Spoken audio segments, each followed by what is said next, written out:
go. Should give you some good energy for nursing, huh? A little bit more.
Just gonna have to take a picture of those babies.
I hear them too.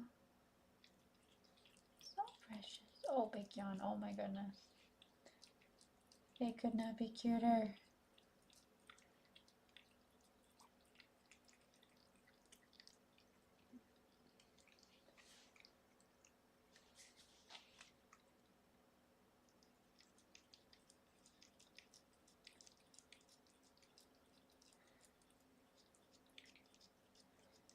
I think your kittens are inspiring me to take a nap.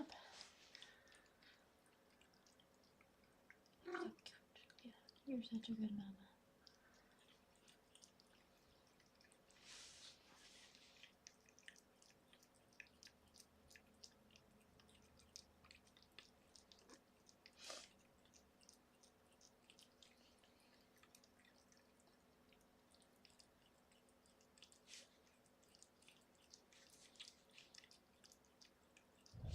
Alright, Miss Happy.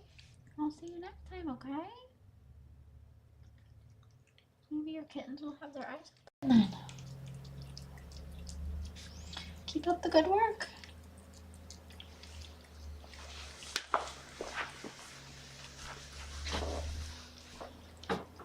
Good morning, kitty cameras everywhere. We're on D Live, X, and YouTube. 3. We're on 3 now. Sorry, X, I left y'all out for so long. So sorry. What was I doing? What I wasn't thinking.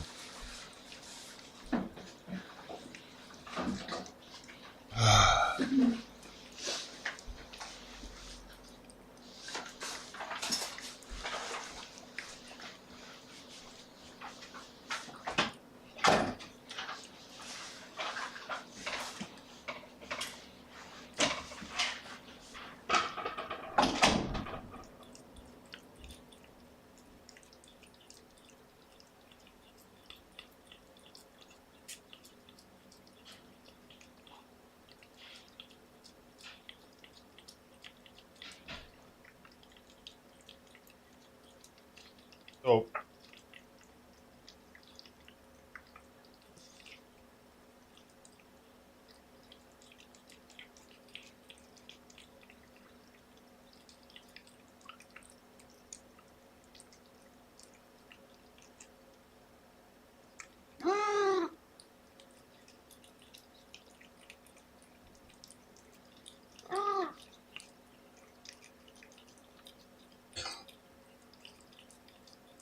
I've been having to wipe Simon's butt lately for diarrhea. And last night he had bad diarrhea. So I've taken him off of the fancy moose diet I was giving him. And I gave him the sensitive stomach that I was giving him before. He just seemed to be eating it. So hopefully we can get him to start eating that one again, because that one doesn't give him diarrhea. So he's still looking like yeah. It looks like he wants the other one still. He's still not really like eating it like he was the other one, but diarrhea is no good either. Bad for dehydrating him, as well as I don't want to have to wipe his ass twice a day.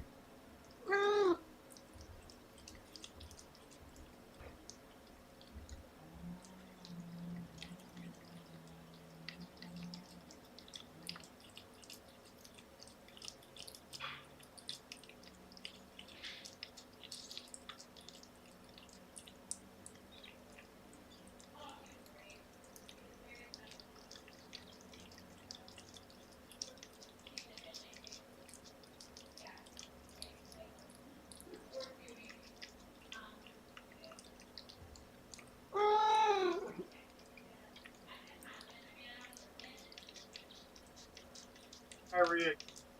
Oh my god.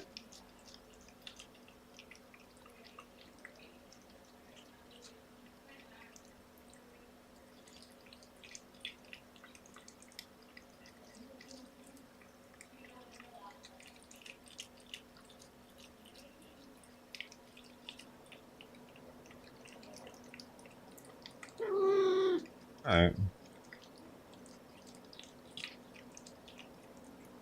Red tea, it's fermented little oat milk in it. 2 bags.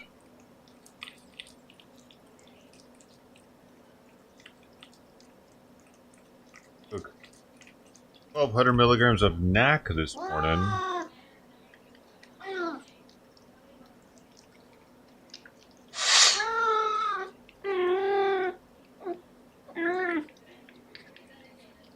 That'll do.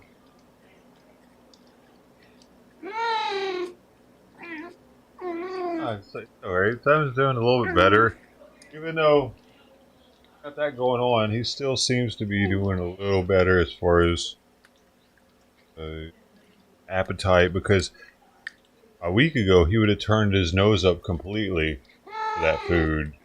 So him going back to the old food, that's a good sign. 'Cause that's the one that he was gaining the weight on, and he had good poops. That one. So, see. And I know that one has a little bit of omega-3s in it. Actually, way early for these cats right now. Right now, to these outdoor cats, they think it's 6:30. That's why I'm a little bit more lackadaisical. Now the time's changed. We're actually almost 45 minutes early. I haven't seen any cats so far since having the OBS up. I turned it on long before I go live. I turn it on pretty much as soon as I come in here. And I have the camera up, and it's not, I see everything that I might not see this yet, because I wouldn't have this up. But I'd see all this first thing in the morning. Without any, I don't need the live stream. All that happens when I turn the live stream on is I press start streaming, and it just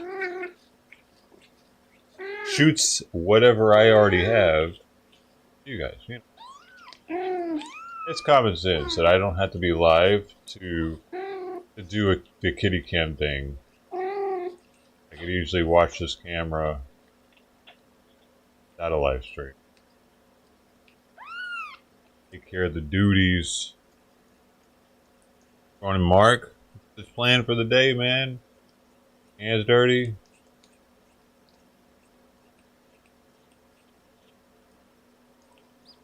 What are you? Uh,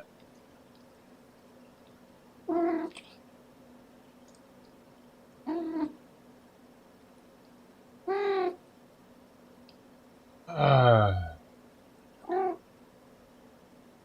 I know, sorry. All right, on, man. Awesome. Hardest part, ain't it? Oftentimes, that's the hardest part. I mean, that's why you get paid the big bucks. It's not for what you do, it's for what you know. That's what my dad always said.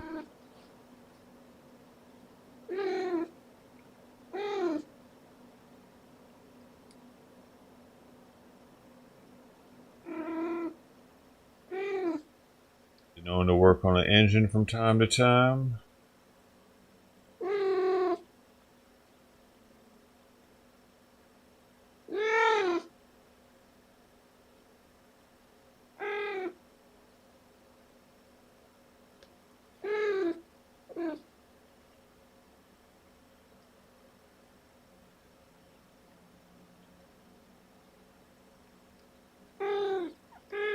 There's that book, old mechanic book. It'll say some shit. It'll take like 4 hours, but for a smart mechanic, that shit only take 2 hours. So you're getting paid for 4 hours. You're getting paid for what you know.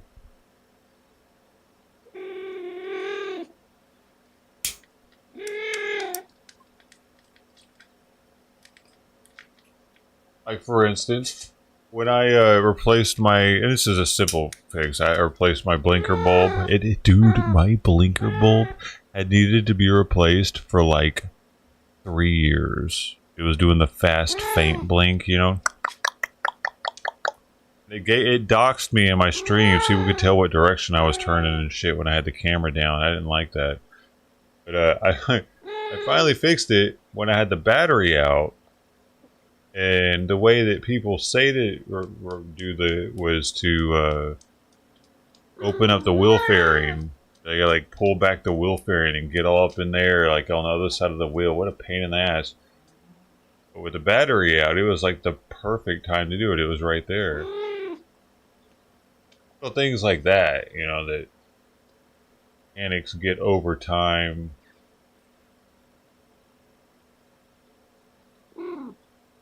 Take stuff apart a little quicker. Diagnose way quicker once you've done it for a while.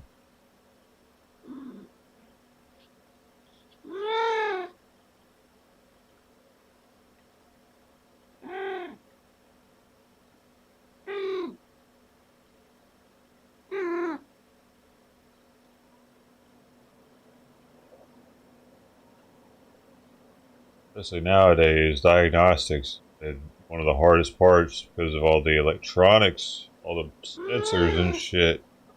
Just because one sensor's down, it could actually be a problem like 2 sensors down the line that's causing that sensor to fuck up.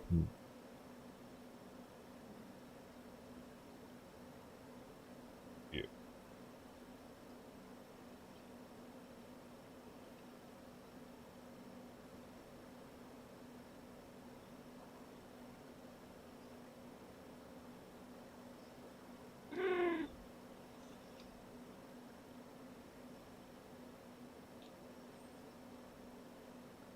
Chilton and Haynes. You prefer the Chilton over the Haynes? I used to like it in both. I think Haynes was more electrical. Like Haynes had more of the electrical diagrams in it.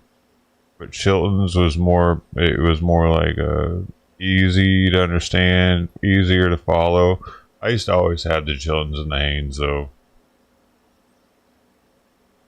I still have some for some of my old cars. And then I think Chilton's Haynes came out with, like, they had a car audio series that I ended up getting, body modification series. They were kind of like super basic, but at the time when I was younger, they were informative. They make those things anymore. It was back in the Fast and the Furious days. Everybody was racing their cars out. And man, I want to find those and look at them. They've somewhere. I got most of my books are put up, boxed up somewhere.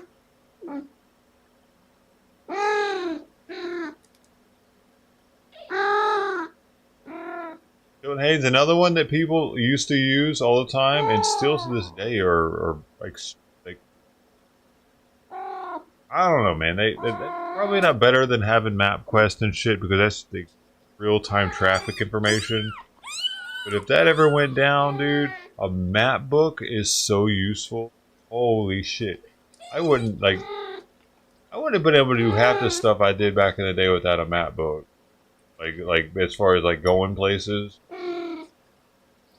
delivering stuff, finding work sites. Like, dude, when I worked for Labor Ready, and they would tell me, yeah, the place is out here. Do you know where it's at? I'm like, nope, I got a map book. You didn't have a map book for your city, and somebody tried to tell you where some shit was? Like, we didn't have... You can just look it up on your phone and be like, oh, yeah, it's right here. Then my phone will take me right there. I was one of the best delivery drivers, dude, because my dad had a map book when I was a kid, so I learned how to use it when I was young. Dude, pizza delivery driver, I was one of the best they had. Because I was a map book expert at that point. Thomas Guide, was that what it was called? Thomas Guide map book? Probably. Sounds about right. I was very familiar, Thomas Guide.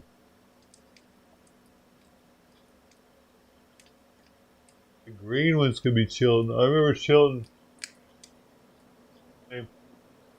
Were they green? Chilton and Haynes are pretty much the same book. Like they looked pretty much the same. Except Haynes was a little more technical.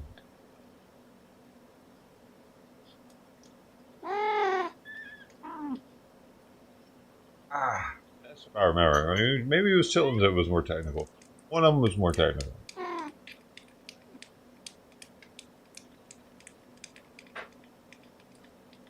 Even when I was out in Hawaii, I went and bought a map book for Oahu. Shit, that made being out there so much cooler. Without that thing, I was dumbass. Because there was still, at that point, we still didn't have MapQuest and things to look up online really fast for shit. I couldn't believe, like, my shipmates didn't all have one.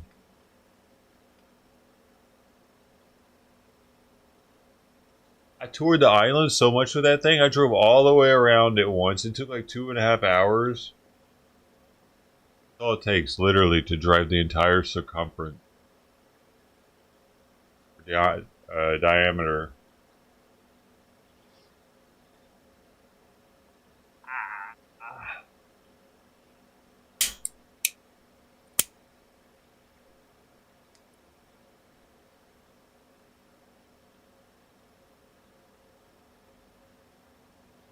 Poor babies. I'm not taking care of these poor babies. Bye. I haven't taken care of any cats today yet. Like the cat's inside.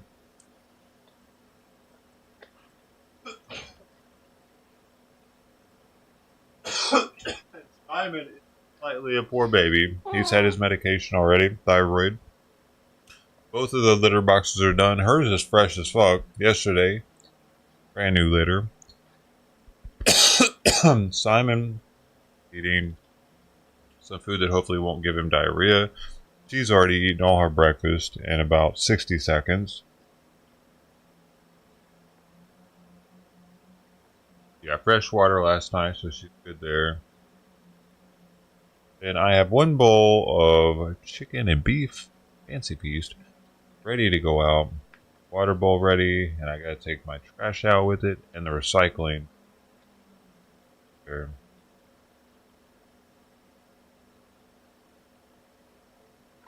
Yeah.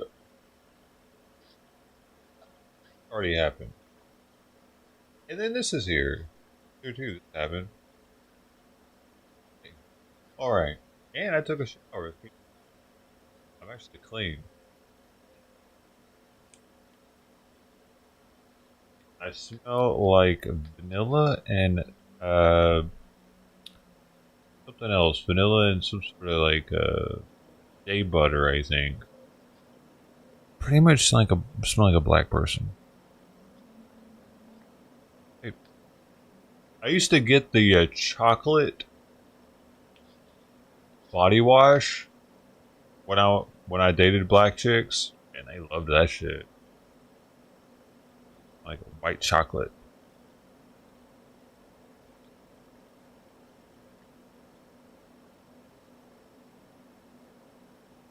It was strong. It was Axe. I think it was Axe body wash.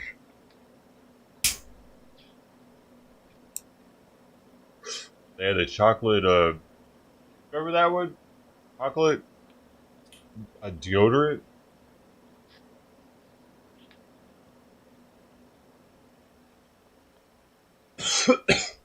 I used to get with a lot of black chicks. Y'all didn't know that probably. Like my parents probably thought I was gonna marry a black chick.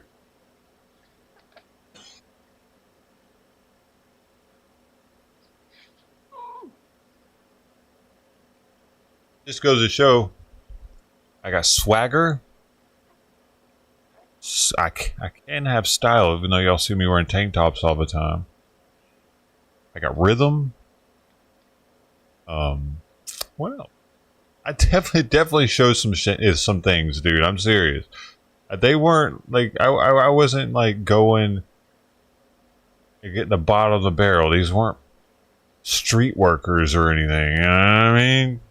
One of them had a fucking full ride softball scholarship to University of Texas, El Paso. And her dad really didn't like me dating her. She was 18. I was 24. That was a big deal to him. Looking back on it, it's a big deal to me too. I was like, man, you're kind of young, man. I don't know about this. Now looking back, it's like, dude, I was 24. She was 18. Who gives a shit? She was 18. Who cares?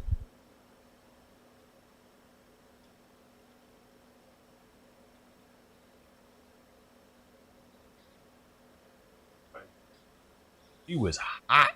Whoa, she was hot. Man. Yeah. She had lots of occasions. Dude, she was a freak, actually. Right. Stories. But, yeah, her dad didn't like me dating her. Wanted her to go, he put a lot of work into her. She had a full ride softball scholarship. That's a big deal. University, like,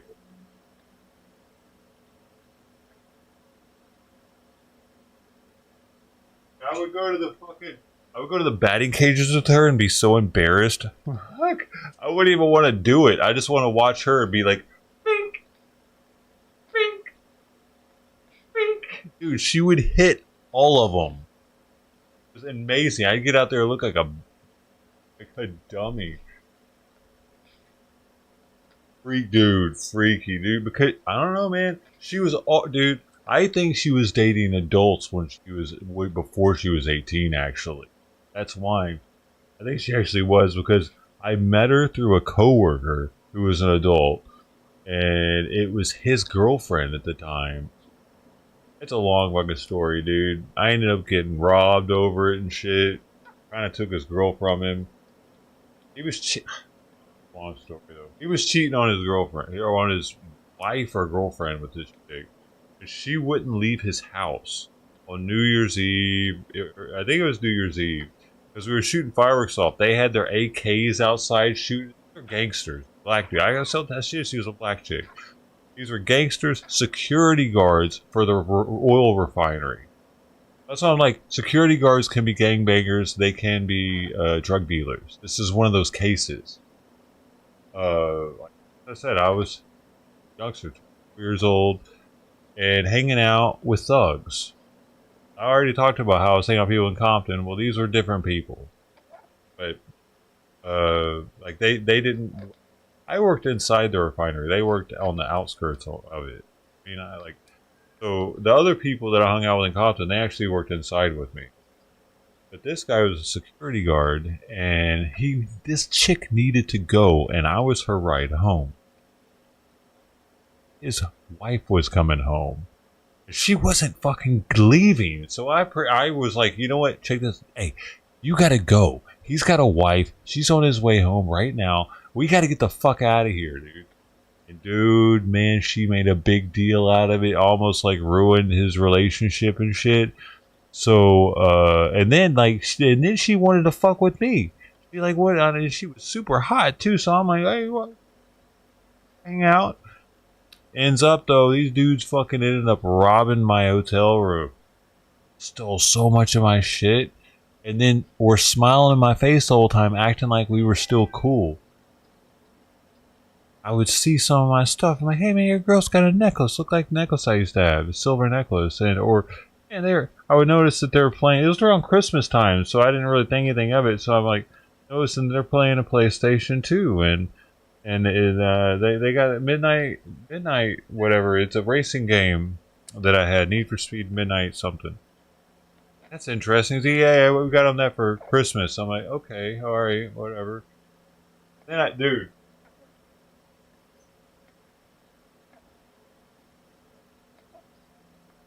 invite me over, and I'm like, I don't have my hotel room at the time anymore. I done like lost my job and shit. I was sleeping in my girlfriend's that black chick, like some storage room or something that she had a key to in her apartment complex. It was fucking trippy, dude.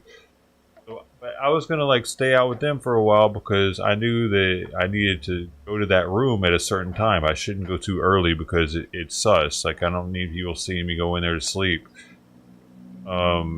So he thinks that I'm gonna be staying for a while. So to watch a movie, we're all smoking a blunt in his room in Compton, literally like less than a mile from the Compton police station. And he asked me if I want to pick a movie for us to watch. And there's probably like 5 of us in this room smoking it out. It's his mom's house. And I go up to look at the movies in the drawer, and like I had already had like 30-something movies. They were all stolen. That was part of it, like 30-something DVDs. It was a ton of new ones. And I'm starting to see shit in there like Office Space and what else was weird? What Dreams May Come or something. I think it was with Robin Williams and I forget the black dude's name that was in that. Like, what else was there, dude? That Falling Down, Final Fantasy. I'm naming these movies specifically because, for one, they're the ones that are coming back to mind. But like, what was it? I think How High was in there, but that would have been one that they could have had. But there were a ton of movies that I was like, okay, there's no reason for them to have these movies, and these were all movies I used to have. But I'm seeing like all of them though. I'm seeing fucking all of them in front of me, and I'm just like, fuck, what's going on right now? I'm baked as shit already. Are these people trying to jump me right now? They knew. He told me to get up and pick a movie. Did he not think I was gonna realize these were all mine? What the fuck's happening right now, dude? I was just like, I gotta go, guys. And I fucking was walking, and the whole house was dark. None of the lights are on. I'm like, I'm just trying to get the fuck out of there, dude. And he comes up and stops. He's like, hey, where you going, dude? I was like, I gotta go, man. Why? You gotta go. Stay for a while. Like, yeah, man, I gotta go. And finally, it's like, dude, I see my shit in there. You stole my shit. He's like, no, man, those are our movies. Like, fuck you. And I got out of there. Thankfully, I confronted him on it in his house, though, bro. But then I knew that I didn't have a chance.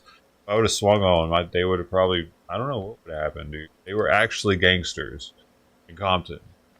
They were moved from, like, Missouri to Compton because they were actually, like, I don't know, they said that they had done a bunch of shit out there and they had to leave. But, so I was genuinely worried that I could get hurt bad, maybe even killed right then. DVDs. I ended up going to the cops for it, but they couldn't do shit. They couldn't even go in the house or anything to look in the drawer to verify anything, nothing.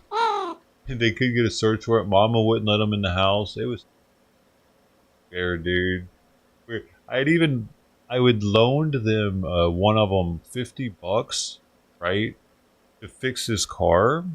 Before I did the movie incident, before I saw the movies, I loaned one of $50 because he said he was fixing his own car. He needed to buy a car part. I was like, all right.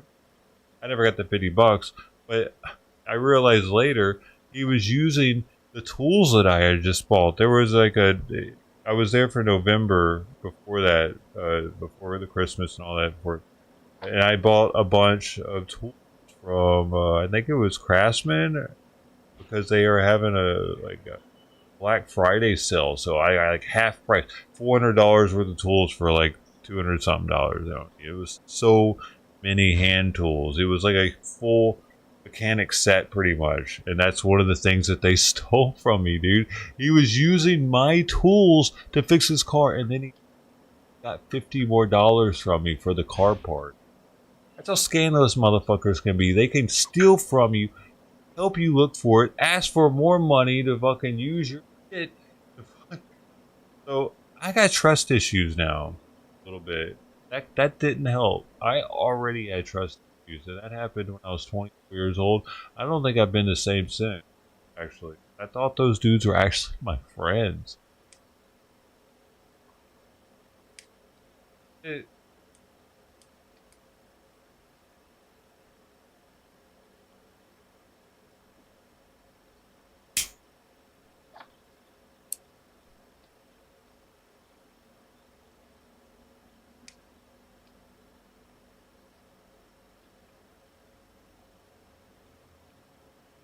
he was using me to get rid of this girl for him because he was doing some dumb shit. And then when I fucking went all in on it to get her the fuck out of there, and they're gonna do some shit like that, I broke into my hotel room, man. I didn't know who did it. For a second I thought the maintenance guy did it. No, it came in through an open window. I think they left it unlocked when they were there one day or something. Because I had them over, and they left the latch unlocked so that they could slide it open easily if I was ever gone. I mean, I think it might have even been the day that I got the Hollywood ticket. When I was stuck in Hollywood with that cop giving me the ticket for the cigarette butt, it ended up turning into a suspended license. It ended up turning me doing time at the penal farm in another state. I think that all happened the same day, actually. Robbing me, getting that, because I was held up, and they knew that I wasn't near the hotel or some shit. Because they were like, I thought they were friends, and they called me, "Hey, where you at?" I'm like, "Yeah, I'm out here in Hollywood." Get back, and my shit's fucking broken into.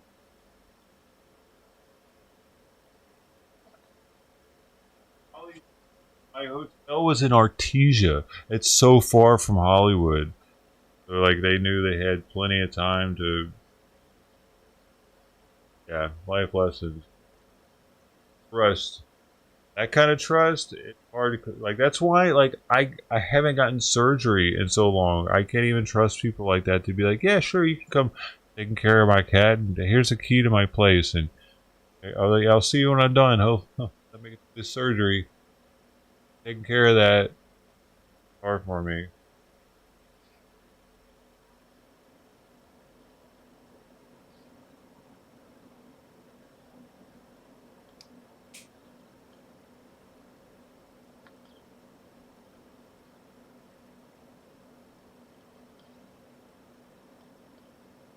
I could do it. Set up fucking cameras everywhere. Hey man, come over, but just nope. There's a camera in every room. And I'm gonna need you to sign this. If any of these cameras ever get covered up or go down throughout your stay here, you're liable for anything that goes missing.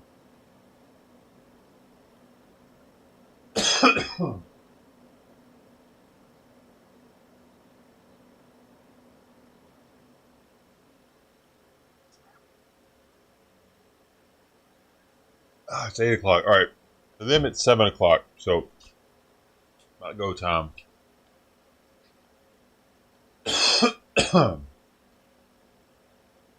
I'll go time.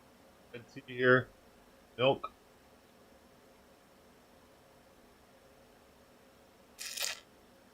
It's fermented tea. I'm talking about Brody. He fermented type. He's fermenting stuff. So, apparently, the tea is fermented. I like the robust flavor it gives it. Or coffee like.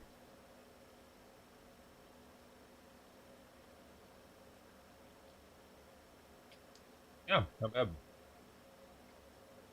I don't know. It's not something I see very often. In a pack of tea I bought at Costco about a year ago.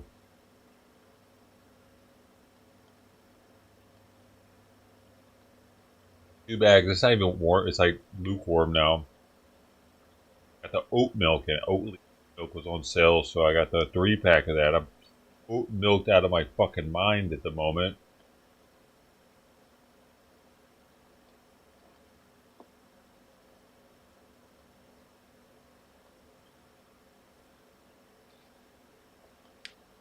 So I'm finding ways to dispose of it.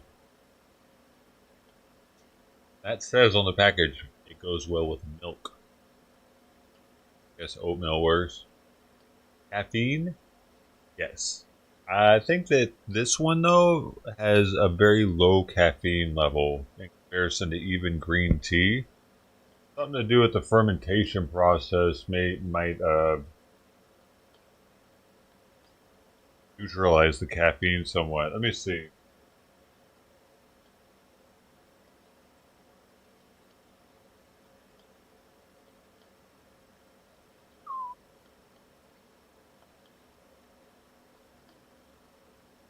This says it's known as Rooibos, but it doesn't. It says it's caffeine free. I don't think this is the same thing though. A little time.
And I'm gonna extend Simon's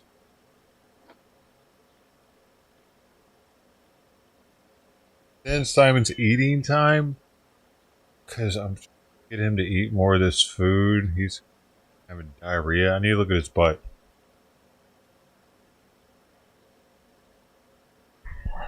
All right, what looks good? We haven't even walked around with diarrhea on his butt, bro. All right, so it's called Puerht. Puer. It's not the same as red tea. It says Puer is a variety. See how we pronounce it. PR or PR. Oh, okay. The variety of fermented tea traditionally produced in Yunnan province, China. This is what I'm drinking. What I drink. It refers to micro. See, it's different. If it's called red tea, but if you look up red tea, it's totally different than stuff. I think the red tea is actually easier to find.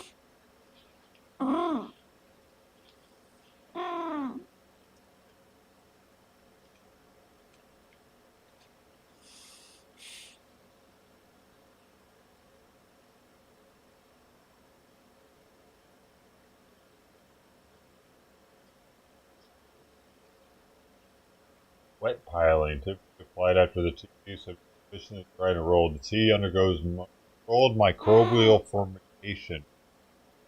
It also continues to oxidize, which is also controlled until the desired flavors are reached. The process produces tea known as haicha, literally black tea, though the term is commonly translated to English as dark tea, to distinguish from the English language black tea. Red tea in Chinese is not. What do you mean?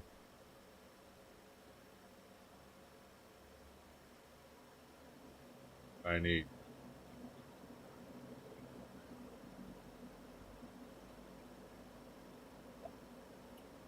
Exactly, it's not red tea. Why is it called red tea on my packaging? But that tea that I have is from Spain. They're calling it red tea, but then they have on the bags or on the packaging for each bag, it says the PUERH. Most teas, although described as fermented, are actually oxidized by enzymes present in the tea plant. Beer is instead fermented microbially by molds and bacteria and yeast present on the harvest leaf of the plant tea. Thus, it's fermented. Oh, well, there you are. This one's truly fermented. There are two main styles of beer production: a traditional longer production process known as Sheng beer, and a modern accelerated production process, Chao, raw versus ripe. Beer traditionally begins with a raw product called rough. Jumping down. Ow. Or cha. That's a fucking a long ass jump to do jumping down. I could have put it down if she wanted down. There's a way for her to tell me. Interesting though, huh? This tea is different. I'm drinking. As far as caffeine, where's that at? Because I do feel a little something. Feeling something. You got me high as fuck, bruh. The trick. But I also took 1,200 milligrams of NAC this morning on an empty stomach. I got a lot going on.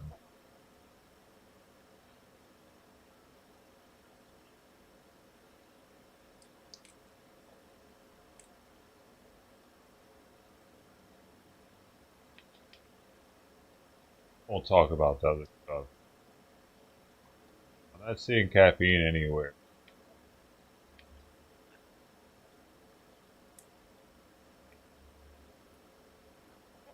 It's sweet. A bully lately.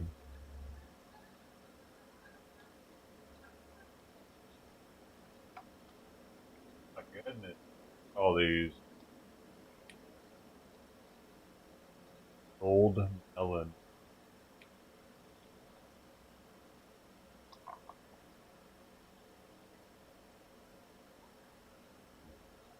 All of them are used to eating later, actually, with the sun. So I'm trying to give him a little bit more time, at least right now. Especially with this food. Need him to eat it so he doesn't have diarrhea coming out his butt all the time. It's the same color as the food too. It's like lighter in color, like that moose food. It's like just shitting it straight out. What the hell? Ew, I hope not. Is it? Uh,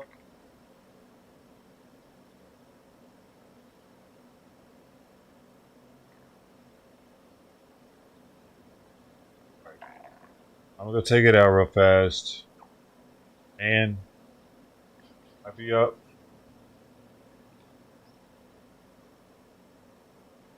Guess might be hungry today. Hopefully, it's got dry sores. Food. It's supposed to rain all morning now. Oh, we did?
Not that hungry.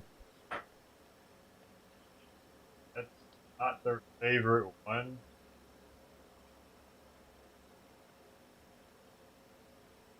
I didn't put the favorite one down or out ready because I didn't want it to get ruined by water, and then like I don't have many of the liver. Man, that was kind of depressing though. It just happened.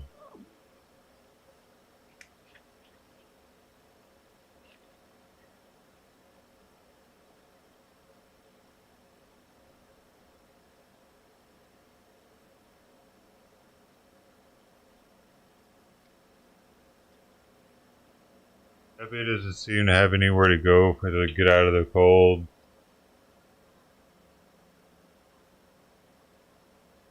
Come in, I think.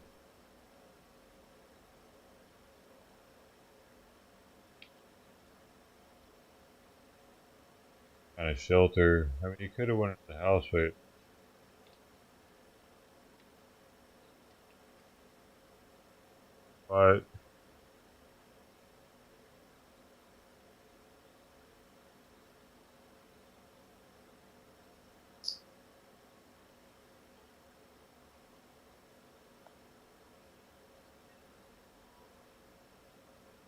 it makes it be kind of. Maybe I'll put it towards a sort of cat shelter. I'm trying to think of some, or at least one of them could have some warmth or whatever when it rains like this.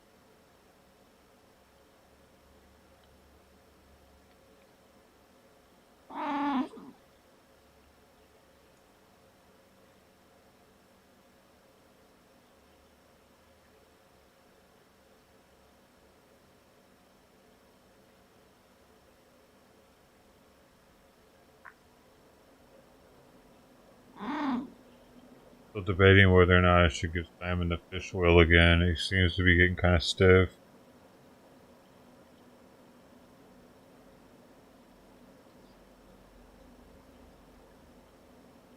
Bro, she found the tape that I balled up and was chewing. She loves to chew on adhesive.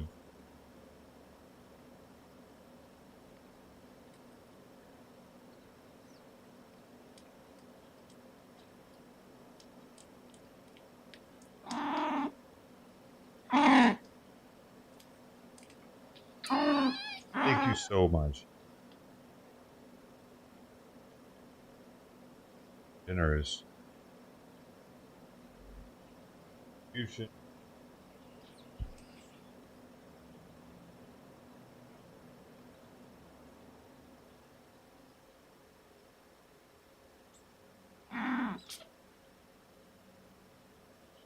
Can do it. The little house shelter. There's even house shelters that come with cameras inside of them, and I wonder if there's a way for me to just tap into that and have it on stream. I could have the inside of the shelter on stream. That'd be kind of Peppy. Peppy seems to be the most like he would take over.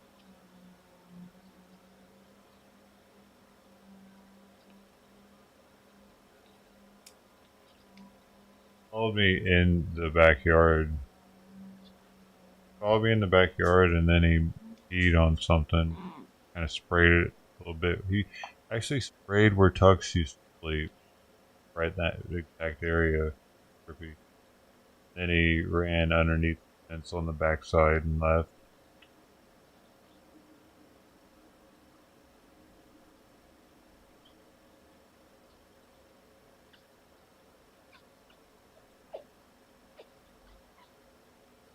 He was trying to rub up against me and everything. He wants to get out of the cold, and he knows it's going to rain for a while. It rained like all day.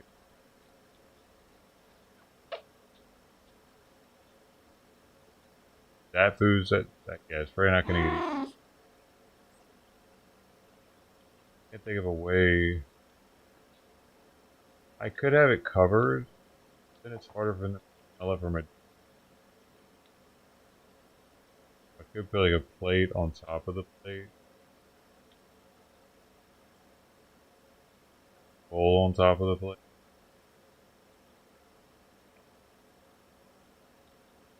Still wet though. I was looking at little things I could have to cover the drains like this.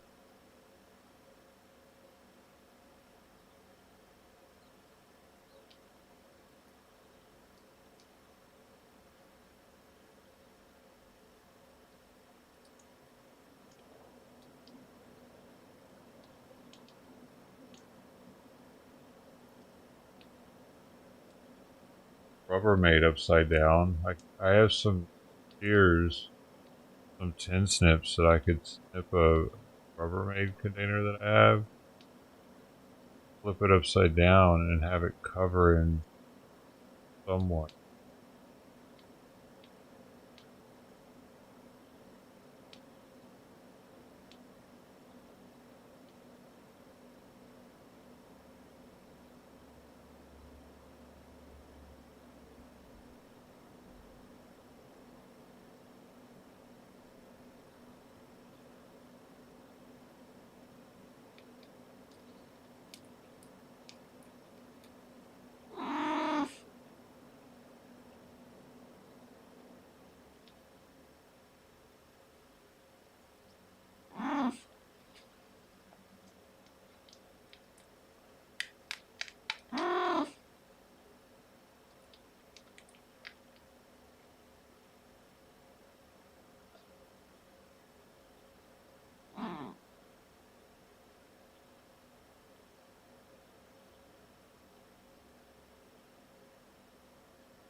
Kind of let up on the raining right now. And plus, I didn't want to cut up that Tupperware. It's not Tupperware. Whatever brand it is. I don't know. I forget now. But it made in the USA on it. USA, I don't know if that's like kind of like rare nowadays in a plastic product or not. In a oh,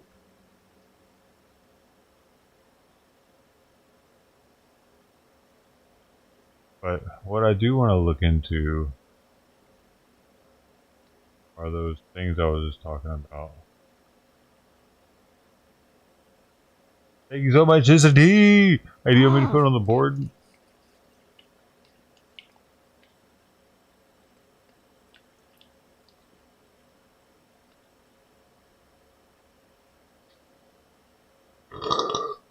What? Oh.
You got poop on your butt? Why do I always have to check your butt now?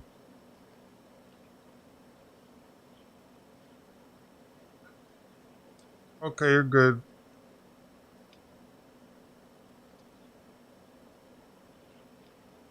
Hopefully. Going back to the old food now.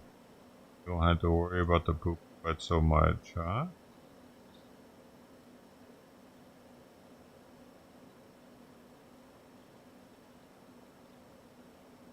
Don't like, he probably doesn't like it either.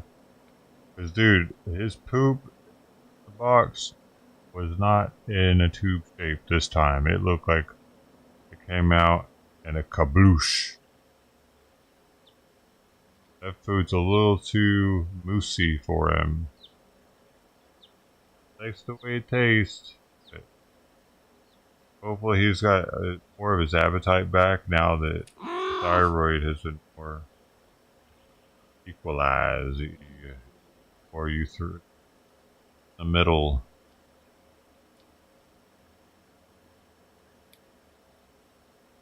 Need to have so much of it.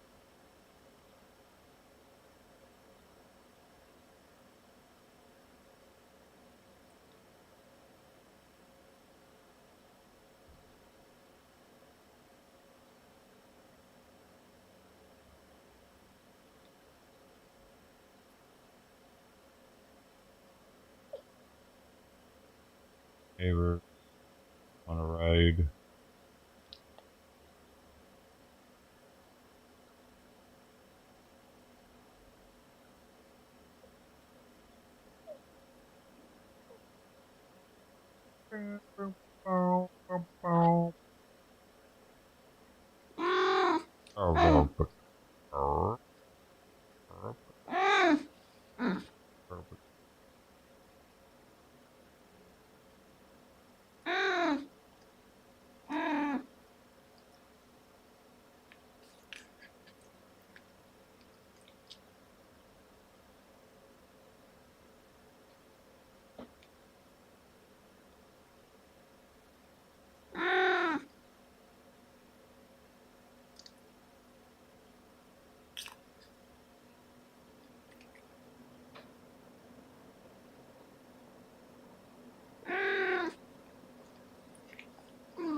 The tea.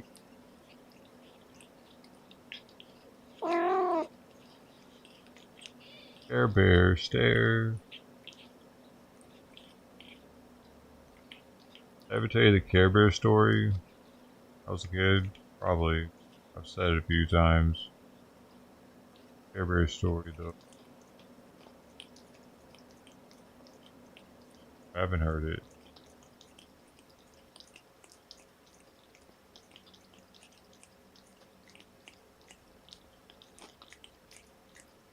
First grade. New kid at school. Almost everybody's a new kid at school in first grade. We went late to go get the lunch boxes. Everybody had a lunch box when you were a kid. Little metal ones. Thermos. If you were cool, you had a lunch box. All the sales happened at like right before school was starting or something. I don't know. I don't know why we went so late. But the Kmart, that was my selection I had to choose from, I was told. I went straight for the boys. Transformers gone. G.I. Joe gone. My Little Pony. Had some Care Bears. Yeah, they had some of those too. I went with the Care Bears. My Little Pony was too girly. These Care Bears were bears. Superpowers. I got made fun of for that fucking every lunch, dude. The kid, I remember kids picking on me for my Care Bears lunchbox. They thought that I preferred Care Bears cartoon because of that. Like I had a choice that mattered. Of course, I wanted a Transformers or a G.I. Joe one. I can still get that Care Bear, the same exact lunchbox I could find on eBay. At least I could last year. I thought about getting it, just have it up in the background. Kind of sweet.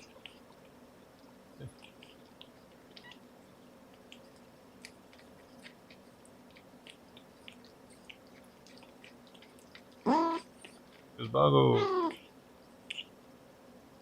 Go looking at Cowboys. Backpack, lunch pack. Having a dance off. Oh. Thought that was like something that was happening live right now. So you think you can dance?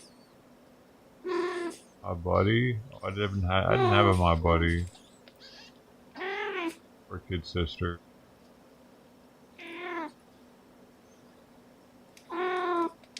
Or like expensive and hard to get.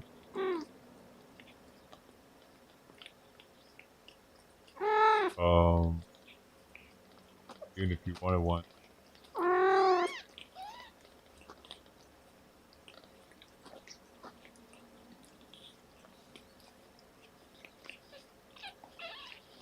I was on video games at that point.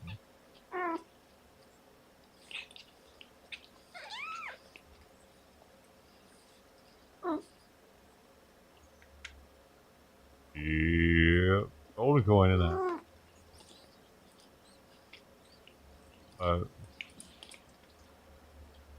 Let's see if I can find the same lunchbox. Been like in 85 or 6. Probably. I'm just gonna put 80 or 86. That is. That's it. That's not it. Oh, that's it. This is it. $80? I want $80 for it now.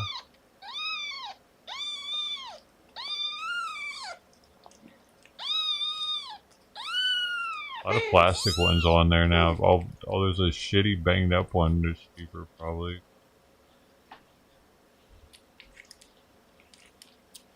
$67? Yo, y'all tripping out here.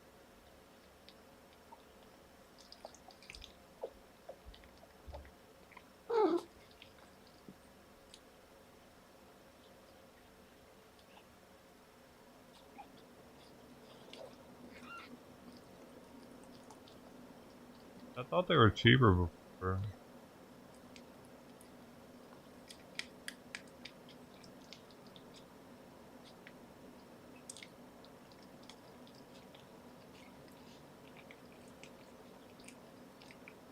This is a banged up version of it.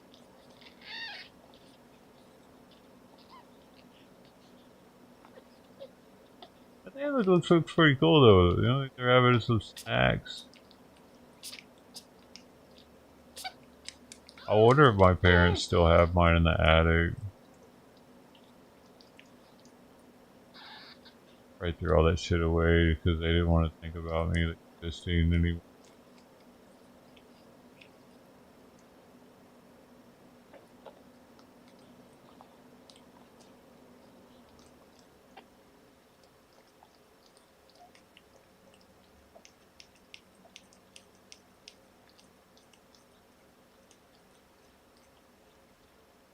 Yeah, it even had a rainbow on it, bro. I didn't know rainbows were gay at the time. They were, though. They were already gay, actually. I didn't know. I was one of the first gay kids. I was one of the first kids that was like pro-gay movement. Apparently. I even had the apple sticker. Remember the gay apple sticker? I just thought it was rainbow apple sticker. Actually a gay thing with Apple. 20% off. That one looks banged up too. Give me a better looking asshole. For that much, I want it to look. Here's one. Pre-owned. $35. 1983. Same one. Wait. Wait, was it? No, I don't think it.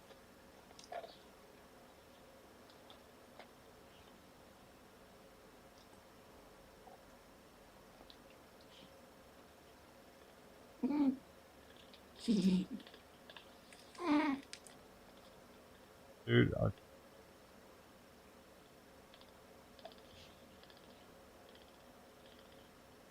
wait. Oh, that's the other side. Wait, what? I don't remember. Yeah, that too. Yeah, showing more of it. That's the other side.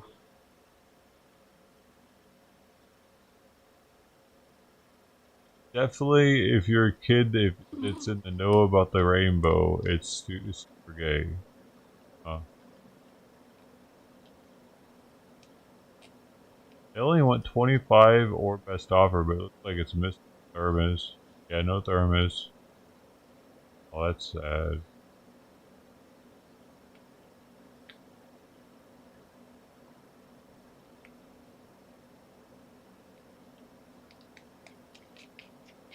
With thermos, 45 or best offer. There's more of these on here than I thought. Like, check out how cool the thermos is, though.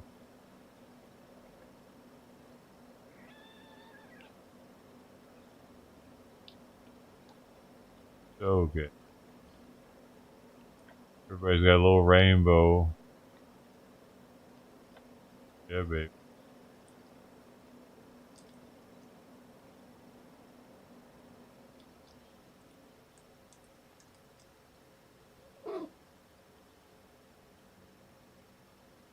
Yeah, it did. They had it already.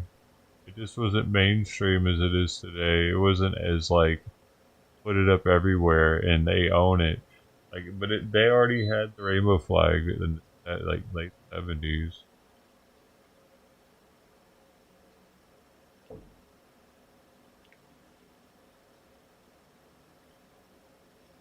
When rainbow, 1978, June 25th.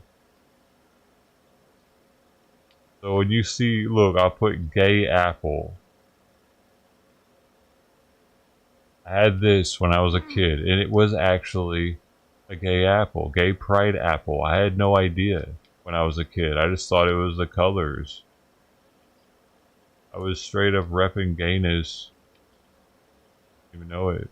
Gay pride apple. Multiple people call it the gay pride apple. I will support same-sex marriage. I still have that sticker somewhere. I didn't actually affix it to anything, but I just held on to it because I thought it looked cool.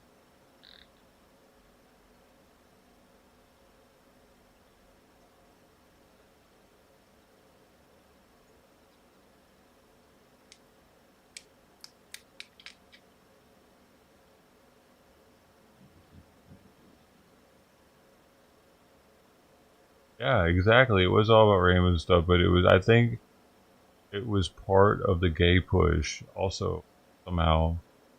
I don't know, man. Like gay toy makers, apparently. Possibly. I thought it was just about the light spectrum and like science also. But it's kind of interesting now, it just kind of exploded in the toy industry in the 80s. Everything was rainbow colored.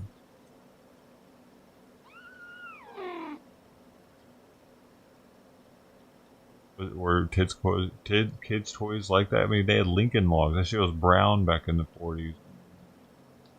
They have really colorful shit like that. I mean, maybe dyeing technology. We learned how to make artificial dyes or something. Petroleum that took off.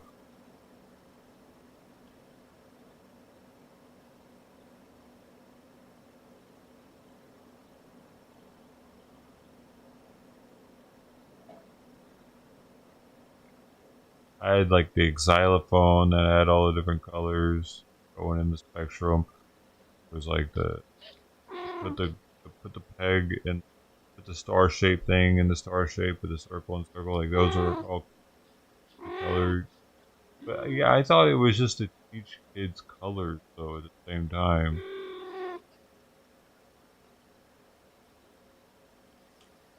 It's interesting though how they just took the fucking rainbow the way they. Now you can't even look at a rainbow the same. Gay. All rainbows are double rainbow, double gay. They did that. They wanted to do that. Just like Hitler wanted to take the swastika and make it his, which he did. Now you can't. Like if I were to put a swastika out here, not even the German one with the same color scheme. Look at this. One of the cats is actually that hungry. There you go. I did something today. Productive. You can't. I couldn't put up like an Indian Sanskrit style swastika out here without someone putting a brick through my window. Because he took it. Just like the gays took the rainbow.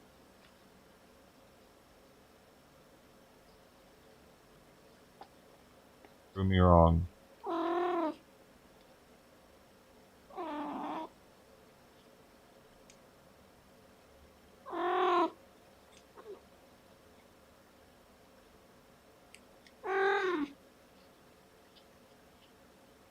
Probably sweet's relative. Lighter. Still think it's also a relative to Trident.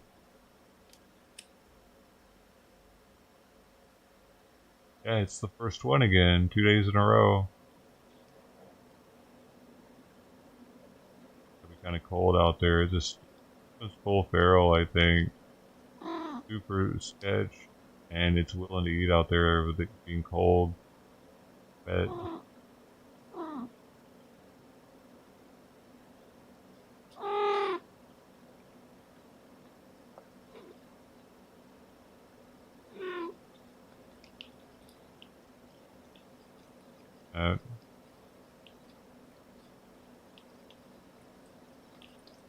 Okay, taking to maybe to open.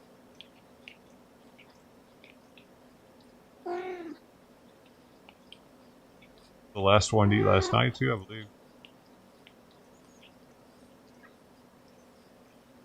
So something's happened with the food source, or it just likes it better here, which is awesome because none of the other cats really like that food.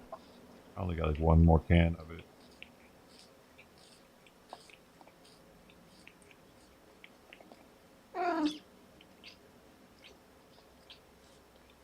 Probably needs some medication. Probably has taken worms. Why it's so hungry, so willing to eat. Nicole. I think I got 3 more tapeworm meds, though, but that one seems kind of little. I only need half a pill.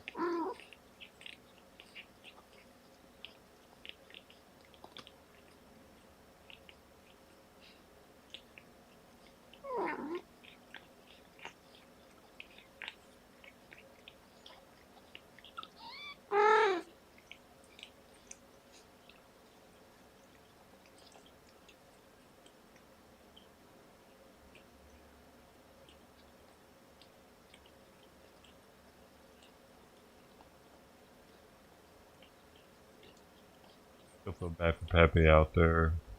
All of them, it's nippy. Dude, it's like 50 degrees and winter right now.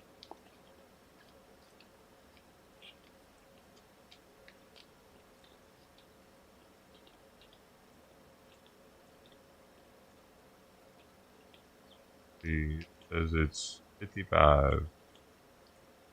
And we got 30% chance, 50%, 50%, 40%, 30%. Those are by the hour. So let up a little bit from 5 to 6, maybe. And then at 7 o'clock, 40%.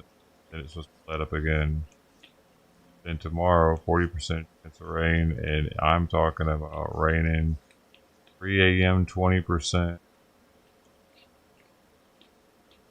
Went up to 30% at 9, 40% at 10. Tapering down, 30% at 1, 20% at 3, 30% at 4, and then 20% again at 5. So, and then it's just supposed to rain 20% chance at 8 p.m. tomorrow night, and then 10 p.m. and 11 p.m. 30%. And the next day too, Thursday, 40%, Friday, 40%, Monday, 40%. So, I don't know, man. I might have to look into these shelters. Cat shelters with cameras in them. Because I could run a power cord out my dryer exhaust. I don't have a dryer, a washer or dryer, but I have that exhaust port for it that goes outside. I could just run a cable out that. And I could have a heated little, at least one cat could be warm. It would have a camera on the cat that's in there. It'd be kind of wild. And this one ate all the food.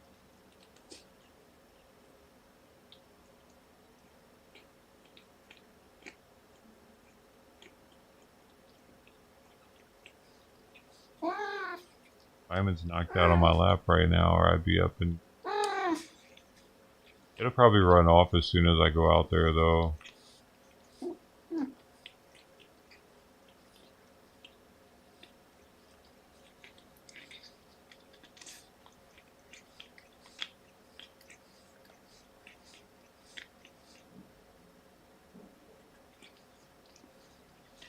One thing, though, about having one in the backyard, I have to always make sure that Simon is in here if I open the back door. It's more likely for me to be a cat right there trying to get in or something.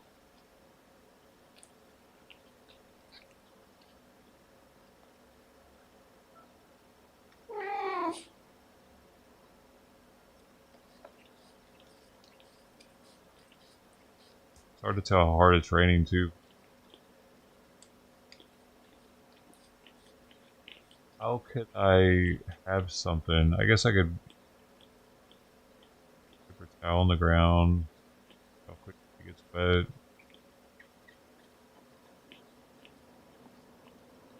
Once it gets wet, it's hard to tell.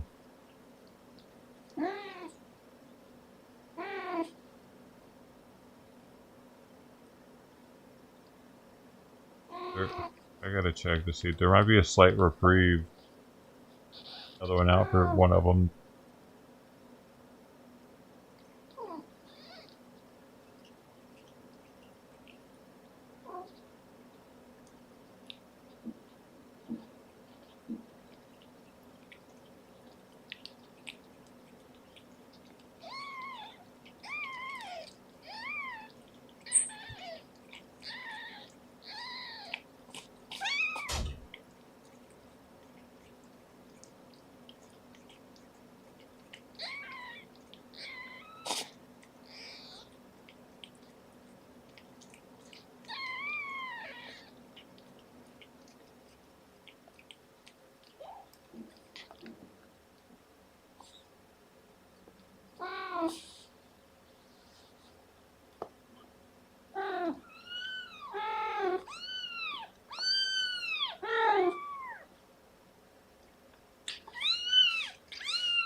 Hey.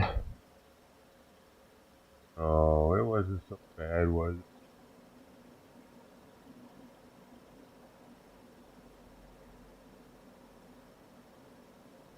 it? Did it? Yeah, it's not raining right now, so maybe another cat. That one they like more than the other one, so I'd be more likely to come by and eat it.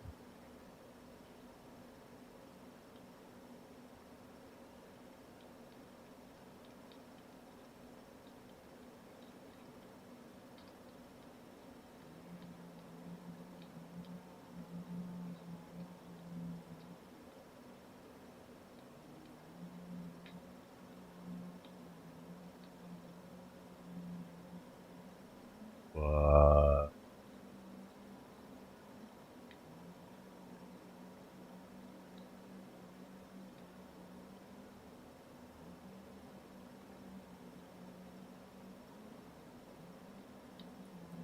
yeah, trying to get the cats fed on a rainy day. How you doing, man? What's going on? Work today?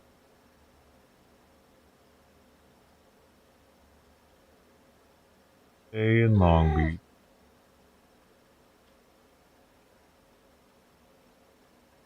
Cafe. Boots. Oh, that one. Bootsy. White Pete. Frenchie. Casca.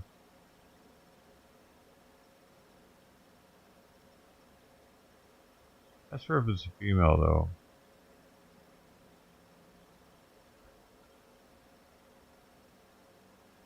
Sunny day there.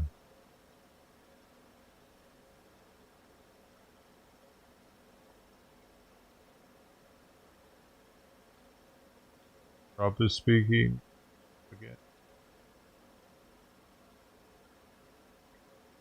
Now.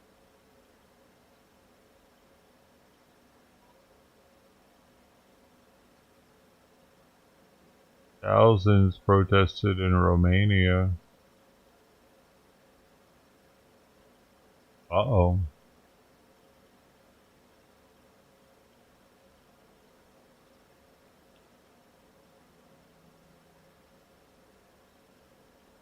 New warning. To have these policies put out. That's where we are. In your estimation, what crime did Mahmoud Khalil commit to warrant his arrest, detention, and the potential revocation of his green card? Let me tell you something. I went face down the angry mob in Colombia at the height of that stuff. When the pro-Palestinian, pro-Hamas protesters were there. I'm telling you, this is my own observation. Something I read in the newspaper. It was dangerous. I met with Jewish students before we went to campus who were pulled away off campus because they were instructed by the administration not to come to class, which they paid for fear of their physical safety. The administrators there refused to take control of that campus. They refused to allow the PD to come, the police department to come in and take control. And it turned into a chaos. The president has since been removed. And now they got the same problem again. Columbia and other universities, they have to keep control of campus. The first responsibility of an administration is ensuring the safety of the students who are paying tuition to be there. For crying out loud. This madness has to stop. We have to get control of it. This guy apparently was a mastermind of those very things, with the gnashing of teeth and the ripping of clothes, and the people screaming at me, wanting to rip me limb from limb because I was there talking about moral clarity and how there's a right and a wrong. They were doing that. They disrupted the campus. They were threatening physical violence of fellow students. If you're on a student visa, I'm going to say this clearly. If you were on a student visa and you're in America and you're an aspiring young terrorist who wants to prey upon your Jewish classmates, you're going home. We're going to arrest your tail, and we're going to send you home where you belong. And this is just getting started. So, look, I appreciate free speech. I used to defend it in court, but this is far beyond the pale of that. When you are threatening your classmates and spewing anti-Semitism and all this hatred, it's enough. And I think the American people understand that. They're supporting it. I'm glad we have a president who's strong enough to lay down the law. Thanks a lot. There's Dom. Dom likes that food. Dom would have eaten other food too, probably.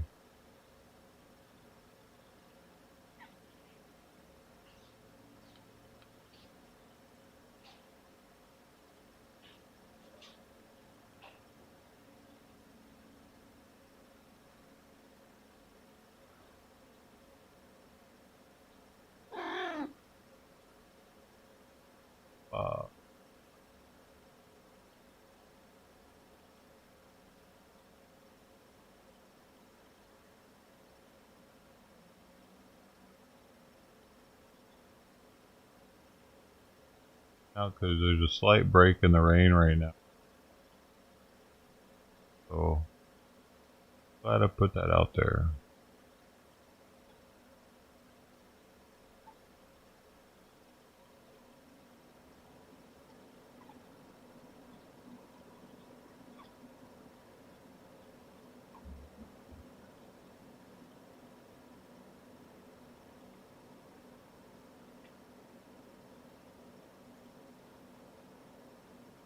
Because the ground's wet, the plate should stay put too. That's one perk.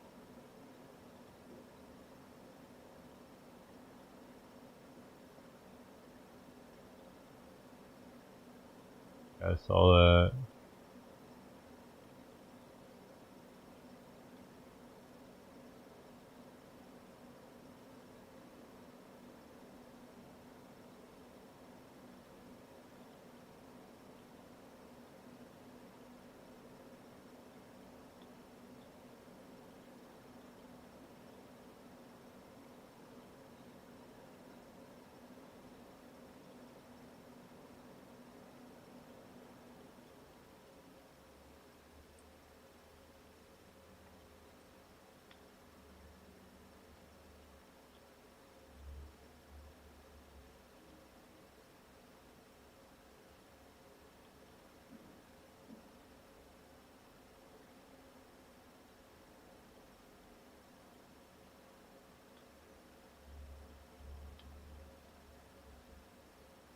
How dry she looks. Whenever Fluffy comes out from underneath the house, she looks soaking wet.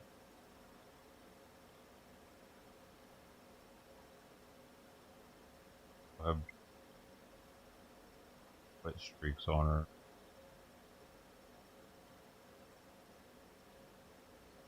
When it's raining.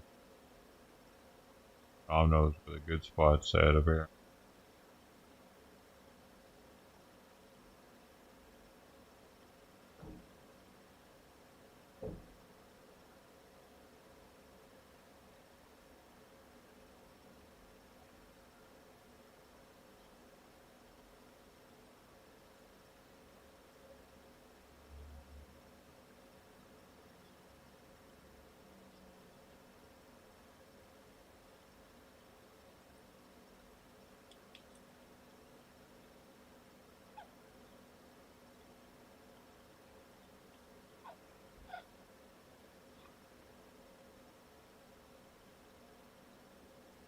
The OG here.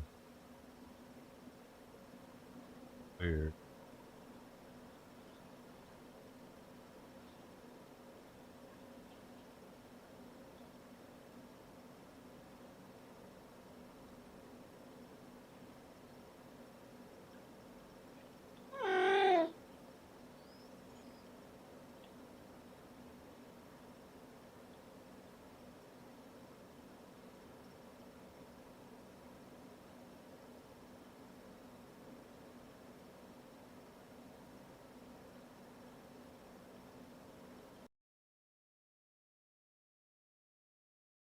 Hey guys, my name is Modi and you are welcome to Modi Speaks. So after the incident we witnessed during Trump's joint address in Congress, after we saw those Democrat Congress people expose their true colors in that room, many people have lost faith in the Democrat Party. Even Democrat voters and supporters have come out to express their disgust with the party, and many of them have renounced the Democrat Party, called them out on their evil will towards the American people and America. And most of them are jumping ship and they are washing their hands off of the Democrat Party. Now, these latest developments have set off alarm bells in the ears of the most radicalized liberals, and they are scrambling around looking for ways to shift the narrative away from the disgusting conduct of their Congress members to how racist and how horrible Donald Trump is. One of such radicalized Democrats is this woman who made what she thought was an emotional and touching video of how wicked Trump and Republican voters are, because according to her, they deported her illegal immigrant husband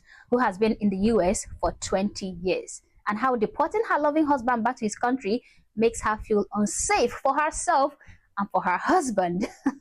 Guys, before we get into all that though, please consider subscribing to the channel if you've not already. Like and share this video to keep people informed, and consider supporting the channel in any way you can. All right, so let's listen to this woman so we can understand how destructive this administration has been to the American people, especially to her and her, beautiful husband. Today's my last day right here in the United States after 20 years. The truth is, we basically just re-elected Hitler, and I don't feel safe.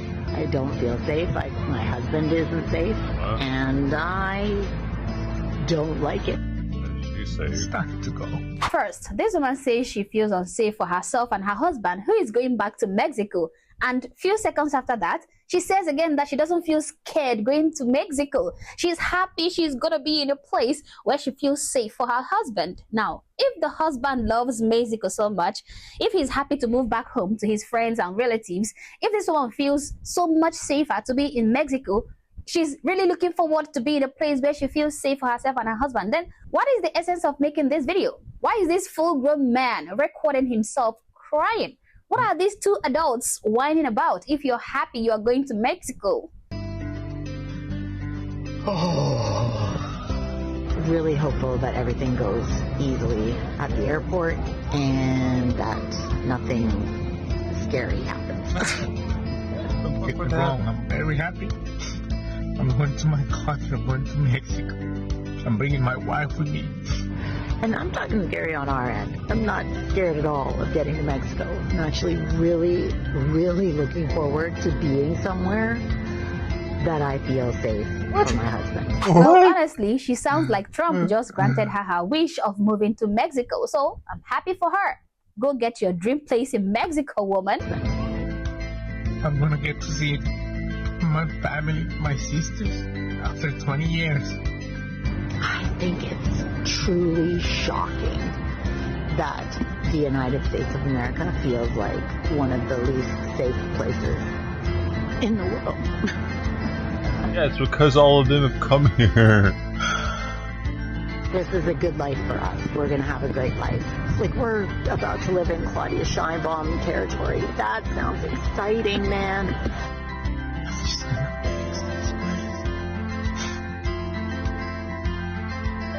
I'm super annoyed that the things going on in the world are playing on any level in the plans of our future, because I do think that it's just putting such a damper on something that we could be very positive and excited about. There's a park, a beautiful park, it's Veterans Park. I come here almost every night to walk with my dog. Look at that happy baby. Or you're gonna be in Mexico. Aren't you, They got parks. You're just a Well, happy shit, girl. probably. These guys are too funny, okay? They are trying to play into our emotions, but instead of making me emotional, they are just cracking me up, okay?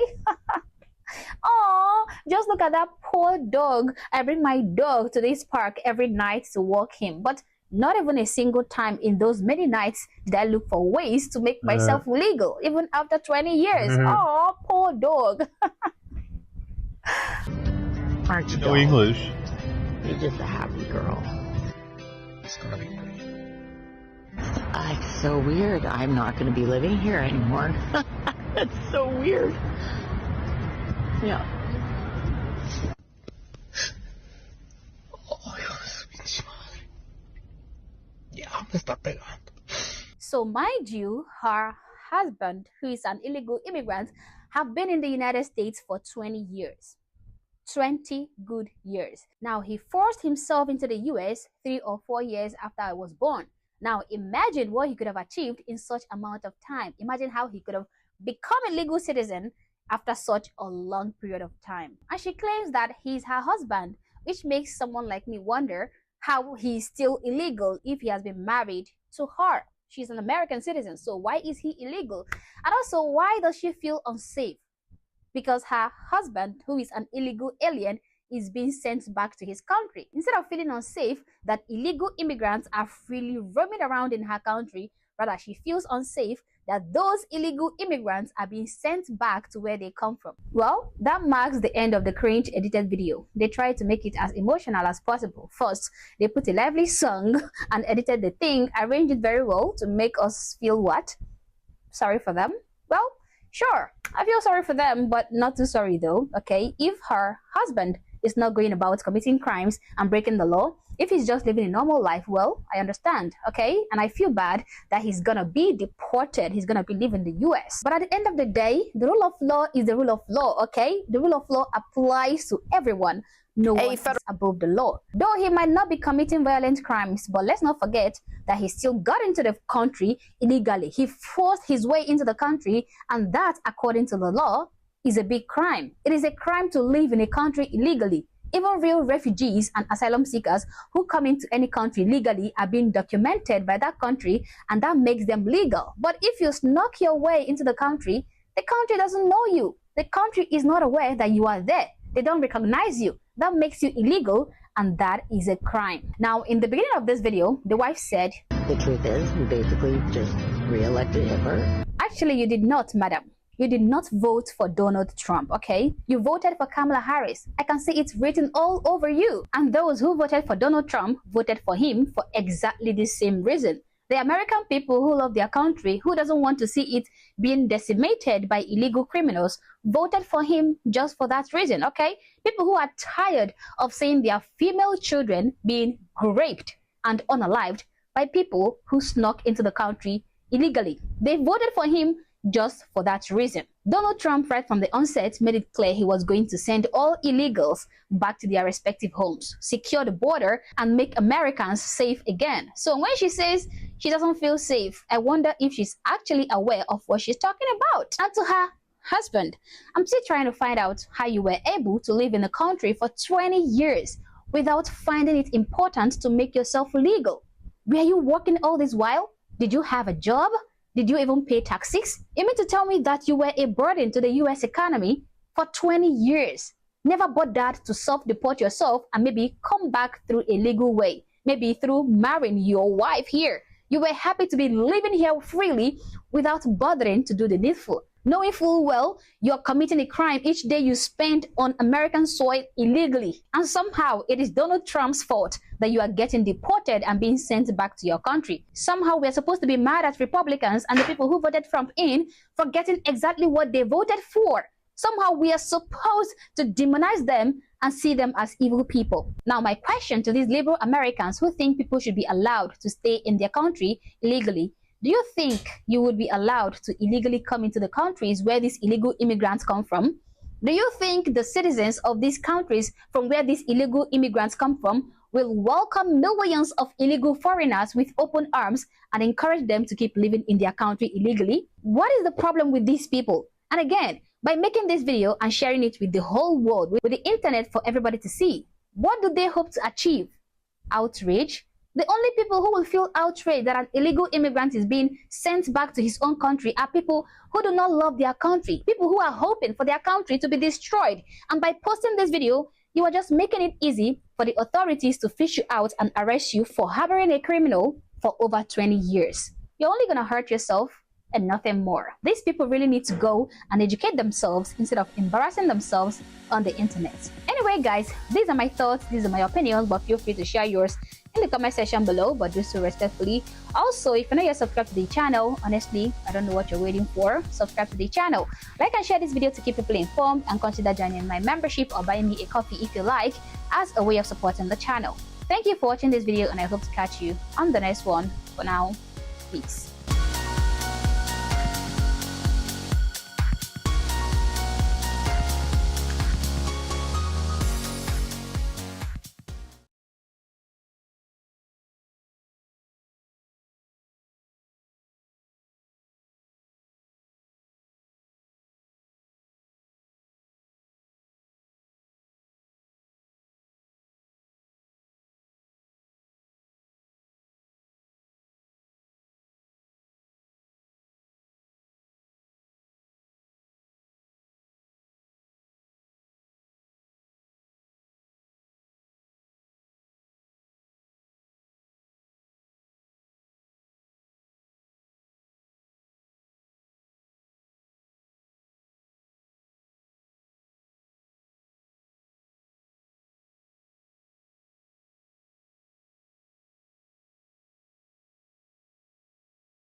Fast enough.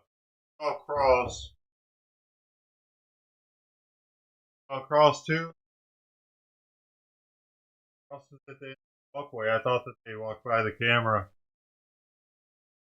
Oh, wait. Let me.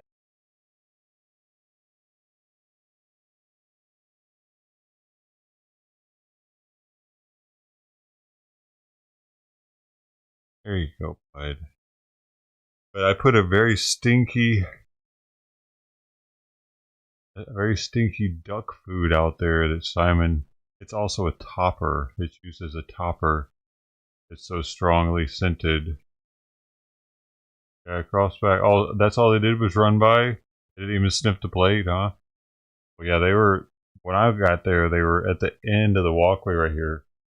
And then I tried to get them to stop, and they ran all the way past me down the wall. They're underneath a truck. Tried to show them the food. Oh, hey, come back. There's food over here now. Poor fella. Now, Carl, they had tried it. Both missed the meal because I did put multiple plates out today.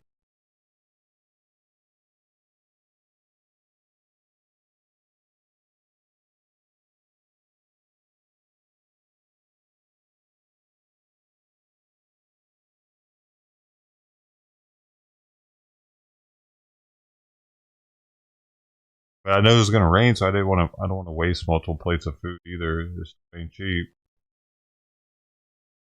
They don't have much time though, is the thing. It's supposed to start raining again the next hour. Within the next hour. Really, man. 4 of them, so one of them can have some shelter every now. Oh, wait a second, maybe not. It might not rain till 1 p.m. now, according to this.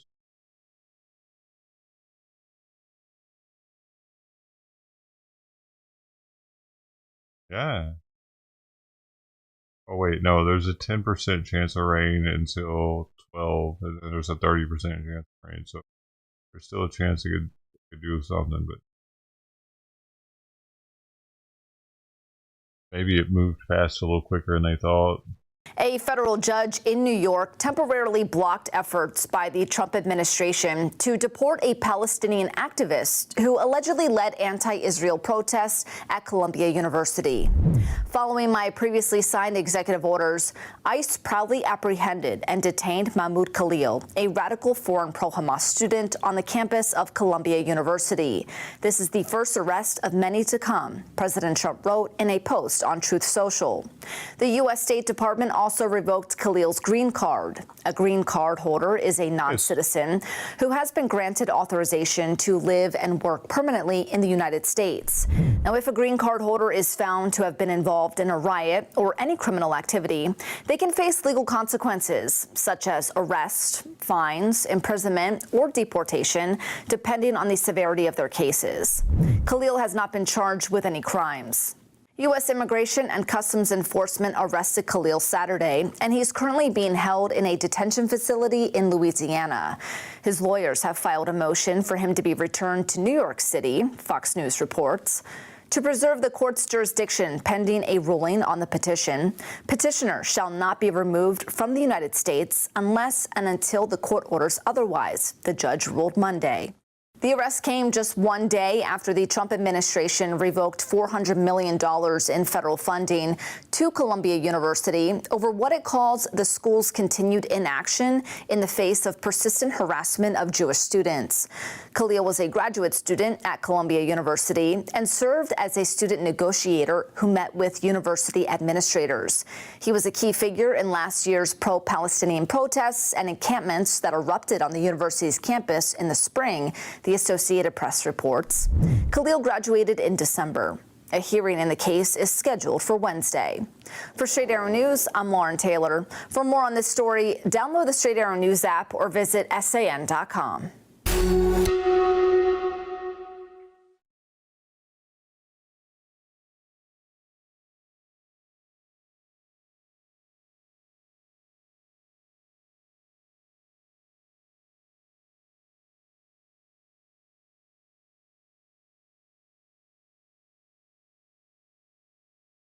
It ate all the food. I liked the other food more, the fancy feast. Interesting.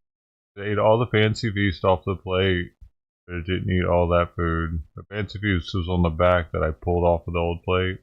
That chicken and liver one.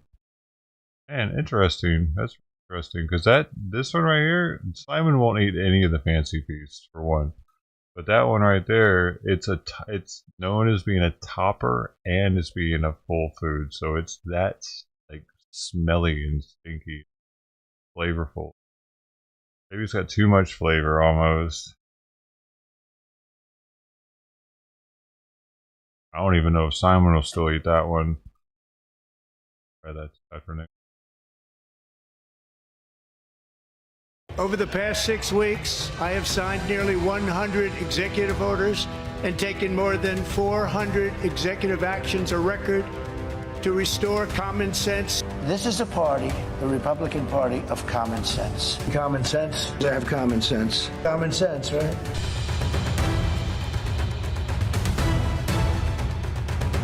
Also signed an executive order to ban men from playing in women's sports.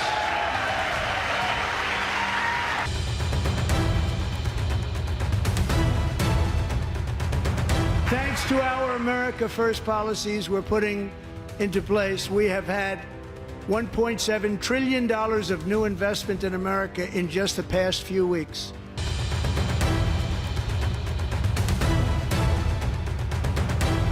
I don't know that they want to settle.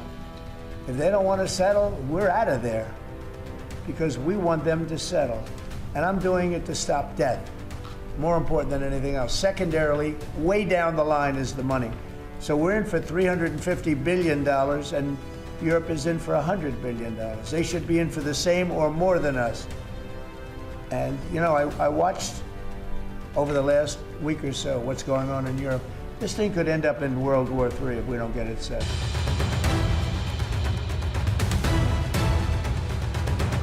Joe Biden didn't just open our borders, he flew illegal aliens over them to overwhelm our schools, hospitals, and communities throughout the country. Entire towns like Aurora, Colorado, and Springfield, Ohio, buckled under the weight of the migrant occupation and corruption like nobody's ever seen before. Beautiful towns destroyed. Now, just as I promised in my inaugural address, to be fair, Aurora always was a shithole. It's like the most ghetto. It is the most ghetto city in the entire state of Colorado. we are achieving the great liberation of America.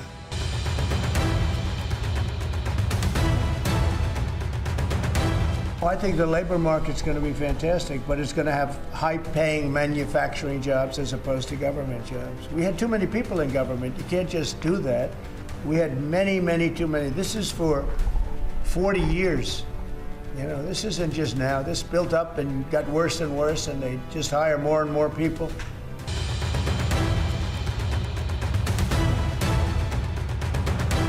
America is back.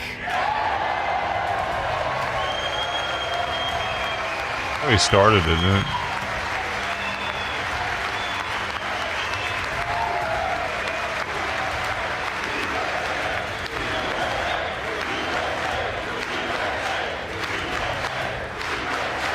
Democrats.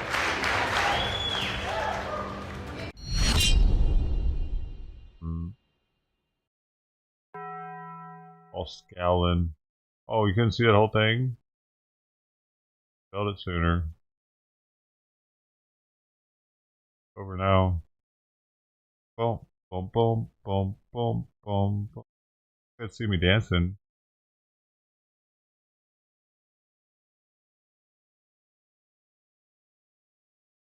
This is CNN Breaking News. And we're following the breaking news. President Trump saying he is now doubling the tariffs on Canadian aluminum and steel as markets reel for a second day in a row. The Dow Jones down. Double that shit, bitches. 50%? Dude. 600 points now, 622 Fuck points. your steel, right Canada. now, 622. It's all fueled by the enormous uncertainty Our over own the steel. president's trade war. Joining us now, CNN White House reporter Elena Treen. Elena is joining us, and CNN business and politics correspondent Vanessa Yurkevich is. They don't even do. They don't even have bauxite. All they do is manufacture. What are they going to do with all their aluminum now? Figure it out, Canada. We're probably your biggest exporter or importer, whatever. You know what I mean. Well, Elena, let me start with you. What is the White House saying, first of all, about this latest escalation in tariffs involving our closest neighbor and good friend, Canada? I said China. Well, we really saw the president just moments ago with this post on social media really just ramp up some of that uncertainty and threats to Canada. I note as well that this comes just days after Canada selected a new leader for the Liberal Party. We're going to see them have a new prime minister soon. Someone who has said that he wants to continue what Justin Trudeau has been doing. Can you imagine being the new guy on the job and you're having to deal with Trump doing all this shit? Your country, like, this is major, right? Like, this is shit. Like, this guy's he's gonna be way in over his head. But I want to get into what the president said. Canada's going to end up folding and selling their country to America. Response to the Premier of Ontario placing a 25% tariff on electricity in certain states that he is going to be responding, as you mentioned. That's what pissed him off good, because that was some bullshit. What were they thinking with that? If we can't make our own power. With increasing tariffs on steel and aluminum from 25% to 50%. He also argued that those are going to go into effect starting tomorrow morning. He also said he would soon be declaring a national emergency on electricity within the threatened area. And he went on to say that if he does not like what Canada does, if he does not like how they respond, he will significantly increase tariffs on automakers and cars coming into the United States from Canada. And he added as well, he said this, which I found very notable, quote, "The only thing that makes sense is for Canada to become our cherished 51st state," just continuing on with that taunt. But I think the big picture here, Wolf, is that we have seen so much uncertainty. The market had its worst day yesterday than it has had all year. A lot of people wanting to get some reassurance from the president and the White House. This is not doing that. This is only creating far more uncertainty at a time when people are very concerned about the state of the economy. And the markets are not good so far today. In the first couple hours or so since it's open, the Dow Jones, as you can see, bottom right-hand corner of the screen, down 570 points already. Elena, stand by. I want to bring in Vanessa. Vanessa, how else is Wall Street responding this morning? Yesterday was very, very bad. Today looks pretty bad as well. Yeah, markets open mixed this morning, kind of waiting to see what the president was going to say. We got that answer at 10 a.m. when the president posted on Truth Social that he would be doubling tariffs on Canadian steel and aluminum. And you see now markets reacting to that news, falling even further. There's a big question here about whether or not we're pointing towards a recession. President Trump said that he could not rule one out. And Goldman Sachs has just increased their recession forecast to 20% from 15%. But just to reassure folks at home, we are not in recession territory just yet. And Jerome Powell, the chair of the Federal Reserve, said that the economy is actually in a good place right now. But there are flashing warning signs right now. We are hearing from major retailers about what the outlook is looking like for consumers for this year. Delta slashing its forecast by about half, and also Kohl's saying that this is going to be a turbulent 2025 for consumers, and you see those stocks reacting right there. Also in the auto industry, President Trump in his post said that he is going to go ahead on April 2nd and put tariffs on any autos coming into the U.S. But the problem is Canadian auto parts and cars are very much intertwined with U.S. manufacturing. Those stocks, GM, Ford, and Stellantis, the big three here in the U.S., are also down this morning on that news, Wolf. They certainly are. How is Canada so far reacting, Vanessa? Well, Canada has said that they want to come to the negotiating table and try to work something out. But we heard just moments ago from Doug Ford, the Premier of Ontario, who reacted to Trump's Truth Social post this morning. Take a listen to what he said. I apologize to the American people that President Trump decided to have an unprovoked attack on our country, on families, on jobs, and it's unacceptable. I'll talk to the team and we'll make an appropriate response to President Trump. Again, I stress, this is not the American people. Canadians know it. And if we go into a recession, You it's said self-made yesterday by one person. It's called President Trump's recession, which shouldn't be this way. We should be booming both countries right now. Now, Wolf, we have been reporting a lot on the trade war with Canada, Mexico, and China, but this is really shaping up to be a global trade war. You heard from the premier right there saying that the recession that could be coming would be self-inflicted. We also heard the same thing from the former Treasury Secretary Larry Summers, who said that would also be self-inflicted. Now, the markets this morning have been reacting at every step of the way along this news cycle. It'll be interesting to see if we get any readout from the 5 p.m. business roundtable that the president is holding later today, and whether or not business leaders can try to pull back President Trump from some of these more rash tariff decisions, of course, rattling markets and American consumers who are looking for some certainty right now, Wolf. We'll see what happens, and we'll monitor what the president has to say later today. He was silent on all of this yesterday. Vanessa Yurkevich and Elena Treen reporting for us. To both of you, thank you. Brian, CNN's Maddie again with a look at the markets. Quite a change for Trump 2.0. Going back, it wasn't so long ago in his first term where he was touting the market's climbs. Now he seems to be ignoring them, suggesting he doesn't even pay attention, though those around him all say he watches closely. So what's going on, Matt? Well, Bianna and Zane, as you guys know, CEOs and investors, they really crave stability and clarity, not chaos. Unfortunately, though, they're getting more and more chaos really by the day. You would have thought that after yesterday's steep sell-off where the Dow fell almost 900 points, that perhaps the White House might change its tune on tariffs and this trade war, but that did not happen. Instead, we saw U.S. stocks fall significantly after President Trump announced plans to really escalate further this trade battle with Canada by announcing plans to double the steel and aluminum tariffs to 50% and suggest that more tariffs are on the way. I just got off the phone with market veteran Art Hogan, and he said, look, he said, this is a market that is just blatantly sick and tired of the back and forth on trade policy. And he said it feels as though the administration just continues to move the goalposts. With all that uncertainty, it's just impossible for investors to have any confidence. And so we are seeing that play out again today, where investors really want to know where this is all going, how long tariffs are going to be in place, how high they're going to go, on which countries and why. And yet it feels like this is another day where we're really left with more questions than answers. I mean, yeah, there's very little clarity. I mean, we initially thought that these tariffs were going to go into effect on April 2nd, and then Donald Trump now saying that because Ontario essentially imposed taxes or raised taxes on electricity being imported into the U.S., that Donald Trump was now going to, as you point out, double tariffs on steel and aluminum to 50%. And he's saying that these tariffs are going to go into effect as soon as tomorrow. And so given this trade war with Canada really ramping up, my question to you is, how resilient is the U.S. economy? Is it prepared to withstand what's coming down the pike?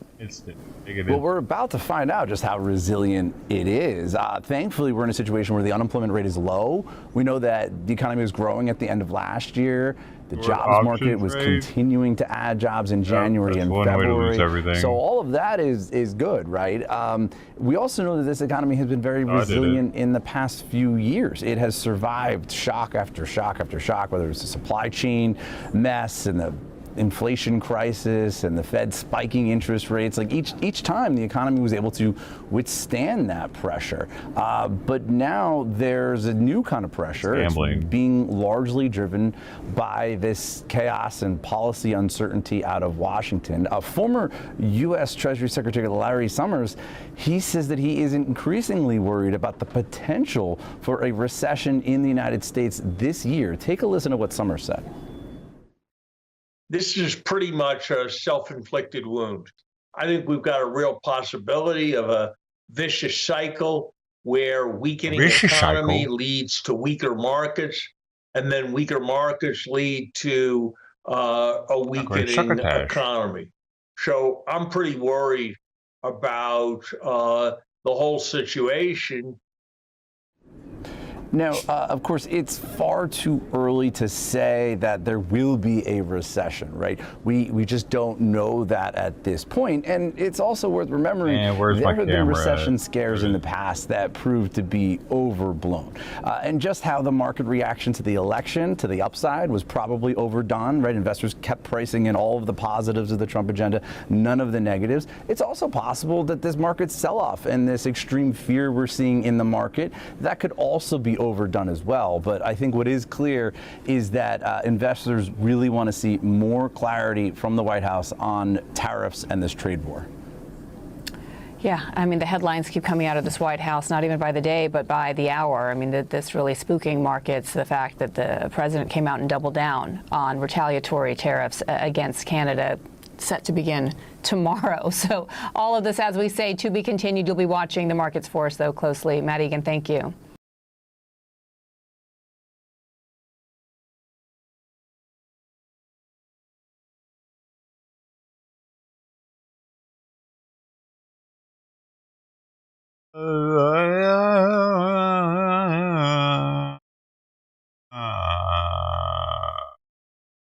A woman separated from her cat during the chaos of the Palisades fire now has been reunited with her sweet Maine Coon 2 months after the flames tore through her neighborhood. Now, nobody's really sure how Aggie survived, but tonight I spoke with the Aggie's owner, and she's very grateful. Oh, I'm so glad I see you again. A tearful reunion after a 2-month separation. Catherine Kiefer and her cat Aggie back together. In early January, as Kiefer's home burned in the Palisades fire, Aggie, a 5-year-old Maine Coon, was lost in the flames. And for all the days after, Catherine grieved. I was distraught about Aggie. I had no idea what had happened to her, and I was fearing the worst, and I just couldn't get past it. I just couldn't. I just thought, she was gone. After more than 60 days alone in the fire rubble, Aggie was found safe by volunteers. She was in bad shape, near starvation, and very scared, but alive, taken to an emergency vet hospital. And that led to this reunion on Saturday. All her fur's missing. It was her Aggie. And she was just skin and bones, but she was responsive and she recognized our voices. And it was just, it was truly a miracle. I just couldn't see how anybody could have survived. I don't know what to say. Is she still alive now, though? I just feel really, really lucky. I think she, in her own way, does too. Yeah. Aggie has already received 2 blood transfusions. She's improving, but the medical care, as you can imagine, it's very expensive. Catherine already lost her home in the Palisades fire. So if you'd like to help, I know she'd appreciate it. There is a GoFundMe. You can find the link at ktla.com. So, blood salt. Damn, her kidneys are probably shot. Kidneys are shot. Liver shot. Didn't eat so long. Her liver's probably she probably has fatty liver disease.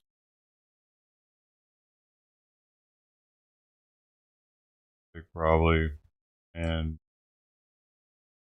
the organs, everything got concentrated probably because she didn't have water, she didn't have food.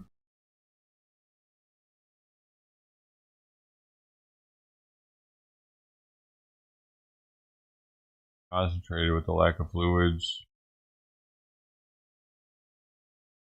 Oh yeah, better liver, kidneys all jacked up. Bugs. Oh, she might not last much longer. Damn, man. Sad.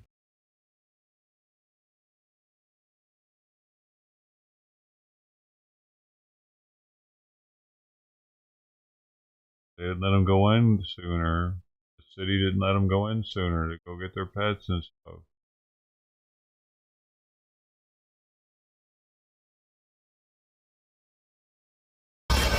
A backpacking trip turned nightmare. That's how one British father describes his daughter's trip to the U.S. after a visa mix-up at the border. Good evening, and thanks for joining us for the news at 10. I'm David Rose. And I'm Sabir Rayford. That mix-up has landed the young woman in an ICE detention facility in Tacoma, where she still is tonight. Fox 13 reporter Nia Wong has been following this case. She's joining us from the newsroom with what we know so far. All racism. Paul Burke says his daughter's current conditions at the Northwest Detention Center are deeply concerning, and she's been there for nearly 2 weeks. As they reach out to British leaders, they are asking for help in the States to help bring Becky back home.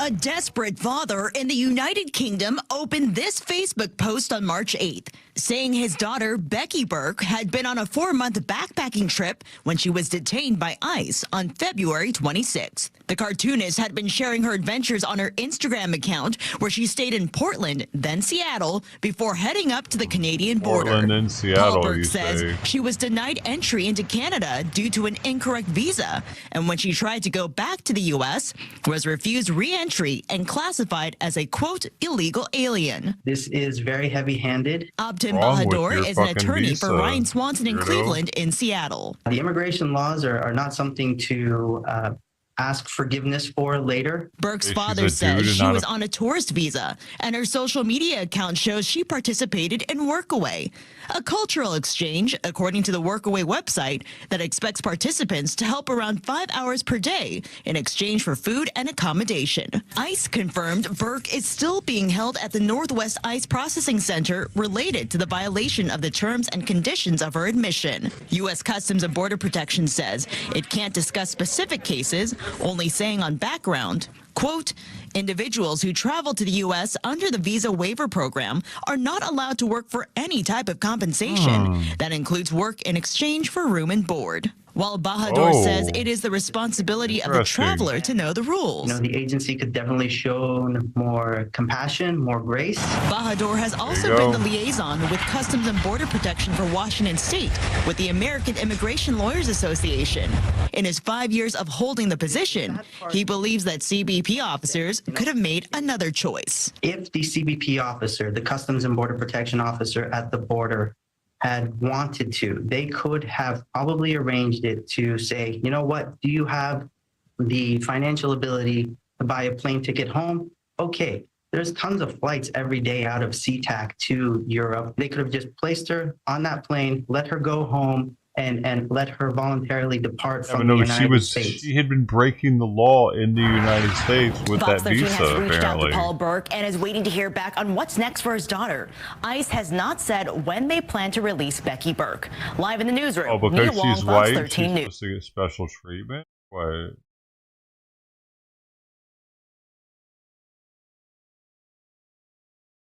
Shocked many when he sat down for a meal with Fox's Sean Hannity. The pair dined at fast food chain Steak and Shake, eating burgers and fries in a bid to highlight the chain's switch to frying their food in beef tallow, which is a healthier alternative to traditionally used seed oils. Beef tallow. Oh, by the way, here you go. If you want to just take the red mask, I'll take those trays back for you. Okay? Oh, okay. Is that? This is you, Sean. Oh, this is me. Okay, thank you. And Secretary, this is for you. All right, gentlemen. Enjoy. Thank you. You didn't pick up my Coke, did you? Get your Coke. I got you, buddy. The small with the little ice. Okay. But I'm not going to drink it all because he's going to yell at me. I'm only kidding. And Steak and Shake just switched out, and people are raving about these French fries. You taste them. They're I amazing. taste them. They really are. I'm not. This is not. When I was a kid and I travel in Europe, Europe is great. Always had great food. The French fries were always a disappointment because we had the best French fries here. They had pommes frites over there, and they just didn't taste right. Today, the best French fries in the world are in Europe. I order them every time I go to Belgium or France or any place else. And the French fries here just don't taste right. And you taste these, it's a completely different experience, and the customers are raving about it. And RFK Jr. has become such a trailblazer in this space that his name has become a verb in the fast food industry. Other companies, Steak and Shake has been great. We're very grateful for them for RFKing the French fries. They turned me into a verb. But also Popeyes. By the way, a plastic straw. Thank you. Thank God. I can't stand those paper straws. I hate them. Commentator Charlie Kirk applauded the move, Airs. saying RFK Jr. just ate Steak and Shake on live TV. The fast food joint that's bravely frying everything in beef tallow. This is the way. Maha. This commentator agreed, saying, RFK Jr. chowing down on Steak and Shake fries cooked in beef tallow. Now that's a Friday move I can get behind. Maha vibes are sizzling hotter than those fries. Healthy America, one tasty bite at a time. But not everyone was convinced, with this commentator saying, sorry, but on what planet is eating processed fast food healthy? But despite RFK's mission to make America healthy again, he won't be dictating people's food choices. You know, this Steak and Shake is freely decided to do. That's not the case. Oh, I mean, I have a libertarian outlook. People should be able to make their own choices.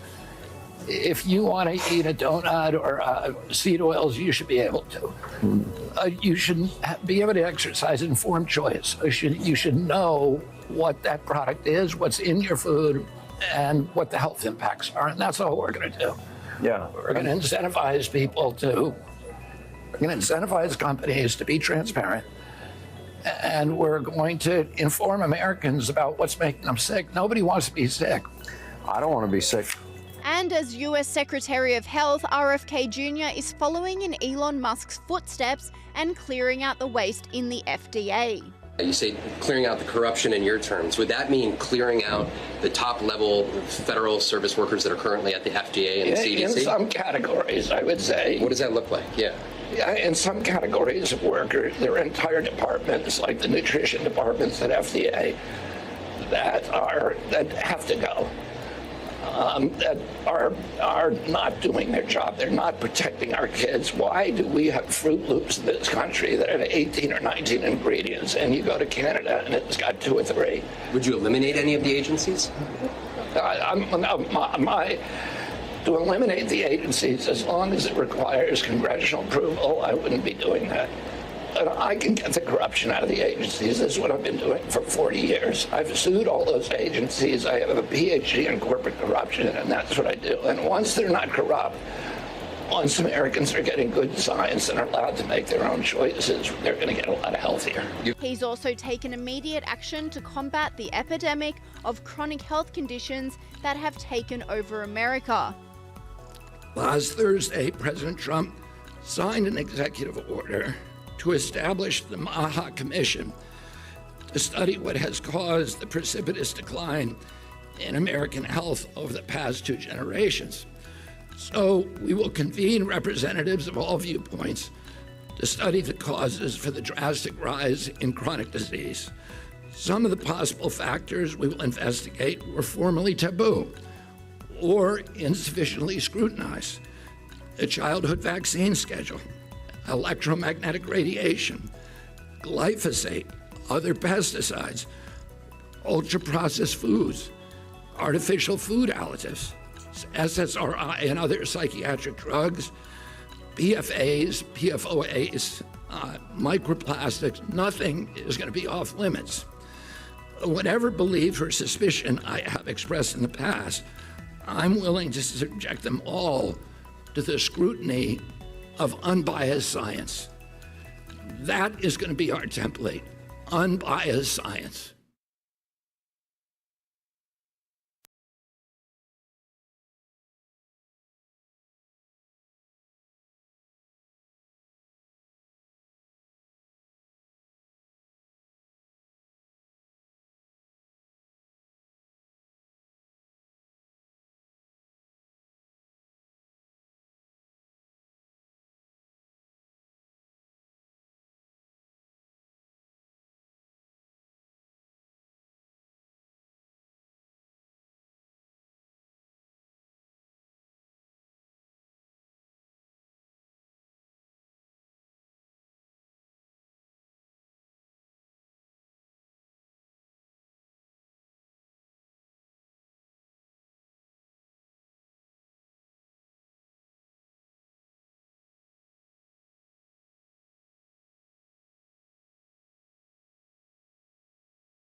Oh, wait, the Fluffy.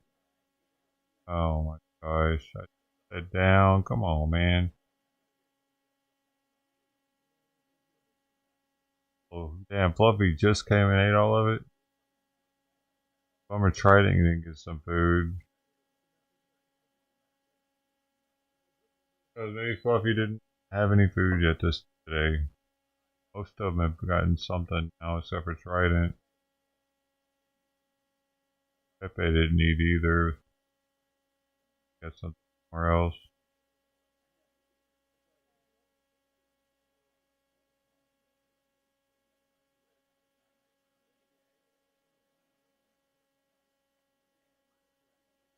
Busy trying to split Simon's mess, and I wasted 2 of them. Way off.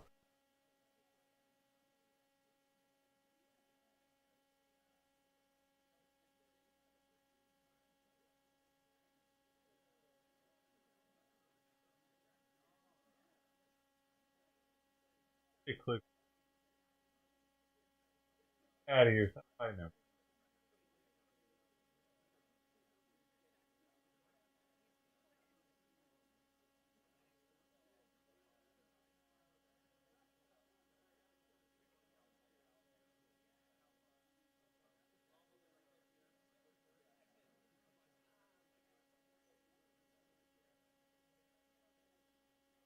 This government center is where people go to do everything.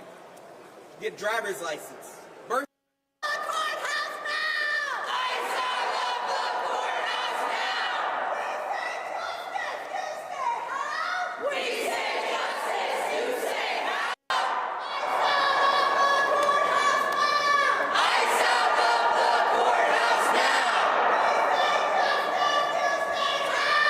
We say justice, you say how? Eyes out of the courthouse now. Eyes out of the courthouse now. Eyes out of the courthouse now.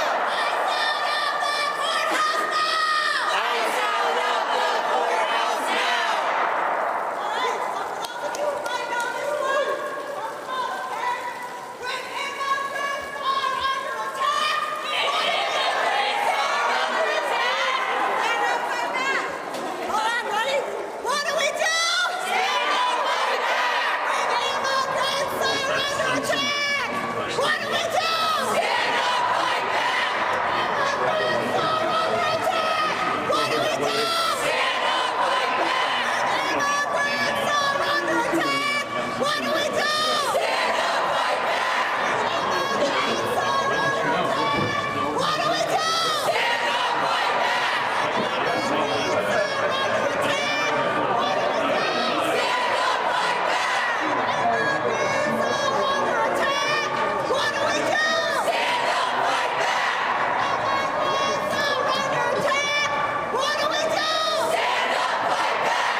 Definitely did something for people.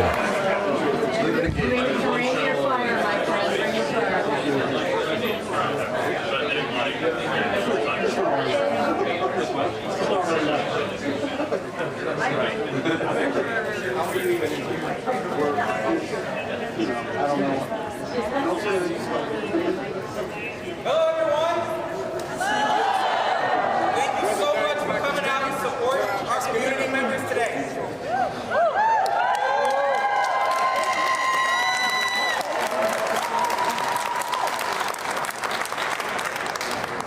I want to start by just taking a moment of silence in honor of those who have already been affected by ICE in these courtrooms and in courtrooms around this country.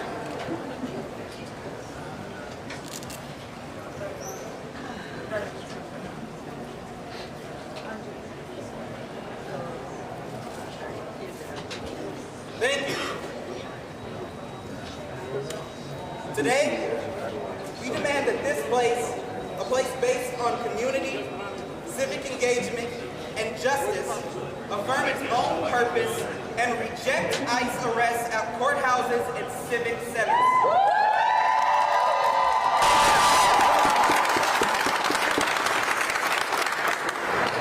Hoy exigimos que este lugar, un lugar basado en la comunidad, el compromiso cívico y la justicia, afirma su propio propósito y rechace los arrestos de ICE en la Corte y centros cívicos.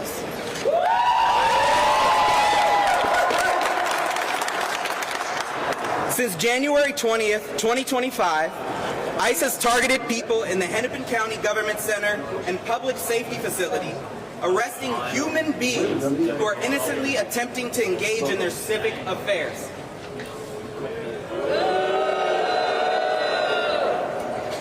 Desde el 20 de enero del 2022, ICE ha puesto en la mira a las personas del centro de gobierno del condado de Hennepin, arrestando a seres humanos que intentan participar inocentemente en sus asuntos cívicos. Those arrested have families, jobs, pets, friends, and property here. Property? That's the Los arrestados problem. tienen familias, trabajos, mascotas, amigos y propiedades aquí. Good afternoon, everybody. In one example, how are you? This meant immediate forcible arrest, indefinite detention, family separation, and deportation for a person with no criminal history and who came to the building to appear in a misdemeanor case, the lowest level criminal case in Minnesota. En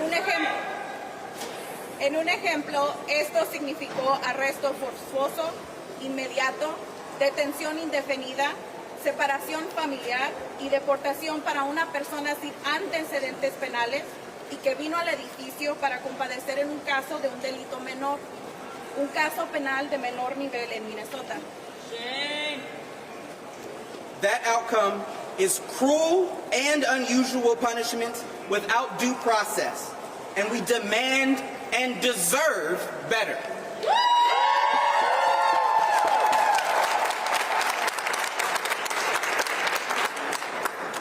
Ese resultado es un castigo cruel e inhumano, sin el debido proceso, y exigimos y merecemos algo mejor. The presence of ICE in our courtrooms jeopardize our community's safety, well-being, and access to justice. La presencia de ICE en nuestras cortes pone en peligro la seguridad, el bienestar y el acceso a la justicia de nuestros clientes. Community members merely charged with and not yet convicted of crimes are being deported, harassed, and otherwise subjected to brutal onslaught of fear-mongering and xenophobia. Los miembros de la comunidad que simplemente han sido acusados de delitos y aún no han sido condenados por ellos, están siendo deportados, acosados y sometidos a demasiado pánico y xenofobia. This government center is where people go to do everything. Get driver's license, birth certificates, get married, testify in court, or appear to exercise their constitutional rights. And bow tie is something else, though. Este centro de gobierno es el lugar al que la gente acude para hacer de todo. Obtener licencias de conducir, certificados de nacimiento, casarse, testificar en la corte o ejercer sus derechos constitucionales. Each of these activities is based on the principles of justice, community, society, and family.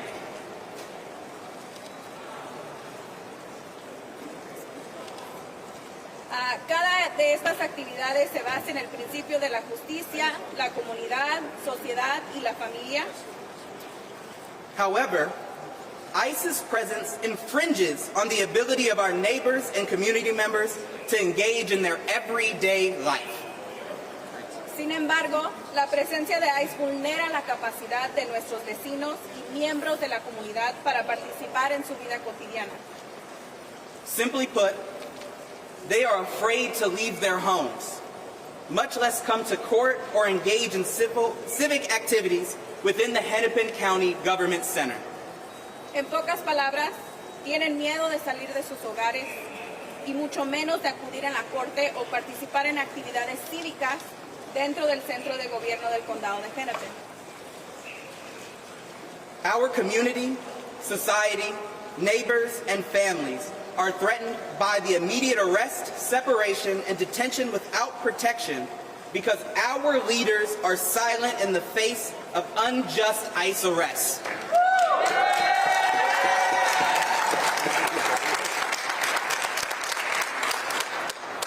Nuestra comunidad, sociedad, vecinos y familias se ven amenazados por el arresto, la separación y la detención inmediata sin protección porque nuestros líderes guardan silencio ante los arrestos injustos de ICE.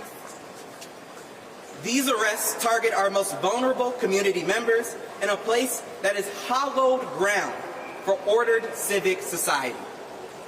Estos arrestos tienen como objetivo a los miembros más vulnerables de nuestra comunidad en un lugar que es terreno sagrado para la sociedad cívica. We demand more from the stewards of this place to keep the people who enter safe.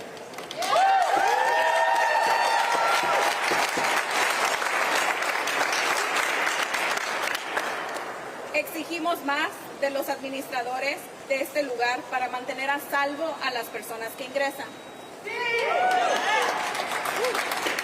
We demand, one, immediate signage prohibiting ICE from entering the interior spaces of the Hennepin County Government Center.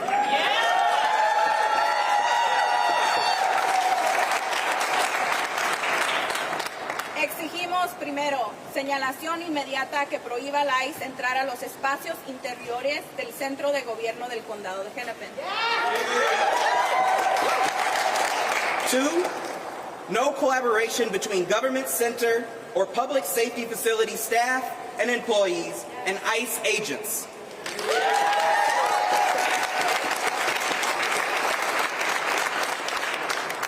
Dos, ninguna colaboración entre el personal y los empleados del centro de gobierno y los agentes de ICE. Three, immediate Know Your Rights resources in multiple languages for easy access throughout the areas of the government center.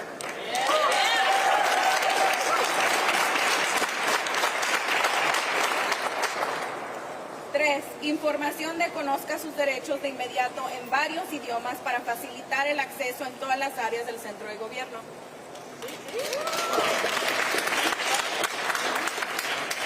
We, as a community, must protect those that are most vulnerable in their time of need.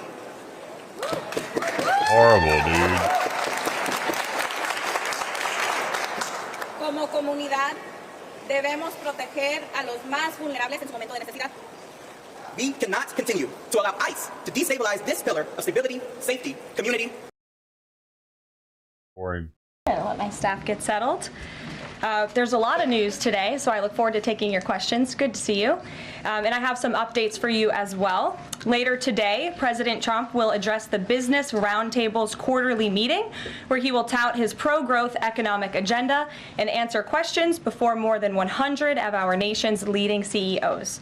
In fact, it's the largest attendance ever for this event because business leaders are so eager and encouraged by President Trump's return to Washington. This follows President Trump's roundtable yesterday with the Technology CEO Council here at the White House, where he met with key leaders in the technology industry.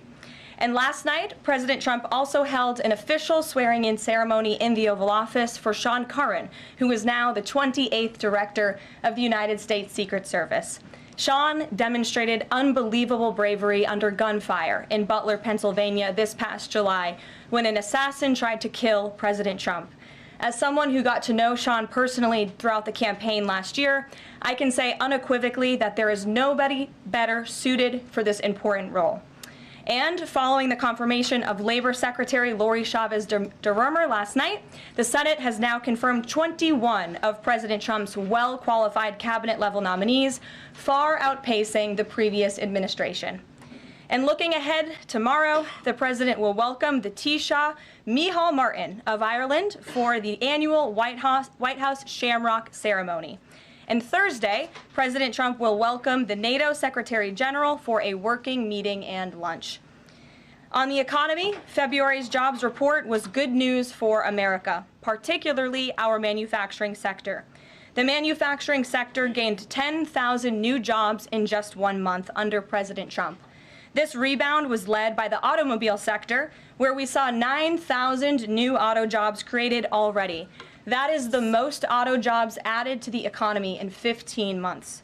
This was a complete turnaround from the Biden administration, where we were losing an average of 9,000 manufacturing jobs per month last year.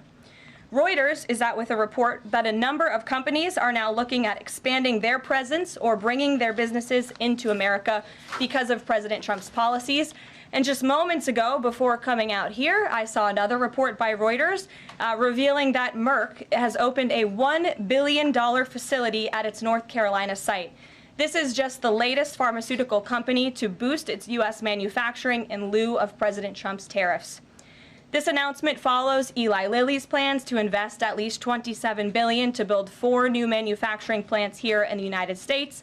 And Pfizer has also said it's considering moving their manufacturing overseas right here to the United States of America. As the president has said over and over again, when we purchase products made in the USA, the profits stay here, the revenue stays here, and most importantly, the jobs stay here. And despite the globalist mainstream media's attempts to worry consumers, President Trump will not repeat the trend of past American presidents who broke their promises to the American public and smiled while they stuck a knife in the back of American workers and shipped their jobs overseas. Our country has lost more than 5 million jobs in more than 90,000 factories due to devastating globalization over the last 3 decades alone.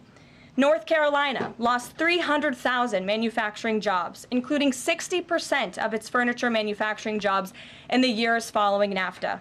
And in Michigan, globalist policies destroyed 250,000 jobs, including 40% of the auto industry, which again we know is clawing back because of President Trump's action already. These are harrowing statistics that represent countless towns and families who have been completely destroyed. But the America Last globalist era is ending under President Trump. He will no longer allow our country and our workers, our hard-working American families, to be ripped off. On another very important issue for the president, he continues to work hard to secure the border. If you missed it yesterday, CBP launched an enhanced home mobile app with a new feature, the Intent to Depart, which offers unlawfully present aliens or those aliens whose parole has been revoked an orderly and defined process to notify the U.S. government of their intent to depart the country. The CBP Home app strengthens our mission to secure the border and provides illegal aliens with a straightforward way to leave now before facing much harsher consequences later. A new report from Bloomberg just found that the number of aliens trying to reach our country by traveling through the jungle to Central America dropped a whopping 99% last month. And this follows the incredible news that illegal border crossings plummeted last month as well, down 94% at our southern border from last February under the Biden administration. As President Trump made clear during his historic address to Congress, we must finish this job and continue to carry out the largest deportation campaign in American history. And that is why the president fully endorses the continuing resolution that is before Congress and was negotiated by Speaker Johnson. He is encouraging all Republicans to vote yes on this clean CR, which freezes funding at current levels and will prevent the Democrats from getting their long-awaited government shutdown. Voting against this CR will hurt the American people and kill the incredible momentum that President Trump has built over the past 51 days. And lastly, before I take questions, I would like to commend the Washington Post, who I believe is in the room today. According to a new report from Axios, the Washington Post is overhauling their newsroom structure. It appears that the mainstream media, including the Post, is finally learning that having disdain for more than half of the country who supports this president does not help you sell newspapers. It's not a very good business model. And that's why we have people in our new media seat. And today we have Sargar Aneti, who is the host of Breaking Points, a popular political YouTube news and podcast show that has racked up nearly 1 billion views on YouTube, several hundred million podcast downloads since its launch in June 2021. He's also a former member of the White House Correspondents Association, but is now a part of the thriving independent media. We're very happy to have you with us here today. Why don't you kick off our briefing? Thank you. Really appreciate you having me, Caroline. A couple of questions for you, if I may. First on the stock market. So currently it's the 25th anniversary today of the dot-com bubble crash. There's a lot of concern for a lot of Americans right now about the state of the economy. President Trump has refused to rule out a recession. Secretary Lutnick, however, has told us there will not be one. So can the White House just tell and assure Americans today that there's not going to be a recession? Well, there's a lot to unpack there. So let me start by saying that, first of all, when it comes to the stock market, the numbers that we see today, the numbers we saw yesterday, the numbers we'll see tomorrow are a snapshot of a moment in time. And as President Trump has said, and I'm here to echo the remarks of this president of this White House, we are in a period of economic transition. We are in a period of transition from the mess that was created under Joe Biden in the previous administration. Joe Biden left this country in an economic disaster. Several statistics to point out. The delinquency rate on credit card loans increased 63% under Joe Biden, hitting a near 12-year high.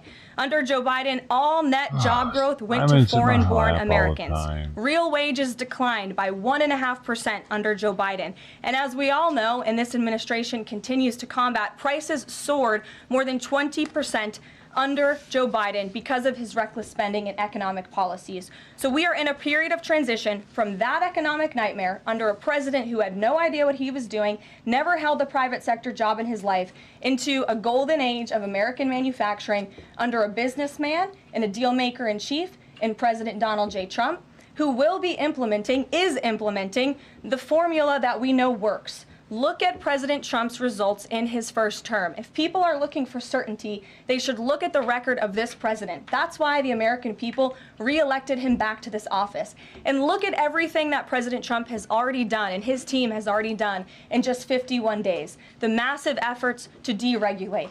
Tax cuts, which we need Congress to pass the Trump economic agenda, the Trump tax cuts, which will unleash economic growth. And the president also addressed this directly, I will point out as well, when you look at what he said on Air Force One. And he said he wants the American people to have so much money in their pockets they don't even know what to do with it. That's the intent of this administration, and we're working very hard every day on that goal. Second question on the CR. So President Trump came out today in a primary challenge against Congressman Thomas Massie. Congressman Massie's been a supporter of DOGE. He's been a supporter of Make America Healthy Again. What kind of message is this White House sending against a congressman who's sticking up for principles that he's long held in the chamber and voting against continuing resolution and spending? I think the president has made it very clear that he believes it's critical for conservatives and Republicans and frankly all members of Congress to get behind this continuing resolution to keep the government funded. The president wants to continue the momentum that he has built over the last 51 days.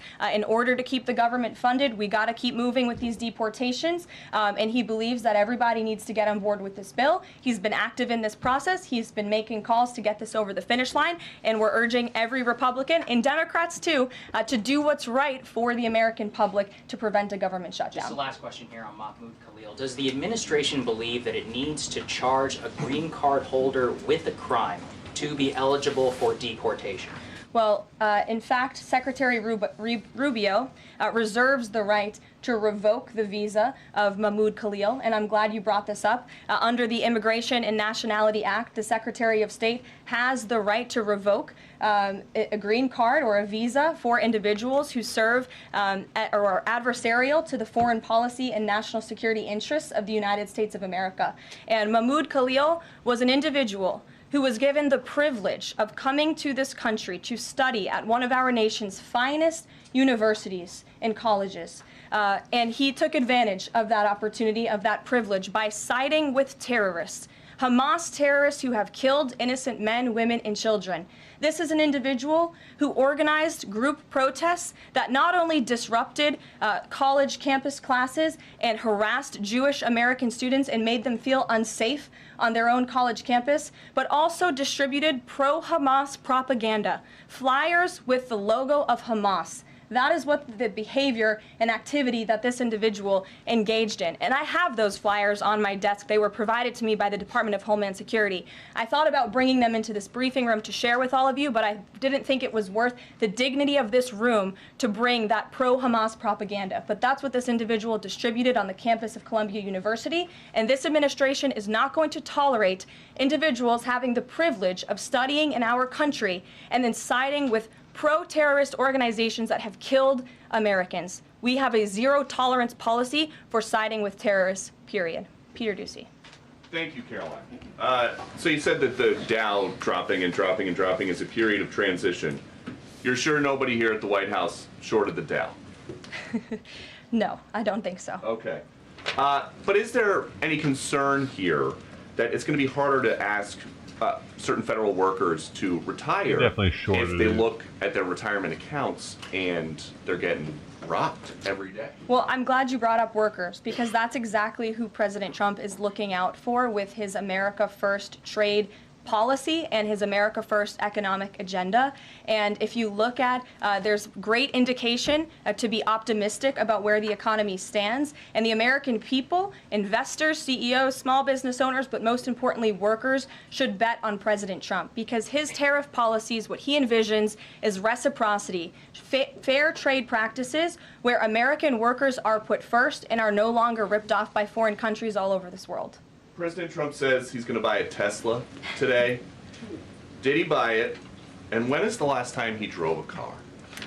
That's a very good question. I have heard the president remark that he misses being able to drive, that luxury of driving his own vehicle, although the beast is nice. But he is going to be viewing a Tesla that is making its way to the White House complex now, I can confirm. Perhaps the press pool today will have an opportunity to witness this very exciting moment later this afternoon. But Tesla is on its way here now, and we'll see if the president likes it when he checks it out. So they're bringing him a Tesla to look at, and if he likes it, he's just going to buy it. You know, he's intent on, he's definitely going to buy one, but he'll take a look at it when it gets here later this afternoon. Full retail? Yes, full market price. Kelly. Can we talk about Canada? What is the status of President Trump having a conversation with Mark Carney? We have seen the president use the term governor to refer to Justin Trudeau. Will that moniker also go to Mr. Carney going forward? And is the decision to increase the tariffs, is that based on a specific economic metric that he looked at? Is it impulse? How would you describe his reaction to candidates? The president has not yet spoken to Mr. Carney, not since I checked, which was just moments ago. But certainly his phone is always open to leaders who wish to speak with him. As for the tariffs, the president made his position on this quite clear with the statement that he put out. And it was a retaliatory statement due to the escalation of rhetoric that we've seen out of Ontario, Canada. The president saw the premier, Doug Ford, make an egregious and insulting comment threatening to shut down electricity for the American people, for hardworking American families. He made that threat. The president saw that and has an obligation and a responsibility to respond accordingly and represent the interests of the American people. So he has made the decision to add a 25% tariff. So now steel and aluminum tariffs will come into effect tomorrow at the rate of 50%. And our steel and aluminum industries have actually applauded these tariffs because, again, they know it's going to grow their industry here. It's going to allow them to export more steel that is made right here in the United States with American workers. Egregious and insulting are your words here, but that's what many Canadian leaders have said about the actions President Trump has taken toward Canada. And what do you think the timeline is for speaking to Mr. Carney? Because normally a sitting president speaks to a close ally very quickly when there's new leadership. Well, the president is, again, responding to the fact that Canada has been ripping off the United States of America and hardworking Americans for decades. If you look at the rates of tariffs across the board that Canadians have been imposing on the American people and our workers here, it is egregious. In fact, I have a handy-dandy chart here that shows not just Canada, but the rate of tariffs across the board. If you look at Canada, since you brought it up, American cheese and butter, nearly 300% tariff. You look at India, 150% tariff on American alcohol. You think that's helping Kentucky bourbon be exported into India? I don't think so. 100% tariff on agricultural products from India. Look at Japan, tariffing rice, 700%. President Trump believes in reciprocity, and it is about dang time that we have a president who actually looks out for the interests of American businesses and workers. And all he's asking for at the end of the day are fair and balanced trade practices, and unfortunately, Canada has not been treating us very fairly at all over the past several decades. To the woman in the purple, because I saw you were making a face at my previous answer, so what's going on? Well, actually, I have a couple of questions. At the core of pro-Palestinian protests on college campuses and elsewhere is a demand to end the war in Gaza, a goal that this administration actually supports and has pursued. So why has this not been acknowledged or highlighted even? Because these colleges and these protests have again put out Hamas propaganda. The flyers that have been distributed call for violence. The flyers that have been distributed have the logo of an organization that has held Americans hostage, that murdered innocent babies, that murdered men, women, and children. They are a designated foreign terrorist organization, and we are not going to tolerate non-citizens, foreigners who come here on a visa engaging in such behavior, siding with terrorists. And the Secretary of State reserves the authority to revoke the green card or the visa of an individual who serves as an actually, it says right here, reasonable grounds to believe that the alien's presence or activities in the United States would have potentially serious adverse foreign policy consequences to the United States. And I think siding with Hamas makes that quite clear. Secretary Rubio exercised that authority, and we fully believe that we are going to move forward with more arrests, as President Trump previewed in his statement yesterday. Ed. Yeah, thanks. Go ahead. Caroline. So are there conversations between the administration and the Canadians going on over this tariff? Because the Ontario Premier says the next step is to cut off electricity to the U.S. And the president put out a statement after seeing those comments and said that it would be there would be grave consequences imposed on Canada if they think about shutting off electricity for the United States of America and our citizens. And the president is also determined to ensure that we are depending on American electricity, not the electricity production of foreign nations, including our allies in Canada. As for conversations, there is continued correspondence between the president's team, particularly Secretary Lutnick, and the Canadians as well. And in the market reaction, how do you sell to the American people then, after they're looking at what's happening in the markets this week, and say that the tariff policy long term is something good?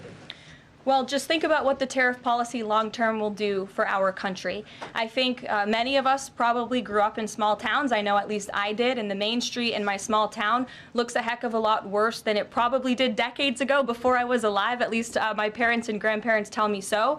And I know many Americans feel that same way. What the president envisions for this country is for the United States of America to be a manufacturing superpower, where there are American factories and businesses owned by Americans, producing goods that we are exporting to the rest of the world. Those revenues will stay here. It will increase wages for people here in our great country. It will ensure our national security, and it will boost the morale of the American people to have thriving industries again. Think about Detroit, Michigan.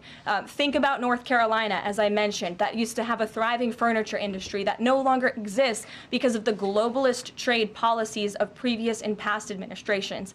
And the American people gave the president a tremendous opportunity to restore American greatness and restore our manufacturing dominance, and he's intent on doing just that.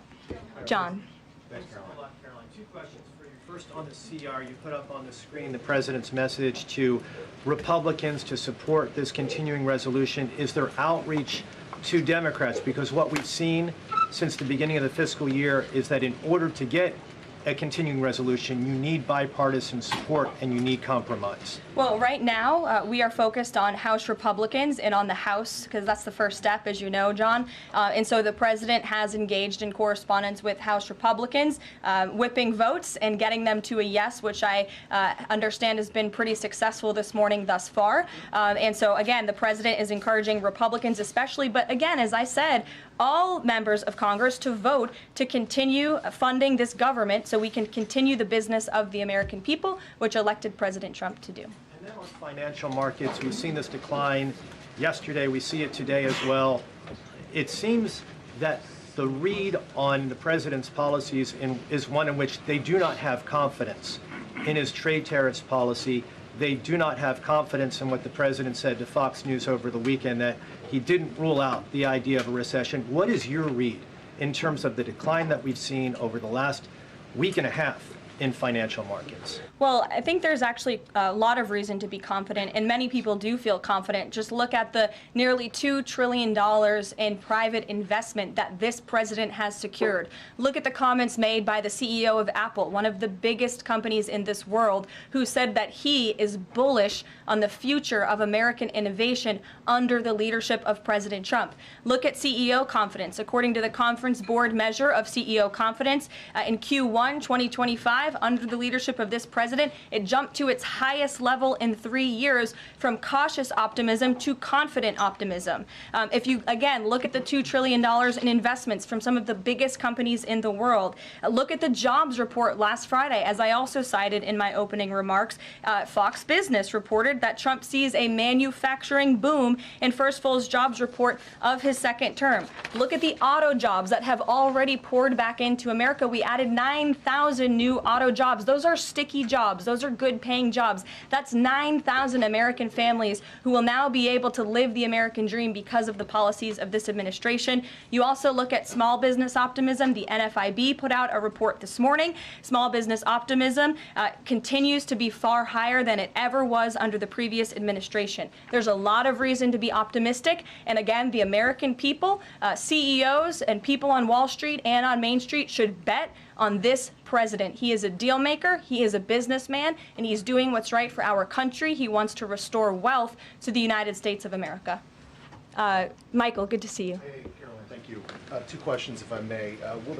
Will the administration be providing any relief to states affected by the Ontario power tariff? Well, the president has made it very clear that Canada would be very wise not to shut off electricity for the American people, and we hope that that does not happen. As for what would happen if that does take place, I'll leave it to the president to make those decisions. Does President Trump share the Justice Department's concern over rising egg prices and possible collusion of big egg?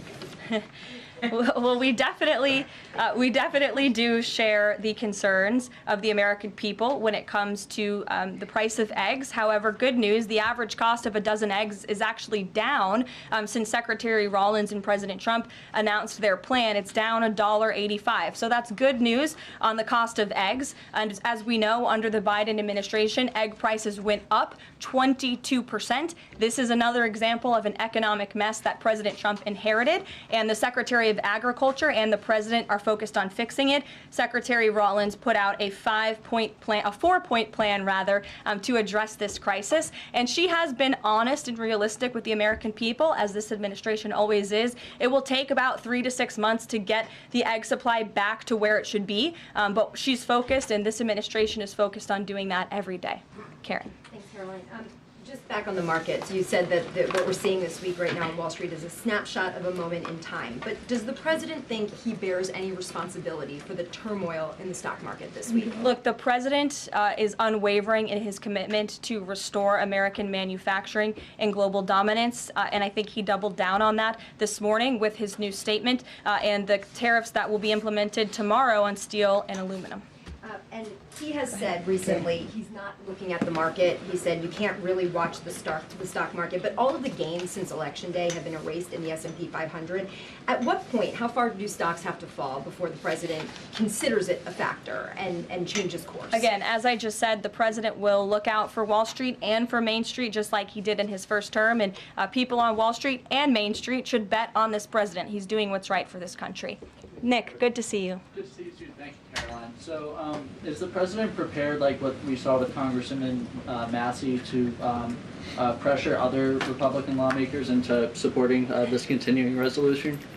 Well, he is very much, as I said, engaged in this process. He's been making calls to lawmakers on Capitol Hill, and I think his statements against Congressman Massey speak for themselves. And I will let the president put out any additional statements if he chooses to, but he fully expects all House Republicans to vote for this continuing resolution. And just to follow up, can we start to anticipate seeing more of the president weighing in on upcoming 2026 races like we saw this morning? I'm not sure about that. I'm not even sure if I'm allowed to speak about that from this podium. I would check in with our outside political team for guidance on future races and the president's involvement. Elena. Thank you. I wanted to ask about some comments Elon Musk made yesterday. He said that there is $500 to $700 billion in waste and fraud and entitlement spending. He called it, quote, the big one to eliminate. Earlier this month, he also referred to Social Security as a Ponzi scheme. Should Americans expect changes, big changes, to Social Security and Medicare? President Trump has been unequivocally clear on this. He is going to protect Social Security and Medicare benefits and Medicaid for hardworking Americans who paid into these entitlement programs and deserve those hard-earned benefits. And unfortunately, the mainstream media has taken Mr. Musk out of context. I saw a Bloomberg headline that our team actually worked on getting updated and fixed because it was so wrong, and it took Mr. Musk out of context. What he was specifically referring to cutting was the waste and the fraud and abuse that does exist in these programs. According to an IG report from the Social Security Administration, there's more than $70 billion of fraud in the Social Security program alone that we know of. And so the president will continue to protect these programs for hardworking Americans, and actually cutting the waste, fraud, and abuse out of these programs will protect it for hardworking Americans. Okay, respectfully, he said around $500 to $700 billion. There was no evidence to claim that, and also if that is the case, that would represent more than a third of what Social Security paid out last year, maybe 20% of Social Security and Medicare. Again, combined. if you read his full quote, he said, "We think," so it's an estimate based on what he's seen. He's not saying definitively, he's saying that's what DOJ suspects and thinks. And that's exactly why DOJ was created, to ensure that we are investigating the fraudulent spending, the wasteful abuse across our federal government. And I would remind everybody in this room that 77% of the American people support this effort by Elon Musk and DOJ to identify such waste, fraud, and abuse. Caroline. Go ahead. Thanks, Caroline. You're welcome. If we could just step back for a second. When President Trump last addressed the BRT when he was on the campaign trail, his big push was on tax cuts. He's going there today as he's proposing tax hikes in the form of tariffs. And I'm curious for why he's prioritizing that over the tax cuts. He's actually not implementing tax hikes. Tariffs are a tax hike on foreign countries that, again, have been ripping us off. Tariffs are a tax cut for the American people, and the president is a staunch advocate of tax cuts. As you know, he campaigned on no taxes on tips, no taxes on overtime, no taxes on Social Security benefits. He is committed to all three of those things, and he expects Congress to pass them later this year. I'm sorry, have you ever paid a tariff? Because I have. They don't get charged on foreign companies, they get charged on the importers. And ultimately, when we have fair and balanced trade, which the American people have not seen in decades, as I said at the beginning, revenues will stay here, wages will go up, and our country will be made wealthy again. And I think it's insulting that you are trying to test my knowledge of economics and the decisions that this president has made. I'm now regret giving a question to the Associated Press. Mary, go ahead. Hey, Caroline, I have two if that's okay. The first one was on Russia, Ukraine. I know Special Envoy Witkoff said yesterday that Zelensky apologized in his letter to Trump. Can you share any more about that letter and what else might be interesting from it that we don't know? Yes, the president did reference that letter, as you're saying, in his joint address to Congress. And I do have an update. As you know, Secretary of State Rubio and our National Security Advisor Mike Waltz have been negotiating with the Ukrainians today in Saudi. They will be providing a full readout of that meeting very soon. But I can assure you and everybody here and the American people that the news we've received from that meeting throughout the day and the president has been briefed on is positive. This meeting has been productive. I will let Secretary of State Rubio and our National Security Advisor speak to the specifics of what has taken place today when they are ready to do so when the meeting concludes. Lindsay, go ahead. The president has said this is the first of many arrests like this. Does the administration have a rough estimate of how many arrests you're planning to make similar? I don't have an estimate. I do know that DHS, based on very good intel that they have gathered at the direction of the president's executive order, which made it very clear to the Department of Homeland Security that engaging, as I said, in anti-American, anti-Semitic, pro-Hamas protests will not be tolerated. So since the president signed that executive order and since Secretary of Known has taken the oath at DHS, they have been using intelligence to identify individuals on our nation's colleges and universities, on our college campuses, who have engaged in such behavior and activity, and especially illegal activity. And so I don't have a readout on how many arrests will come, but I do know that DHS is actively working on it. And I also know that Columbia University has been given the names of other individuals who have engaged in pro-Hamas activity, and they are refusing to help DHS identify those individuals on campus. And as the president said very strongly in his statement yesterday, he is not going to tolerate that, and we expect all America's colleges and universities to comply with this administration's policy. Jasmine. On Canada, after all of these threats to increase tariffs or turn off electricity, I wonder, does this administration still consider Canada to be a close ally of the United States? Well, I think Canada is a neighbor. They are a partner. They have always been an ally. Perhaps they are becoming a competitor now. But as the president also laid out in his Truth Social post today, he believes that Canadians would benefit greatly from becoming the 51st state of the United States of America. And I actually looked into some of the research about the cost of living in Canada, and the cost of living is much higher than it is here in the United States of America. The average cost of a home in Canada is much higher. In Quebec, the highest tax rate for an income of $150,000 or more is 53.3%, more than half of Canadians' incomes they are being taxed on. So the president has made it clear that he believes Canadians would be better served economically, militarily, if they were to become the 51st state of the United States of America. Reagan. Thank you, Caroline. A week ago, Attorney General Bondi said a truckload of Epstein files had been delivered to her office from the SDNY. When can we expect those files to be released to the public?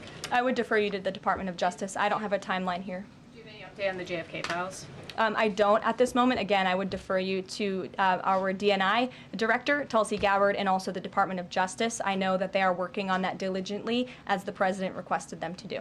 Christian. Thanks, Caroline. Two questions.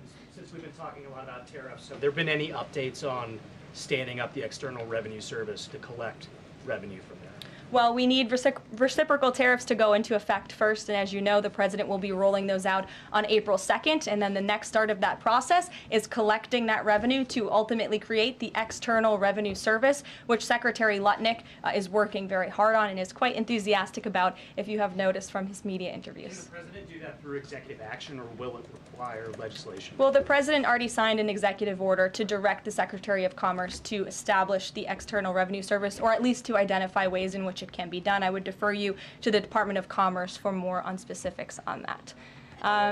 Sure, in the back. Thank you very much, Caroline. I have a few questions on South Korea and North Korea. First question, as you know, South Korean President Yoon has been released from illegal detention. What is the reaction of the United States as an ally?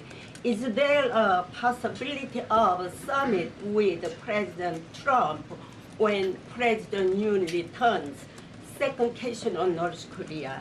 North Korea launched the several ballistic missiles into the West Coast yesterday. What is the White House's reaction on this? Sure. Yes, I'll start with your question on North Korea. We condemn these actions and we call on North Korea to stop their unlawful and destabilizing actions. As for South Korea, the U.S. and Republic of Korea's alliance is ironclad, and the Trump administration remains in close contact with our South Korean counterparts as we work together to promote a free and open Indo-Pacific. Sure. You didn't answer that release of South Korean president from jail. I don't have anything on that, but I can certainly check in with the National Security Council and get back to you. Sure, good to see you. Press Secretary, many are concerned about the validity of President Biden's official actions and also his pardons of the possible criminal actions of individuals such as his family members and Liz Cheney, as information is emerging that many of his official actions were auto-signed, possibly even the pardons, and without his knowledge or consent. Does the White House have any information available currently that Biden was actually the one that approved and signed those pardons? And second question, will the DOJ investigate whether President Biden's cognitive decline allowed unelected staff to push through radical policy and pardons without his knowing approval? I don't know the answer to that question, but I can check in with our folks here who may know the answer to that question and get back to you. Dasha, go ahead. I didn't think it was going to be raised until tomorrow. That President Trump has for what his tariffs, he believes his tariffs can do in terms of bringing jobs back to the United States. I asked you last week about how much Americans might need to buckle up for some short-term pain, a conversation that with the President and Treasury Secretary Scott Bessent have had with the people. I'm wondering, how high is the pain threshold for President Trump and for this White House as you watch some of the turbulence in the stock markets, as you field concerns from businesses and potentially see some of those approval ratings drop in the short term? How much is he willing to stomach that, and will he stay committed to his vision for tariffs even as all of this comes up? Well, the president has been working hard every single day to alleviate the pain that was inflicted by the previous administration through massive deregulation, through drill baby drill, as we like to call it, unleashing the might of our energy industry, which we know will ultimately drive down costs for consumers here at home. And again, as I mentioned, the president is intent on signing tax cuts for the American people to put more money back into their pockets, which will ultimately unlock consumer confidence. And again, I'll reiterate the president's words in layman's terms as he does best. The president wants the American people to have so much more money in their pockets. They don't know what to focus on do with it. everything That's the goal of this except for what I'm putting right in front of through it. tariffs, through tax cuts, through deregulation, and through unleashing the potential of our energy industry. I have two more quick notes before I wrap up.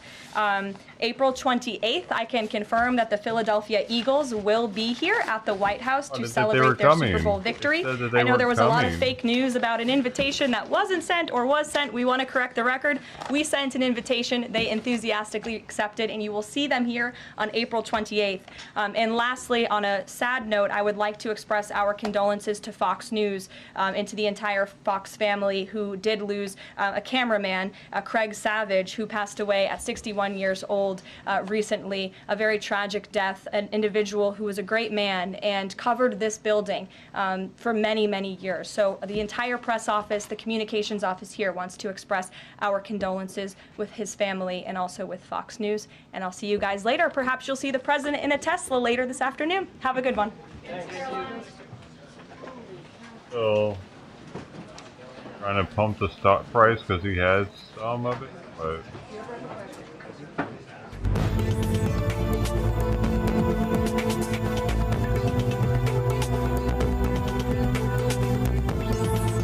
shit.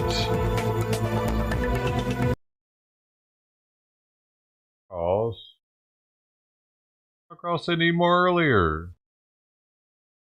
Maybe you heard Dom coming out.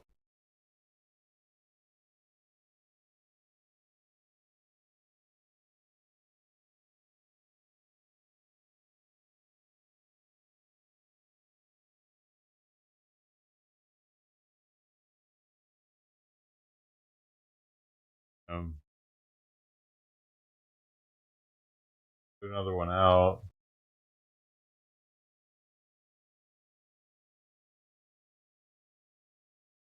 What's up, Alberto?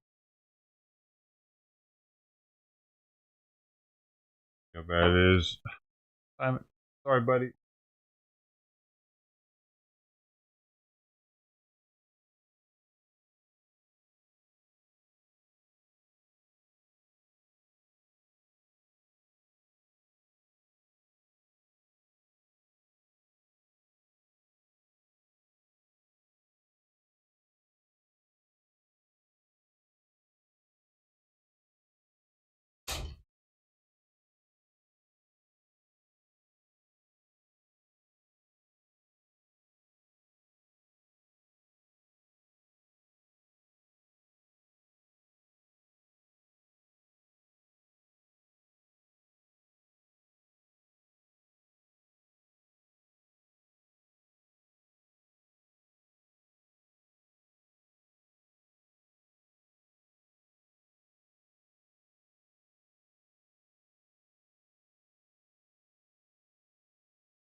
There. Maybe one more cat will get food before it starts raining. That is the last fancy feast I have. I do have a bunch of other little foods that Simon either wouldn't eat or would only eat a small amount of. I'll put out there. They're more expensive than Fancy Feast. But they might not even like them.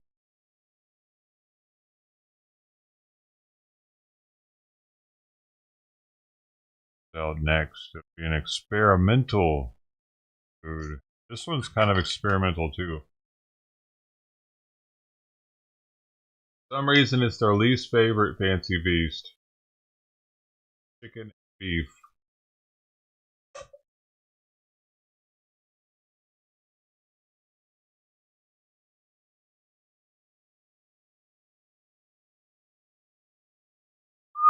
I think Simon might be hungry, which is good. Now down on, I give him at 12. Getting a little active. I'm sleeping, but he would be had I not got him up a minute ago. Put more food out. Just now joining. Might have missed. Cross was just here again. Didn't eat much earlier. We'll probably maybe more this one comes back. The handicapped cat, broken leg. Get him because this is going to be a bad week for the cats. There's going to be, I don't know how wet it's going to be, but it's going to be wet. A lot of days. Cats are going to be struggling out there. My grass is going to be getting. Grass is getting fucking crazy too.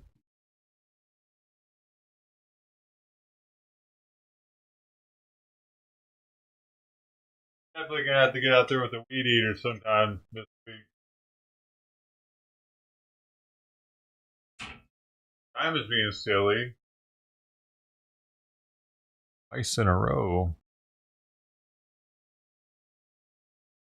Good morning, everybody. Thank you for joining us. So today, the Massachusetts Air National Guard member convicted for leaking highly classified documents will return to a courtroom. Thanks for joining us. I'm Latoya Edwards. And I'm Raul Martinez. Jack Texera faces a court-martial today, and NBC 10's Alicia Palumbo is live in Bedford near Hanscom Air Force Base ahead of this morning's hearing. So what can we expect, Alicia?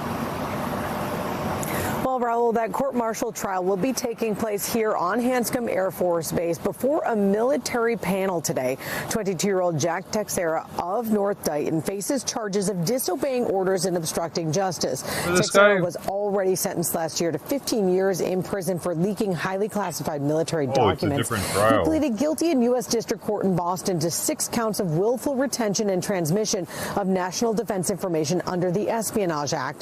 Texera's attorneys argued that the court-martial amounts to prosecuting him twice for the same offense, but the military disagrees. Texera was a cyber transport systems specialist with the 102nd Intelligence Wing at Otis Air National Guard Base in Massachusetts. He admitted to illegally posting top-secret information on the social media platform Discord regarding Russia's war in Ukraine, as well as a U.S. adversary's plans to harm U.S. troops overseas. Texera remains in the Air National Guard on unpaid status, and that court-martial hearing is scheduled to begin this morning at 8:30. We're live at Hanscom Air Force Base. Alicia Palumbo, NBC 10 Boston. Alicia, thank you for that coverage. Interesting. Double down. Like, wow. Interesting. I thought that the original case was a military case or UCMJ case. I didn't realize that the outside court. I mean, interesting. I mean, outside court will go after a military, of course. You can get a speeding ticket if you're active duty. You can get charged, but interesting. It's like if you were to manslaughter or something, do you get charged on the outside and on the inside? That doesn't really seem right.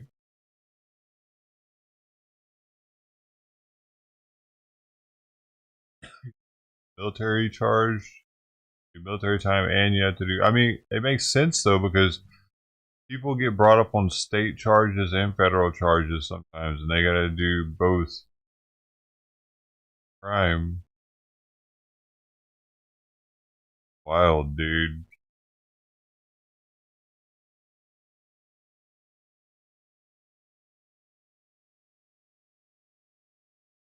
And people have to do like local, city, state, and federal, and military charges and military court. Do all 4 of them. Or you got to spend 80 days in jail, and you're going to spend time in the state prison. You're going to spend time in the federal prison. You're going to spend time in the military prison. Better get used to it, buddy. Will begin shortly. Eliminating waste, fraud, and abuse at DHS. Addressing the Biden-Harris administration's failures. Room 310. Homeland Security Committee.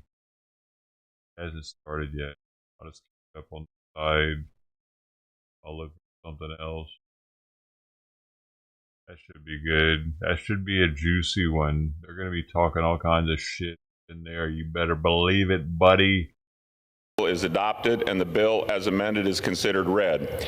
The bill as amended shall be debatable for 1 hour, equally divided and controlled by the chair and fucking shutdown that's happening ranking live. minority member of the Committee on Ways and Means or their respective designee. Now they're going to argue about it for an hour. And the gentleman regarding from Illinois, oversight, investigations, accountability will come to order.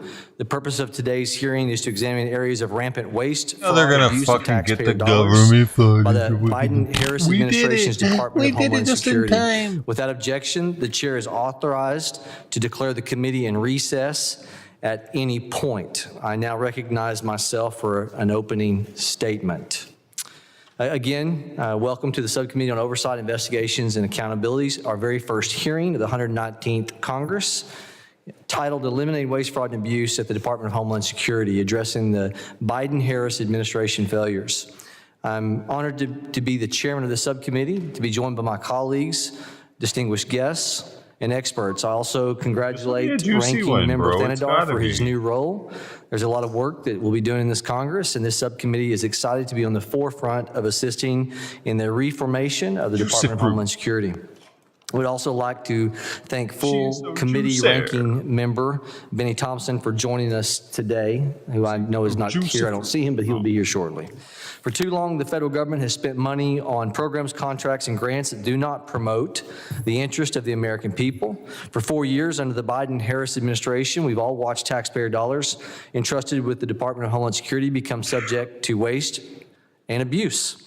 There is no doubt that inefficient and effective use of taxpayer resources undermine our national interest. Make it Under smaller, she new said. leadership in the last 2 years in the House, under Republicans taking the majority, this oversight subcommittee did press hard for transparency. That's the main problem women run into. The Biden-Harris administration solutions only that goes fell so on far. deaf ears. Earthy The now, GO, that the thing can Government stretch Accountability out. Office, Let's the believe that. Office of Inspector General have also remained providing many recommendations that could have saved taxpayer money and assist the department in mission success. For the last several years, nonprofit organizations like the Heritage Foundation, America First Legal, the Council to Modernize Governance, who will join us today on the second panel of witnesses, have demanded transparency and accountability, but were consistently stonewalled by the government. Today, we will examine some of the rampant waste, fraud, and abuse at the Department of Homeland Security that occurred under the Biden-Harris administration and evaluate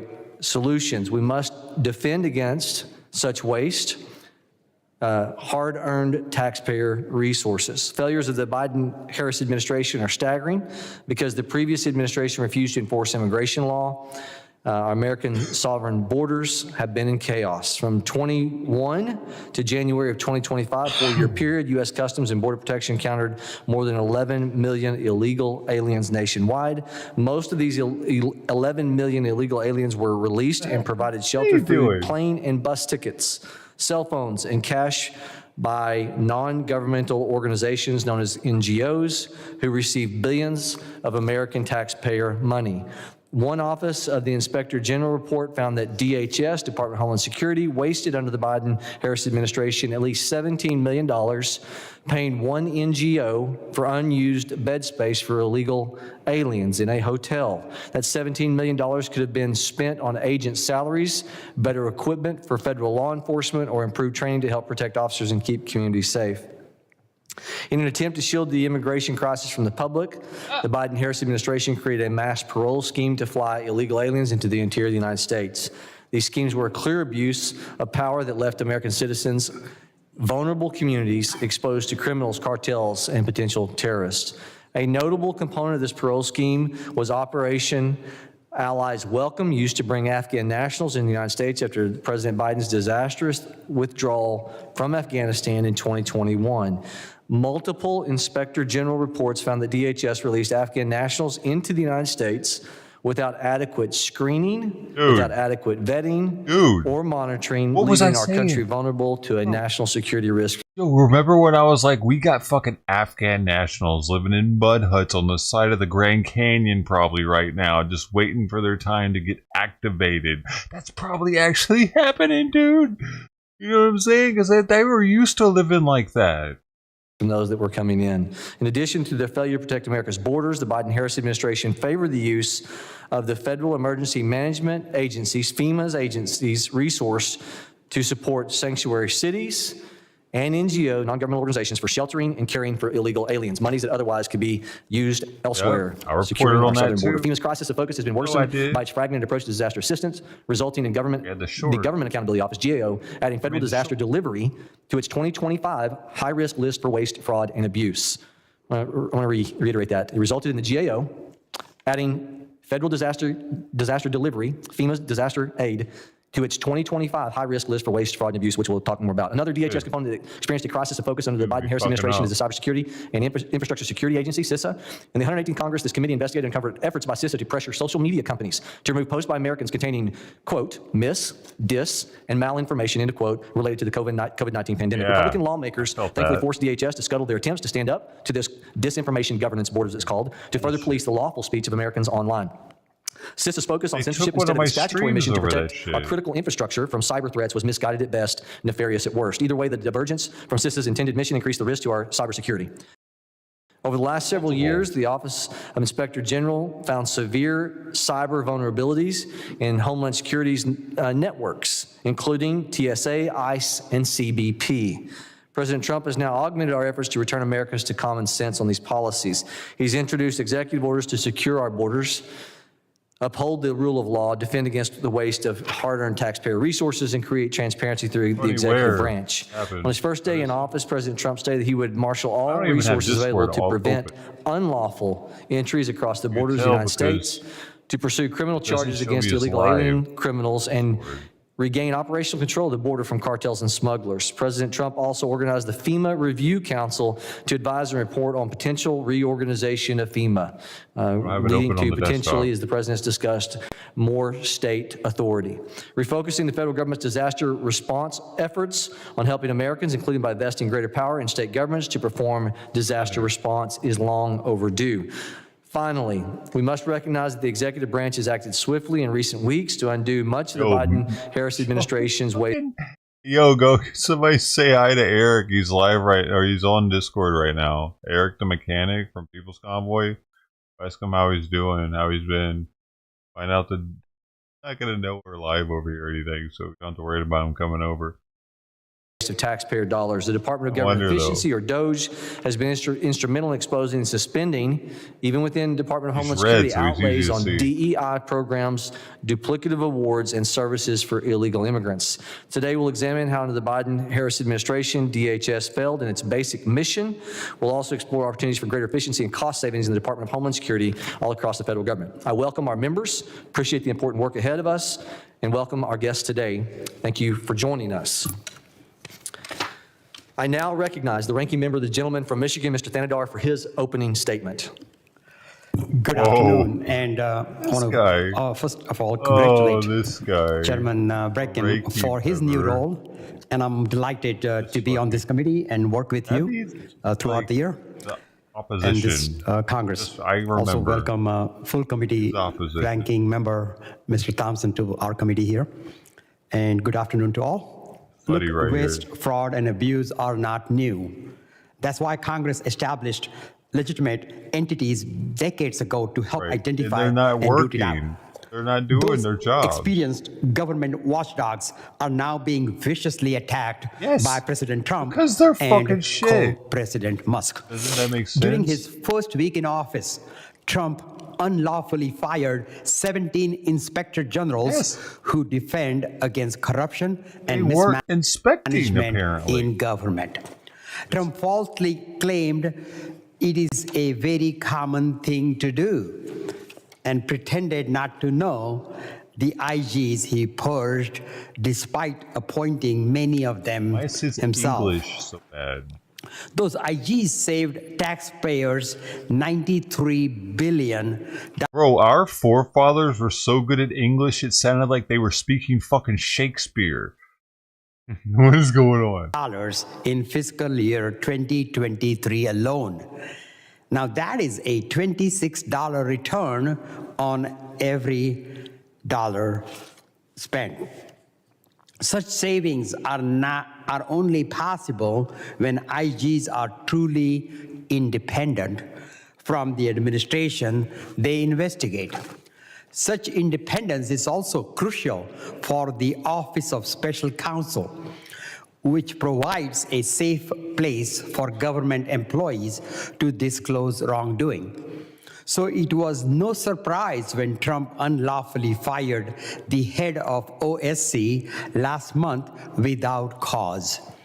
Trump is purposefully gutting the watchdogs who can help check presidential power and replacing them with a dangerous knockoff.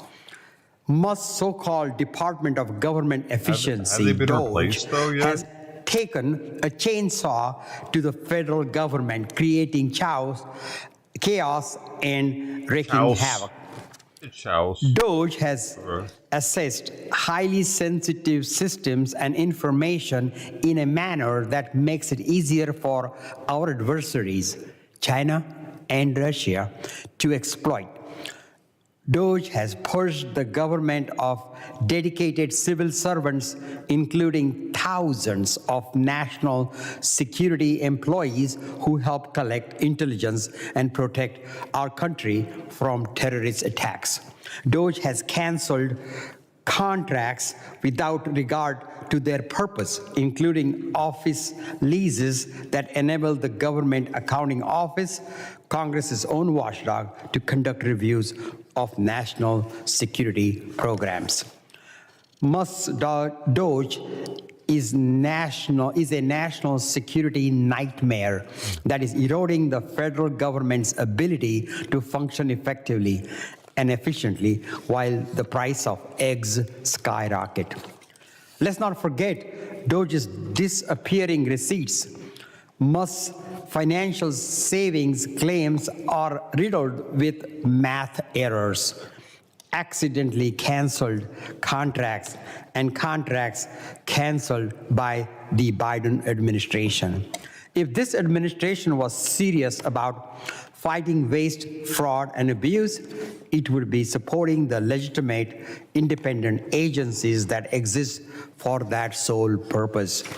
It's time to end the failed DOGE experiment and restore power to the entities Congress entrusted to root out waste, fraud, and abuse. With that, I yield back, Mr. Chair.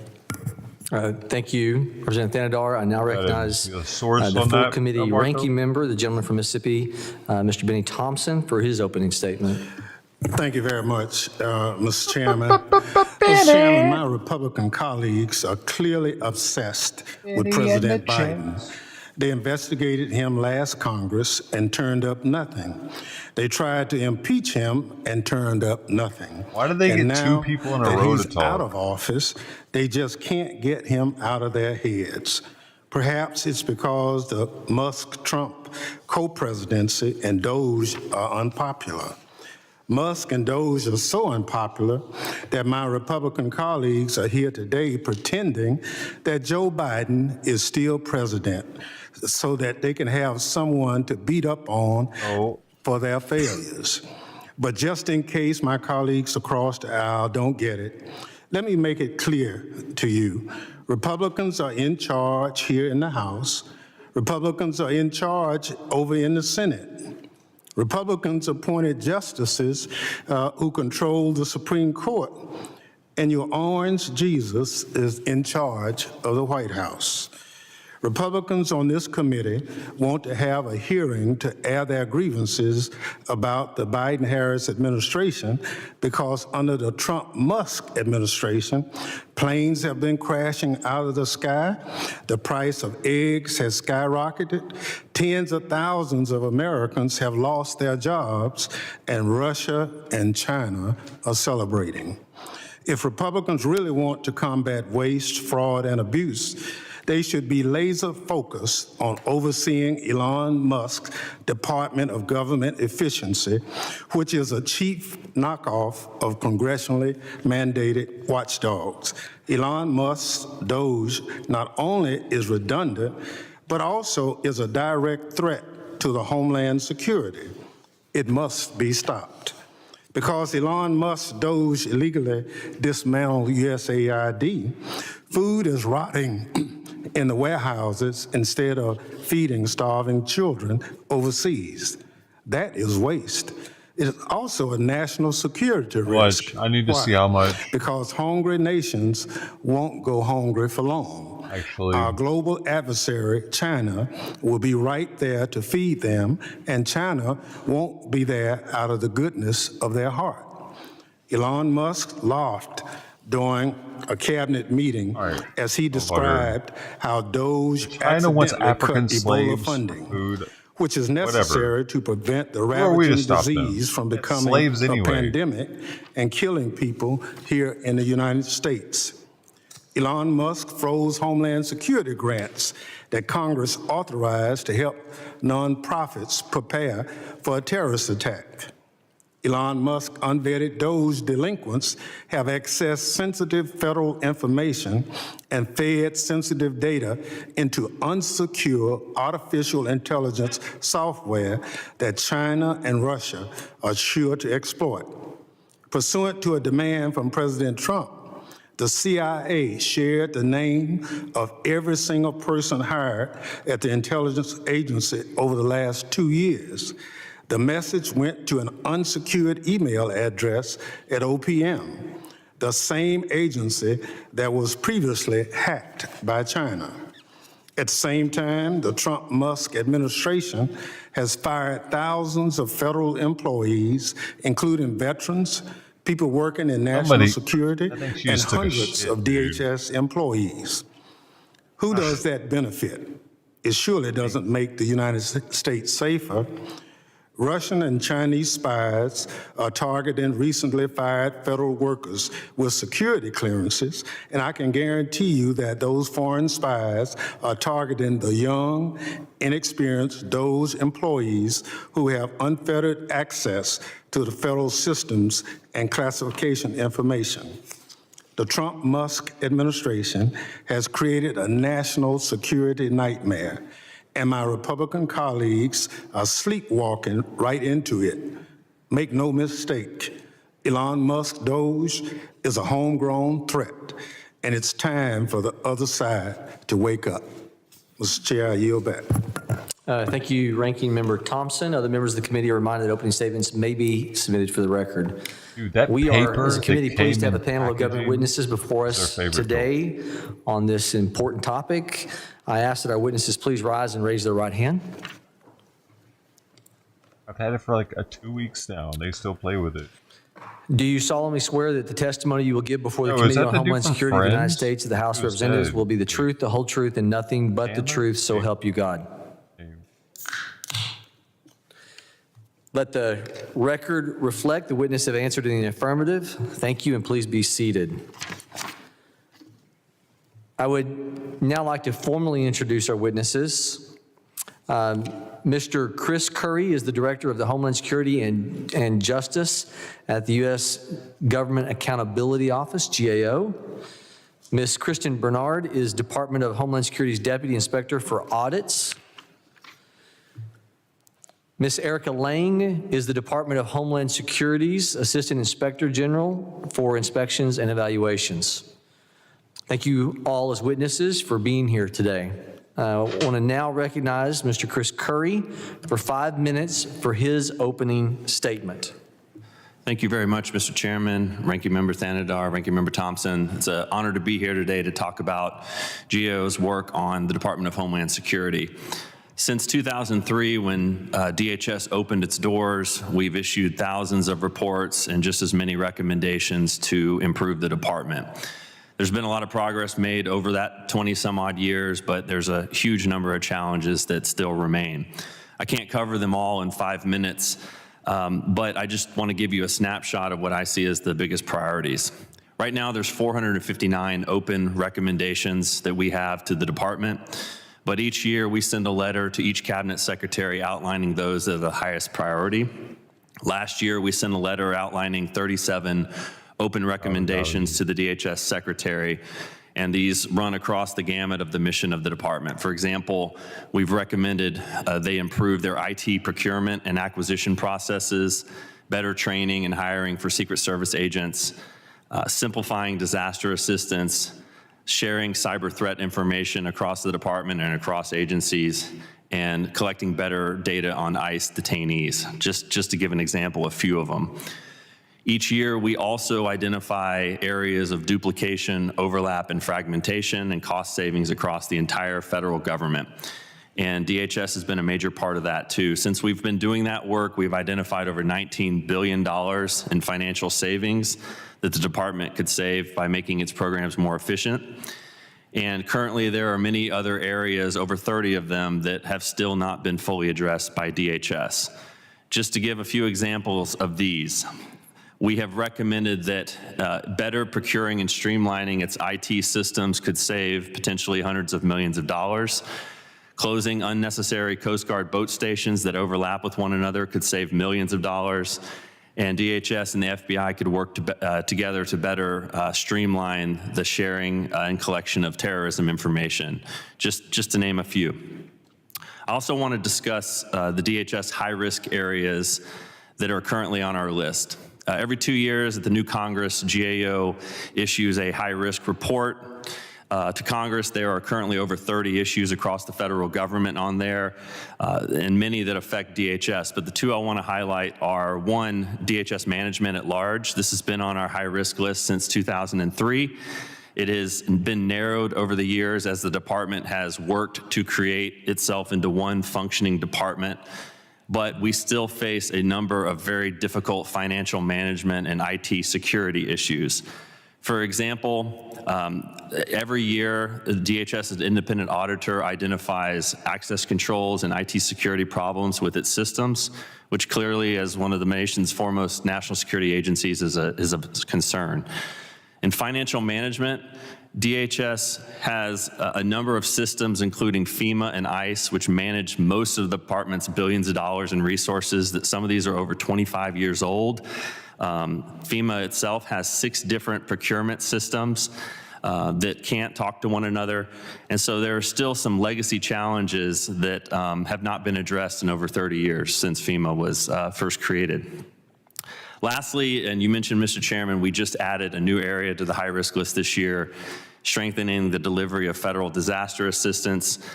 There are over 30 different federal agencies that are involved in disaster assistance of some kind. And since 2015, we as a federal government have spent close to $500 billion on disaster assistance. There are a number of ways this program and these programs need to be streamlined. They are too complicated. We hear over and over again from survivors and state and local governments that they are too difficult, and oftentimes the assistance they get does not meet the expectation of what they think they're going to get. And then lastly, you mentioned some of the issues about FEMA's the mission workload. FEMA is stretched too thin. They are managing over 600 major disaster declarations, some going back 20 years. They have too much of a workload and they can't keep up with it. They have challenges retaining and hiring the right number of workers with the right skills. And as more and more is being added to their workload, they just get further and further behind. This completes my prepared remarks, and I look forward to the discussion. Thank you very much, Ms. Curry. I now recognize Ms. Kristen Bernard for 5 minutes for opening statement. Thank you so much. Chairman Brackeen, Ranking Member Tanadar, and members of the subcommittee, thank you for inviting me here today to discuss our oversight work that improves DHS's execution of its mission operations while preventing fraud and abuse in its programs.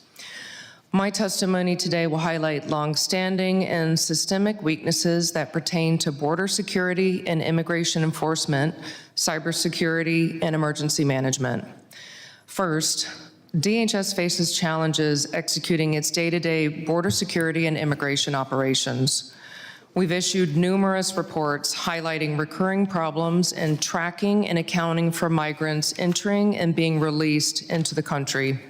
For example, we recently reported ICE was unable to monitor the location and status of all unaccompanied children once released or transferred from DHS custody. We also reported DHS could not locate migrants once released due to missing or invalid addresses, as well as the reliance on manual ad hoc methods for border apprehension and detention processing. Each of these deficiencies point to the absence of fundamental practices necessary for maintaining operational control of the border. The root cause of these issues stem from DHS's lack of strategic focus for cross-component collaboration. Automation and consistency would better enable CBP and ICE to keep pace with the fluctuating volume of migrants apprehended. Until these issues are addressed, DHS will be unable to maintain awareness of all migrants' locations once released from DHS custody, which may hinder immigration enforcement operations. Second, DHS's inability to consistently secure systems, networks, and data across its 22 components may weaken its overall defense against potential cyber attacks.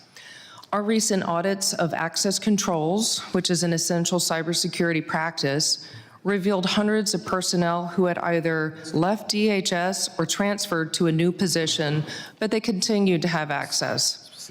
We also identified hundreds of users with elevated privileges and access. And similarly, our audits of mobile devices identified thousands of prohibited and high-risk applications and thousands of devices that were not adequately secured.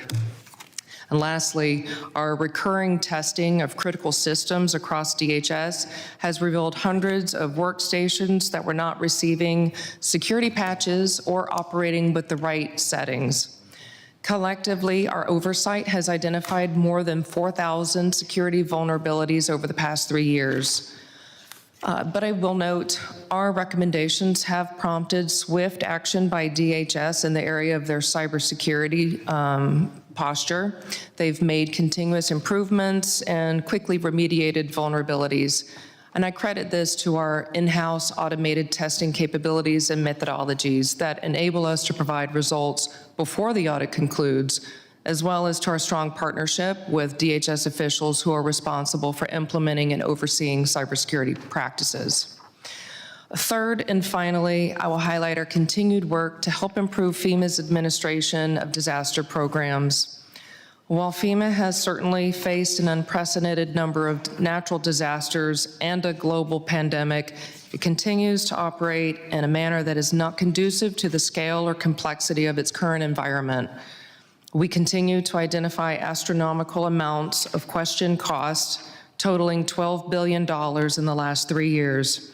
And earlier this year, in fact, we notified FEMA and Congress of our findings, totaling $7 billion in funds that could have been put to better use due to the delays in closing out disaster programs.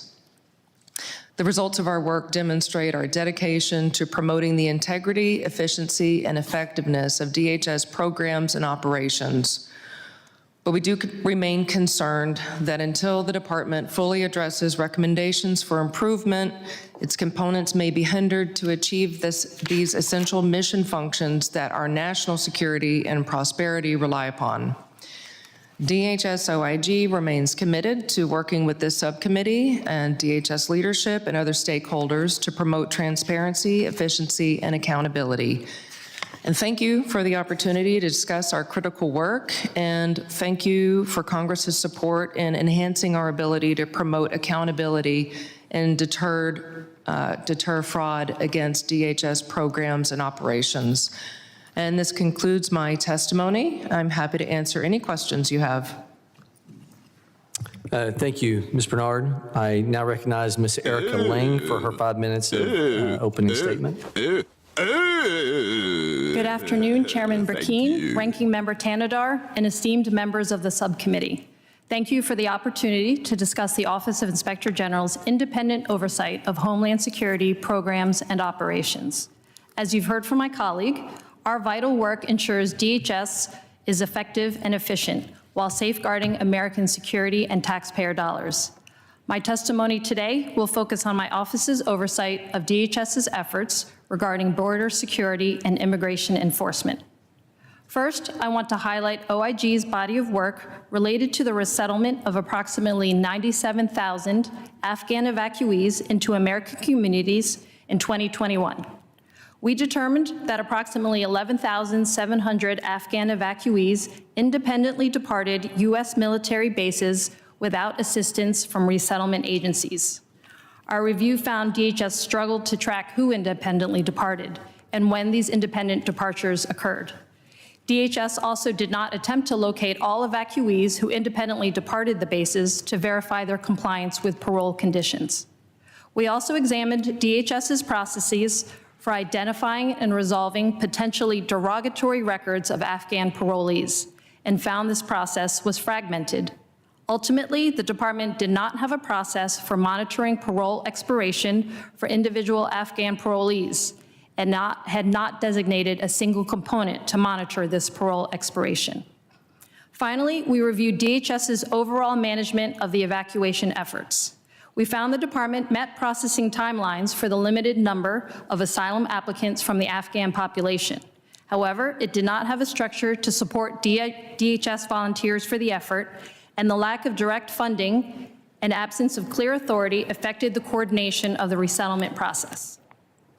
I also want to discuss two key reports that point to specific weaknesses in the department's ability to maintain effective border security. First, in 2022, CBP apprehended and released an alien without providing information requested by the FBI's Terrorist Screening Center that would have confirmed the individual was a positive match for the terrorist watch list. This occurred because of CBP's ineffective processes for resolving inconclusive matches with the watch list. We determined that ICE also faced multiple challenges planning and conducting the alien's arrest. Second, we examined CBP's and ICE's processes for detaining and removing inadmissible travelers from a particular international airport. Between fiscal years 21 and 23, CBP released at least 383 inadmissible travelers from custody at that airport. 44% of them did not return for their removal flight. We found CBP did not have an effective process to track who failed to return for their flights and did not consistently transfer their cases to ICE for removal proceedings. Our findings that I've just shared point to weaknesses in processes, information sharing, resources, and technologies that affect the department's ability to effectively secure its borders and enforce immigration laws. Lastly, we continue to conduct congressionally mandated unannounced inspections of both CBP holding facilities and ICE detention facilities to ensure the facilities comply with federal detention standards. We have issued 16 reports regarding CBP's short-term holding facilities from fiscal year 22 through 24. Our most significant recommendations addressed meeting national standards for time in custody as well as overcrowding.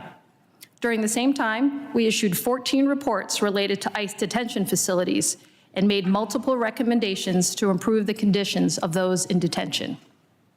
These unannounced inspections help ensure the department complies with applicable detention standards to maintain the required conditions of detainees in custody and mitigates risks to the health and safety of DHS personnel. As my colleague and I have described, DHS OIG's comprehensive body of work demonstrates our commitment to improving the department's effectiveness in its many mission areas. The independence of inspectors general ensures necessary oversight, accountability, and transparency in the federal government. It allows us to make objective, actionable recommendations. We appreciate Congress's ongoing support of our independent oversight. This concludes my testimony, and I'm happy to answer any questions. Thank you. Yeah, thank you, Ms. Lang. Members will be recognized by order of seniority for their 5 minutes of questioning our witnesses, and additional rounds of questioning may be called after all members have been recognized. I now recognize myself for 5 minutes of questioning. Mr. Curry, starting in 2011, GAO made 83 recommendations, you pointed this out in your opening statement, implicating $19 billion in savings. So from 2011 to date, recommendations from your organization proved $19 billion in savings for the taxpayer. In March of 2025, there remains 459 open recommendations that the GAO has made specific, and you mentioned 37 of those are high priority recommendations, with only 5 of those recommendations for efficiency being implemented. You mentioned the 2 high priority areas, one of which included FEMA, which our president has been talking about. We have members of Congress talking about.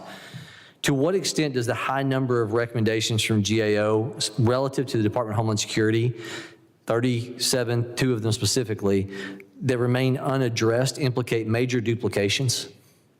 Cost-saving potential? Yeah, well, definitely all of them relate to streamlining or improving the efficiency, if not directly finding overlapping programs. So certainly you can translate those recommendations that if implemented, you would save millions, if not billions of dollars. And so I want you to, again, please highlight the 2 areas specific to this high-risk category, federal government-wide, correct? The 2 areas specific to this committee's jurisdiction. What are those 2 areas again, just in simplicity? Sure.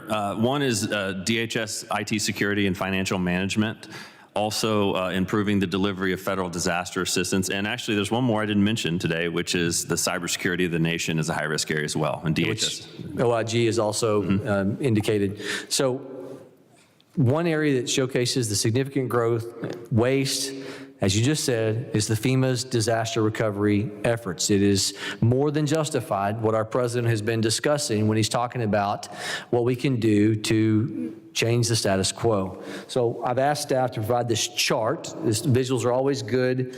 I don't know, we may have to raise that up. Can you all see the red lines from your seated position, the red lines at the bottom? You able to see that? That's the rate of inflation. That is the rate of inflation starting in 2000 at the sidebar here, very, very far left. The dark blue at the bottom is the base for disaster recovery. Then the light blue is the supplementals that Congress comes in and brings about. So the bottom red line represents just the base growth every year appropriated by Congress. The upper red line represents what would be, if we had grown at the rate of inflation, supplementals added. So go back to 2000. At the rate of inflation, what we will see is base disaster aid annually appropriated. If it had just grown at the rate of inflation, it would be 2 times, almost 2 times greater. But bottom left number, $2.5 billion. Today, at the rate of inflation, that base number would be $4.2 billion. That's the bottom red line. You can see very slow growth. The upper red line, again, indicative of the supplementals. If we go back, middle number on the left side, $4.2 billion in 2000 was the total added in the supplemental cost. If you rise at the rate of inflation, that would put us at $8.2 billion. But you notice where those red lines track on the right side of this graph. Way short of where we actually are. And you have to, instead of a multiplier of 200, you have to put a multiplier of 800%. That is the rate of growth, whether it's the base, 800% growth, relative to what would be the rate of inflation, or supplemental 800% growth. And then you see a few years before. I want to dismantle quickly. I don't have the time to go through the stats. I've done this in committee before. Anyone who says this is climate related, more climate, you've got a United Nations climate panel. The United Nations, not known to be right of center, saying that there is no correlation between frequency of hurricanes and drought and wildfires relative to climate change. So that argument, even the United Nations dispels. We've got a waste problem. We've got an inefficiency problem. All right. GAO added improving FEMA's disaster recovery assistance to its high risk. Annual appropriations to that fund have greatly outpaced inflation, as I just showed. Mr. Curry, what does it mean to be on the high risk list, and how that, given the increased appropriations the DRF has continued to receive, what should policymakers be concerned about it when it comes to them remaining on that list, especially given these numbers? To be on the high-risk list means that the program is vulnerable to waste, fraud, and abuse and mismanagement or inefficiency. And one of the main reasons we added this to our list this year is actually your chart shows FEMA dollars. If you were to add the rest of the federal government, it would go through the ceiling pretty much. So what's happened over time is that this process and this assistance has just gotten too fragmented and too large, and it's just not well coordinated. And we hear this over and over again when we go around the country and talk to survivors and state and local governments. So I think there's just a tremendous amount of efficiency that can be gained by better streamlining these programs. Thank you. I'm wanted now for his 5 minutes question. Recognize Mr. Thanadar. You are recognized. Thank you, Chair. And thank you to our guest here. The Inspector Generals play a crucial role in combating waste, fraud, and abuse, and promoting efficiency and effectiveness in government programs and operations. However, they must adhere to integrity, objectivity, and independent standards.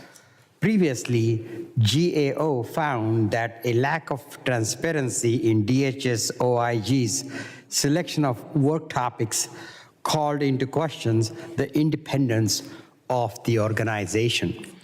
What changes, this is a question for Ms. Bernard and Ms. Lang, what changes has the OIG made to ensure transparency when selecting work proposals, and how does the agency ensure it is targeting the highest risk areas at DHS? Thank you so much for the question, and thank you for recognizing the importance of inspectors general. At DHS OIG, that is very important for us. We always want to make sure we're allocating our resources very wisely, especially recognizing we are overseeing a department with 22 components, over 260,000 employees worldwide. It's very important that we allocate our resources to address the highest risk. So I am really proud of our risk-based approach to make sure we are helping DHS accomplish its most critical mission areas and its most critical challenges. So we do have a recurring and repeatable framework for that. It encourages staff to consider project ideas from multiple sources, internally and externally. Okay. My question here also is, will you commit that the OIG's audits, evaluations, and investigations of the Trump administration will meet integrity, objectivity, and independence standards and help ensure DHS operates within the law? Yes, I can assure you we will continue conducting our oversight work in accordance with our statutory authority. We will remain independent and objective, and will continue to follow our auditing standards. And our work continues unabated as we currently are still working under our Inspector General, Dr. Kafari. Thank you. And my question to Mr. Curry is, for over 100 years, GAO has played a crucial role in enhancing the effectiveness of government programs and ensuring taxpayer money is well spent. Over the past 20 years, GAO work has resulted in about $1.45 trillion in financial benefits and over 30,000 programs and operational benefits. Through its high-risk list, GAO focused attention on the most significant challenges facing the government. One such challenge is human capital, including skills shortage, a challenge DOGE does not seem to appreciate as it purges civil servants. What are the consequences of reducing the federal workforce using a sledgehammer rather than a scalpel? Well, you're correct. Many of the high-risk areas, and there's over 30 of them across all of the federal government that we've identified, are on the list because of some sort of staffing or capacity challenge. So that means that either they don't have the right number of people to perform the mission or they don't have the right skills. So typically what you do is you figure out what you want the government or the agencies to do and how you want them to do it, and then you figure out what sort of staff you need to do it. So obviously it's going to have some implications, but we don't know yet what exactly those will be. Thank you. And Ms. Lang, I didn't give you any time to respond, so if you want to take 30 seconds if you like. No, thank you. I think my colleague covered everything. Thank you. All right. Thank you, Chair, and I yield back. The gentleman yields back. I now would like to recognize the gentleman from Tennessee for his 5 minutes of questioning. Mr. Ogles. Thank you, Mr. Chairman. Ms. Lang, after the Biden administration's disastrous withdrawal from Afghanistan, Biden offered tens of thousands of Afghans passage into the United States. We all understand the desire to get known trusted partners to the United States, perhaps, safely after withdrawal. But there are also many hostile, violent people in Afghanistan. Did the Biden administration adequately vet Afghans before granting them parole? Ms. Lang. Thank you for that question. The screening and vetting of Afghan evacuees at the time was a subject of one of our reports. Kristen, I would like to, it was part of my colleague's work. Sure, yeah, I can take that. We did do an audit in 2022 to look at the screening and vetting of the Afghan withdrawals. We did, in our population, we did find that I believe it was 35 who were allowed to board a flight that hadn't been fully screened. And generally, we found that CBP did not always have accurate and complete data for conducting the screening of those evacuees. In some cases, they were just missing their identification. So, we didn't even have biographic information to screen. Since that time, the department has provided documentation that all of the evacuees have been screened, and that's something that we're still looking at now to validate. So to be clear, at the time that they were granted parole, we did not have the entire picture of who these individuals were. In some cases, we did not have their identifications. I think it's safe to say that some of the very people that have torn that country apart, some of the very folks from Afghanistan that we might otherwise allow to be here, they allowed the folks they're running from to come with them. This is a disaster. This is a recipe for disaster. And also keep in mind that little event called 9/11 was planned in Afghanistan. So we have folks in this country, that don't like the United States of America. We've seen it on full display for decades now. And the botched withdrawal, the failed policies of the Biden administration, and allowing folks from a hostile nation to come here unvetted makes America less safe. And to be clear, we know that we've let individuals on the terror watch list into this nation. Some through the parole program, some have walked through our southern border. This is a failure of the Biden administration. Enough is enough. So as you see President Trump going through the process of closing the border, as you see the mechanism where we're deporting individuals, this is our country. These are our borders. If you're not from here, you are a guest. And we get to decide who comes in and who has to leave. And the way forward, as we face the barreling debt this country has in our future, is we get to decide. The average immigrant family that comes here illegally will cost the American taxpayer $1 million. $1 million. Where's that money coming from? It's coming from you. It's coming from me. It's coming from hardworking Americans. And it's time that we do the hard thing, that we admit that the Biden administration, or for that matter, any administration, who allowed folks to be here that shouldn't be here, that we send them home, that we give them the opportunity to go back home. And look, I don't blame anyone for wanting to come here. I have 3 children. My wife and I, we have 3 children. I walk through fire and over glass to give them a better life. But if you want to come to this country, our country, you're going to do it the right way. And you're going to follow our rules and our laws. And if you don't like it, you can leave. And I'm not going to be apologetic for a president or for myself or for my colleagues who understand and respect the rule of law and respect everyone, citizen, non-citizen, guest, illegal. You're going to follow our laws. And if you're here legally, you need to get out. Mr. Chairman, I yield back. The gentleman yields. I now recognize Ranking Member Thompson for his 5 minutes. Thank you very much, Mr. Chairman. Mr. Kerr, how long have you been with the GAO? Be 23 years in June. I compliment you on that. How long have you been looking at DHS and its programs? About 22 of those years. Okay, thank you. So if you looked at DHS at this point and there had to be a reduction in force, what would you expect? How would that process play out?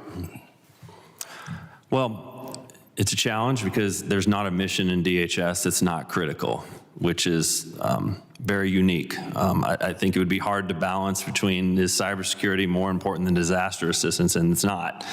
Each of their missions is critical. So I think that what you'd have to look at is what are the agencies expected to do and what are they expected to deliver? So for example, with FEMA, 100 or more disasters a year, 600 total disasters they're managing. What do our communities and our survivors expect from them? And then what sort of numbers of people do we need to deliver that assistance? And right now, for example, with FEMA, they can't keep their head above water with delivering what we expect them to deliver.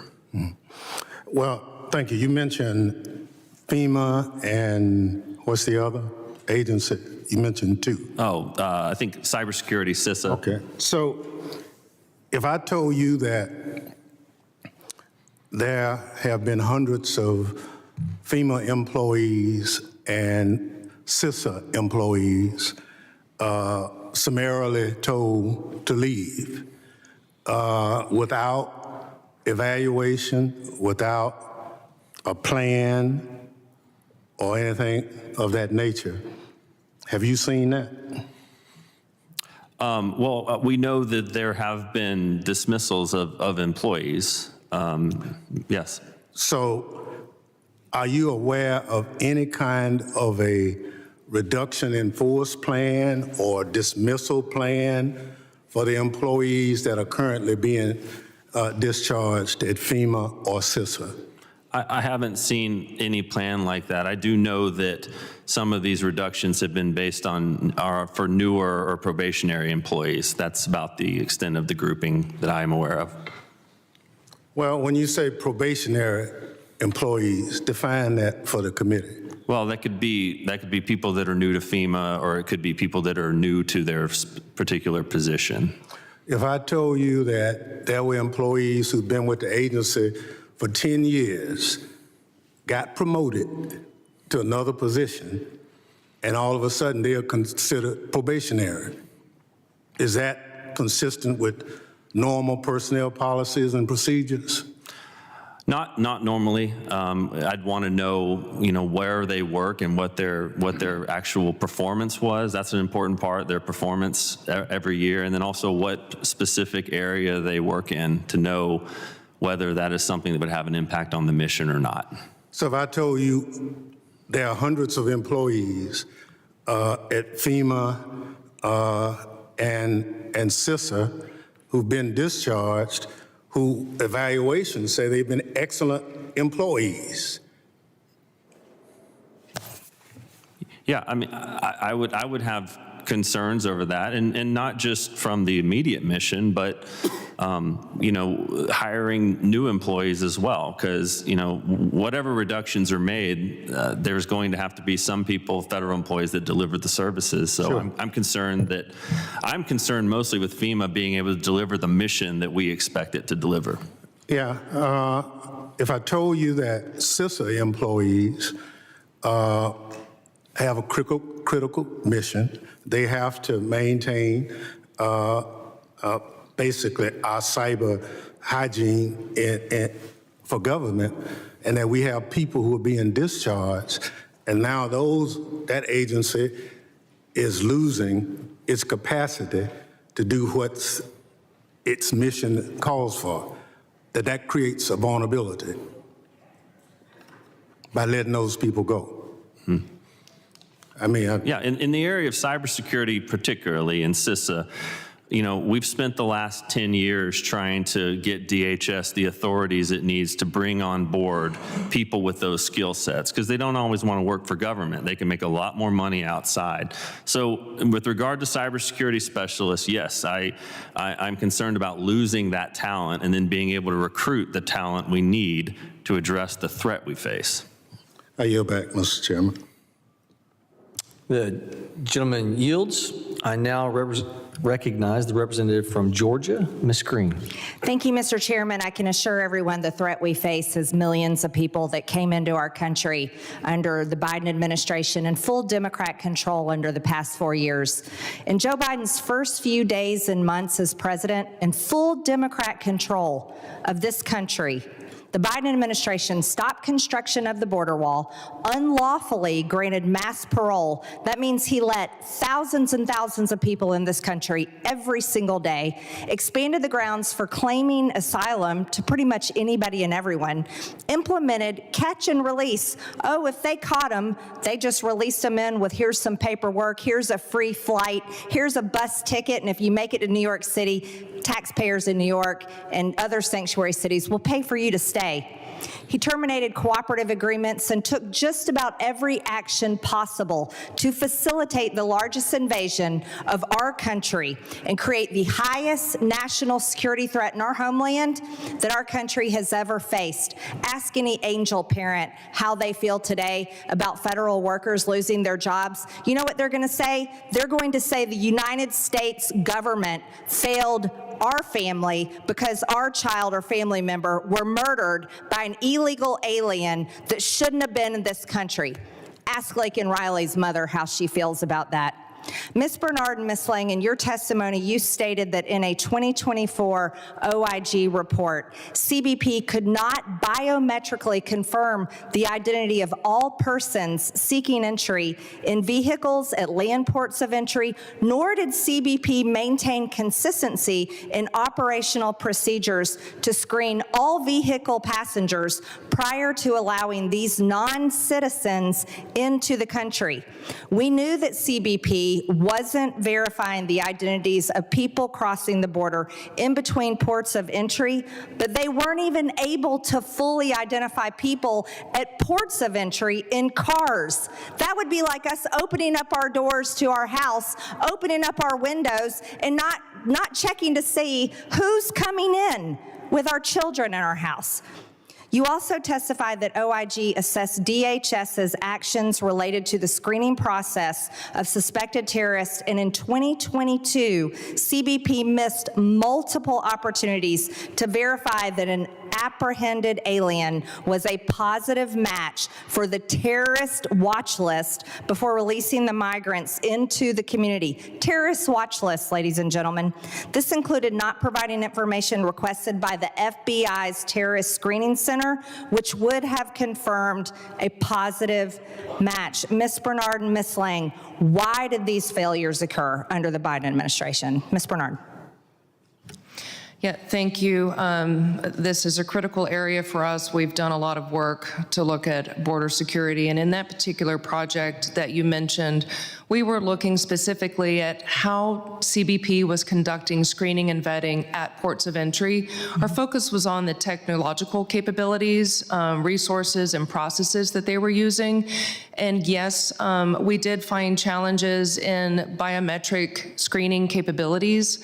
One was that biometric capabilities are not available at all land border crossing lanes. And the second was that on occasion, they would forego screening passengers. So if there was a backlog of high volume of travelers coming across the port of entry, they may waive the screening of the passenger and only do the driver.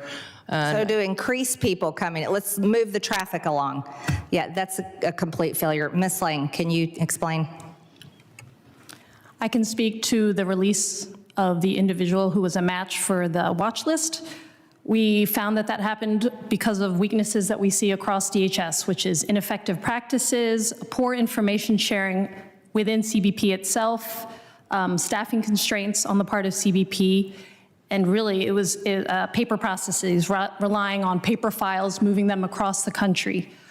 So if these vulnerabilities can be addressed, we did make one recommendation to the department about this particular case, but the recommendation can be used more broadly across their processes. Right, so these were the policies of the Biden administration, just to be clear. The Democrats had full control, and they allowed millions of people in the country. Mr. Chairman, President Trump and his administration is doing a great job. Tom Homan is leading as border czar and has reduced the crossings from thousands every single day to less than 300. This isn't about resources. This isn't about how many federal employees we have. This is a difference in an election, and this is what the American people voted for: border security and the promises that President Trump made. Thank you, Mr. Chairman. I yield back. The gentlelady yields. The chair now recognizes the representative from Illinois, Ms. Ramirez, for her 5 minutes. Thank you, Chairman, and thank you, Ranking Member. You know, it's our first Oversight Subcommittee hearing this Congress, very first one. And I find it really ironic that we're discussing waste, fraud, and abuse when you have an unelected civilian like Musk and Trump, who are actually gutting every single tool that DHS has to actually address waste, fraud, and abuse. I mean, just think about it. One of the very first actions from this administration that the gentlelady from Georgia loves to brag about, was to fire 17 inspector generals. And since many of my colleagues seem to be confused about the role of an inspector general, well, let me go ahead and remind them. Their mission is to provide objective oversight to promote the economy, efficiency, and effectiveness and integrity of our agencies.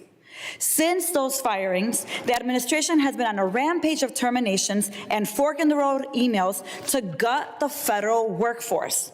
Their objective, let me be clear: replace impartial, independent federal employees with Musk, it has to be Musk first, Trump loyalists. On top of all that, Trump puts a billionaire who, by the way, gets $8 million a day in government contracts, significant conflict of interest, I'd say, and numerous complaints and open investigations, in charge of waste, fraud, and abuse. Come on, y'all.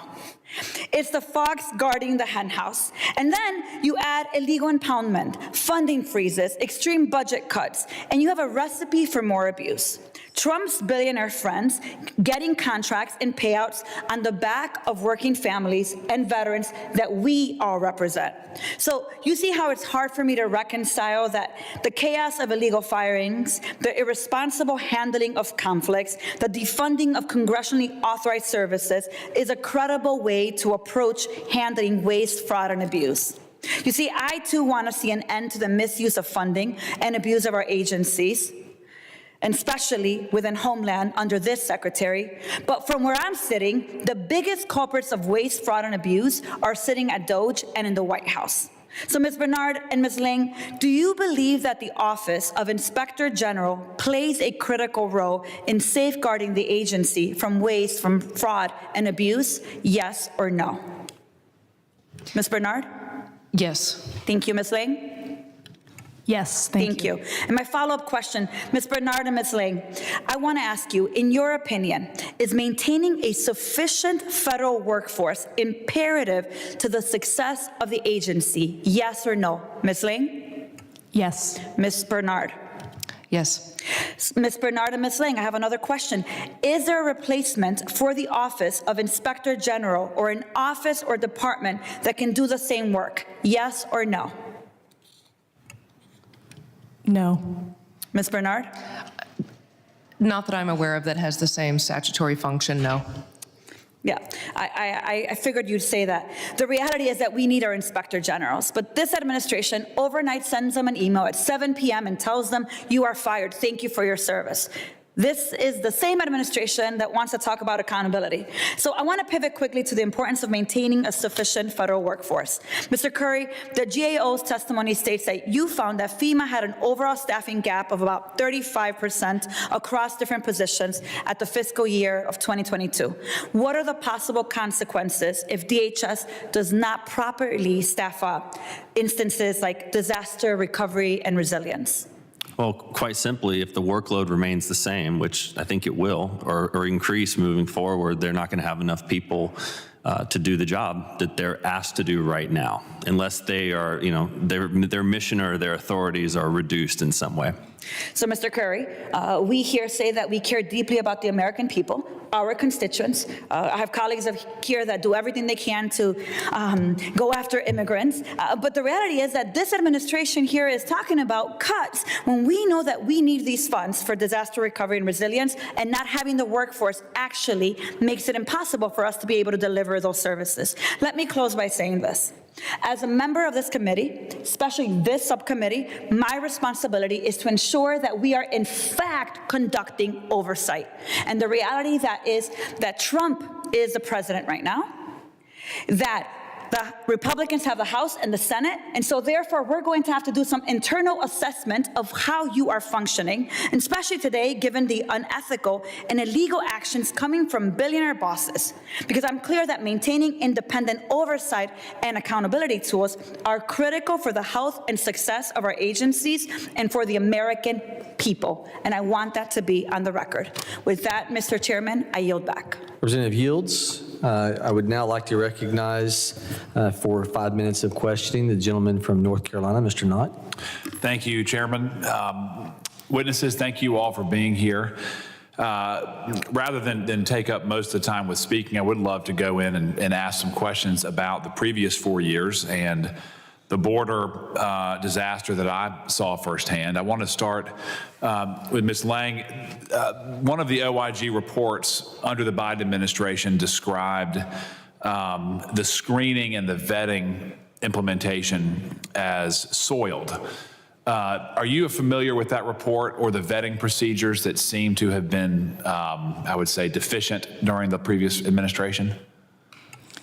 I'm going to defer to my colleague, Ms. Bernard. Ms. Bernard. Screening and vetting. If that is referring to our 2023 report, and I'm guessing that it is on port of entry screening and vetting. Yes. Are you familiar? What led to that conclusion? So, in that particular report, like I said a moment ago, we were looking at the technology and the processes that CBP and ICE are using at ports of entry. And, one common theme that we see in that report and time again is just the lack of situational awareness. There's a lot of, as Ms. Lang pointed to earlier, there's a lot of manual procedures, data inaccuracies, and other lags in getting information from partners that can just reduce situational awareness. Every land port of entry is different, has different technological capabilities and infrastructure. So, is there a system that could have facilitated appropriate screening of 11 million encounters at the border? I think there's a lot of nuances to that question, but it all goes back to volume, right? And DHS has certainly struggled to keep pace with the volume. Do you know where the decisions were made to allow or to facilitate the number of illegal immigrants at the border or to admit them? Was that in the White House? Was it the DHS boss? Who made those decisions? I think that would be a combination of DHS guidance and federal regulations at the time. Okay. Was there ever any discussion about limiting the number of inflows so that we could vet them more thoroughly? We wouldn't get involved in those policy decisions at the Inspector General's office. That would be for DHS. Okay. Ms. Wang, were you familiar with any discussions that went on about limiting the number of people who were coming into the country? No, I'm not familiar with that. Thank you. Okay. Mr. Curry, in regards to your role in identifying how the department functions most, I would say, with the highest level of functionality, were you aware of any discussions with leadership, the White House under the Biden administration, about limiting the number of illegal immigrants who were coming into the country? No, sir. Okay. Were there any concerns that were relayed to the administration about, we have terrorists coming in, we have drug dealers coming in, we have human traffickers coming in. There are people that want to harm this country coming in because it's a sheer volume. We miss some of them. Were those concerns relayed to your superiors and to the folks in the White House? Well, in our work, we've certainly done a lot of work over the last 4 to 5 years on CBP's role at the border and the processing, and certainly the influx has had an impact on CBP's mission and the number, for example, the number of staff they need to process all those people. So from that standpoint, we've assessed those aspects of Can it. CBP process 11 million people, known encounters? I submit there's more than 11 million people that crossed over, but is that a feasible ask? Why does she have to a say fucking CBP, iPad you in need front to of her? process 11 Get million fed people in 4 years? answers. Well, traditionally, they've been very short-staffed and struggled with hiring, for example. It's been a big problem to meet the numbers they need in general. So it's been a huge challenge. So is the agency able to facilitate 11 million people coming into the country? Can you facilitate vetting? Can you know with confidence these people are not a threat to the country? Well, I'm honestly not sure about the Answer exact no, number of motherfucker. 11 million and what they could do. I can just tell you that based on our work that we know that they've struggled to meet their mission for a long time and hire the number of people they need in regular times, let alone when there's a surge. In regards to the number of employees that you think CBP needs to secure the border and to effectively protect the homeland, how many more people do you think you need? I don't have the exact hiring targets at the tip of my tongue right now. CBP does set a target of what they need, and I know that they've had challenges meeting that and hiring enough agents. We've done a lot of work on that. Part of the problem is the process. Yep. It's like a multi-year process. To hire somebody? Yeah, at CBP, it's particularly challenging, and that's been something DHS has been trying to address for quite some time. Okay. Mr. Chairman, I yield back.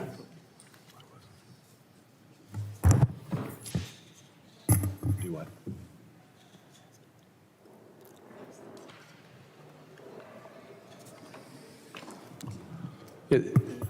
Gentlemen,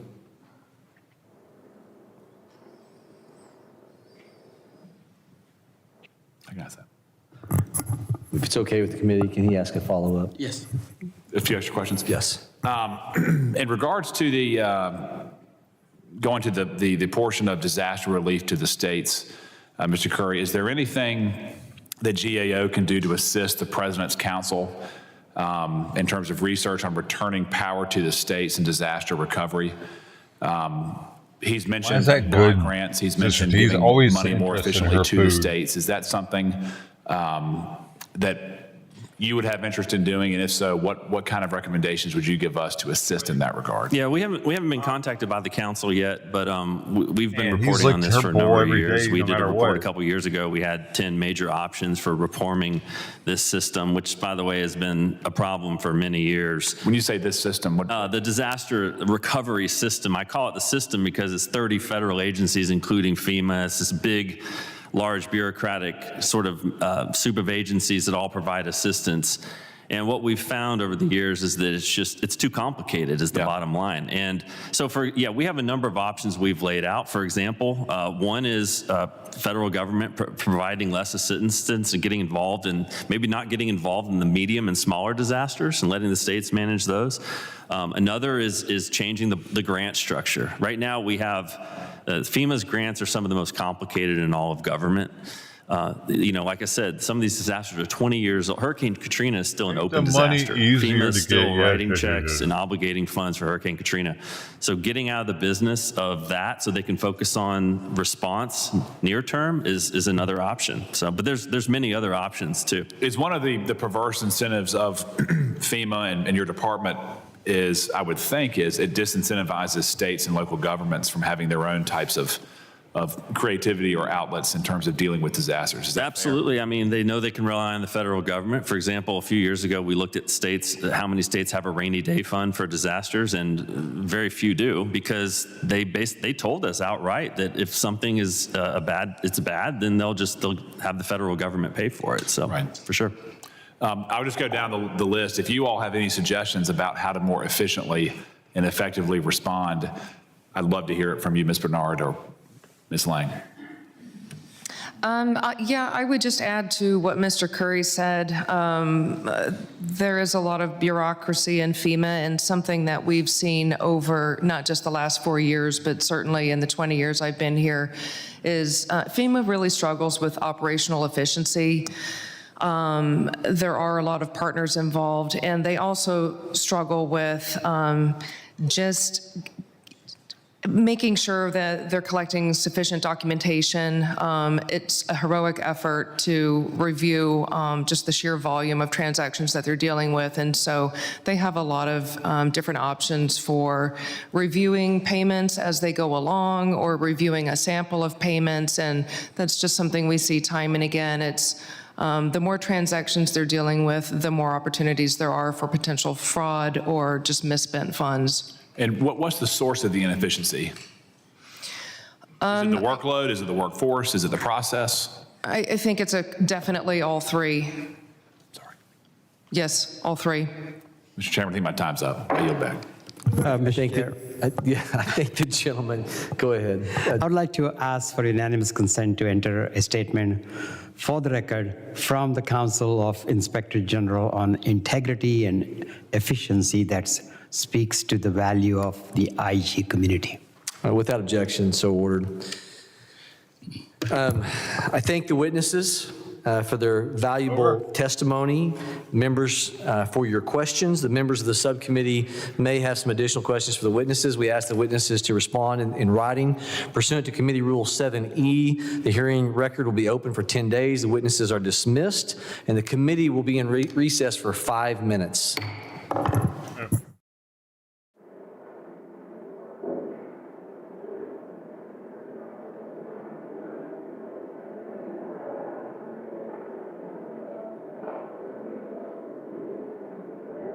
There are more. Maybe there are more. Yeah. Oh, yeah. Milk made from oats. Isn't that weird? I didn't know they had nipples. There you go.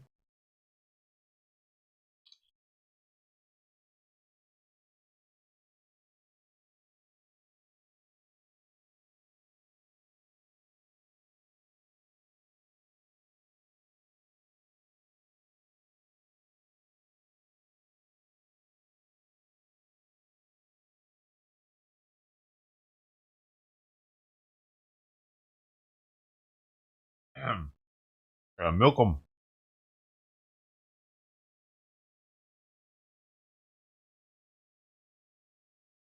I learned it. Native Americans style oat milk. Old style. Old style.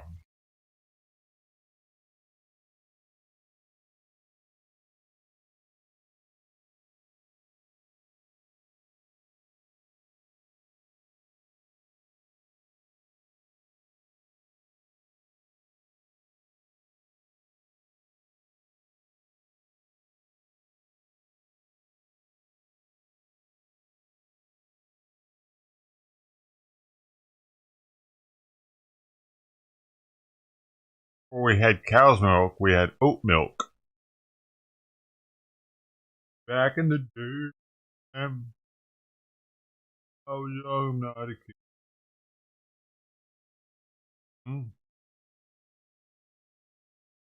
They had oat milk.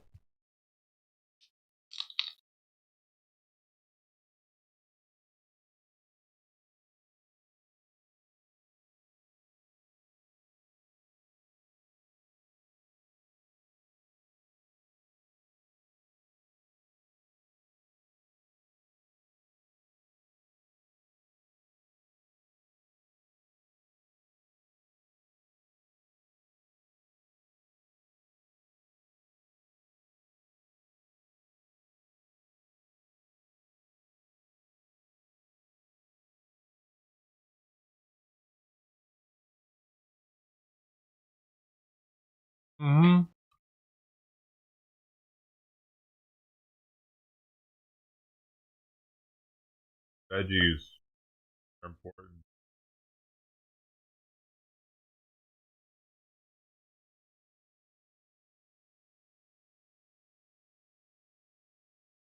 Olive.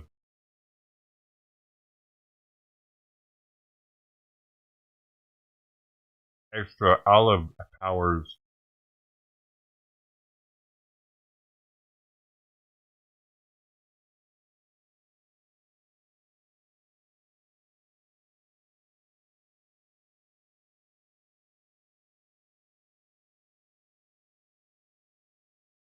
The olive onion. Olive onion, olive onion. Olive onion powers. Wow.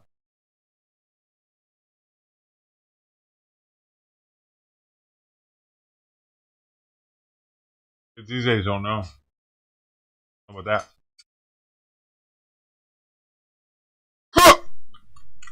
Hello?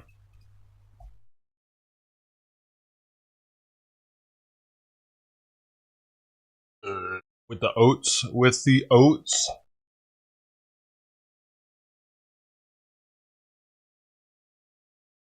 The milk of the oats. Pow, pow, pow, pow, pow, pow, pow, power.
Like it. Get out of here. Oh, you're not supposed to like it. Get out of here. No. No.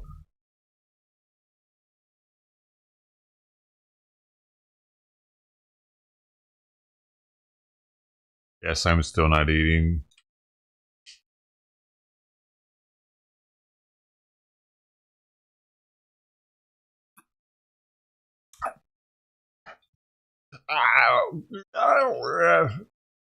Even though the Oatly oat milk had calcium, I had to take more calcium, and there's calcium in this.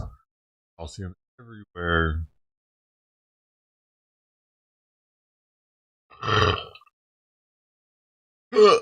Yep.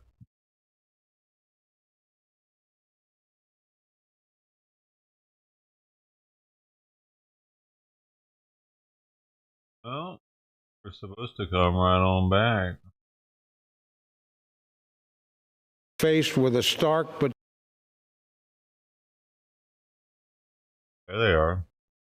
They're muted.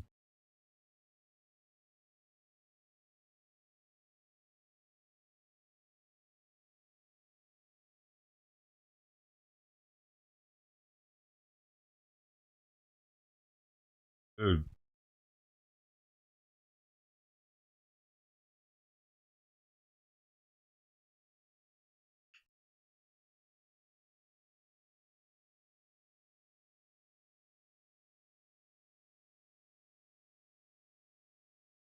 Mute him.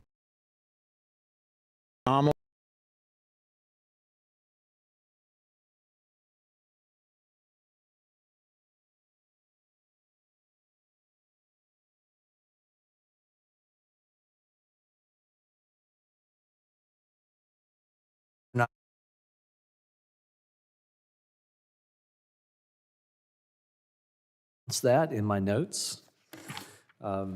You and I share a commonality there, right? Tough last names. Mr. Mike Howell is the Executive Director of the Oversight Project at Heritage Foundation. Mr. John Roth is a former Inspector General for the Department of Homeland Security. Mr. Andrew Block is a Senior Counsel at the America First Legal Foundation. I thank all of you as witnesses for being here today, and I value your time. I now recognize Mr. Curtis Shuby for 5 minutes for his opening statement. Chairman, Ranking Member, and to the members of this committee, thank you for having me here today. My name is Curtis Shuby. I am the Executive Director of Council to Modernize Governance. We are a nonprofit, and our overall mission is to reduce the power of the administrative state and ultimately return that power back to both the Congress and the people. I'm here today to talk about internet censorship and Homeland Security's involvement in it. Now, the overarching principle that I'd like this committee to keep in mind today as I speak is this: the answer to wrong speech is more speech, not less.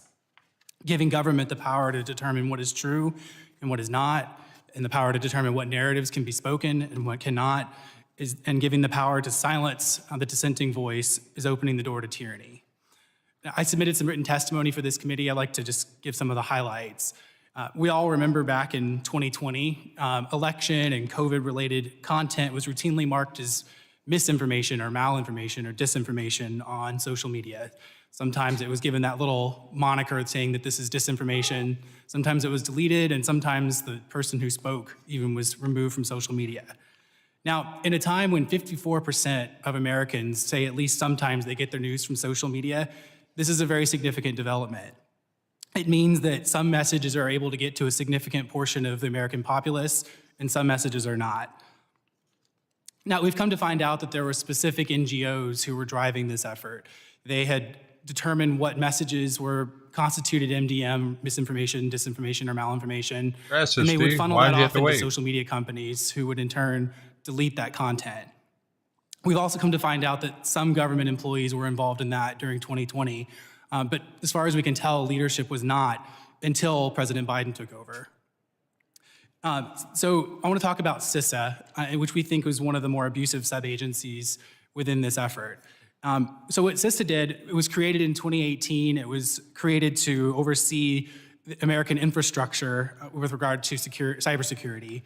But it took the term that was given in the statutory mandate, quote, critical infrastructure, and took that to mean cognitive infrastructure. So something that was meant for us, the US government, to oversee the tangible elements of our cybersecurity, they took that to mean it can censor American thought.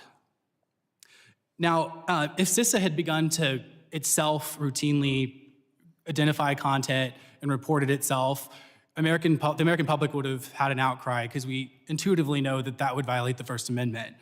What it did instead is it begun to fund these NGOs that had been driving this effort in the form of grants. The plan was to have the NGOs do the dirty work. The NGO would be the one to identify the content. The NGO would be the one to contact social media, and the government would have less of a hand in it. CISA spent a lot of money in this endeavor. The Center for Internet Security, for example, received $107 million in DHS grants in the last 3 years. Other parts of the Department of Homeland Security, like FEMA, were also involved in these type of efforts. And this is all by design. Again, the government knows that social media has protections under Section 230 and other legal precedents.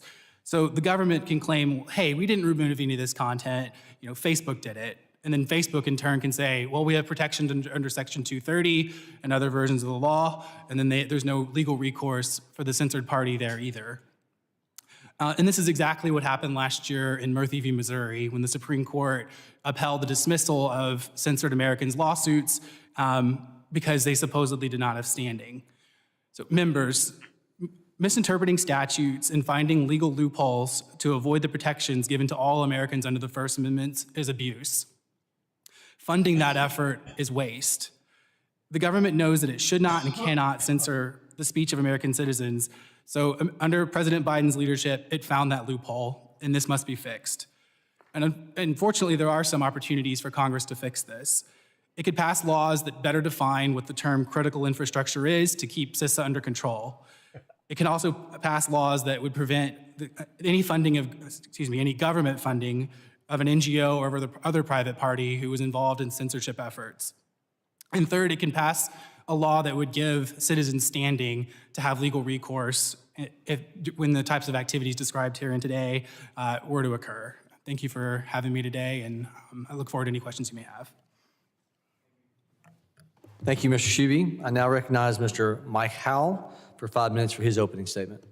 Members of the subcommittee, thank you for the opportunity to testify about the role of NGOs or non-governmental organizations in facilitating mass illegal immigration. I currently serve as the executive director of the Oversight Project and previously was at DHS and on Capitol Hill conducting oversight of immigration matters. The United States of America is still reeling from the worst border invasion in its history. This was an invasion that was planned, promoted, encouraged, funded, and sustained by radical elements of the previous administration. But this invasion could not have been accomplished without a colossal partnership with the NGO community. Simply put, the government just did not have the capacity to get this many people in and around the country without the support of the nonprofits. And to that end, they gave them almost $6 billion to a conglomerate of UN agencies and over 200 NGOs to do just that, according to statistics from the Center for Immigration Studies. The result was that Border Patrol became a daycare. They became Uber drivers just to shuttle illegals to the nonprofits to get them around the country. Now, the Oversight Project has led the way in exposing what I call this border industrial complex. In December of 2022, we did the first of its kind study where we tracked illegal aliens by their cell phones as they went through these nonprofits at the border. In just a 1-month period, in tracking 30,000 devices, so a very small subset of the 10 million that Biden had crossed the border, we found out that the illegals went to nearly every single congressional district in the United States. We proved that every town was indeed a border town. That work informed the House of Representatives to pass H.R. 2, which notably contained a provision defunding the entirety of these NGOs. Now, this was a landmark event. It was controversial even amongst politicians here in DC, because the dirty secret is a lot of politicians have a very cozy relationship with these organizations. In fact, one member went as far to say that that provision in H.R. 2 was unchristian. Well, that's now a common sense principle for immigration policy today, that we do not fund our own invasion. And to that end, DHS pausing all money to these organizations is simply common sense. Now, really quickly on H.R. 2, because there's been a lot of confusion on this point. Some of your colleagues last Congress over in the Senate introduced a bill to undercut H.R. 2 that would have mandated a new normal of illegal boarding crossings at over 5,000 a day. Now, I'm going to quote President Trump here from his State of the Union last week. People kept saying we needed new legislation to secure the border, but it turned out all we needed is a new president. He was right. He is right. In addition, the Oversight Project continues to lead the way in uncovering seedy behavior after behavior at NGOs. In New York, we found illegal aliens getting false residence documents. In Mexico, we found flyers at an illegal alien staging camp encouraging illegals to vote for Biden. In Arizona, we found a former Mexican consulate official at the Southside Worker Center in Tucson advising illegals how to lie to law enforcement and invade ICE. That's against the law. Additionally, we produced documentary evidence of non-citizens admitting on camera to being registered to vote in Georgia, North Carolina, Minnesota, Arizona. So where are all the government investigations? I am begging for someone to please join us. What about the DHS OIG? I see investigation after investigation into the conditions at ICE facilities. Where are the investigations of these nonprofits and the $6 billion that flowed through them? It's time that we start treating the Biden border crisis like the crime scene that it is. Now, this body funded it. I know a lot of members here want nothing to do with it, but the money came from Congress to fund the Biden border invasion. And so this body retains a responsibility and luckily the authority to figure out exactly how that money was spent and where these illegals ended up. And what NGOs, like the ones that helped facilitate the travel of Jose Ibarra, where he ended up killing Lake and Riley, what taxpayer dollars were involved in that? And one thing I want to leave you with, perhaps most importantly, is the left designed a sophisticated infrastructure to get this many people in the country. You all can do the same thing to get them out. I'm encouraging you to look at all available funding streams to help work with people outside the government to educate illegals on how to leave, to help arrange or even pay for their travel home. I call this whole concept homeward bound. People need to go home. It's time for a modernization of the immigration enforcement system writ large. This means we don't need to secure the border for just 2025, but forever. A renaissance in applying technology and scientific advancements. The stovepipe system of various federal agencies holding this data needs to be fixed. This is what Border Czar Tom Homan called for just a few weeks ago. And generally, we should give Tom Homan exactly what he needs to get this job done. And finally, we got to prepare for the cartels to fight back. These people made a lot of money and gained a lot of power during the Biden administration, and they're not going to take this line down. We need to get ready for when they start launching drones, kinetic attacks, other asymmetrical warfare. They are not going to go quietly in the night. With that, I thank the subcommittee for the opportunity to testify, and I look forward to answering all your questions. Thank you, Mr. Howell. I now recognize Mr. John Roth for 5 minutes for his opening statement. Thank you for the opportunity to testify here today. My testimony is going to focus on the crucial role of the Inspector Generals that they play in fighting waste, fraud, and abuse, and the need for a sustained and thoughtful effort to identify and root out waste, and the false economy of large-scale, indiscriminate personnel reductions. Since their creation, IGs have played a vital role in improving government operations, saving the taxpayers billions of dollars, and ensuring that agencies operate within the law. IG offices actually save more money than they spend. For example, in 2023 alone, IG offices identified over $93 billion in potential savings. These savings represent a 26-to-1 return on investments for IGs. This is possible because IGs and their staff have the training and experience in audits, inspections, and investigations, are bound by their professional standards to be independent of the programs and operations they review, to make conclusions and recommendations only when well-founded and supported by the evidence, and to approach their job with the professional skepticism inherent in an auditor. As a judge, they ask the difficult questions, they challenge their organizations to be better, to be more efficient, to ensure rigor in government operations, and look to eliminate waste. But they are often the bearers of bad news. When I was pushed up, recent events have called into question the independence of these IGs. The unprecedented removal of multiple IGs has sent a chilling message to the oversight community. Produce findings that are uncomfortable or politically sensitive, and you risk losing your job. This undermines the entire system of government accountability. These actions create an implicit pressure to avoid the kinds of work necessary for effective government and can lead to self-censorship. Even worse, it destroys the public and congressional confidence in the integrity, the accuracy, and the independence of findings that the IG does make. I applaud the administration's interest in combating waste, fraud, and abuse in government. My career was dedicated to exactly that proposition.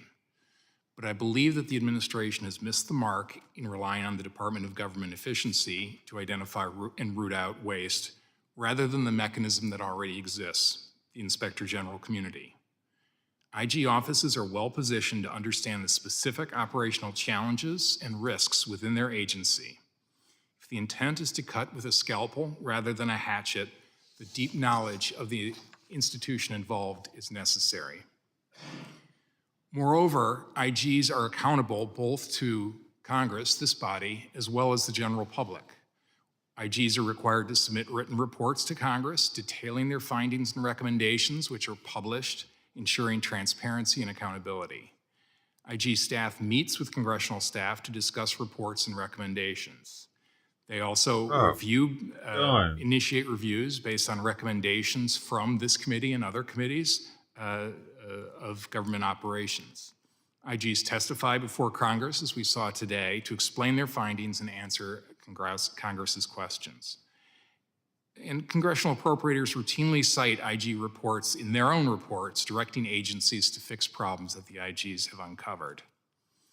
Because an IG's findings and recommendations are credible specifically because they are the result of a rigorous, professional, and transparent process. No ad hoc process, no matter how well-intentioned, will garner the same level of credibility and trust. With regard to the reductions in federal workforce that's currently going on, intuitively it makes sense that reducing the federal workforce may save money, but in reality, I think the actions will be unlikely to do so. Any reductions in force should be part of a well-thought-out management plan that aligns agency resources and priorities and mission requirements with the workforce necessary to carry them out. To do so otherwise will drain the agency of specific skills necessary to ensure that the agency performs its mission. Moreover, creating a climate of fear and uncertainty in the government workforce simply drives out high-quality employees, those with the necessary skills and the record of performance, out of the federal government. Finally, any reduction in force must comply with the laws that Congress has enacted and be decided by those without conflict of interest and avoid prohibited personnel practices. Failure to do so results in wasteful and time-consuming litigation, allegations of improper motive, and loss of agency focus in dealing with the fallout from such actions. This concludes my testimony. I'm happy to answer any questions the committee may have. Thank you very much, Mr. Roth. Mr. Block, you are now recognized to make your opening statement. Mr. Chairman, Mr. Ranking Member, and members of the subcommittee, thank you for inviting me to testify today on the Biden administration's waste, fraud, and abuse at the Department of Homeland Security. We at America First Legal have spent the last 4 years educating the American public on this topic, and I'm honored to share some of our findings and results with you.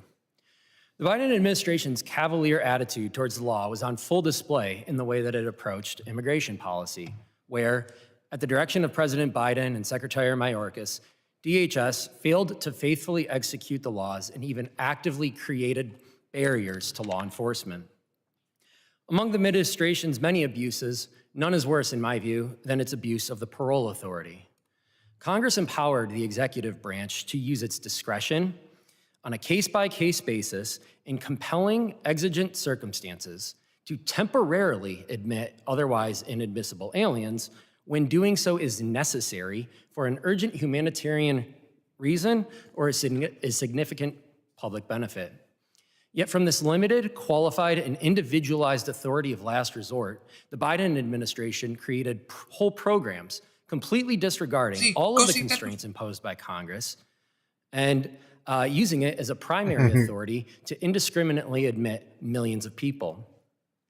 One of these programs is the CBP-1 app.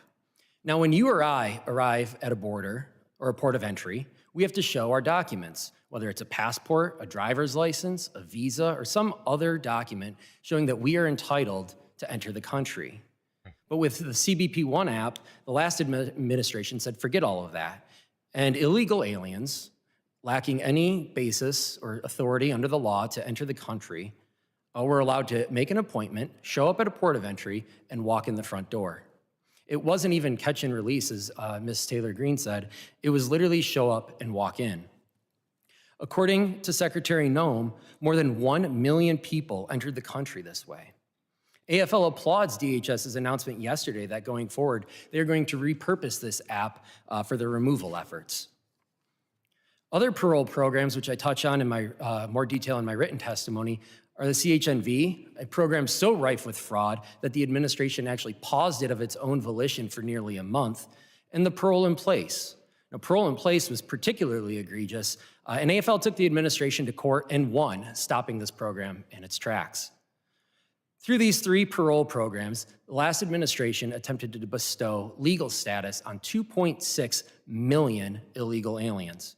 For context, that is more than the population of 15 U.S. states and the equivalent of the population of the United States' third largest city of Chicago.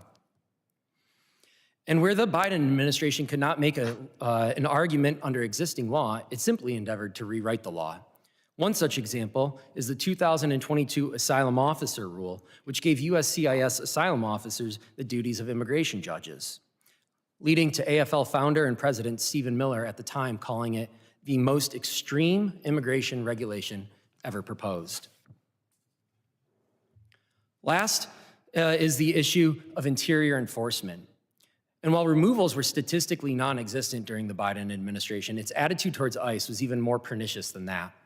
Under the Biden administration, DHS implemented policies that proactively made it harder for ICE agents to take the routine enforcement actions against the worst of the worst.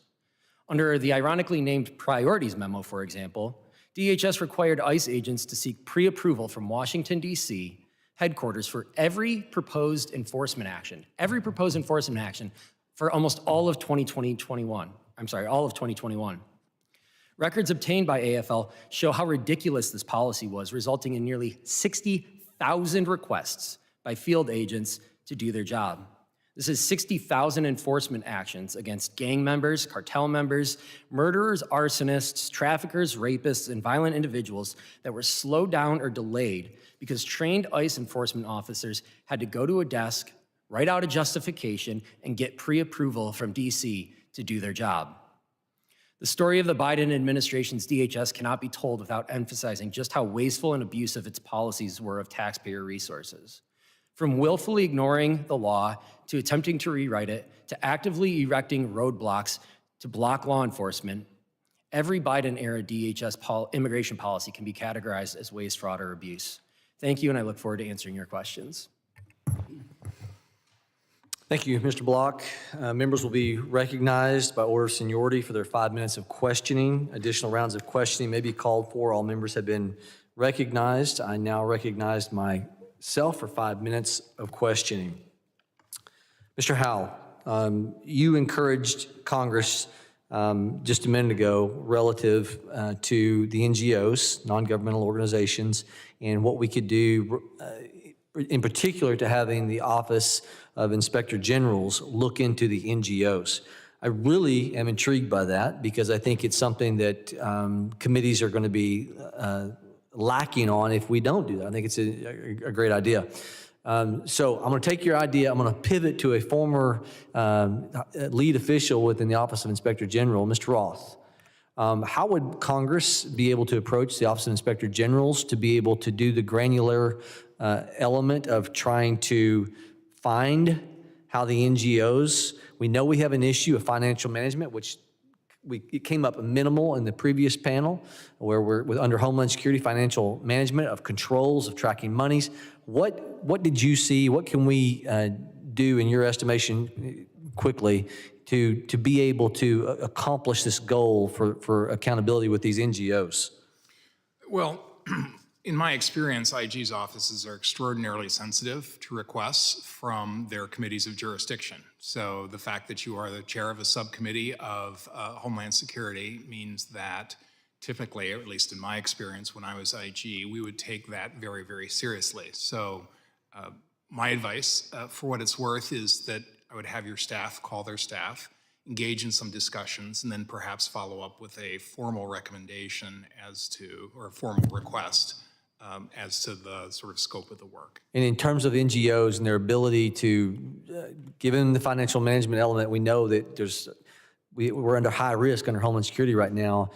Were you able to find things within NGO funding after it had been let to the NGOs that were on your radar screen when you were a part of the Inspector General's office? Not in the immigration context, we weren't. Okay. And, I am unfamiliar with the source of this funding to the NGOs, whether it was like a Department of Homeland Security grant or some other federal agency. Obviously, we'd only have jurisdiction over, that is, my old office would only have jurisdiction over sort of a Homeland Security grant. So I want to pivot back to you, Mr. Howell, because you talked, you're adding these NGOs into what you call the border industrial complex. And you mentioned that $6 billion were spent under the Biden administration that was specific to the NGOs. Did I understand you correctly on that? Yes. and that there are 230 different NGOs involved.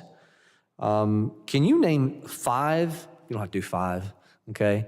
But a number of NGOs just right offhand that you feel like were the most egregious offenders? Right, so at DHS, there used to be a board that kind of oversaw the distribution of the funding, and on that board sat some of, we'll call them the name brand national charities. And those would include people like, Catholic Relief Services or Catholic Charities, USCCB, one variation of that, Lutheran Relief Services, Hebrew Immigrant Aid Society, all of these kind of mega organizations that play in the disaster space sat on that board that distributed money through a web of nonprofits. And I'm sure the number far exceeds 230, but there's a reason why the left did it this way. It's so that you couldn't get at who actually ended up with the money and how they spent it. It is doing the government's work outside of government to evade this type of oversight. And so I'd encourage you guys not to rely on the IG community, who has not shown an interest at all in this $6 billion, who sat by and watched the worst border crisis in history happen in front of them, but to go get the information yourself, which is your constitutional duty with your subpoena power to these nonprofits. Make them turn over financial documents, records of illegals, have them answer questions, and so forth. So you mentioned, though, engaging the inspector generals in this process. So in addition to what you just laid out, how would you see engaging the IG's office in this effort? Yes, frankly, I don't think they're going to be that willing of a partner because they haven't shown an interest in the border crisis over the last 4 years. I think it's certainly worthwhile to ask, but I don't think Congress should absolve themselves of the constitutional responsibility by a request to the IG. I'd even be looking at law enforcement. A lot of this activity borders on criminal. It's good. It came up, Mr. Shuby, a minute ago. You got 30 seconds between you and I about NGOs, non-governmental organizations, and how they were the ones that, under the ability of what was supposed to be a network of information protection, stop our electric grid from being taken down, they were farming out internet policing to these NGOs. You got 15 seconds. What would you want to say in terms of what we can do to get to the bottom of that in the process? I didn't mention this in my remarks, but I think the same suggestion. I think the IG community or DOJ could look into which NGOs were benefiting from this financially and what they were doing with that money. Thank you all very much. With that, we'll open it up to Mr. Thanadar for his 5 minutes of questioning. Thank you, Chairman, and thank you to all of our witnesses here for your testimony. Mr. Roth, I thank you for your service. Earlier today, we heard from the GAO and the DHS Office of IG about their work rooting out waste, fraud, and abuse. These offices were created by Congress and have legal authority to audit the federal government. Third or fourth time he's talked. The Trump-Musk administration and House Republicans claim they want to eliminate waste, fraud, and abuse. So does it make sense to you, Mr. Roth, that one of the first things the new administration did was fire almost every inspector general? Firing the inspector generals was a disempowering act. It sent the very clear message that if you have a politically sensitive audit or investigation or review, bad news is not welcome in this administration.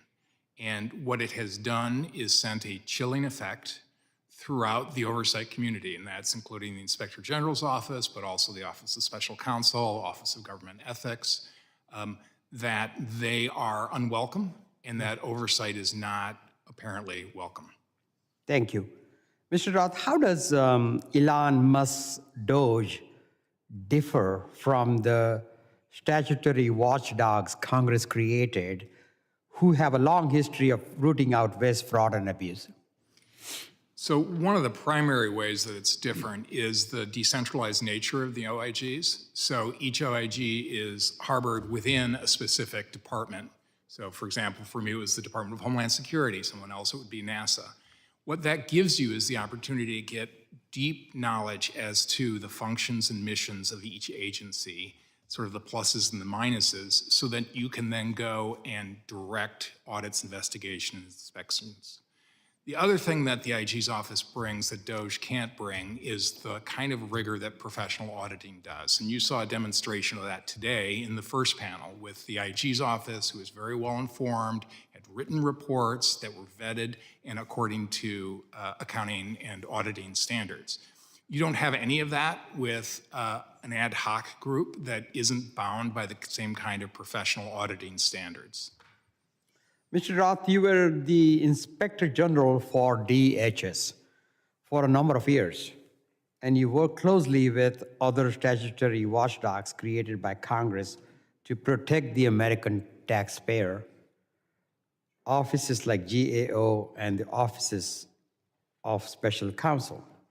Based on your experience, why is independence such a critical feature for the Office of Inspector General?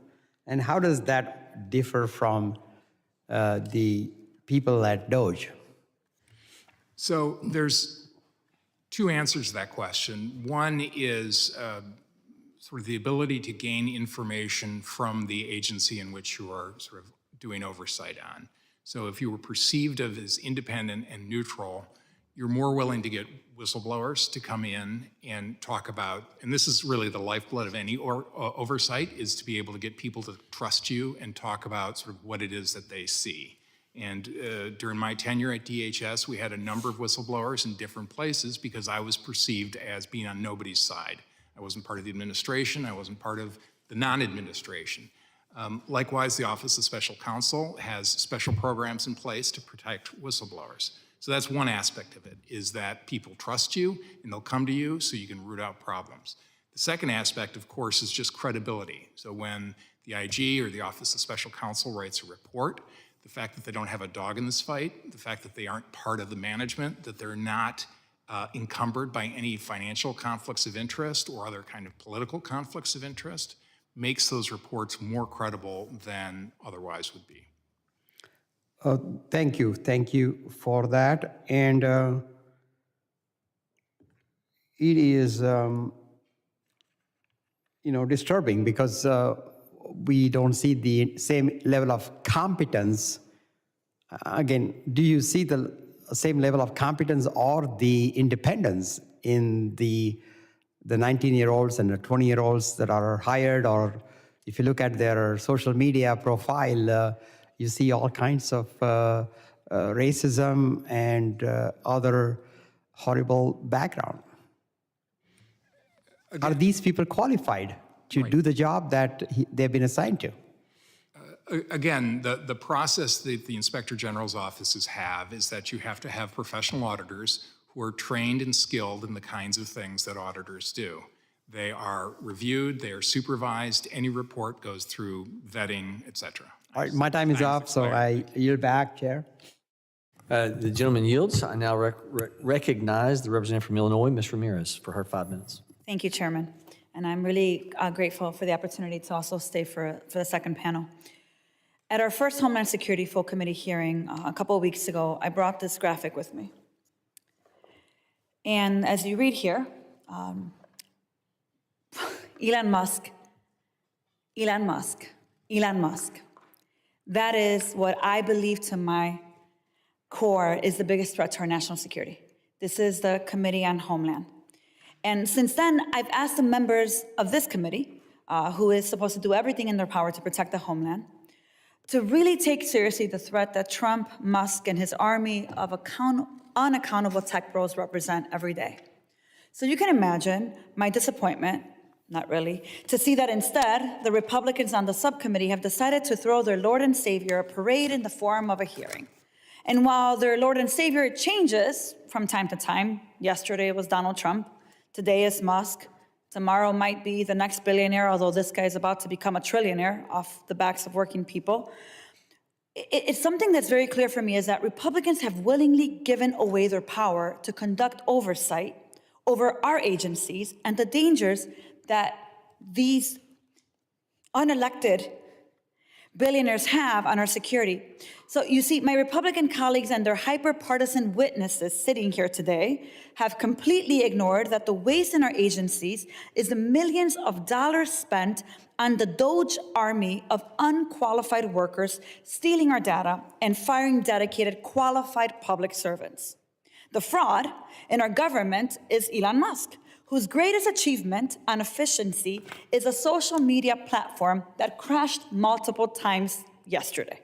The abuse is our nation, in our nation is a power grab with which Donald Trump imposes his authoritarian agenda. They don't have any legal authority to take sledgehammers to the services and programs that working people depend on. And by the way, Congress authorized, we authorized, but Republicans have allowed it to happen anyway. So Mr. Roth, I want to ask you the questions today. As DHS's former Inspector General, could you share with us what are the potential threats posed by an unvetted DOGE employee with little to no government experience plugging into DHS's information systems and They're really databases? the expert on those. So I can't talk about the specifics of exactly what DOGE is doing because obviously I'm not involved any longer in the government. But I will tell you that the IT systems within DHS and really across the government, according to the DHS's reviews of those, are extraordinarily sensitive, are being targeted by foreign adversaries in a way that is not represented in private networks, for example. And you heard the testimony of the GAO witness on the first panel talking about the vulnerabilities that exist, the documented vulnerabilities that exist in access controls. So having an unknown person or an unvetted person have access in ways that you don't have a full understanding of is extraordinarily dangerous and represents a significant vulnerability in IT systems. Thank you, Mr. Roth. And I think in part, when you said you're not quite sure what their authority or what they're doing is, I think it's actually the concern that a number of us have here. I've said this in Veteran Affairs Committee, and I'm going to say it here. I want to know, what does DOGE have access to? Who authorized it? Who are they talking to? What data do they have? How is it that they can have sensitive data to our national security and that it go completely unchecked? This committee, this subcommittee specifically, is responsible for oversight, accountability, and investigation. And we've already seen the effects of having unqualified people accessing our data and making decisions in our agency. Because look, the day after the DOGE's website was launched, it suffered a security breach, putting our sensitive data in the hands of anyone with a computer and access to the internet. And how can we forget when DOGE fired more than 300 staffers from the National Nuclear Security Administration? Yeah, that's the agency that's tasked with managing the nation's nuclear But did stockpile. anybody die? Or the several employees who are working on the federal government's response to H5N1 avian flu outbreak. DOGE doesn't have a great track record, and whether it's due to stupidity or hatred, at this point, a better name for DOGE would be the Department of Obstruction and Gross Errors. I really hope that this committee takes the threat of DOGE and Elon Musk seriously, and I intend to work with all of my colleagues to do that. With that, Chairman, I yield back. Lady yields. I now would like to recognize for his 5 minutes of questioning the gentleman from Alabama, Mr. Strong.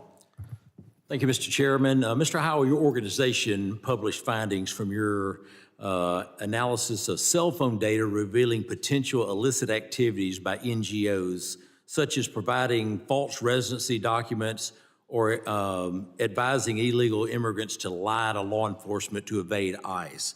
After the release of your findings, did the Biden administration take any steps to address these concerns? How did they respond to your research and your implications?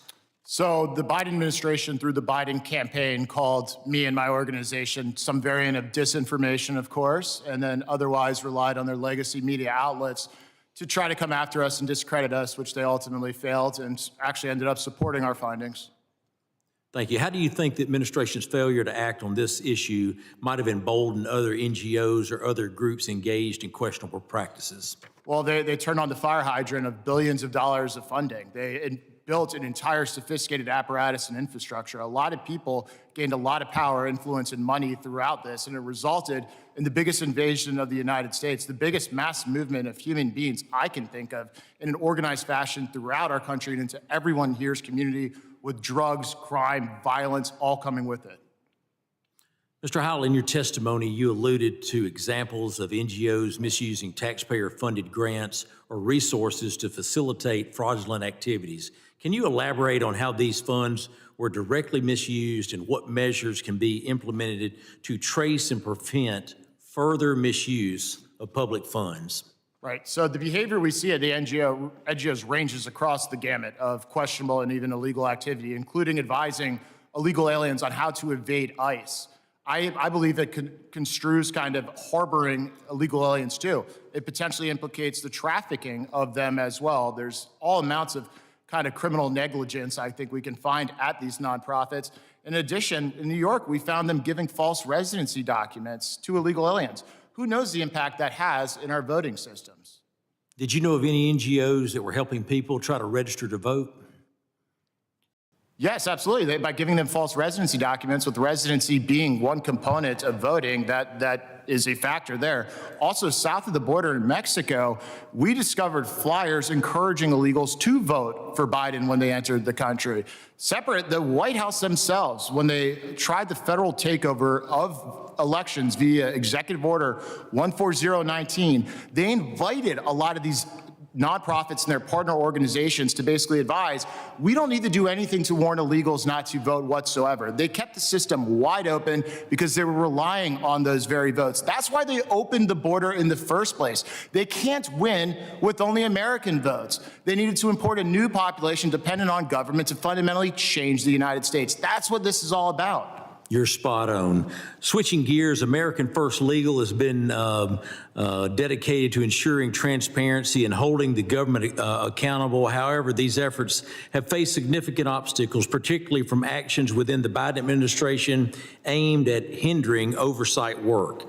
Mr. Block, can you share some examples of how individuals within the Biden administration have attempted to obstruct America First legal efforts to hold the government accountable and promote transparency?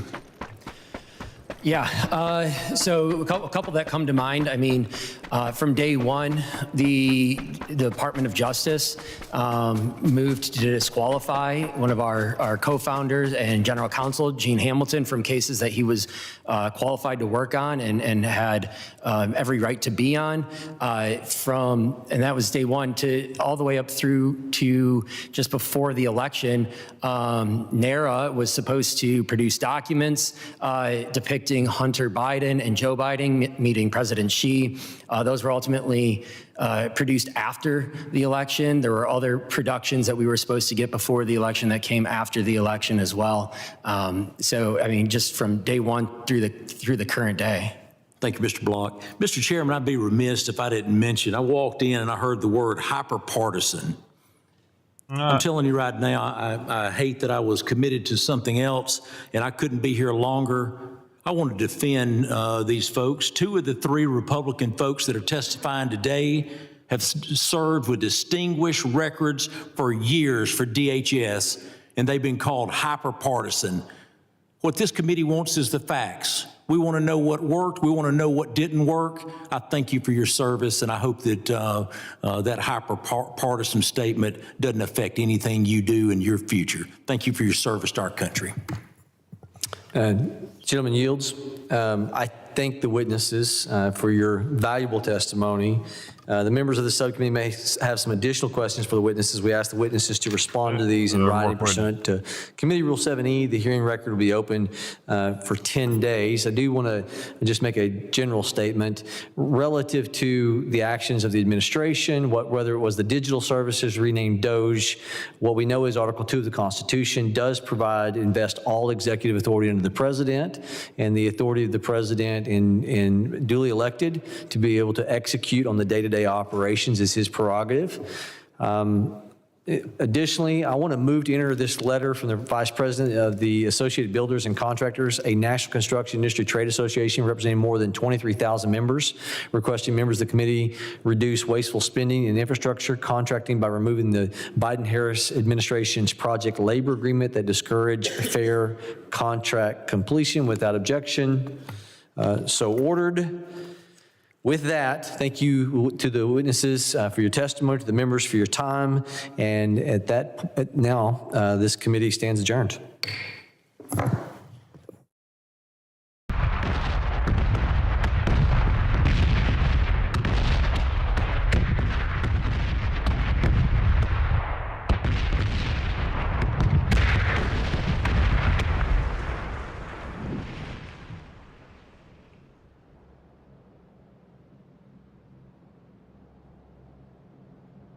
Boom.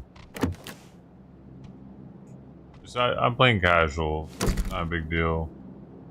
I was just trying to pop some smoke grenades off. I needed to do that 4 times. I might as well do it while something else is happening. Now there's only 19 people left. And I'm playing solo squad. I'm an assassin.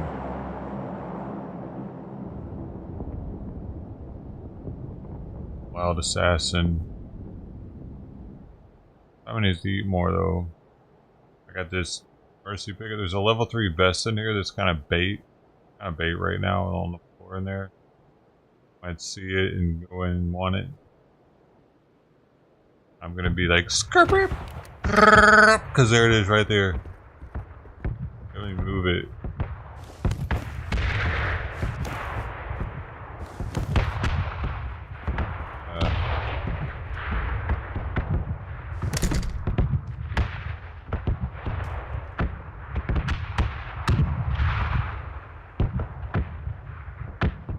Oh, you want that? You want that?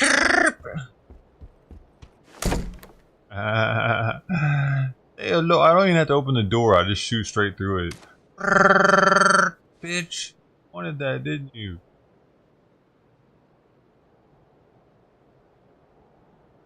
Dude. What is happening with this circle right now? I'm about to get that Clover Leaf trophy for being in this circle 5 times in a row or some shit.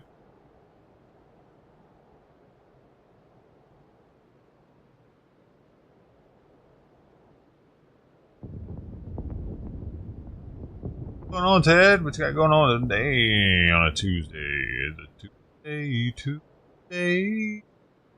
A Tuesday thing. On a Tuesday. It was supposed to be raining here right now. As you can try out there right now. Kitties must be eating somewhere else.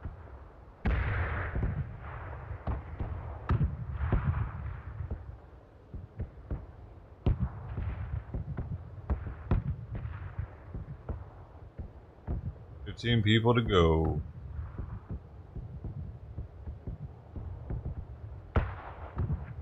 Yeah, I'm also trying to get this other achievement here for the last 20 minutes. Survive 20 minutes in a match. I have to do that twice. So I figure I might as well knock that one out too while I'm here. As a 24-hour one that's going to go away soon. I'm really trying to get that M249 progressive because I don't have a progressive for the 249. Even though it's got the dogs on it, whatever. It'd be nice to have a progressive for it. I'm really close in points.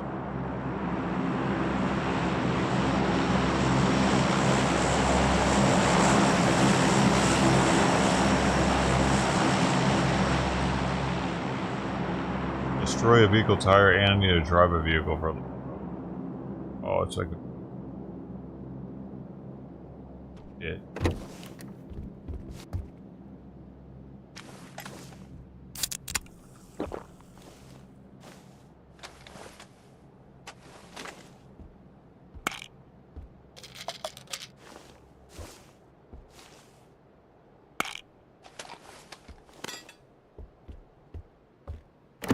Because I need to throw something at him.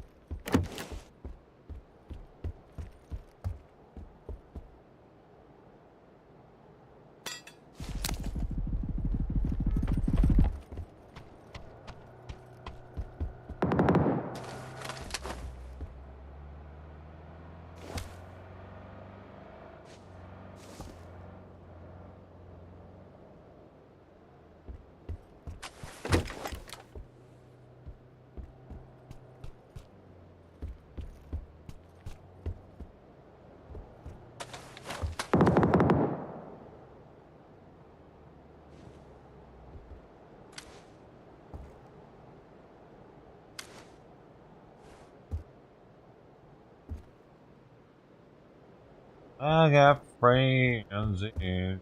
Alright, we gotta get out of here. I might need it. Oh.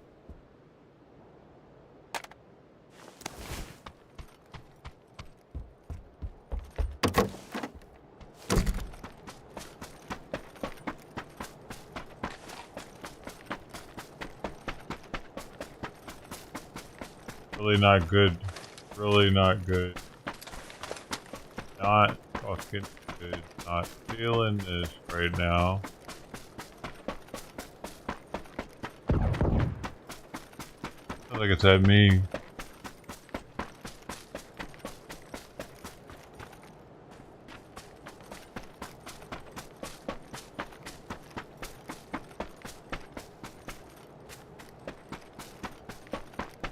Holy shit.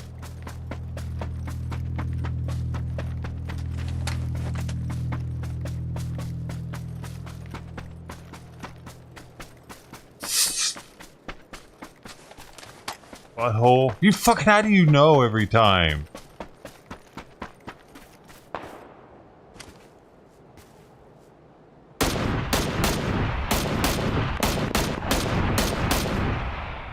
My gun's too loud.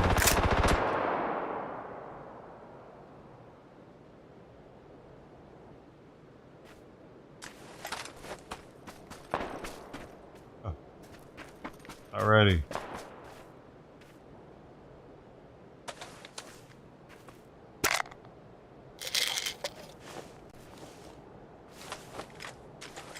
Right there.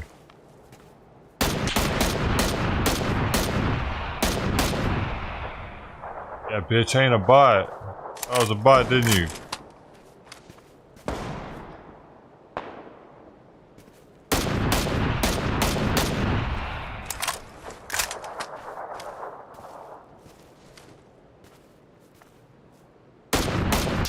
Ping, ping, ping, ping, ping. Ow! It's Zatarans, bitch. That's New Orleans.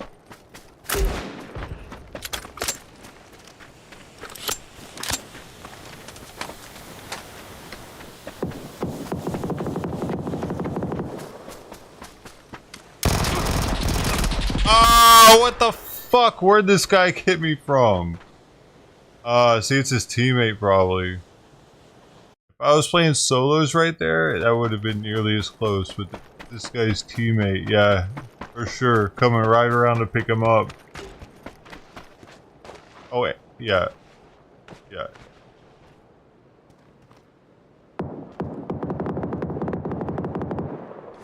Wait, there's another guy too. There's somebody crawling around to the right of him, though. Oh, wasn't that person. Interesting. Yeah, see, I should be playing solos instead. I had a better chance.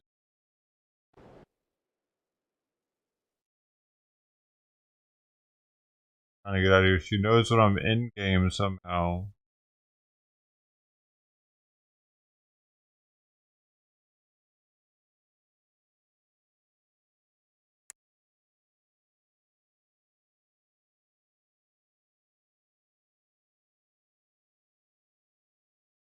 I actually did what I wanted to do there, though. And made a level, so I'm level 64. Only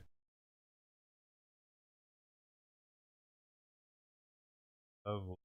Oh.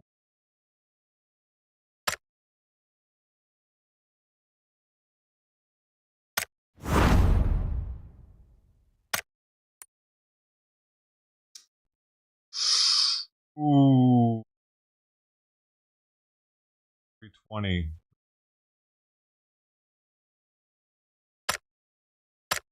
I can. I'm really trying to do without putting anything into it. Oh, wait. Hold up. Go ahead. I want to put solo casual. Is that a thing?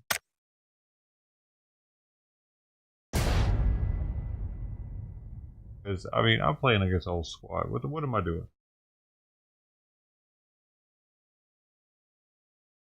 So heavy now. Yeah, no. Ow.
He just likes to bite a little bit.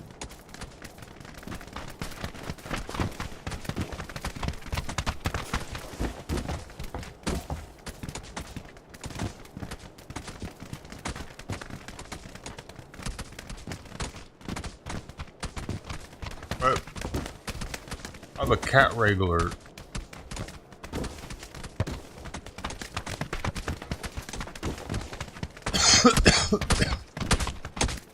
Yo, you fucking with the wrong. Oh, look at this. I actually do have the egg. I don't remember where the egg came from. I also have the cat though. The grumpy cat. Oh, and check out this chute. New chute on deck.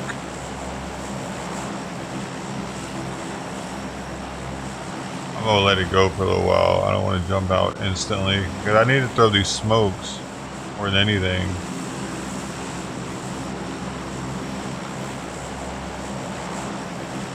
I never remember to throw 4 smokes in a game, so I need to do it during the casuals.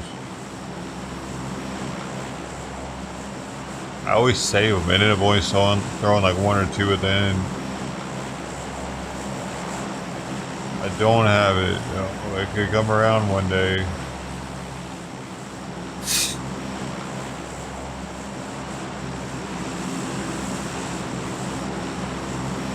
I'll go as far as I can over here.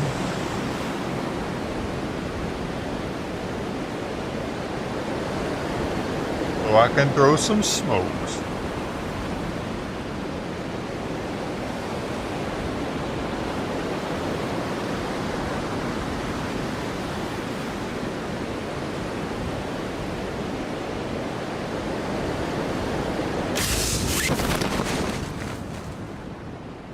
I got the, say what? Say what? The freaking anchor? Got the navy looking chute. Digging it. Got the anchor on the chute, on the backpack too. Parachute. Sweet.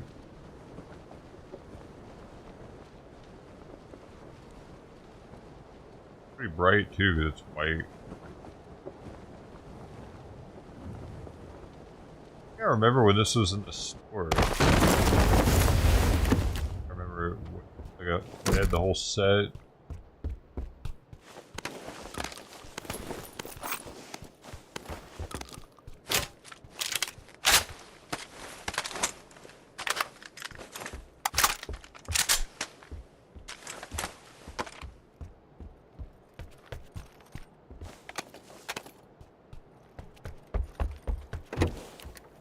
No, it could pop up again. Yeah, I totally spaced it on that. I thought it was gonna be there for some stuff will be in the store for like 180 days or whatever, like half a year. I thought that was one of them.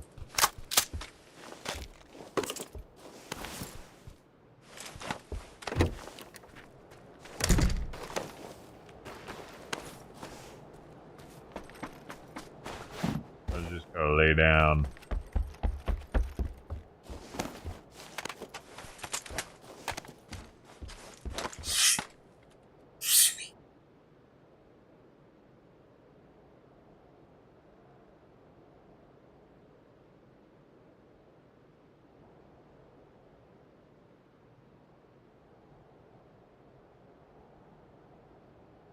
Oh, yeah. This I might just for now, whatever. I got a weird little combo. I got here's one. Boom. Bitch. Get out the way.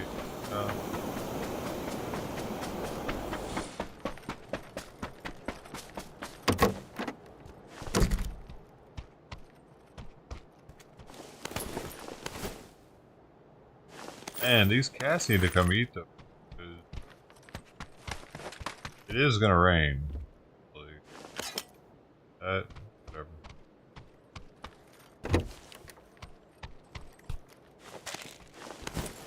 They gonna be hungry, boy.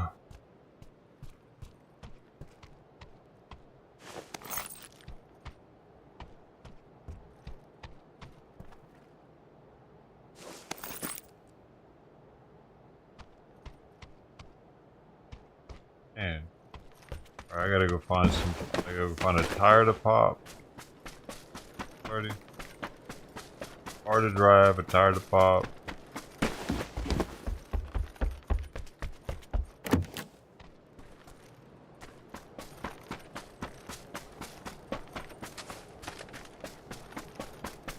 The car somewhere. Here.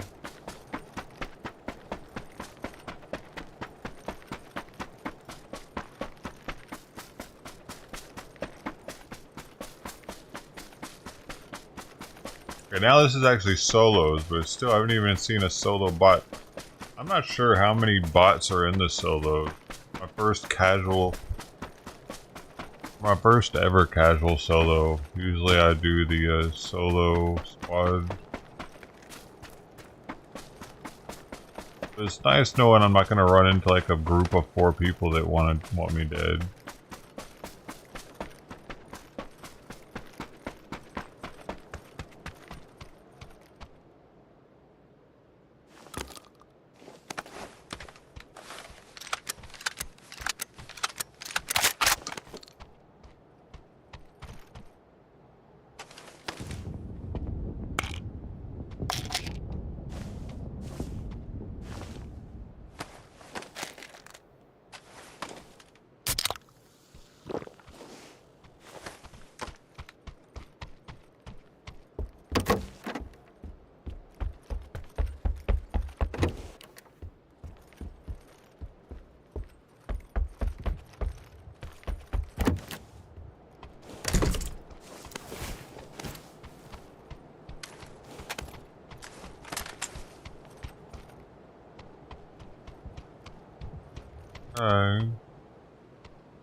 I see.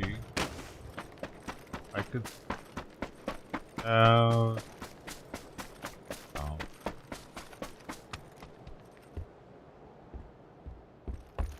Need a choke.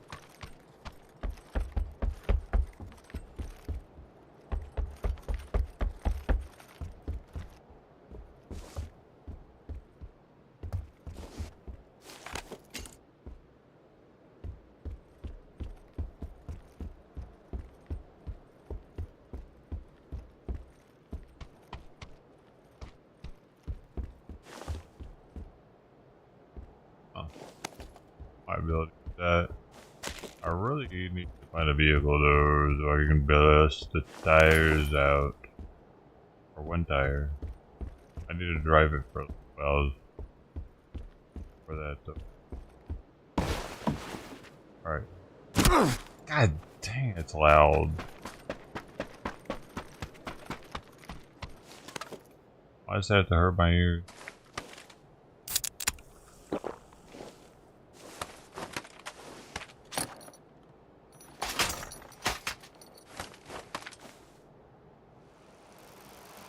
Find a car that I couldn't find a tire.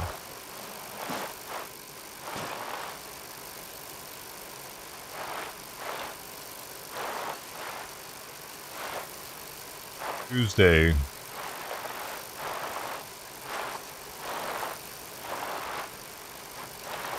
Tuesday, man. I'm on the hunt for a tire.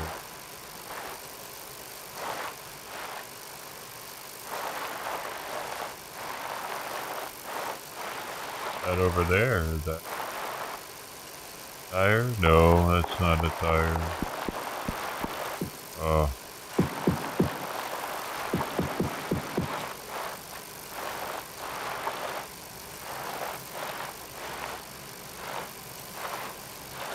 Tire Tuesday.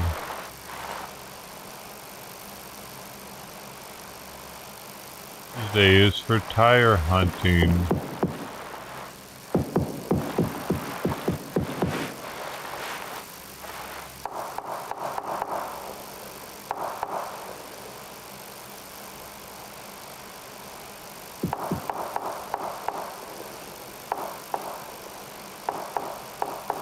Oh, I thought that was a car. That right there, that white part right there. Maybe there's one right over the ridge. There it is! Yeah. Yeah. Ooh. Boom.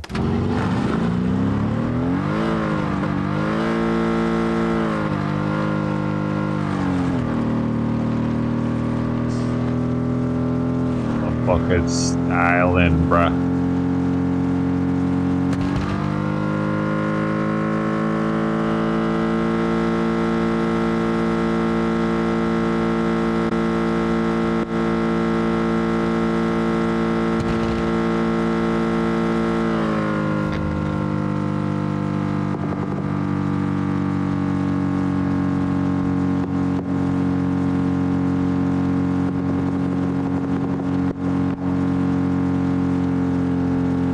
Rolling on the river road.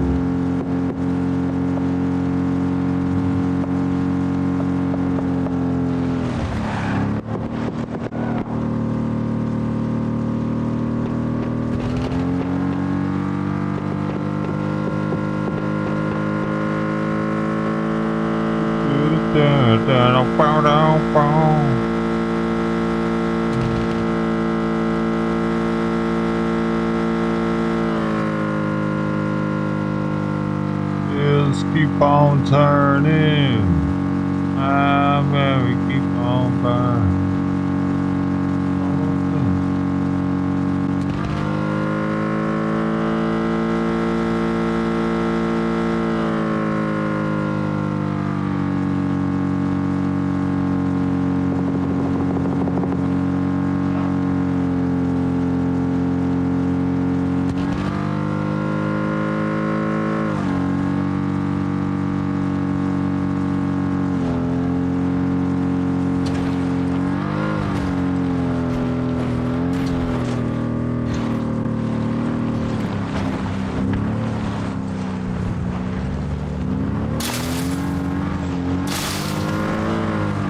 Where's he going?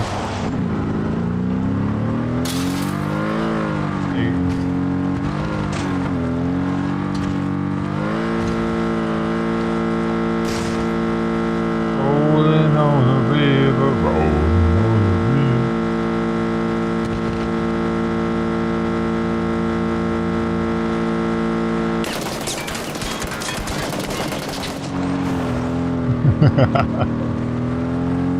What the fuck? Hey man, chill out. Why is he shooting at me?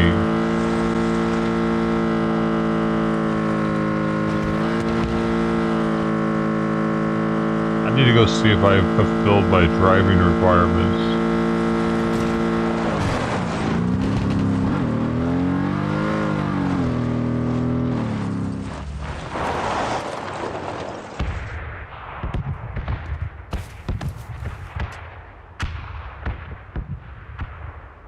Where is it? I still. Welcome. Oh, okay. Okay. I've done it for this one. I gotta do it again. And then I need to shoot a tire out. Fucking stupid ass tire. Let's go. Let's go.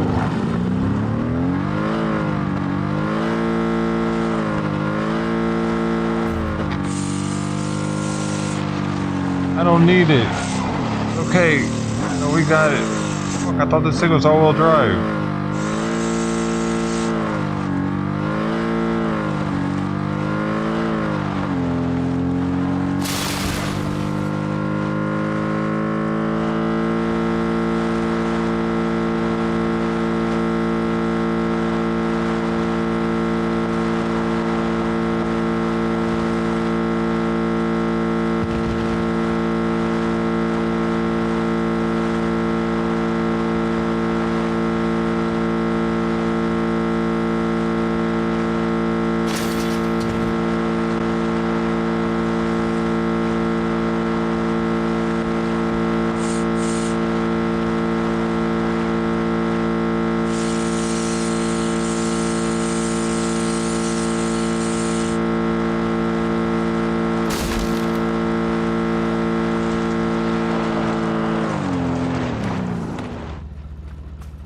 there.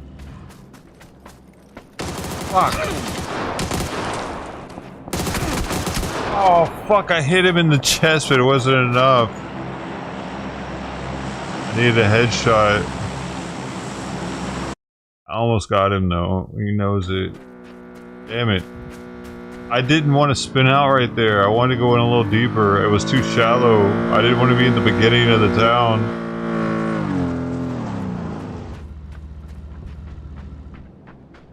If I don't get this... hit, though... That was so close. You almost... That was so close, dude. Damn. If I'd had a choke, it would have killed him. I think. I still didn't get my fucking smokes off either, so there's a waste. I was able to get more smokes off during a squad. They put more loot on the ground. Interesting. Maybe. I got one of them out of the way though, the driving one, but that was a daily. I'm trying to get a weekly. Some smokes.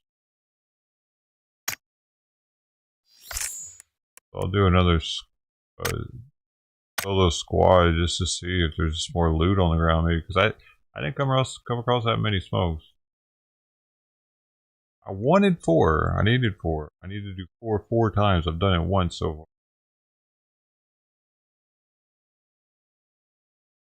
And I can get really close to getting that 249 I'm seeing. But I can't be like dilly-dallying. And at night I haven't really been feeling like playing either.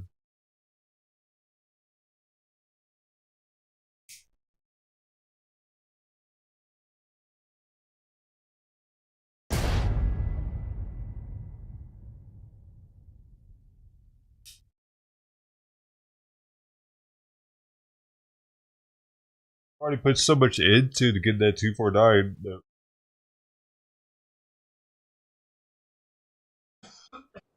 Or not to get it.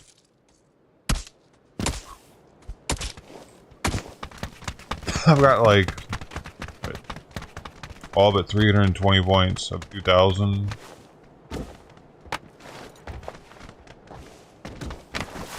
I don't know of anything else on there that I wanted.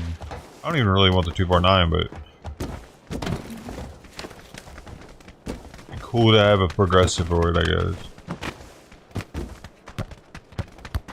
There's no way I'd ever rank it all the way up. Any of them ever again, probably.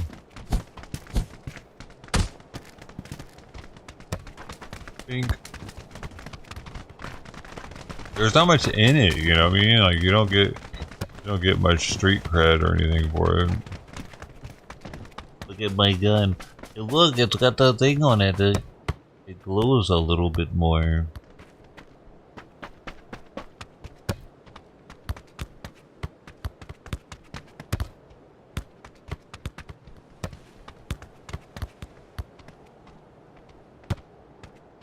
Alright, just throw in some smokes, that's all I care about. Get in there, get in the smokes.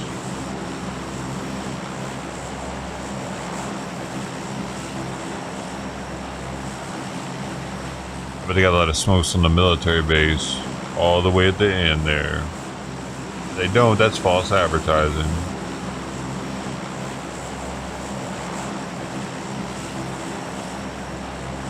Damn, almost everybody's already jumped. Holy moly. There are only 20 people are left, 19. I'm gonna be all alone out there on the island. They're gonna be guarding that bridge like crazy too.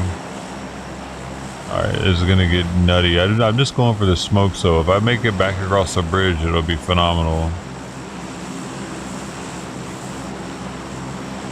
I'm gonna go all the way in. See, I'm the last 4 on the plane.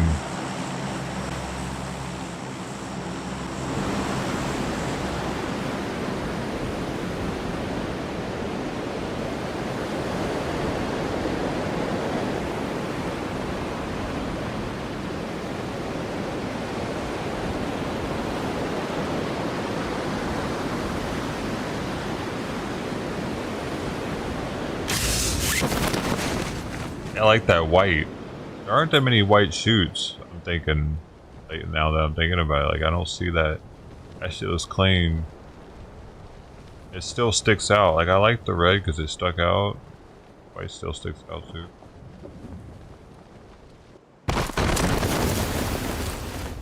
Matches the boots. First smoke already. Look at that.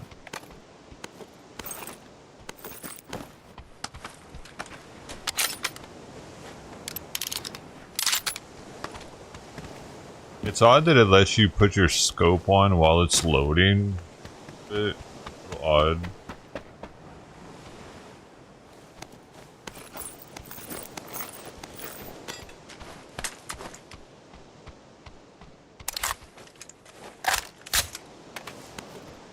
I'm multitasking, that's why I'm a PUBG here.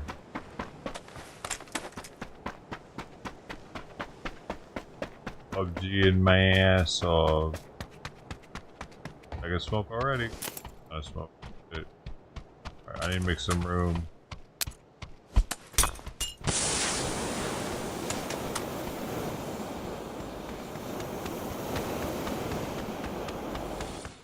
And that color right there is a pretty rare smoke color. I don't really see it. I just don't have it.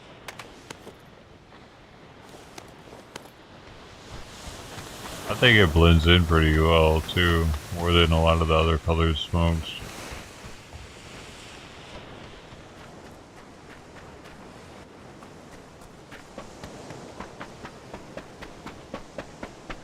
Here now. The same with that cream one that I got on my smoke can and smoke launcher. Give me that. Give me that ball.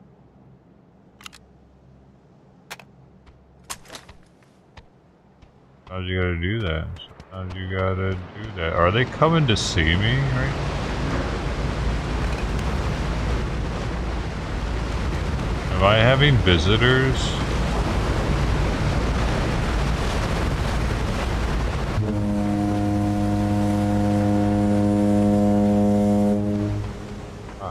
I bet you won't. Push a motherfucker, push a motherfucker. What? Hey, but don't over my island. My island. My island. Okay, we got the smoke set.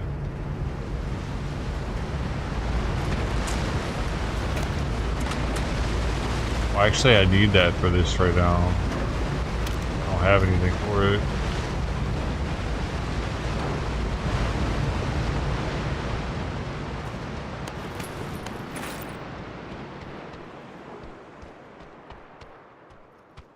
Loud ass boat.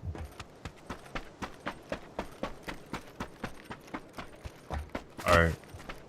This isn't good. No smokes. I've only thrown one.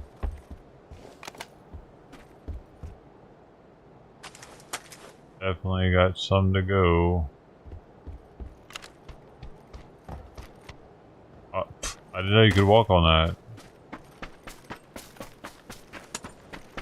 We're in the circle.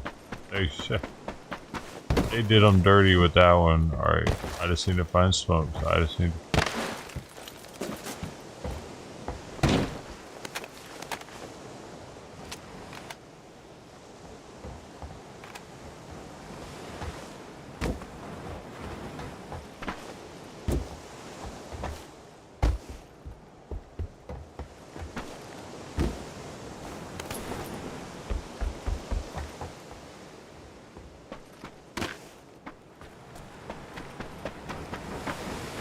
Three more, and...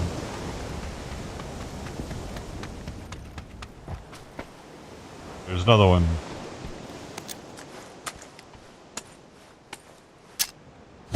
Yow, baby, let's go.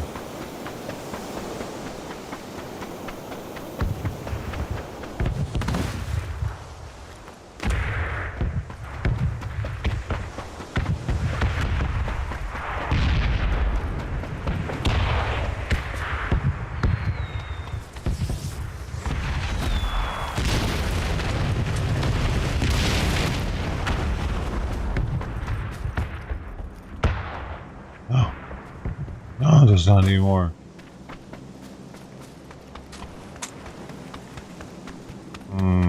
That's a bummer. I don't think there's anything over here.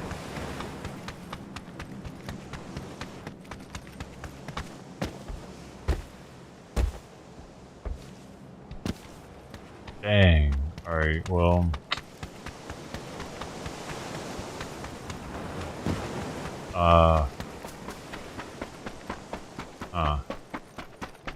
Bummer. Really all the buildings? There's one.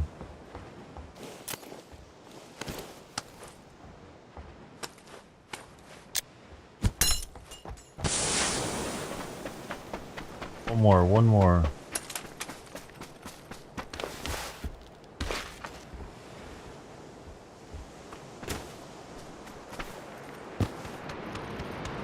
I saw you one on the boat.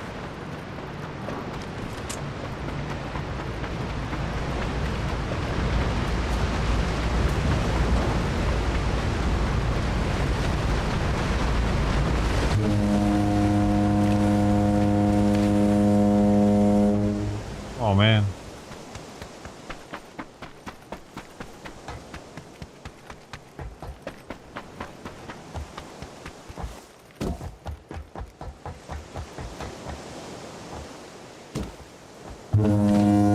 There's.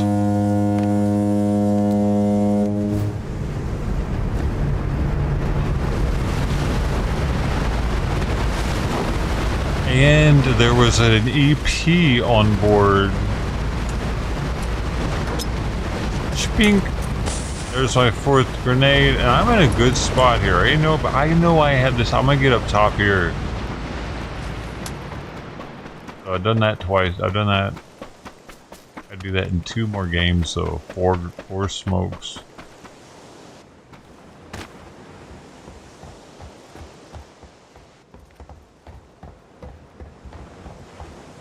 If I don't get shot getting up here, I got like an alright chance, but it's this part that's scary. Alright.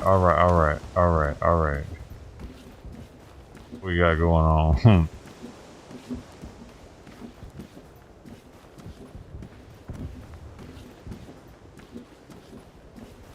I gotta do it. Yeah, well, now I have to do it in 2 more games. Where's it?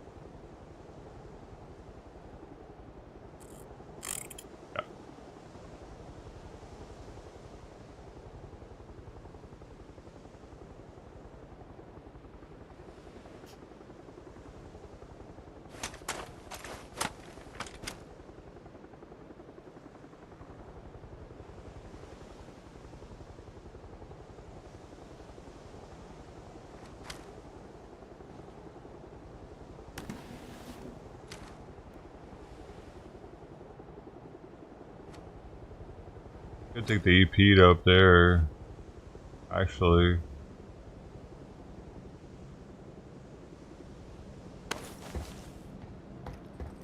I actually launched the EP from here.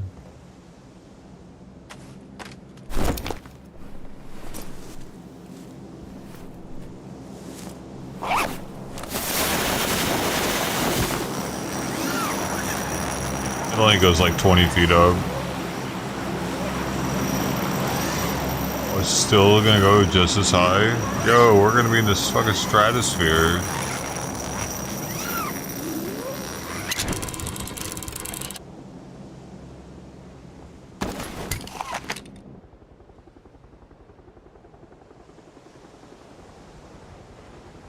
I don't know if that's in or not.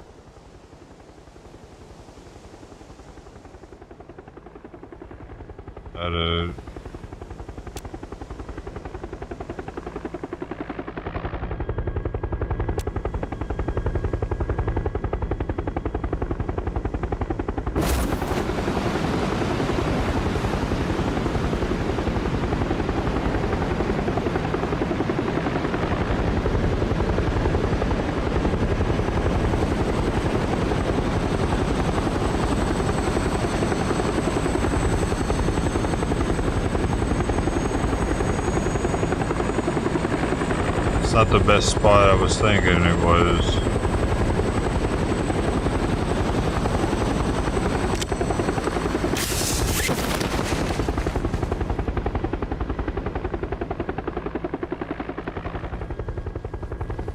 We could go bridge, top of bridge.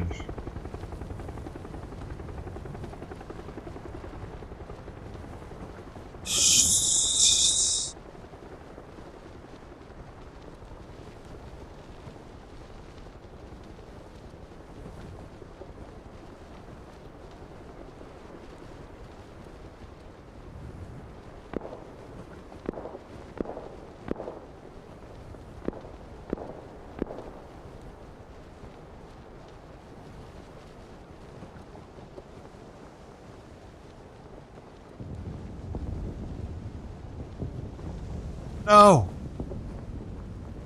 Son of a bitch! I thought it was. Oh, I thought I was like right on it. I had a foot to go or something.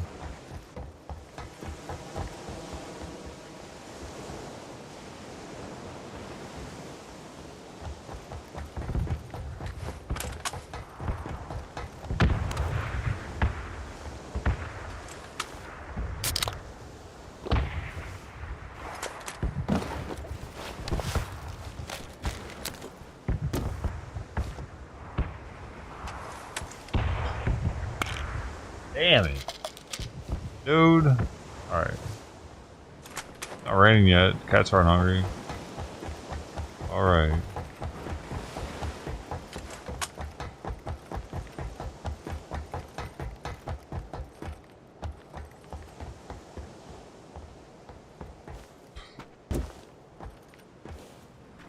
I do it from this side. I like going out here.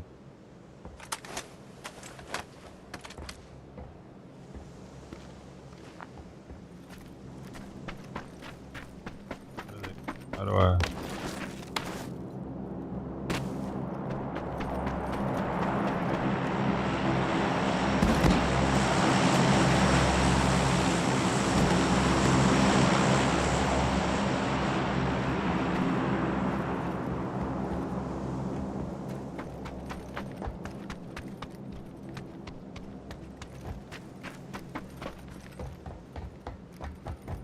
Where's everybody?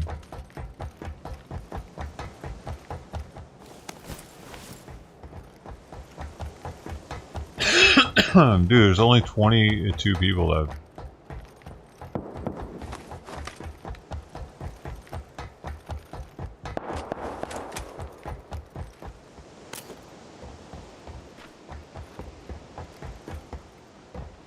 I'm itchy. Let me pick up stuff I don't need. A jet ski.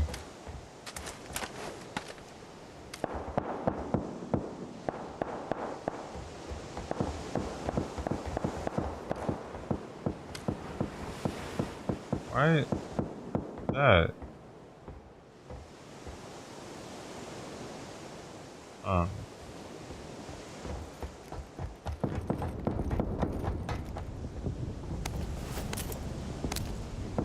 Thinking of everything. Never know.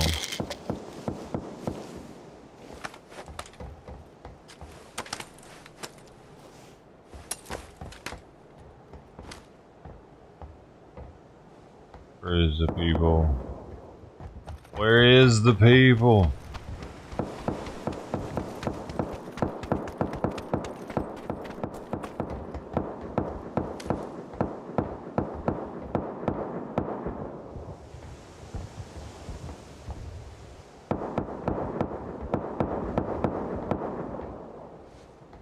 It's kind of rowdy over there.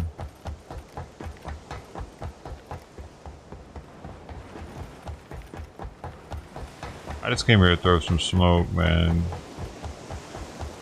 There's only 17 people alive.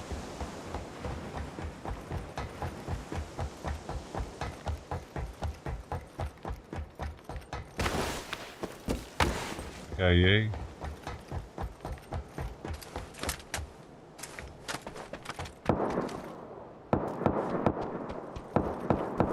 Where the hell is this guy? he's still in a storm.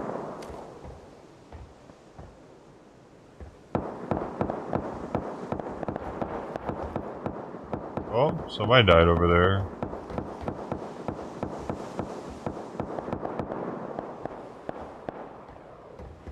Was a firefight. Oh, I gotta go.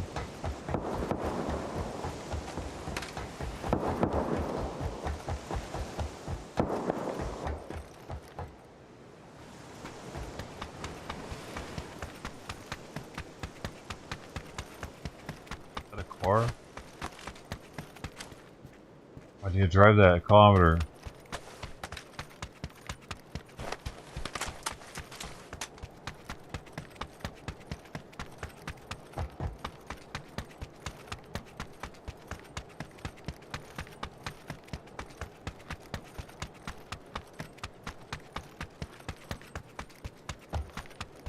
Camera's down.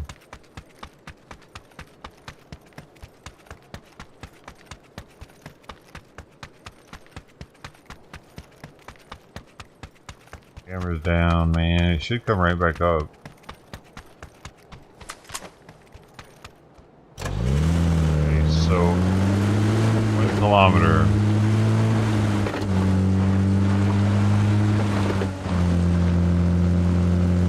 Yeah, why not though? If there was an Amber Alert, I might just have to go.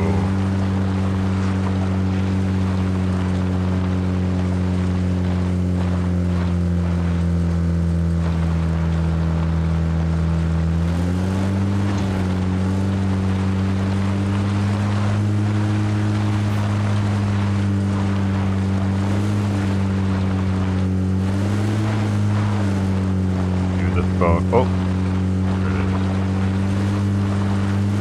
there's somebody running right there.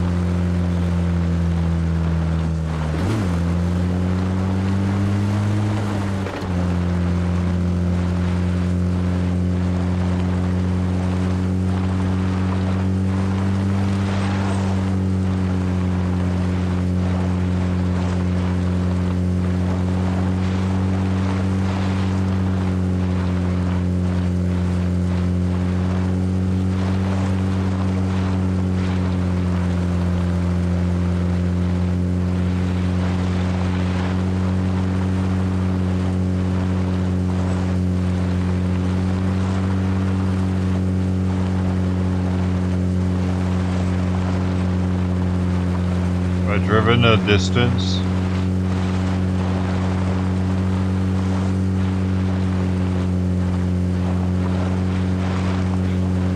Oh, gotta get in the circle.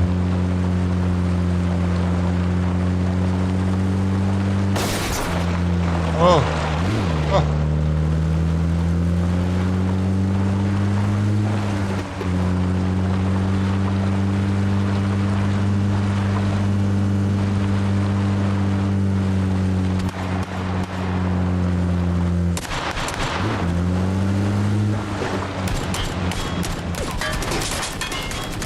It's a person, it's an actual person.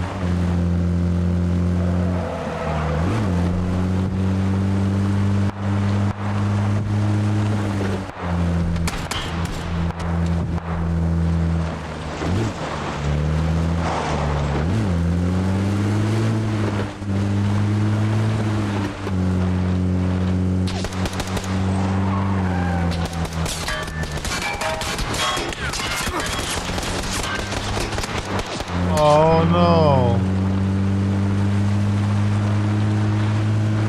Butthole. I'm gonna nickname him Butthole. Your nickname is now Butthole.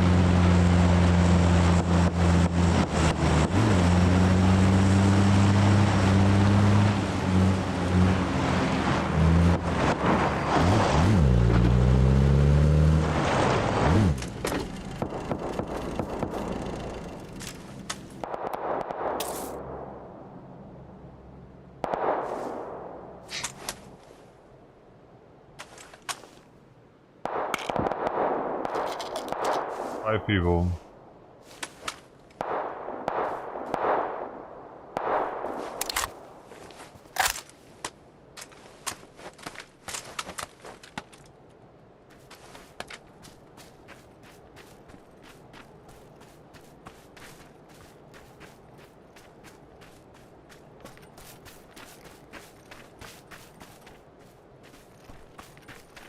Hi.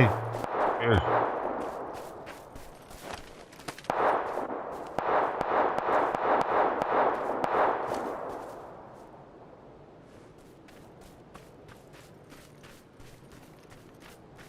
He's gotta be closer to me, though.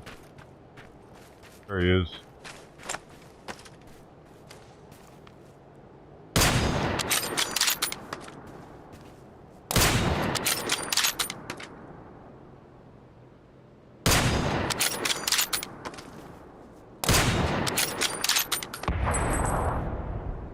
What? How was that not a hit? How was that? Oh my god. Somebody else is shooting at me. Fuck.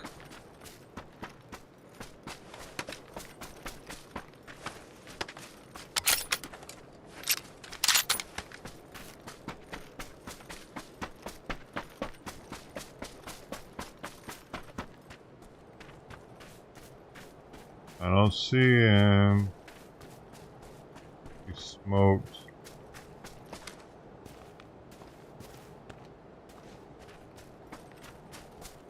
Son of a bitch.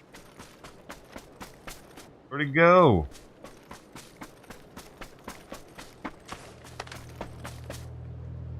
Oh, fuck. I was in the fucking passenger seat.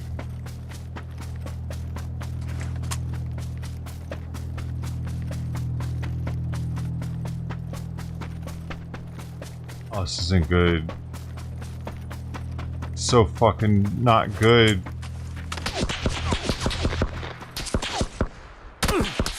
What? The fucking bullet punch on that was stupid. I couldn't aim at him because his is hitting me. Oh. Okay. Well, they actually didn't do very much, dude. It was a full squad versus me. I had no chance. Yeah, it was literally 2. It was 3 versus 1.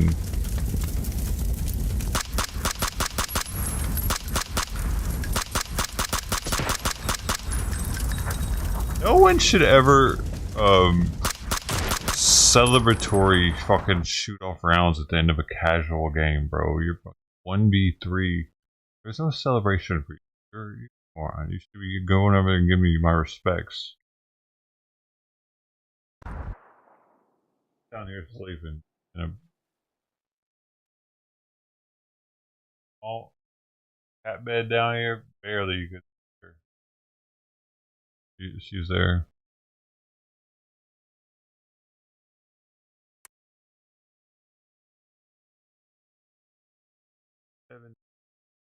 What? I tell you what. All my casuals, but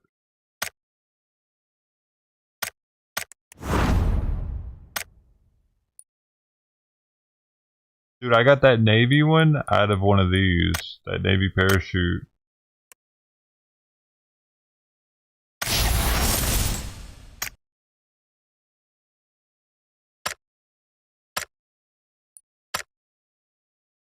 Oh, dang. That was 4.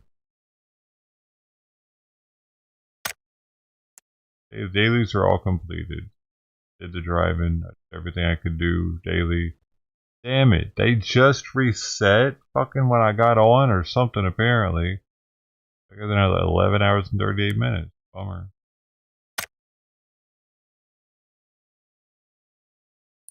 What is way cool? Oh, right. The game free. Works. I think these are almost all done. And it's hard to get to 70. Oh, there'll be one more week's worth though. Gotta do more matches for grenades. That's the last weekly. Oh. Presser top 7.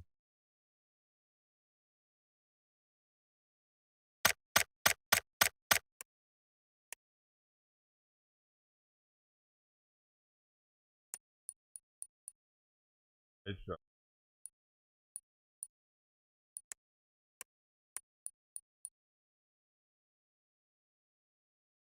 gonna.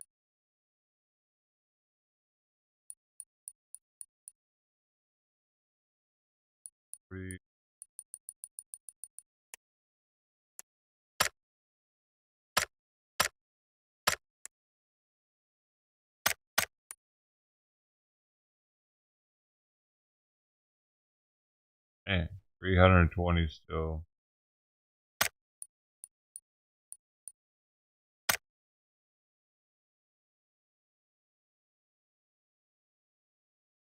I don't know, it's decent. It's better than a normal M249, just with the color. I don't want any of this other shit.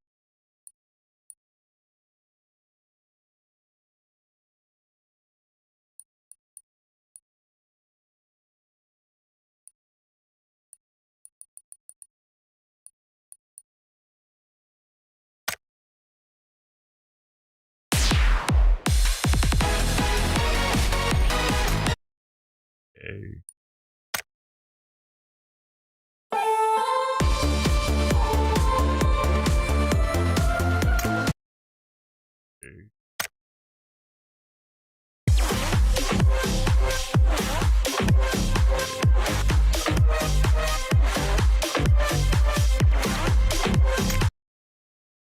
Okay.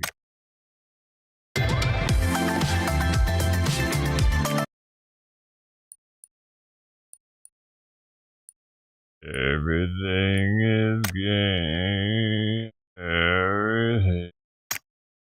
Okay. Minotaur.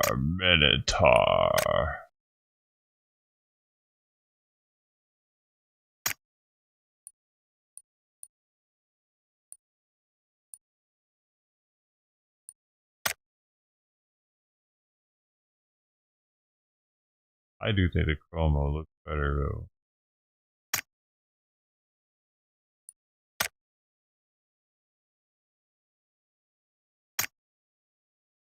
Do do do do do. And they're not eating my food today. The disrespect, blatant utters.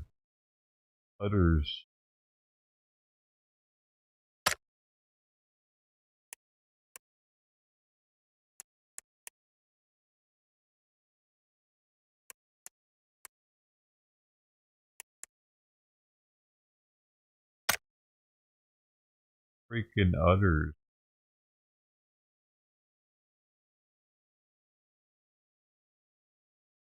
Freaking utters. I'm gonna go see how Simon's doing on his food.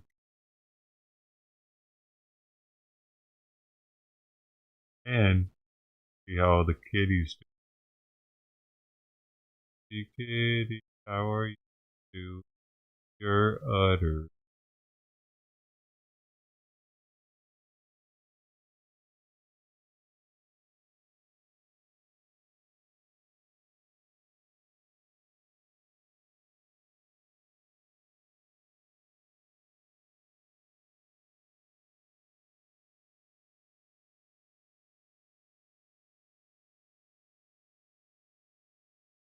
Back.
I don't know. I tried mixing up something with some old food with some new food, but the old food was giving him diarrhea. A little concoction.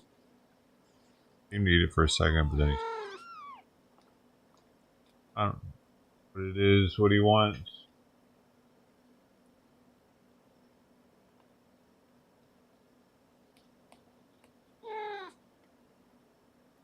He's still eating a little bit here.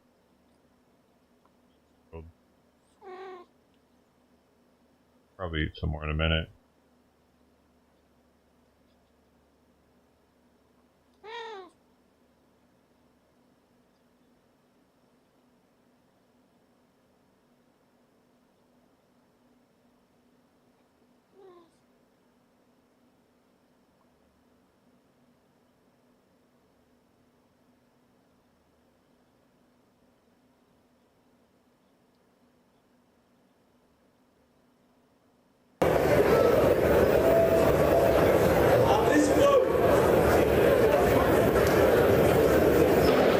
On this vote, the yeas are 213 and the nays are 216.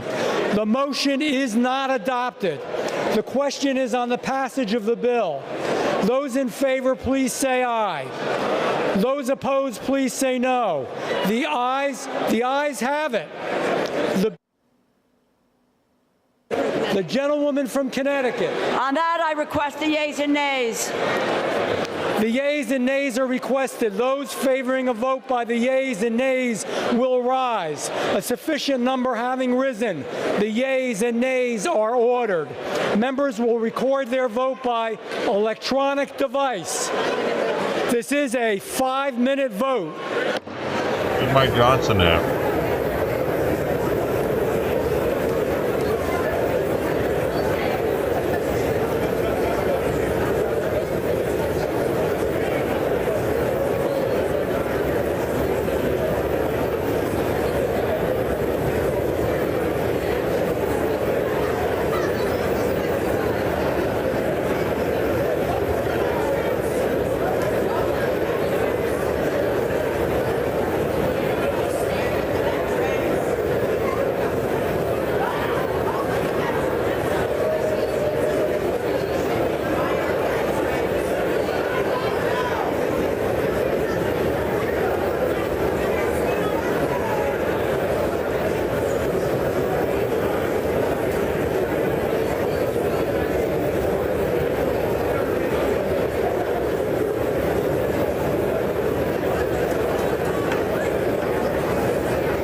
The nay Republican.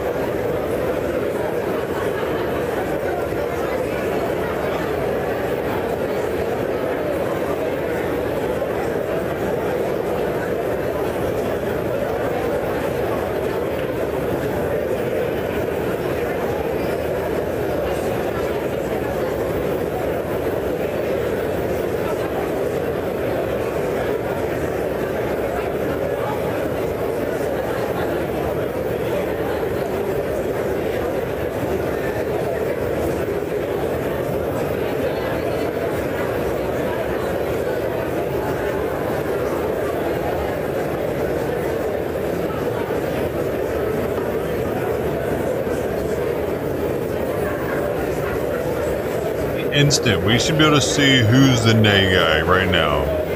It shouldn't be a you have to figure it out. It should be on the screen.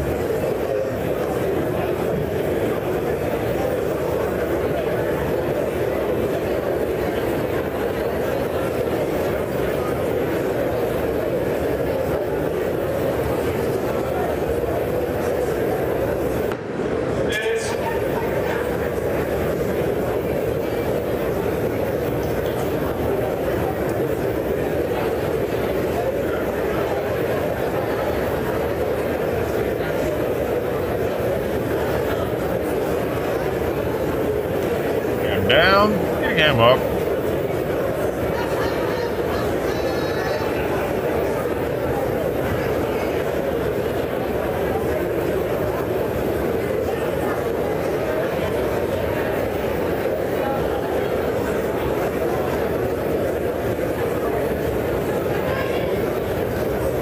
Egg can actually matter.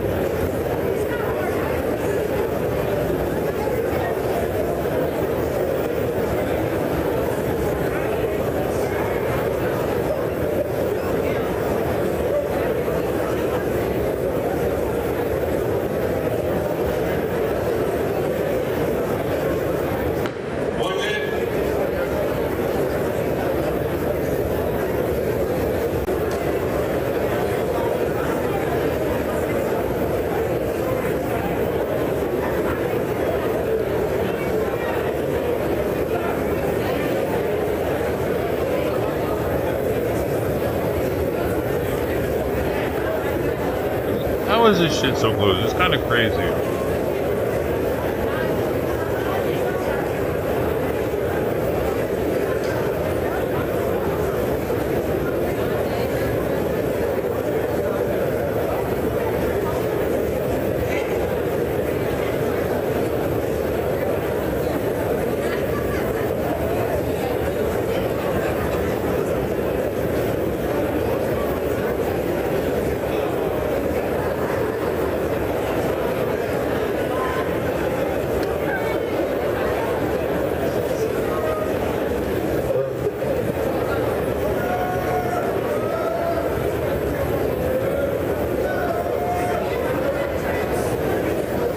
Where they're like the last 5 should get fucking docked pay or something.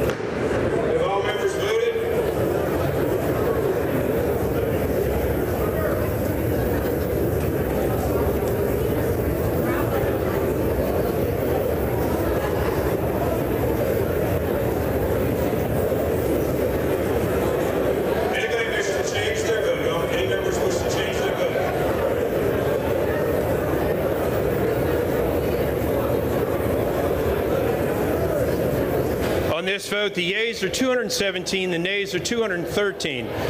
The bill is passed without objection. The motion to reconsider is laid upon the table.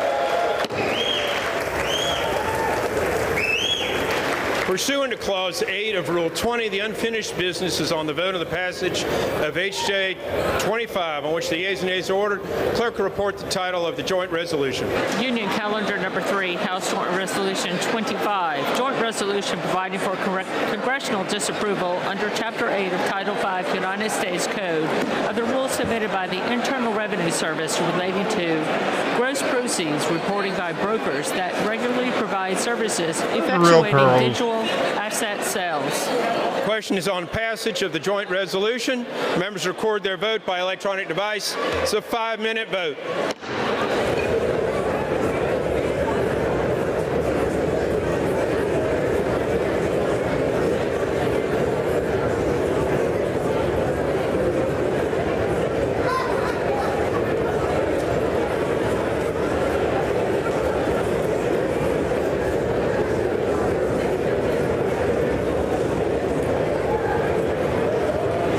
Democrats so undecided now.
the Democrats so split on that one?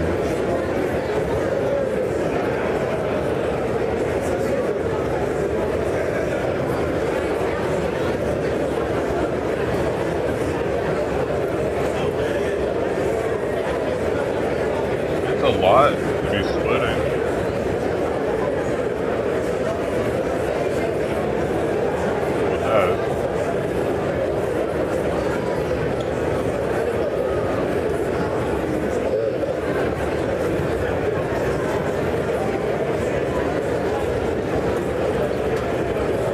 Necessary evil to keep the Republicans in check.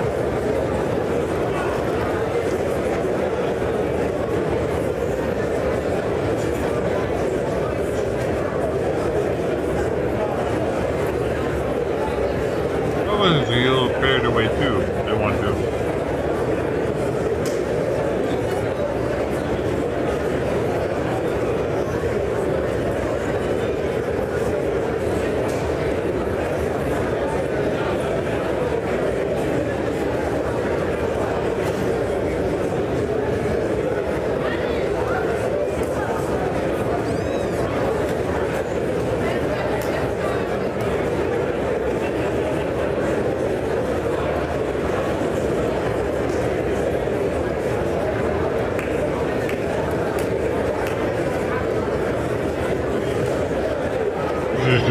They're gonna go have a Scotch steak now.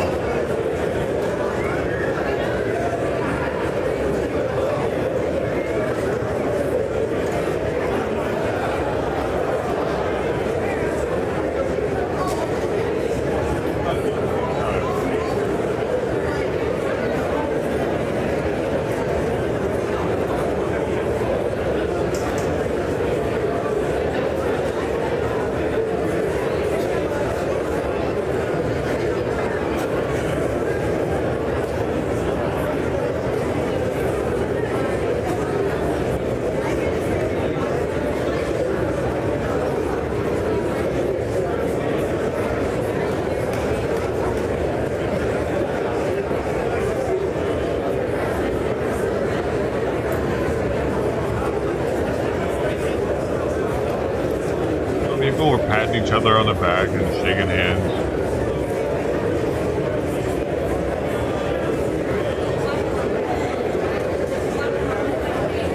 Great job.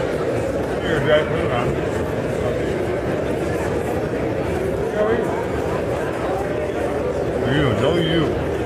You're the greater one. Oh, man. There we go. All members voted. Any members wish to change their vote?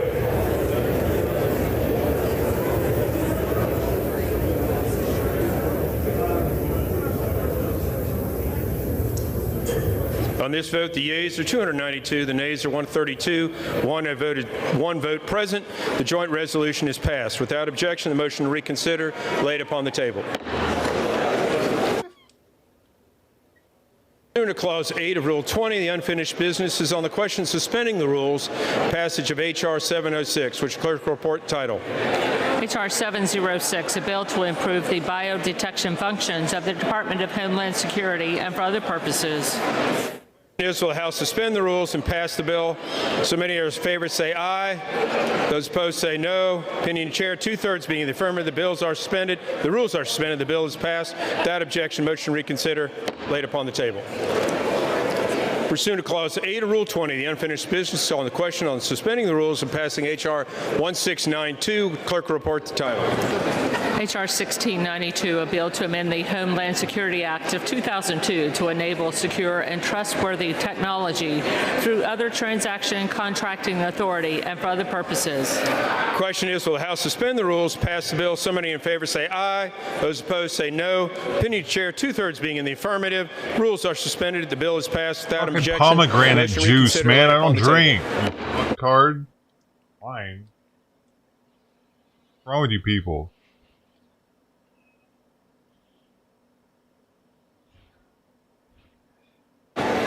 Pomegranate juice. Why has it got to be wine? What are you, fucking alcoholics? Huh?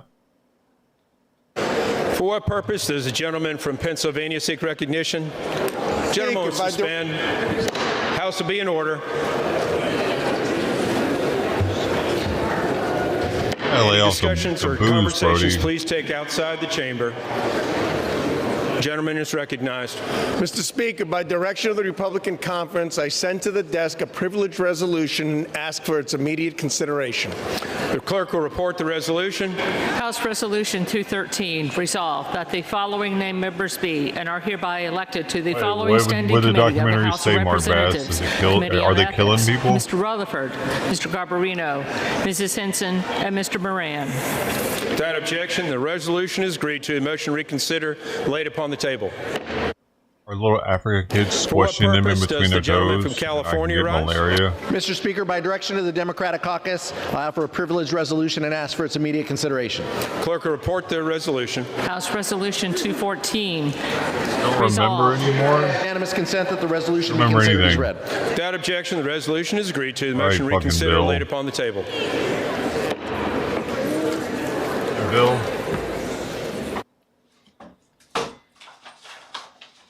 Are you hungry, girlfriend? For what purpose does the gentlewoman from Connecticut seek recognition? Mr. Speaker, I send to the desk a resolution, and I ask unanimous consent for its immediate consideration in the House. Under guidelines issued by successive speakers as recorded in Section 956 of the House Rules and Manual, the chair is constrained not to entertain the request What did it unless say, it has Mark? been cleared by the What's wrong bipartisan with the floor and Pomeranian committee dude? leaderships. House will suspend. Take conversations off the floor.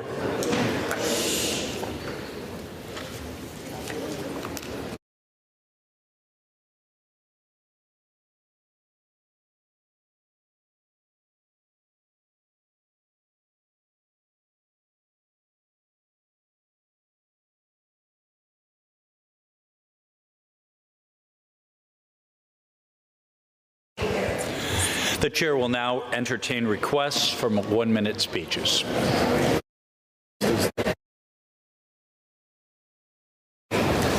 For what purpose does the gentleman from Tennessee seek recognition? For what purpose does the gentleman from Georgia seek recognition? Ask unanimous consent to address the House for 1 minute to revise and extend my remarks. Hey, what? There's no Without expiration objection, date on the bottle. That bothers me. recognized. On order. The gentleman is correct. The House will return to order.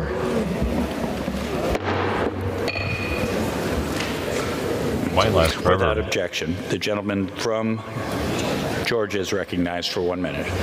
Mr. Speaker, I rise today to honor Raekwon Williams, a senior at Groves High School in Savannah, Georgia, whose resilience and work ethic has inspired many.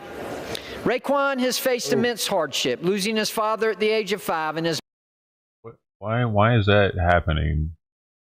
Why is our government talking about Raekwon? I don't know. I don't know. What the fuck? What the fuck? I can't believe that in a matter of weeks they will be running around. Hi, girlfriend.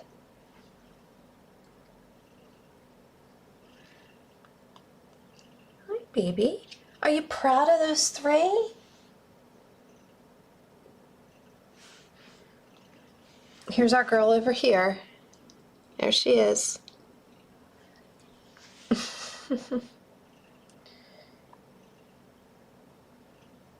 Taking a break.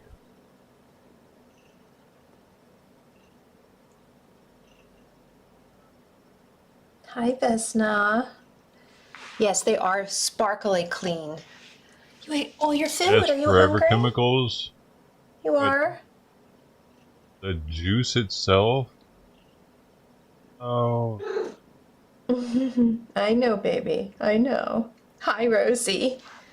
I'm going to feed our girl Marketing. here because she's hungry. Costco had it on sale. It's that brand in particular, It's dude. one you've heard many, many times. Get sick. No. Okay, y'all. I better get it up. I gotta get it out of me. Get you some food. Get it out of me.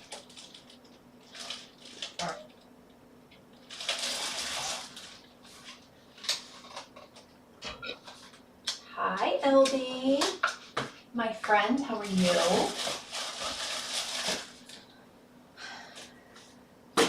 How is everybody this evening, morning, wherever you are?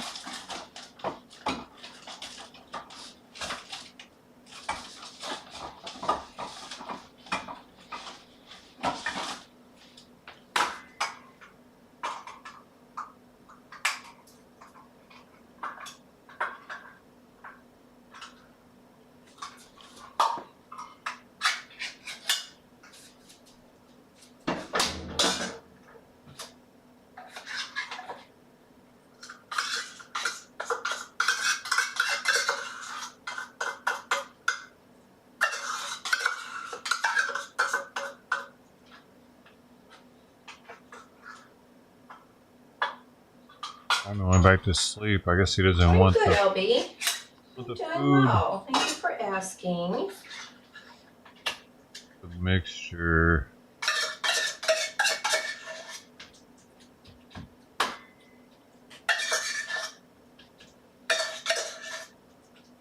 Yes, yes, it is Marcia's birthday today.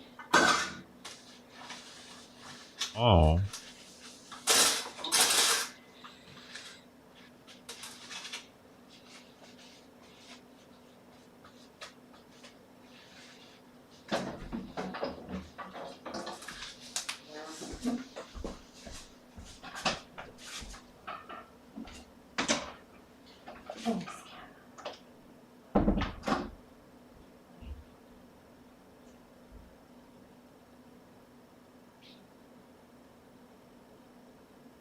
You haven't lived. Have you ever left your job to bagpipes? If you haven't, Have you ever left your job to bagpipes? If you haven't lived. Assistant Director in Charge, James Dennehy, who was forced to resign under pressure this week. Every single person clapping like a drunken seal in this image should also be fired, by the way, but that's beside the point. This doesn't seem fair, so Donald Trump, if you would cue up the violin, we're going to give a proper send-off to the other sad federal employees.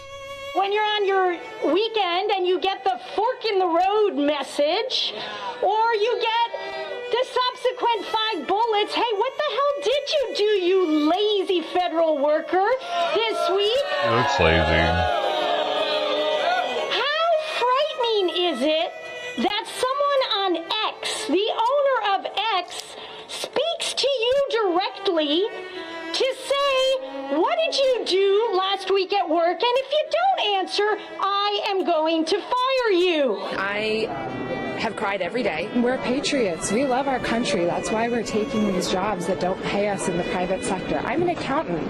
I could get a private sector job tomorrow. To be honest, our entire industry is imploding because they are demolishing USAID and the wood chipper. It's been horrible. There's been like little to no communication with us. We're being treated terribly. I'm devastated. I'm devastated. Everyone is on pins and needles. The email that came out wanting us to justify our jobs with 5 things we did last week was on Saturday night. And I was literally working on Saturday night to make up for all the distractions I had had the previous week. We sent every employee out of an office. So we are all now remote. And we will all be called back to offices that no longer exist. Why? Why? Stop lying. It's not efficiency. They're going to have to release out buildings and reconfigure desks and spend God only knows how much money to make space for all of us. Federal workers, civil servants, do their jobs out of love. It's vital that we remember we are the patriots here. We gotta take America back. We're the patriots. If there's one group I feel super sorry for, it's IRS employees. How are you feeling? Numb, confused, sad, angry. And I thought corporate America was like this, not the government. I thought the government takes care of their people. Why are they sitting so close to each other? Are you guys gonna make out? Anyway, I don't remember the media highlighting any sob stories of people who lost their jobs for refusing to get one of these. So now the media wants us to care about entitled federal employees shedding some tears? I think you know the appropriate response. I don't really care, Margaret.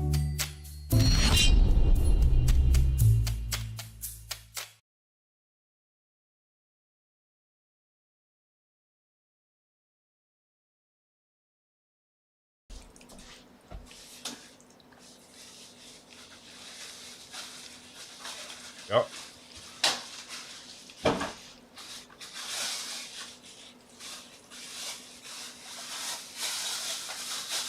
Melba Cat, absolutely. The inventory was low. So she's got to restock quickly.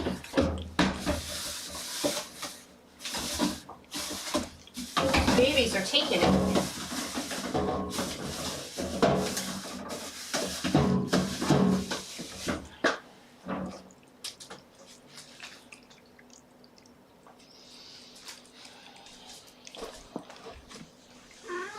I know, you have your dinner.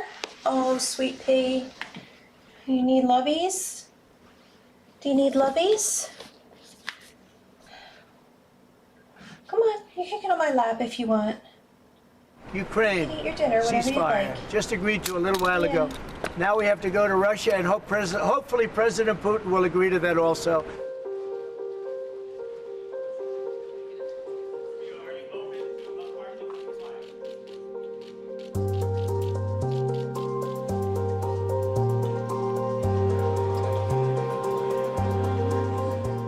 Today, we made an offer that the Ukrainians have accepted, which is to enter into a ceasefire and into immediate negotiations to end this conflict in a way that's enduring and sustainable and accounts for their interests, their security, their ability to prosper as a nation. I will talk to my Russian counterpart in the coming days. Secretary Rubio will be with G7 foreign ministers in the next couple of days. We have the NATO Secretary General in the White House on Thursday, and we'll take the process forward from there. So, as a result of that, and I think as a result of this positive step forward, the president has decided to lift the pause on aid.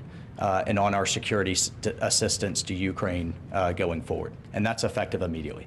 The goal here is the only way out to end this war is to negotiate out of it. There's no military solution to this war. The solution to this war and the way to end it and to achieve the president's objective of peace is to negotiate. But before you can negotiate, you have to stop shooting at each other. And that's what the president has wanted to see, and that's the commitment we got today from the Ukrainian side, their willingness to do that. Obviously, now that'll be delivered to the Russians. It'll be delivered to them directly through multiple channels, meaning not only will they obviously see it, it'll be communicated to them through our diplomatic channels, through conversations, and other methods, but they'll obviously be well aware. And our hope is that the Russians will say yes, that they will also agree. So the shooting will stop, the killing will stop, the dying will stop, and the talks can begin about how to end this war permanently in a way that's acceptable and enduring for both sides.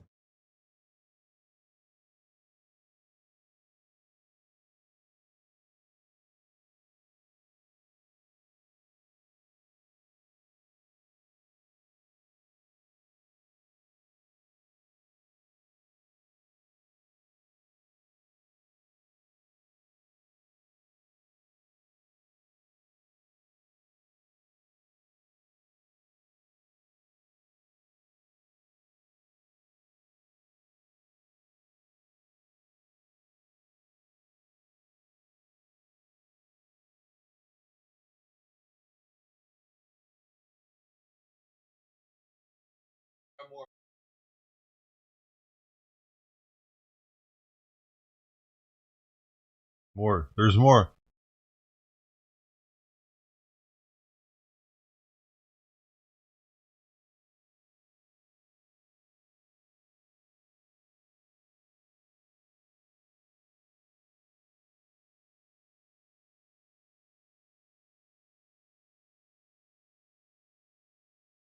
I'm not blowing fast enough.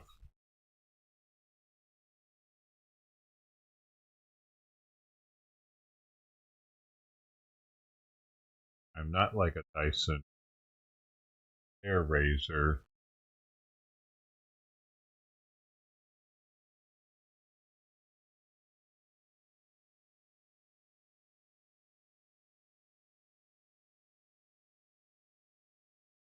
Nope.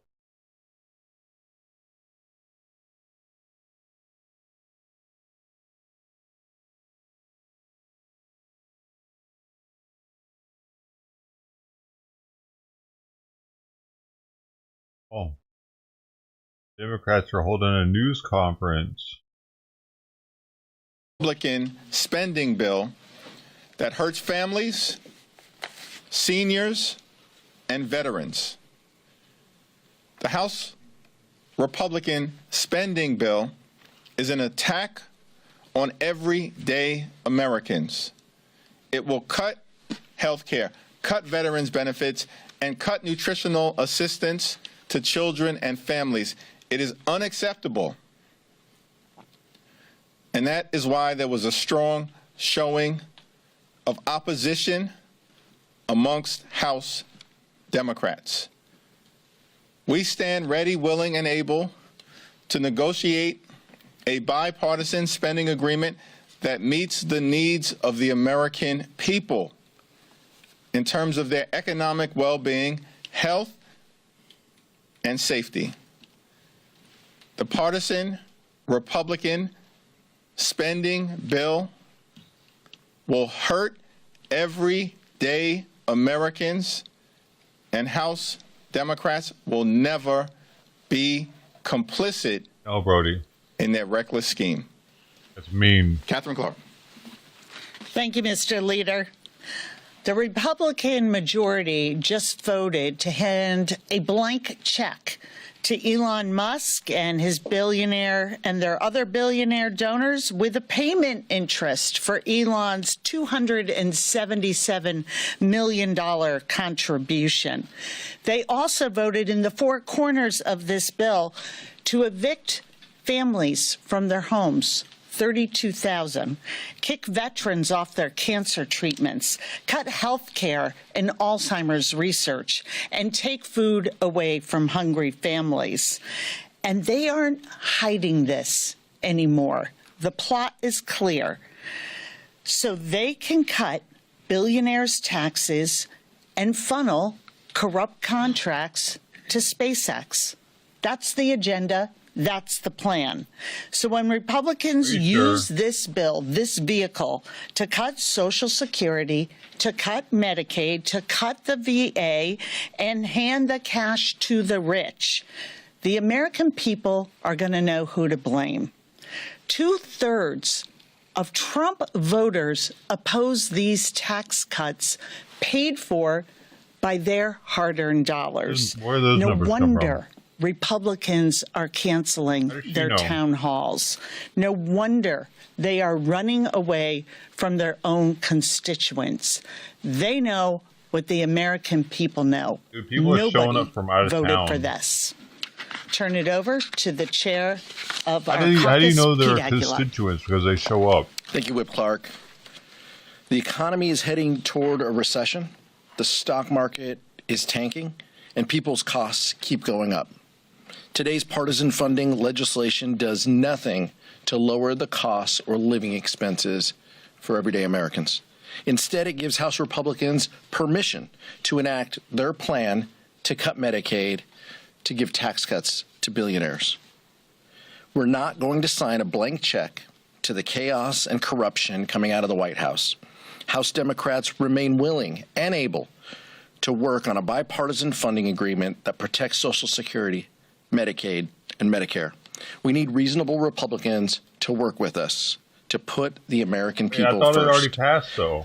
So far, that spirit of cooperation has been hard to come by with this group. House Republicans seem only focused on rewarding their billionaire donors and the same corporations that have price gouged the American people. We need the extreme partisanship to end if we're going to be able to lower costs and stabilize the economy. Question. We've just learned in the last few minutes here, actually, we just want to get your reaction to this, that nearly half of the Department of Education personnel may be laid off as soon as this evening. Just your response to the Trump administration eliminating half of the education firms. Well, Donald Trump, his administration, and extreme MAGA Republicans in the House are undermining everything that matters to the American people, including trying to take a chainsaw to Medicare, Medicaid, Social Security, and public education all across America. It's unacceptable It's unconscionable. It's un-American. And it is not what the voters thought they were getting with the Trump presidency. The funding bill has gone over to the Senate. Do you want Senate Democrats to filibuster It this should be. legislation? Does that? It's my understanding that Senate Democrats are meeting as a caucus tomorrow. The strong House Democratic vote in opposition to this reckless Republican spending bill speaks for itself. Catherine? Or Pete? I want to thank Catherine Clark and the whip team giving members the information they need. We put up a strong vote in opposition of this bill because this hurts families. I wouldn't expect senators to vote for this. This is a bad bill. We did not negotiate this bill. They did not negotiate this bill. They should vote no. In the interest of our national security, in the interest of American families, they need to vote no and beat back this bill. This is not a bill that any of us, I'm not aware that they were at the negotiating table with Republicans. This is a Republican partisan bill that hurts American families. Our expectation is that they would vote no. I just add to that this is one of these votes that shows whose side are you on. Are you fighting for the folks at home? Are you fighting for things like public schools, for our Veterans Administration, all the things they're cutting? Are you fighting so that children can continue to rely on cancer research? Are you fighting for the fact that the cost of eggs is skyrocketing and this bill cuts the very inspectors who are working to contain avian flu? So I don't know why a Democrat would look at this and decide they want to be on that side of the ledger. I think we as House Democrats have sent a very strong message. We stand with the American people. And whether you voted for Donald Trump or you didn't, this is a betrayal. If you voted for him and you put your trust in him, he was going to shake things up, make things more efficient on your behalf every single day. He is thumbing his nose at you and telling the American people that he just doesn't care. That Elon Musk is in charge, taking a chainsaw to the fundamentals of families' budgets and their ability to get ahead.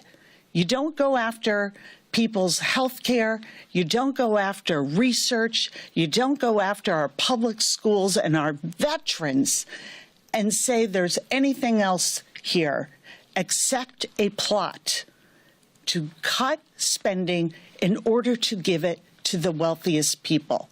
So I expect we're going to see a no vote out of the U.S. Senate. Mr. Jeffries, we just heard from Jared Golden, who tweeted that he just voted yes, a member of your caucus, because he wanted to avert a government shutdown.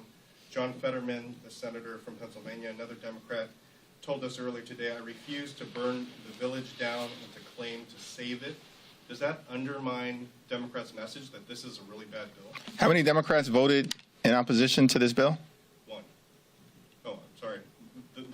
Almost everyone except for one. Okay, so that speaks for itself. The reality of what's in front of us is a partisan Republican bill that will gut spending on health care, hurt veterans, as well as children, families, and seniors all across America. That is why there was strong House Democratic opposition. The alternative is not a Republican-inspired shutdown. The alternative is a bill that Rosa DeLauro and Patty Murray introduced, which is a 4-week continuing resolution that will both keep the government open and allow for negotiations to continue. There were bipartisan negotiations that were ongoing to reach an agreement consistent with the Bipartisan Fiscal Responsibility Act. And Donald Trump pulled the plug on those negotiations because he wanted to jam a far-right extremist bill down the throats of the American people. House Democrats reject that because we're standing on the side of the American people. As this Congress was starting, because of the tight margin in the House, there was plenty of discussion about how Republicans are going to do Democrats to advance these sorts of things, that there would be coalition breakdown on the Republican side, that this would be a leverage point for you all. Are you, this is kind of a stupid question, but are you surprised by the fact that the Republicans have stuck together on the reconciliation package on this in the way that they have in the House? It's not surprising to me that House Republicans have walked the plank because of their fealty to Donald Trump. Republicans in this town no longer work for the American people. They're not even pretending. That is why they've set in motion the largest possible cut to Medicaid in American history. They're prepared to hurt their own constituents as part of a scheme to enact massive tax cuts for their billionaire donors, the wealthy, the well-off, and well-connected corporations. That's what this scheme is all about. And so it should not surprise anyone that House Republicans continue to bend the knee to Donald Trump and their billionaire puppet master, Elon Musk. Should not surprise anyone. But the American people will have an opportunity to speak, and when they do next November, it will not be pretty for the MAGA extremists. Catherine, Pete? Good, good. Thank you. Thank you, everyone.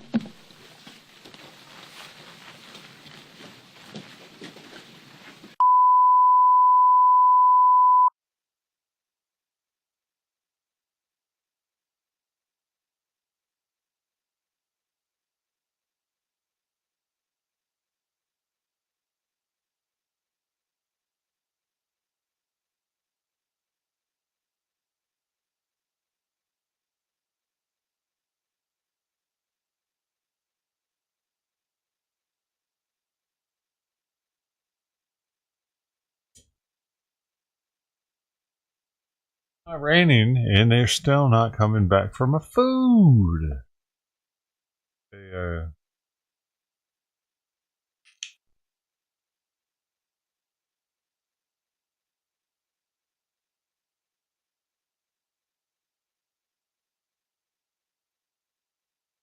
Canada folded for real?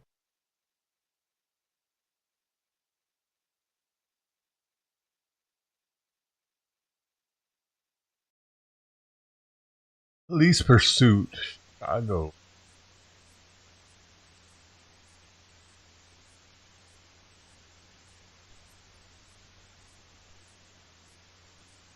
Very exciting.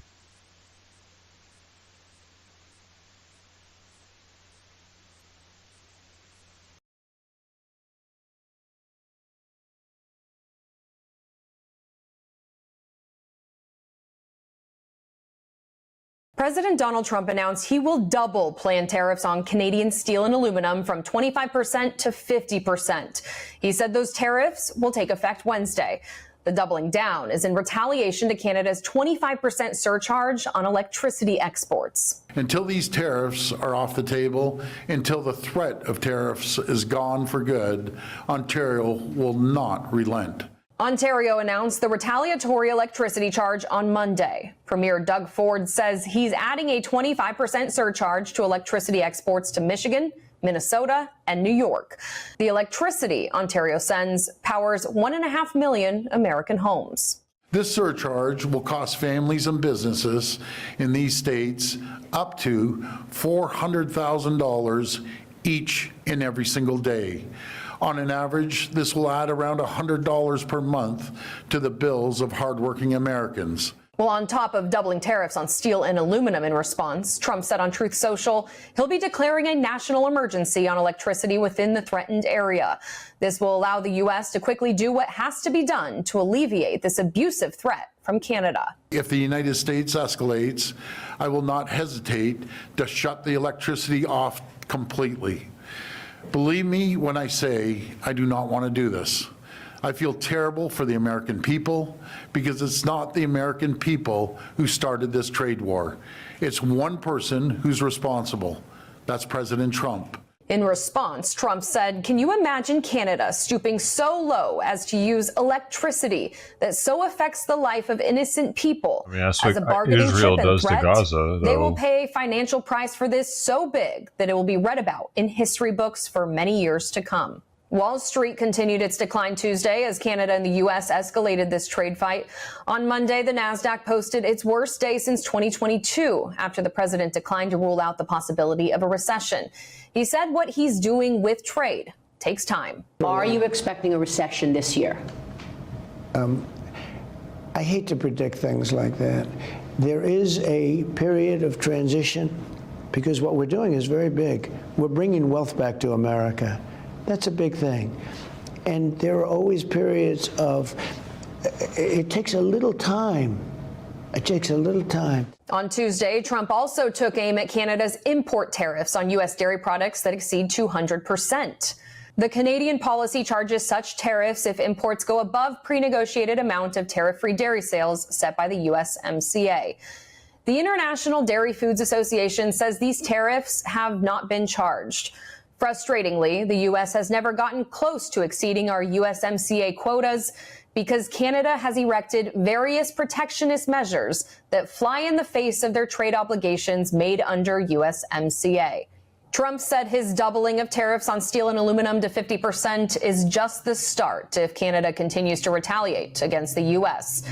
If other egregious long-time tariffs are not likewise dropped by Canada, I will substantially increase on April 2nd the tariffs on cars coming into the U.S., which will essentially permanently shut down the automobile manufacturing business in Canada. Those cars can easily be made in the USA, he wrote. Share prices for the big three automakers, Ford, GM, and Stellantis, all fell during trading Tuesday. For Straight Arrow News, I'm Simone Del Rosario. To stay on top of the rapid moves of tariffs and the markets. Is Ontario suspends electricity surcharge after Trump doubles Canada tariffs. She didn't talk about that at all, though.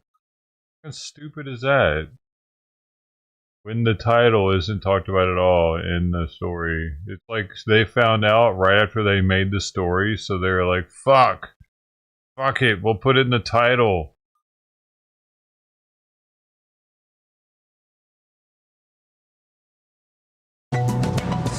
The Social Security Administration said it is reinstating a plan to recover 100% of overpayments to beneficiaries. In a statement released late Friday, the administration said in part, quote, "The Office of the Chief Actuary estimates this change will result in an increase in overpayment recoveries of about $7 billion in the next decade." The agency is already required by law to try to take back any money overpaid to recipients. For more on this, CBS Money Watch Associate Managing Editor Amy Peakey joins us now. Amy, how will the Social Security Administration recover this money, and will it be immediate? Yeah, it'll be immediate starting after March 27th. So that's what Social Security recipients need to know. And how they'll recover it is they will take 100% of what has been overpaid directly out of the benefit check. So beneficiaries get a check every month. And if you owe, say you get $2,000 a month in your check, if you owe $4,000, they're going to take 100% of your checks. So they would take 2 months of your checks, of your benefits. This used to be the policy, and they changed it last year under the Biden administration to cap it at a 10% clawback rate. And the reason why was because there were all these cases of people who were getting their entire benefit check taken. And many of these people rely only on Social Security for their income. So they found themselves completely destitute. They had no money. And these are generally older people, of course, who didn't have money to pay rent, to pay for food. Some people ended up homeless. And because of the outcry, they changed that policy to a 10% cap on the clawback. And now last week on Friday, Social Security said they were reversing it and going back to to the 100% rate. So if you owe a certain amount, they're going to take potentially all of that, your entire check, to get that money back. So what would you say to people who are on Social Security so they can check to see if they've overpaid or not? That's a great question. And this is one of the really tricky things about it, is that often people are overpaid and they're not aware of it. The problem is that it's an incredibly complex system. There are 20,000 pages of rules, and it has to do everything about how long you worked, if you're disabled, a lot of different issues there. If you have a spouse, if you're claiming as a spouse, all kinds of different things. When you claim, the age at which you claim. And so sometimes those calculations are done incorrectly, and you can be paid too much, but you might not know. People assume that the government is going to correctly calculate your benefit. The Social Security Administration found in a report last year that in many cases it is their fault why people are being overpaid. The beneficiaries don't know this. They don't know that they're being overpaid until they get a letter saying, hey, you owe $10,000 and we're going to take your checks until that's paid back. And it can be really quite a shock. I think there are something like 73,000 overpayments in one of the most recent fiscal years that were due to problems with the Social Security Administration miscalculating. So, it's not always your problem, but in other cases, people forget to accurately tell the Social Security Administration if they've earned more money in a certain year, and that can impact your payments too and lead to overpayments. So, if you do have some kind of change in your own situation, like you're earning more money, which can impact your benefits, you need to tell the administration about that and not let that ride, because you could get one of these letters if you don't let them know. Why are they doing this now? So they're doing this now. It's part of the Trump administration's push to, as they frame it, to cut fraud and abuse.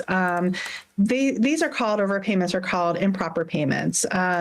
And like I said, often, it's not fraud. It's just because of a miscalculation, often because the administration's doing it. But by law, they are required to get that money back. It is taxpayers' money that needs to go back into the system. It needs to go to pay for other people's benefits. So they do have to reclaim it. And but the Trump administration is trying to find ways to get more money. They have a lot of tax cuts that they're trying to fund. And so they're really trying to put an effort in, finding ways to get more money available for the system in different ways, the federal system. So this is, seen as part of that effort. Okay. Amy Peaky, thank you. Thank you so much. LaGuardia. LaGuardia. Your name.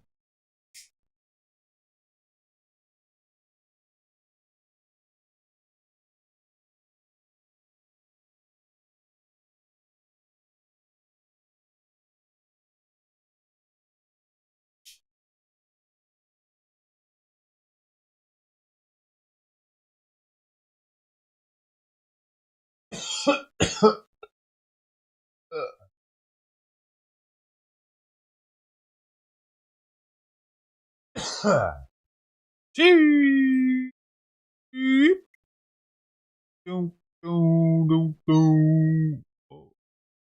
Supreme Court's going to The decide U.S. this Supreme soon? Court has agreed to take up a case challenging Colorado's ban on conversion therapy. The case stems from an appeal by a Christian therapist arguing the ban violates her First Amendment rights. More than 20 states have similar bans, so whatever the Supreme Court decides is likely to impact far more than Colorado. Conversion therapy is typically practiced on minors and refers to counseling or interventions seeking to change those who identify as gay or lesbian, and to get children who identify as transgender to identify as the gender assigned to them at birth. The lawsuit argues the ban on such counseling violates therapists' constitutional rights by limiting what they are allowed to talk about during confidential conversations. Lawyers for Colorado do not deny the ban is meant to regulate professional conduct, and in their argument asking the Supreme Court to reject the appeal, said the decision was, quote, based on overwhelming evidence that efforts to change a child's sexual orientation or gender identity are unsafe and ineffective. This case is being compared to a 2018 Supreme Court decision in which the justices ruled 5-4 saying a California law requiring pro-life pregnancy clinics to tell clients about abortion options did violate the First Amendment. The Supreme Court has declined to take up similar cases concerning saying Supreme Court decision in which the justices ruled 5-4, saying a California law requiring pro-life pregnancy clinics to tell clients about abortion options did violate the First Amendment. The Supreme Interesting. So California was requiring all clinics, if they were giving birth, I guess if a woman come in pregnant, if you were a clinic, pro-life, no pro-life, but pro-life in particular had a problem with it apparently, because they were being told they had to talk about abortion with the person and the options that they had for abortion. And the Supreme Court narrowly decided that that was against free speech by making the clinics talk about abortion. Wow. Interesting. That's pretty fucking interesting. Medical history. 2000, that was just recently too, man. 2018. How long was it a law? Like, how long did they get away with it before the Supreme Court was like, can't do that. Can't make them say that. Talk about that. Interesting. Court has declined to take up similar cases concerning conversion therapy in the past, one as recent as December 2023. This case will be argued and decided in the court's next term, which starts in October and ends in June of 2026. For Straight Arrow News. What are they doing until then? What the fuck does that mean? Oh, they have like a bunch of stuff on the docket probably already. Like up until already, it's all booked up. They work all summer, right? This shit ain't gonna end for summer break or something. The government is, it's part of time. No, they like they're in college or something. No, they don't do that, do they? Oh man.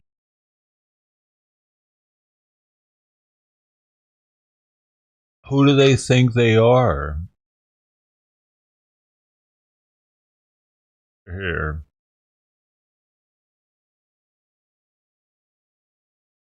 Here.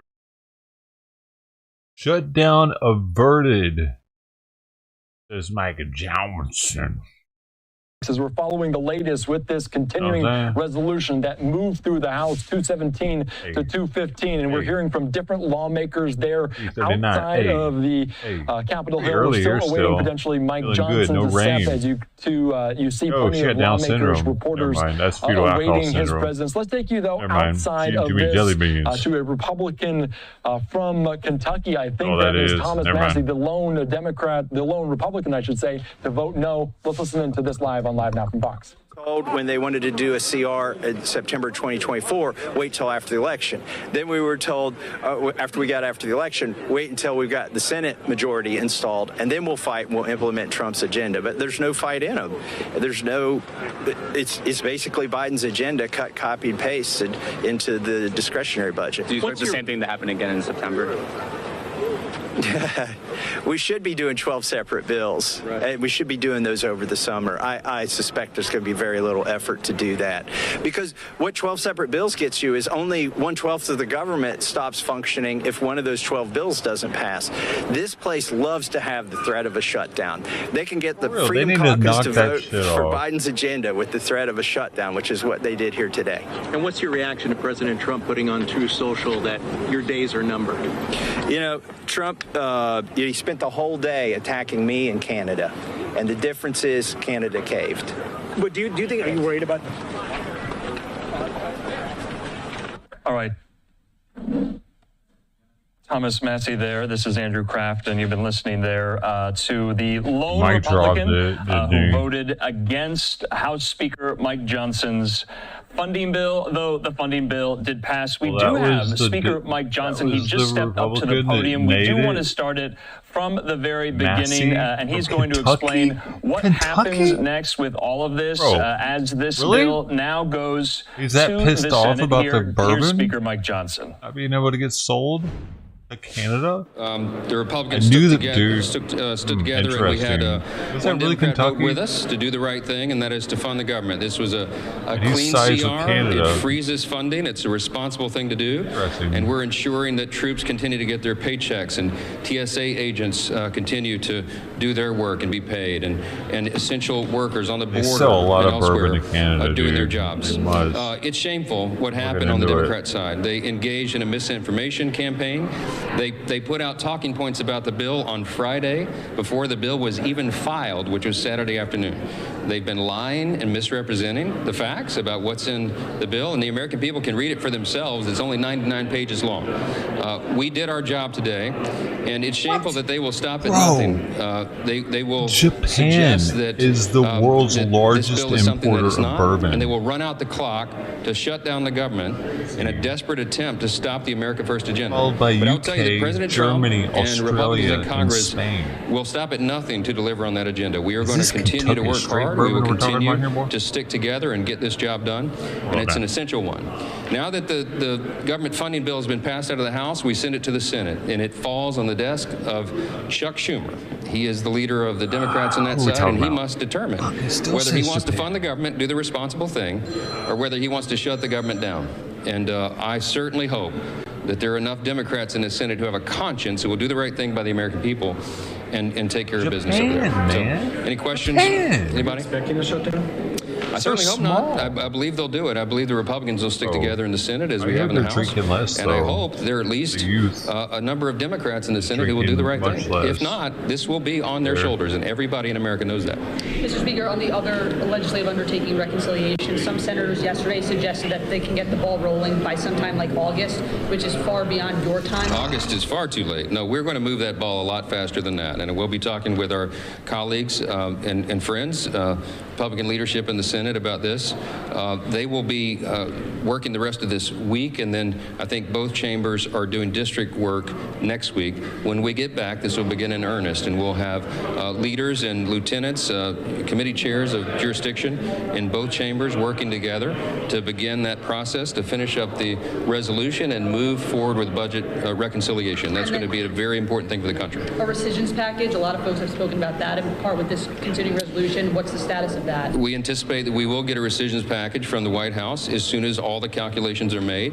The reason we took this step now is to allow for that process to continue to play out. And the DOGE efforts and the other things that are happening in the administration are very important for the American people, because ultimately what we're going to be able to do is downsize the size and scope of the federal government, make it work more efficiently and effectively for the people, and identify these extraordinary areas of fraud, waste, and abuse and eliminate that. So a rescission request from the White House would come over appropriately in the right timing when they have the calculations done, and Congress will do its job there. We are going to deliver for the American people. So what? Thank you guys.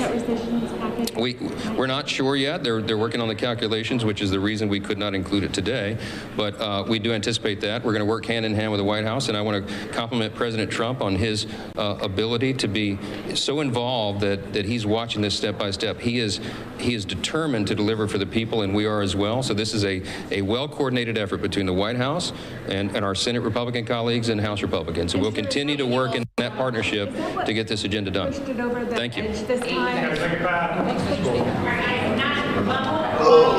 All right, there you have it. House Speaker Mike Johnson catching up with reporters after he secured a victory there for his GOP conference, only losing one vote there in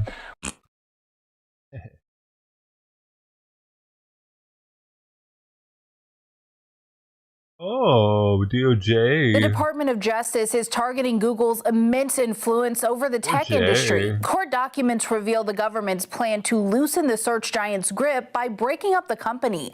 It's a sign the Trump admin is on a similar page as Biden when it comes to Google's monopoly. Shares of parent company Alphabet dropped more than 4% on Monday amid a broader market sell-off. A recent filing says American people depend on Google from emergencies to everyday needs, with Google described as the gateway to the internet. The problem, the DOJ claims Americans never actually chose Google as their search engine. Google simply chose it for them. Now the DOJ is pushing for Google to sell its Chrome web browser used by more than 3 billion people worldwide. The Justice Department wrote Chrome is an important search access point to provide an opportunity for a new rival to operate a significant gateway to search the internet free of Google's monopoly control.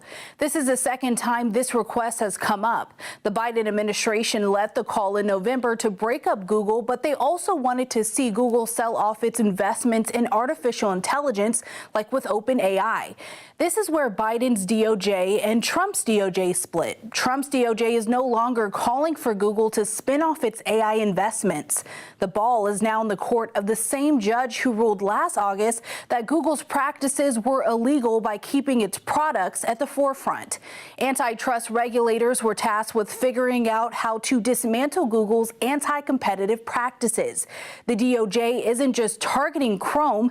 They also want to stop Google from making deals with Apple to keep its search engine as the default on iOS devices like Macs and iPhones. The proposal doesn't stop Google from paying Apple for services unrelated to search. Wow. The proposal also wants Google to share its search data with its competition, a move the DOJ says will promote equal opportunity among companies. If the proposed changes don't go far enough, the DOJ says it might also push for Google to sell Android, but for now, that's not on the table. Google argues American consumers, the economy, and national security will all take a hit with the DOJ's demands. Following the first request to sell Chrome, Google says their success is due to innovation and key investments, not monopoly schemes. Google's vice president of regulatory affairs says people use Google because they want to. In appealing the DOJ's proposal, Google unveiled remedies of their own, such as allowing other search browsers to offer their services, but without limiting users to only Google. Instead, providing them with the flexibility to choose their search engine of choice. The DOJ and Google will head back to court in April, but a final ruling is expected in the summer. No matter the outcome, Google is expected to appeal. For Straight Arrow News, I'm Kaylee Carey. Read more stories like this and other fact-based news on the Straight Arrow News mobile app or SAN.com. Are you reading on it? Are you on it? On it, boy.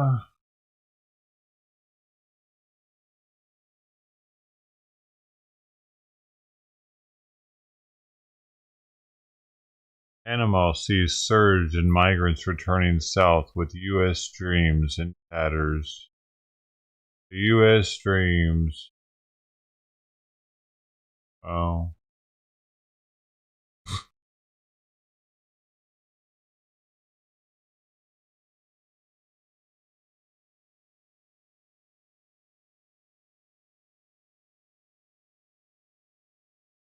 Mass layoffs are expected to start Tuesday night at the Department of Education, with nearly half of the staff to be eliminated, sources say.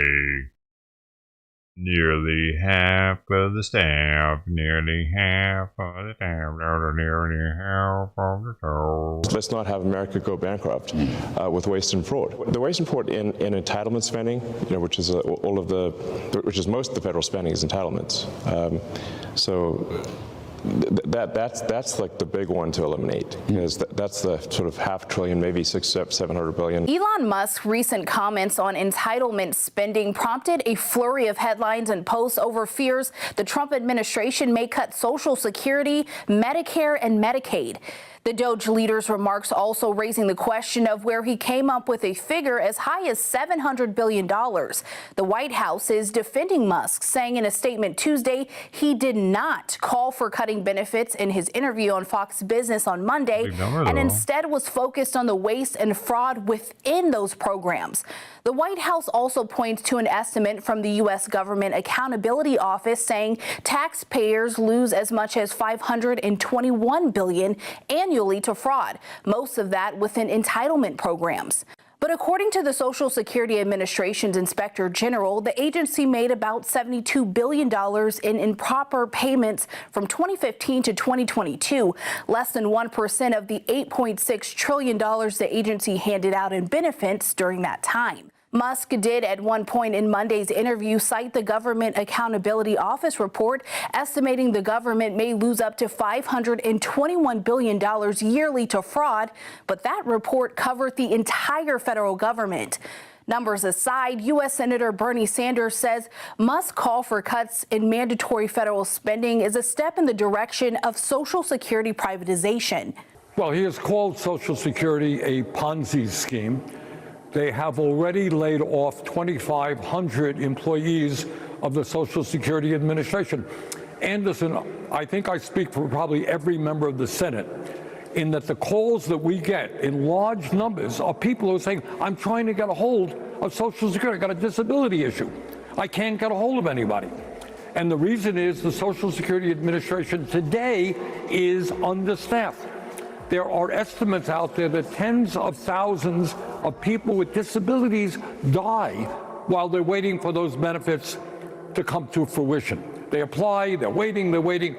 And now if you do, as Musk and others are proposing, not only 2,500 Social Security employees, they want to cut half of the Social Security employees. That will be a disaster. That will mean that millions of people who will, calling up, not going to get an answer. So if you ask me, I think this is a prelude not only to cutting benefits, but to privatizing Social Security itself. I think that's in the back of their mind. President Trump has repeatedly said he will not cut Social Security, Medicare, or Medicaid benefits. I'm not going to touch Social Security, Medicare, Medicaid. No, we're going to get fraud out of there. You see where I talk about it all the time. We have people 250 years old and all, tremendous fraud. In a recent interview, Republican Speaker of the House Mike Johnson talked about reforming Social Security and Medicare benefits for future retirees while protecting those already receiving benefits. The Republican Party is the party of fiscal responsibility. The American people want us to review the expenditures of the country and get our fiscal house in order, and that's what we must do. At the same time, we've got to extend the Trump-era tax cuts so we can make sure that every American does not receive the largest tax increase in U.S. history at the end of this year. We have very serious work. We can do both of those things simultaneously and not affect benefits for anyone who relies upon those and is eligible to receive them. The nonpartisan Congressional Budget Office said in a report last week that Republicans can achieve their goal of cutting $2 trillion in federal spending over the next decade without cutting Medicaid. The current federal budget deficit for fiscal year 2024 is approximately $1.8 trillion. For Straight Arrow News, I'm Kaylee Carey. For all your latest news headlines, download the Straight Arrow News app today.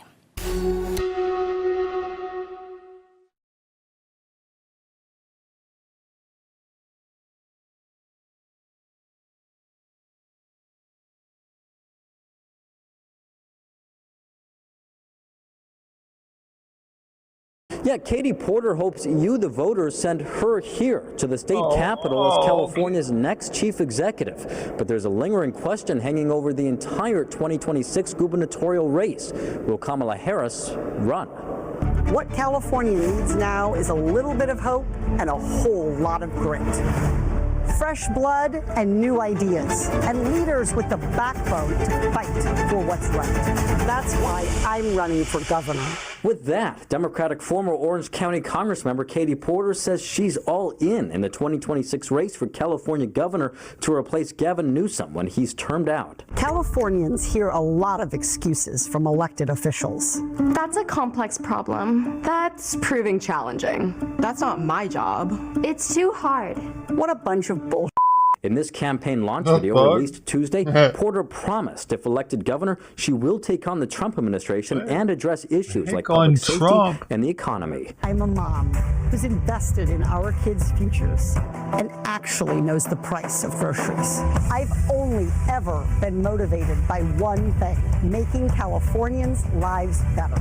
And I'll go toe-to-toe with anyone said taking who on tries to Trump, hurt dude. Californians. But Porter, who most recently went toe-to-toe and lost to Adam Schiff and Steve Garvey in the 2024 U.S. Senate primary, will now have to go toe-to-toe with a number of major gubernatorial candidates. They include former Los Angeles Mayor Antonio Villaraigosa, Lieutenant Governor Eleni Kounalakis, California Superintendent Tony Thurmond, former State Senate Leader Tony Atkins, and former State Controller Betty Yee. Riverside County Sheriff Republican Chad Bianco also announced his candidacy last month.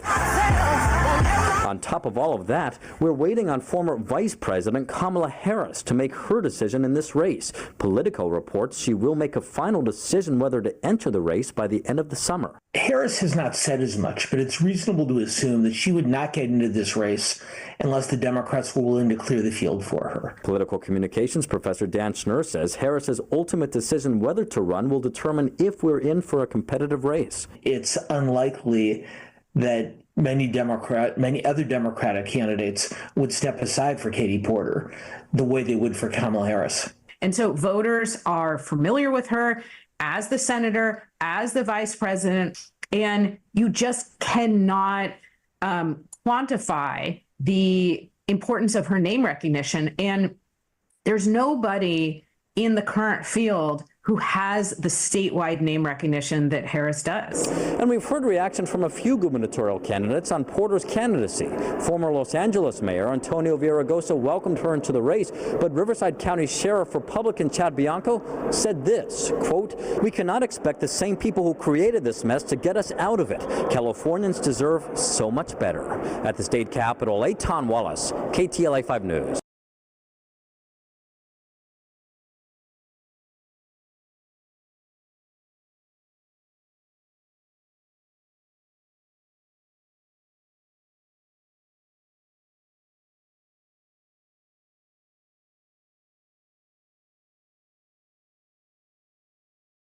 There's a point that both parties are heated and the temperature needs to come down.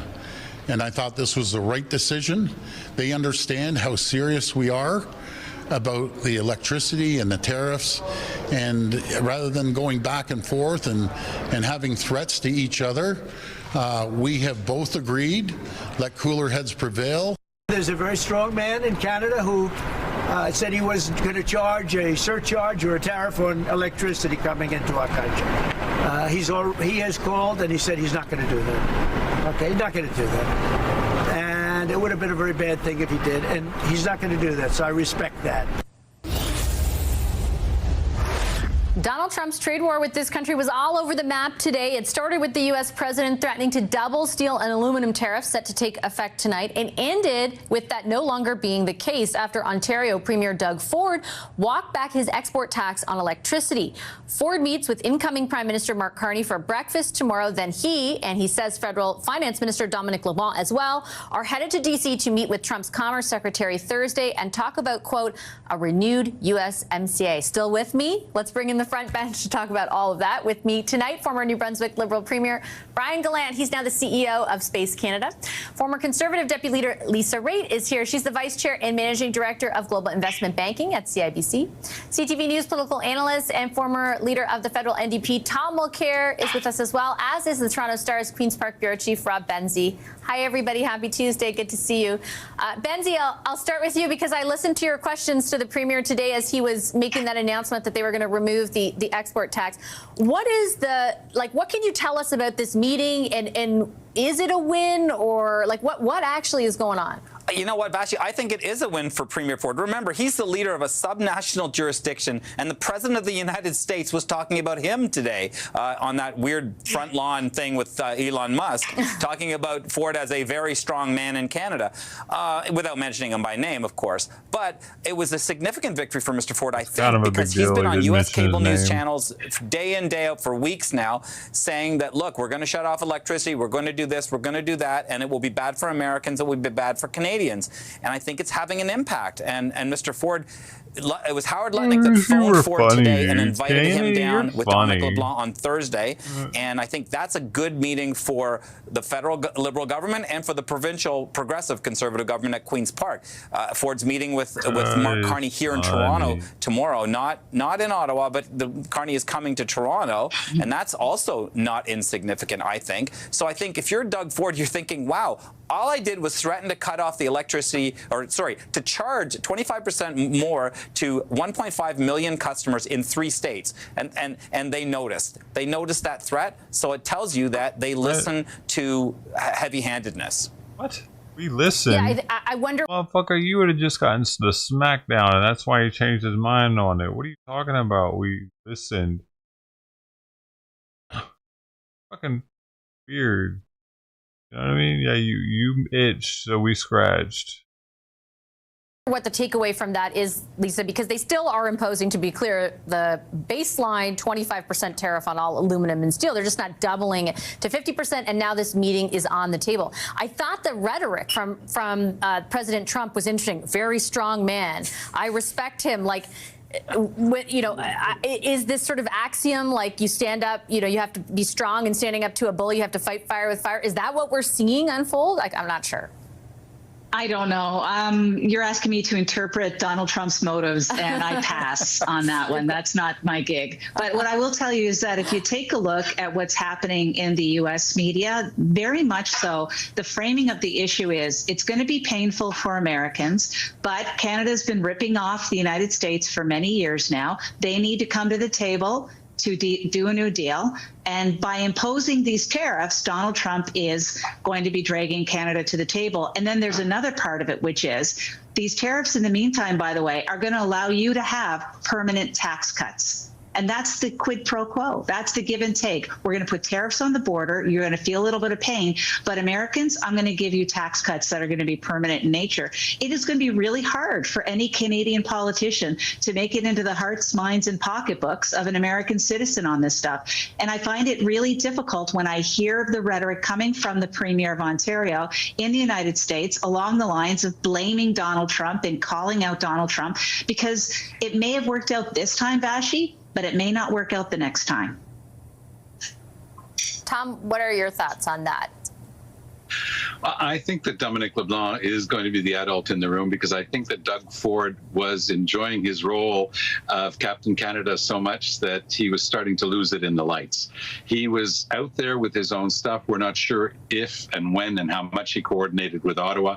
This is an existential crisis for the whole country.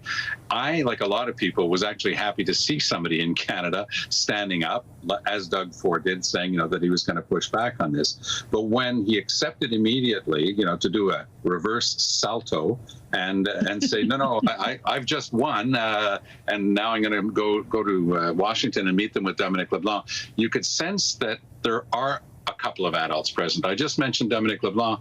How about Howard Lutnick? I mean, listening to him is like trying to interpret the riddle and figure out the riddle of the Sphinx. He's using such careful language. He always starts off by saying what a genius Donald Trump is, and then he starts to opposite of what Trump said 15 minutes earlier. So he's trying to get a handle on this thing. He knows that it's crazy to tell the average MAGA hat wearing, pickup truck driving American that their Silverado is now going to cost thousands and thousands of dollars more.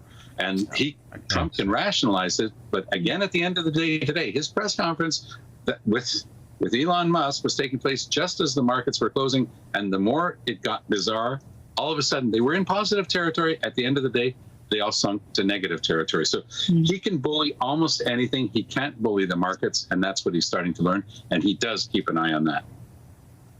Yeah, and the markets have been so volatile. As you mentioned, yesterday the NASDAQ had its worst day since 2022. Today there was a sell-off in the morning, some bounced back, and then immediately following more trade talk, Brian, they went down as well. I take Lisa's point, trying to understand, though, what he's going to do based on what's happening, what Trump's going to do feels impossible.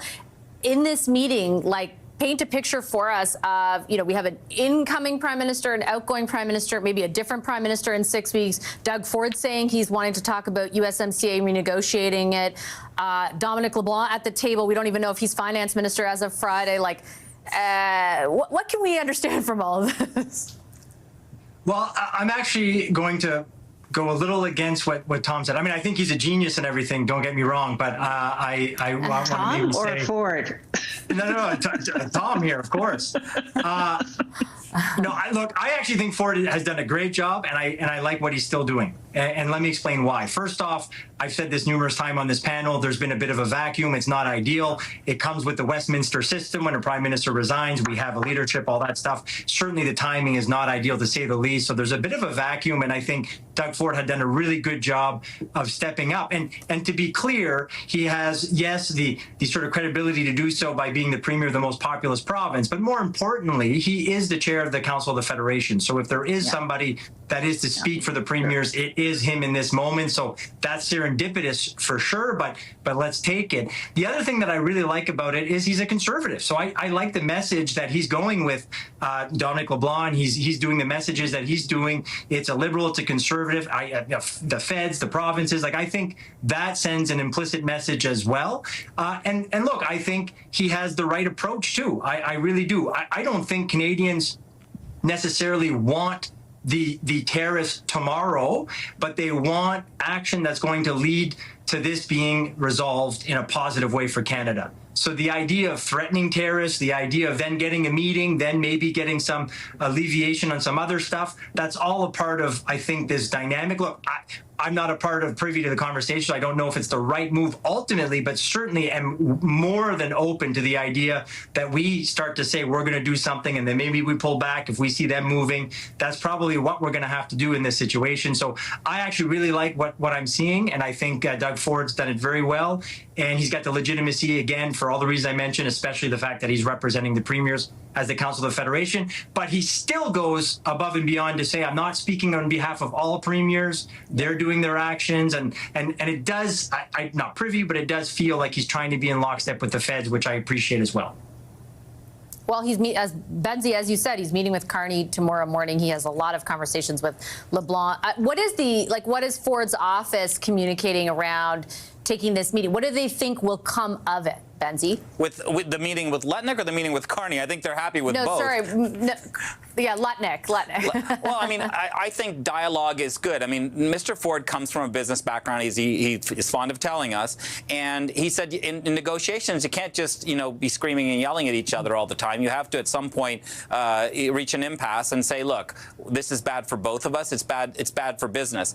I mean, he is a bit perplexed by this, by Trump's tariff talk, as we all are, really, because the talk about making his tax cuts permanent is an idealized kind of thing, but it's not realistic in a political, in the reality of how politics is. It's just not possible to replace all of that revenue with tariffs. It's just not logical.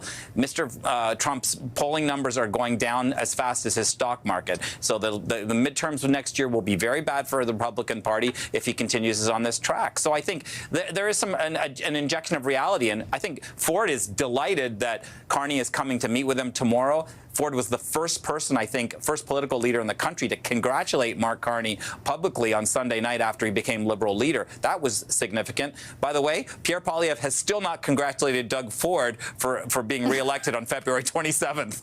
I asked yesterday. Oh, how dynamic it all is.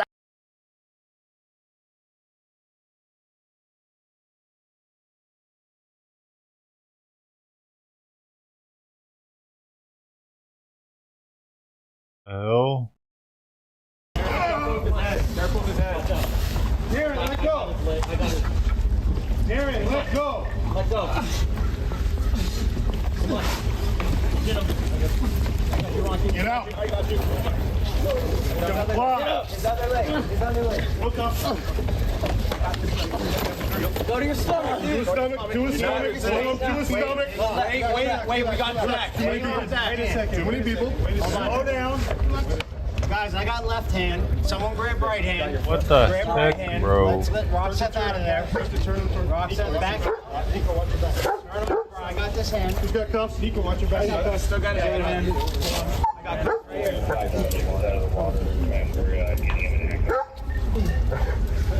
right here. Give us your other hand. You got him. Trying to pull it out. I got him, man. We're already here. Let's go. Just you can pull that. Just holding on to you. Come on, man. Give us your watch your leg, Rocky. You got it. Yep. I got this. Hold on. Hold on. Rocky's leg. Rocky's leg. Come on. There's a lot of them on that dude.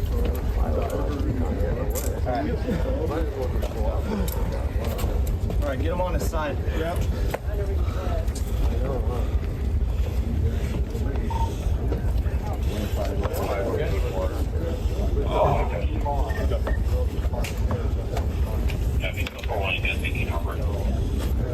Sit up.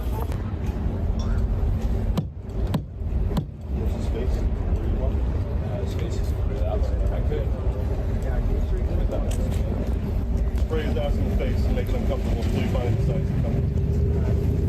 You do that? Yeah. 459, name suspect.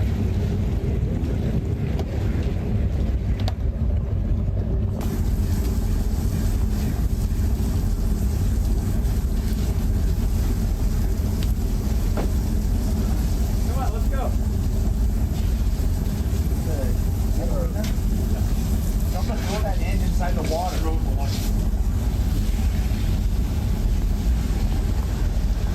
Go down. Sit here all day. Let's go. Let's go. No problem. You guys, no problem.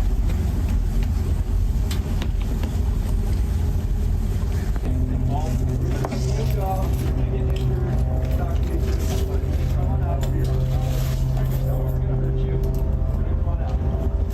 I'm not going to take your hand underneath the dock. You're going to swim out over here. Come on, let's go right here. Let's go. Come on. And if you're thinking about it, you know it's the right choice. So, one more spin around. Let's go. You got it. There, let's go. Jump out here. It's not there. It's not on the left side. You're making the right choice. Let's do it.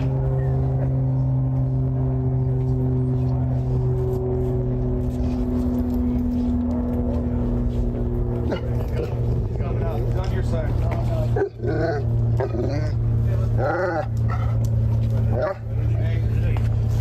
Back here. Catch him. It's right here. I see him right here. Catch him. Go back there. There's somebody else under there, dude.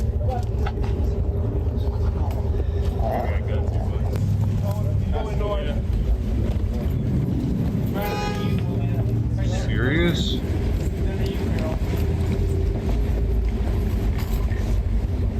Family's under you. Right under this pole. Come here now. Come on. Let's go. Okay, come on, man. We're all over here.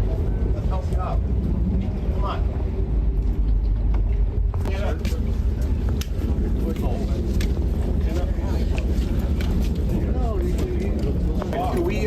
Can you guys treat him here up top or yeah? Sure will. Okay, thank you.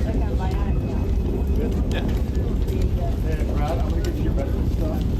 What the fuck? That water looks gross. Watch your step. You're all fine. Right? Yeah. Where's my car? Oh, dude. Yeah.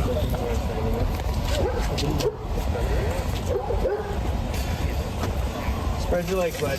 Are you injured anywhere? You okay? No. You okay? That's good. Medical attention for you, dude. He's just got the foot thing that I see. Go to sit in the car, dude. Of course he needs to go to the fucking doctor. What are you talking about? You just found him underneath a boat dock.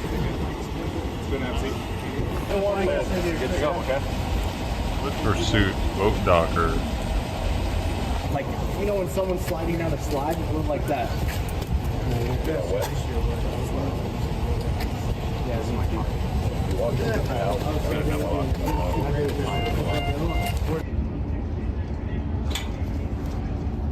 Yeah, but did you see? I can see everything on this side. Boat docker. Docker. Docker. The boat docker. He's a boat docker. Docker. Oh, the boat. Docker boat. Docker boat. Docker boat.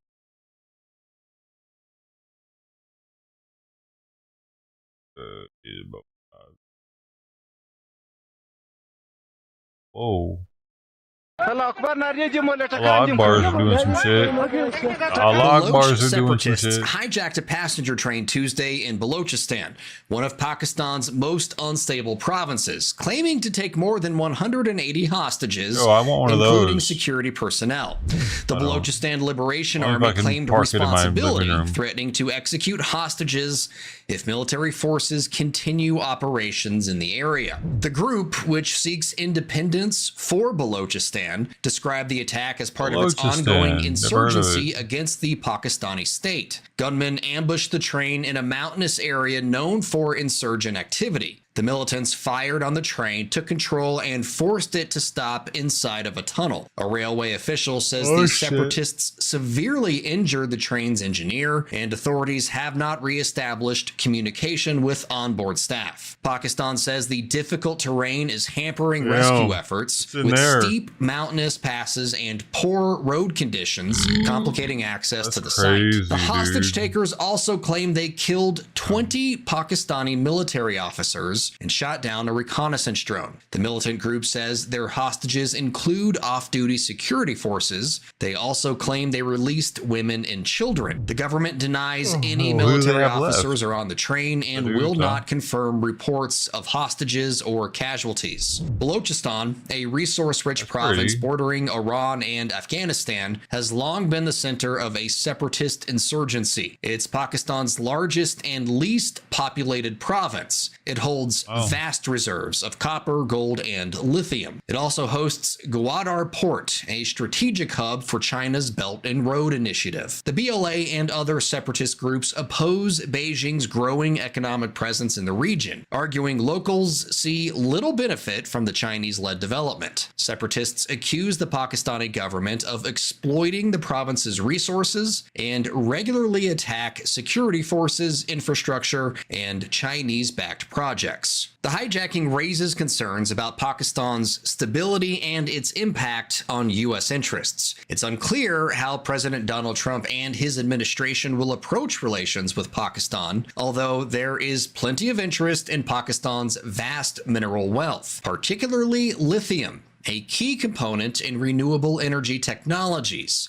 But the persistent violence in Balochistan and sporadic separatist attacks on infrastructure could discourage American investment and complicate future trade relations. For more of our unbiased, straight fact reporting like this, download the Straight Arrow News app today.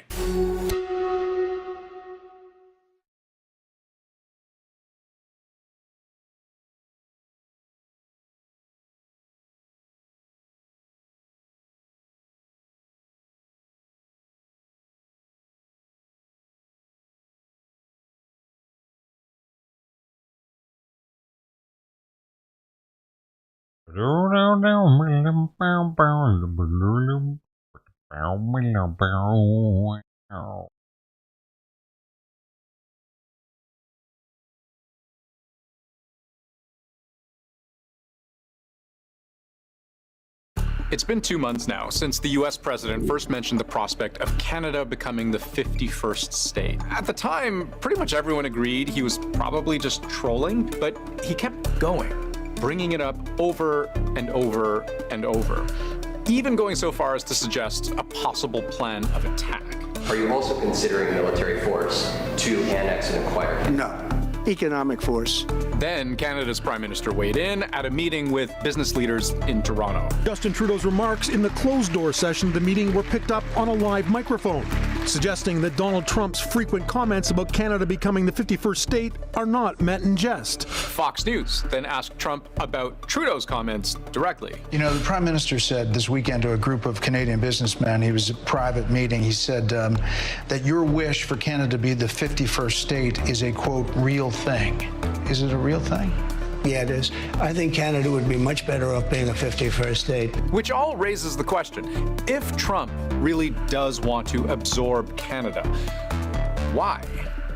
Well, some Canadian politicians, including Justin Trudeau, say much of what Trump may want from Canada is underground. He believes the president is motivated by his desire to tap into this country's natural resources and critical minerals. He wants our natural resources, our critical minerals. Lithium, like graphite, like rare earth. We have the chance to have all these minerals.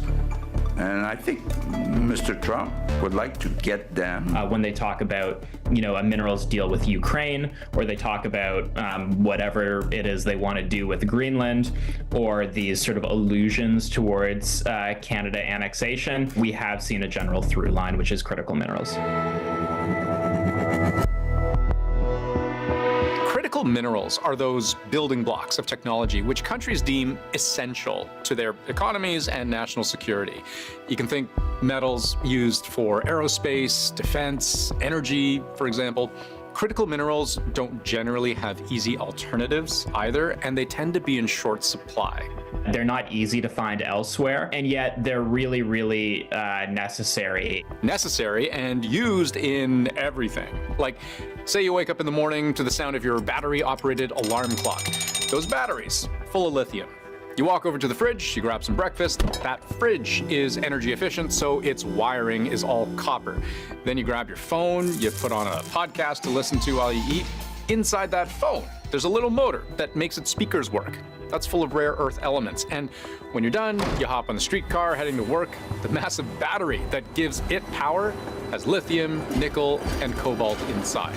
All those minerals I just mentioned, critical. All of these are critical for modern technology, whether that's military technology or electric vehicles or data centers to power, you know, the artificial intelligence boom. I don't think it's news to anybody that we want semiconductors, our fiber optics, our solar cells, they cross all kinds of different industries. And right now, the U.S. produces nowhere near enough to meet its needs.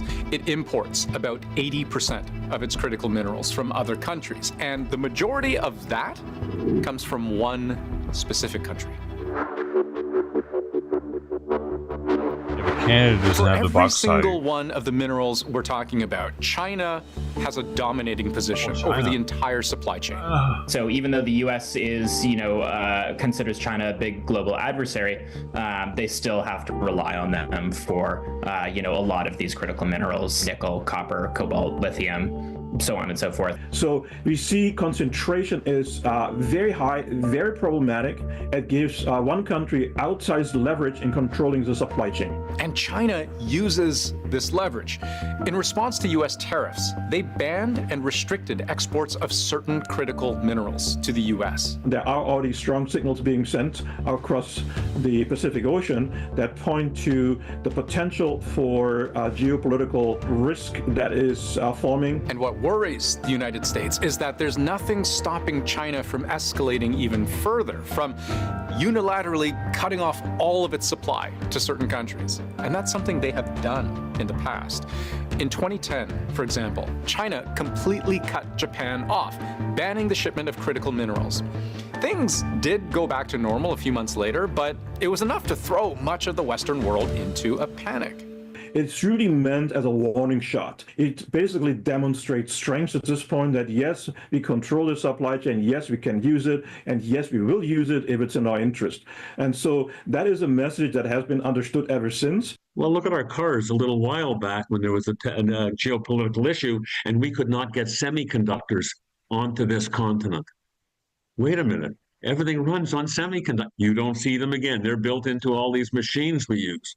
So is there a risk? Absolutely. And so this begins to explain why the U.S. is considering its options and why Donald Trump could look north. According to Natural Resources Canada, this country has access to 34 different types of critical minerals. And critical mineral mines, smelters, and refineries are located in every single Canadian province and territory. Canada is quite fortunate. Canada has been the miners and metallurgists of the world for decades. But there's a smaller set of minerals the government lists as particularly important, necessary for what they call priority supply chains. We're talking about lithium, graphite, nickel, cobalt, copper, and rare earths. Right now, Canada produces significantly more of all of these minerals than the U.S. does. For example, Canada is currently one of the biggest suppliers of nickel to the U.S., which is used in nuclear reactors, hydrogen fuel cells, semiconductors, and anything in the aerospace industry that needs to survive at very high temperatures. Canada also supplies a growing amount of cobalt, which in radioactive form is used in many modern technologies, including cancer treatments. There's copper, which is the most efficient way to wire pretty much anything, and much of the lithium Tesla uses for its EV batteries. They come from this mine in Quebec. Canada does have materials that are not so easy to come by in the United States. And I could keep going. Canada is also the global leader in the production of potash, a critical mineral used in the production of fertilizer, with Saskatchewan responsible for more than 30% of the world's supply and more than 80% of the US's. Now, to be clear, Canada and China don't compare. China produces much more of what the US needs, and it's not even close. But Canada has potential. On the very simple pretense that we are a lot bigger than the US. There is more area to access minerals. We have a lot of everything, and it is actually quite literally spread coast to coast to coast. The opportunity for Canada is, how do we extract it? How do we process it efficiently and effectively? And I'll give you an example of one of these opportunities. Tungsten. It's rare, it's dense, it's incredibly tough. You can turn it into bomb casings and warheads strong enough to smash through a tank. You can make body armor, guns out of it. Right now, more than 80% of the world's tungsten is produced and processed in China. But China has stopped shipping it to the US. Canada, though, this part of Canada's north is considered one of the largest tungsten deposits in the world, and work is underway right now to access it, thanks to a huge chunk of money from the US government. If you look at production in terms of providing access to these minerals to our friends and allies, we could be a very important player. So, does the US want Canada's critical minerals? Absolutely. The question is, how far is Trump willing to go to obtain them, especially in a world where he may have fewer and fewer alternatives? Oh, give me a face profile. Give me a shot. Give me all your good ones at the end there. Yeah. Yeah, you look good for an Asian boy. Yeah. Yeah.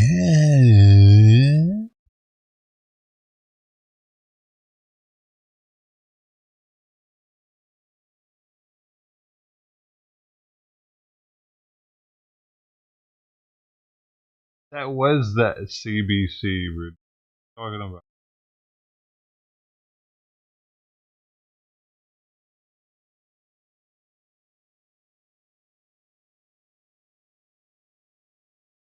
What you mean? Watch it anymore? Or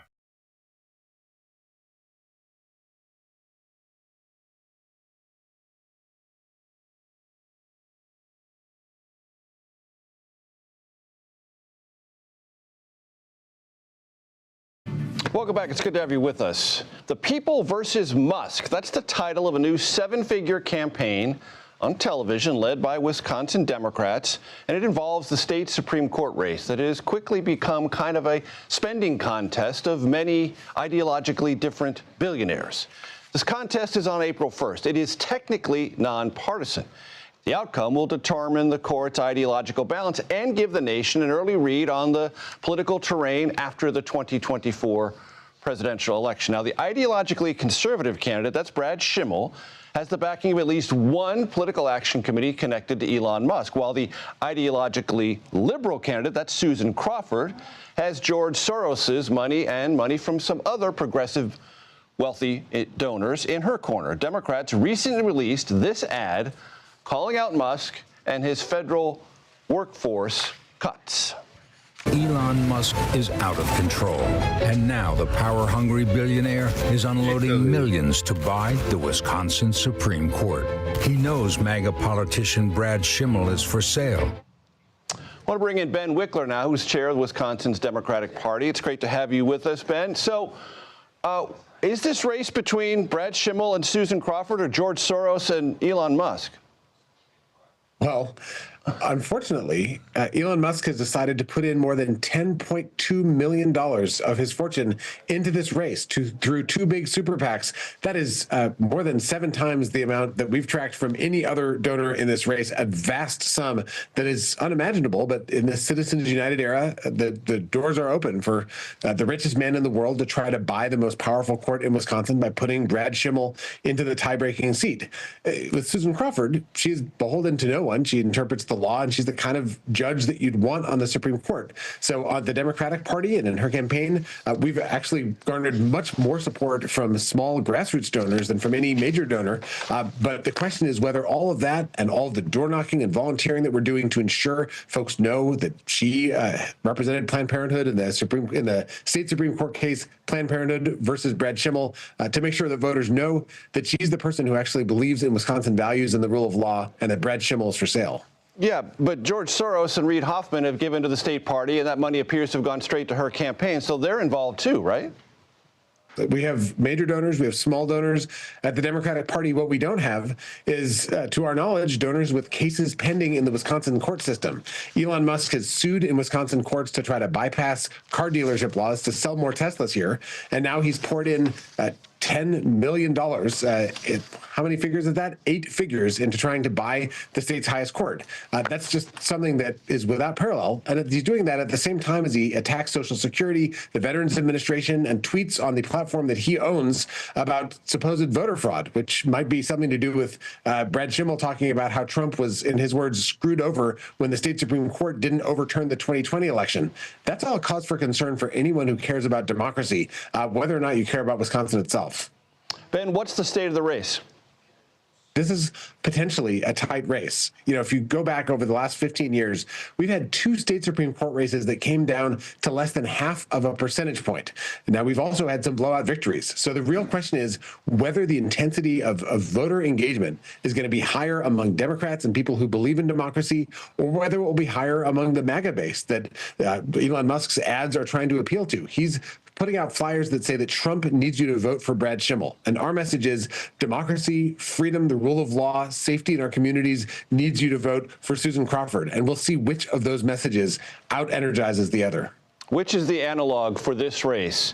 Kamala Harris, who lost to Donald Trump, or Eric Hovde, who lost to Tammy Baldwin in the Senate race?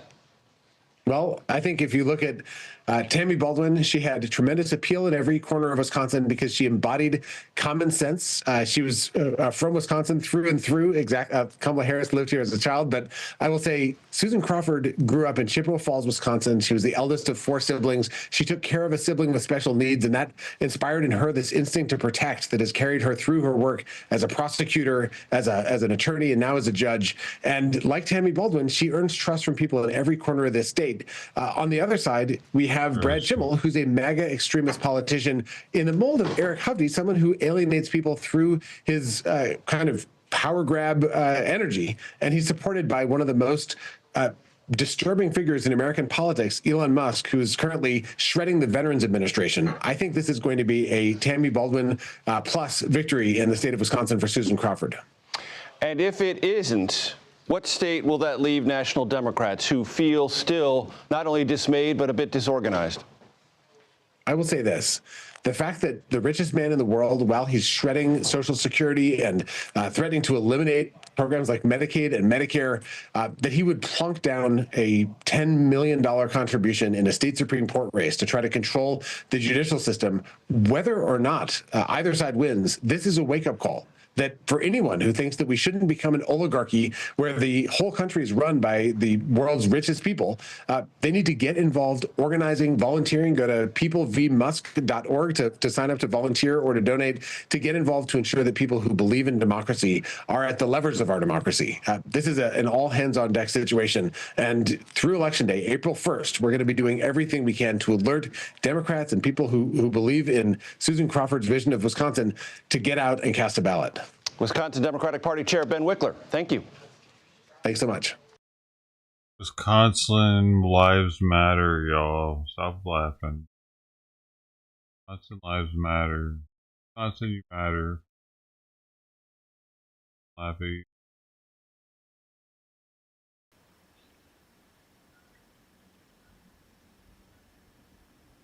The vote. Yeah, man, get it out. Wisconsin's not even on YouTube.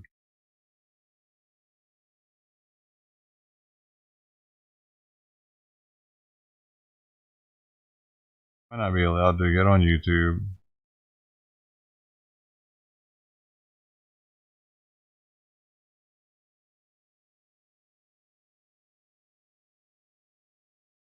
Oh.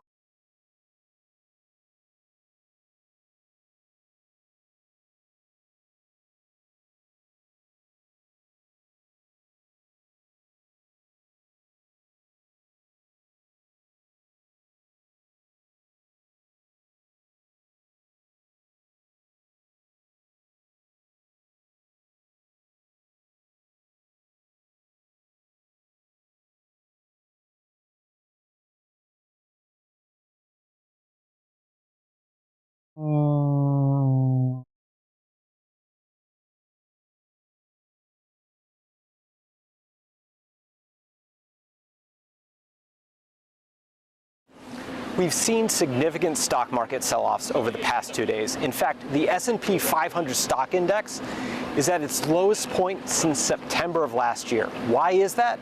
Investors are spooked by the risks of tariffs. They're looking at the announcements coming from President Trump with regard to tariffs on Canada, Mexico, steel, aluminum, and more going forward starting in April, and worrying that that's going to hurt profits, slow growth, and raise prices. So the hard question is, what can the president do? Well, so far, he's shown no inclination to back off tariffs and try to reach a negotiated settlement. Tariffs are a form of revenue for the U.S. government. They're called customs and duties, and essentially what they are is a tax on what you import. If you import an item worth more than $800, like say a gown or a suit or an espresso maker, you pay a tariff on that product as the importer. That's true if you're a consumer, that's true if you're a business. And in some cases, the cost of that tariff can be passed along to you in the form of higher prices. Now, in a sense, the Trump administration has recognized this challenge by saying there will be some pain, a disruption, but they haven't wanted to focus necessarily on why this pain is better than the alternative.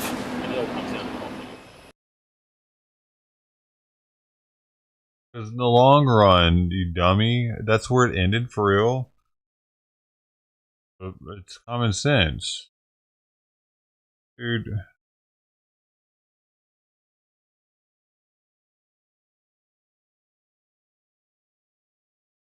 Big news for America's biggest airlines. Several cut growth expectations with economic uncertainty ahead, and another ended a long-standing policy that corralled customers onto its flights. Delta and American Airlines are among those pulling back on forecasts as talks of a recession pick up.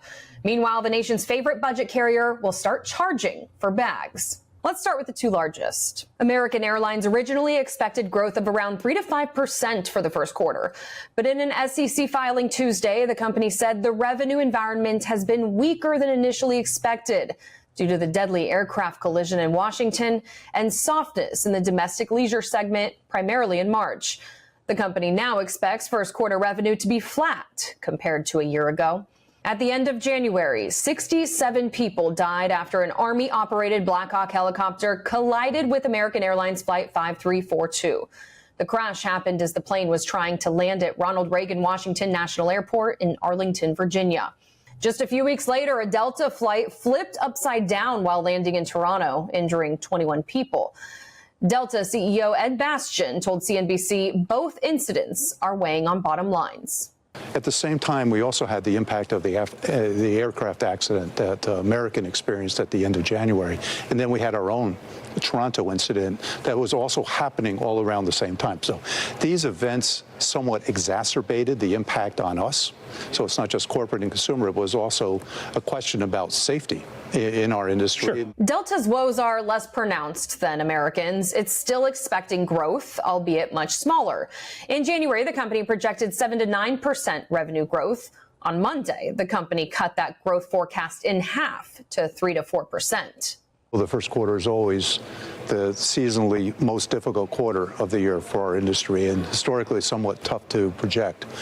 You couple that with the fact that we entered the quarter with high growth expectations. We finished the year strong. We were up, in the fourth quarter, a meaningful amount. We anticipated an 8% growth rate in terms of top line. We're going to come in on a 4% growth rate. So it's not going backwards, but it's not growing as fast as we were anticipating. Delta specifically cited the recent reduction in consumer and corporate confidence in an SEC filing announcing the revision. Southwest and JetBlue also followed the trend of downward revisions Tuesday morning. Both Delta and American Airlines stocks slid Tuesday morning on the news, but JetBlue and Southwest traded up on the day. If you fly Southwest, be prepared to start paying for your first and second luggage, okay? It's the end of an era. After 54 years, Southwest is ending its free baggage policy. Starting May 28th, only Southwest's Rapid Rewards A-List preferred members and those who book Business Select seats will get 2 free checked bags. Regular A-List members and Southwest credit card holders will get 1 checked bag. Let's just say it isn't going over well with customers on social media. Southwest really woke up and chose violence this morning. I had to put my glasses on to make sure that I was reading this right, and I don't even wear glasses. Are you crazy? Only the top tier gets 2 bags free, and then everybody else has to pay for a check bag? Are you kidding me, Southwest? That's the one thing that keeps you above all the other people. But it is going over well with investors. The company says the move will help Southwest return to the level of profitability shareholders expect. While Southwest has outside factors putting wind beneath its wings, the downward adjustments by other airlines are taking its toll on the travel industry. Shares of Disney, Airbnb, and Marriott all lost between 4 to 5% by mid-morning Tuesday. Consumers in a discretionary business do not like uncertainty, and while we do believe this will be a period of time that we pass through, it is also something that we need to understand and get to calmer waters. The Conference Board's Consumer Confidence Survey took its biggest monthly dive in more than 3 years in February. Conference Board senior economist for Global Indicators Stephanie Gouchard says inflation is top of mind due to the recent jump in prices of key household staples like eggs and the expected impact of tariffs. She said there was a sharp increase in the mentions of trade and tariffs, back to a level unseen since 2019. Most notably, comments on the current administration and its policies dominated the responses. But even as consumer confidence wanes and economic uncertainty has people raising recession alarms, Delta's CEO isn't ringing that bell. We're growing 4%, not 8%. If I was a recession, we'd be down 10%, right? So you don't see it. I think there's a lot of uncertainty, but I still think there's cautious optimism that as the uncertainty starts to clear, then businesses are going to be ready and poised to start to grow. For SAN, I'm Simone Del Rosario. We're getting highly anticipated data this week on inflation, and some of President Trump's tariffs are taking effect. Download the SAN app and enable notifications to stay on top of the news with unbiased, straight facts.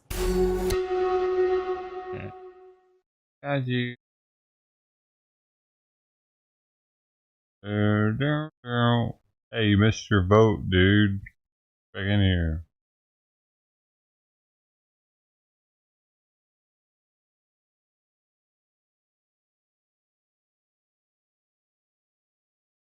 Woman survives in car for nearly 1 week after crashing into ditch in northwest Indiana. They're all talking about it right now.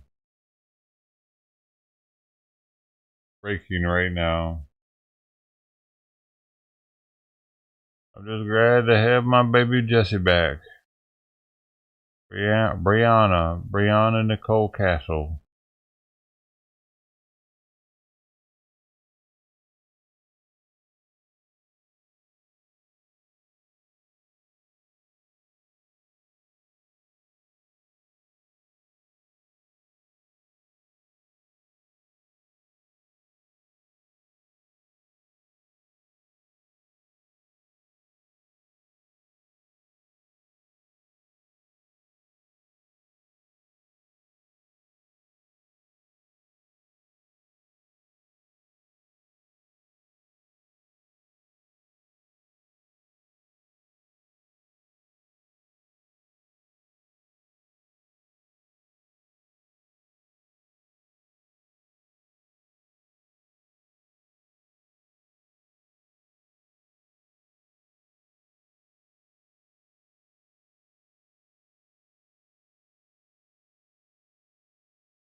Well, there's been a second arrest in that hazing death. That kid that got punched.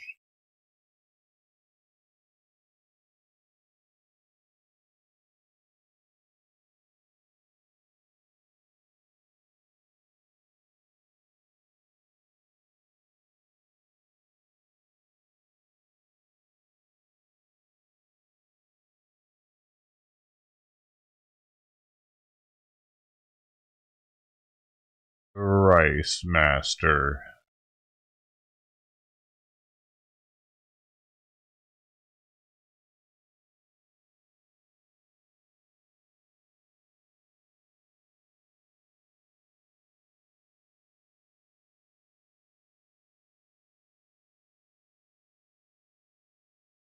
Yep.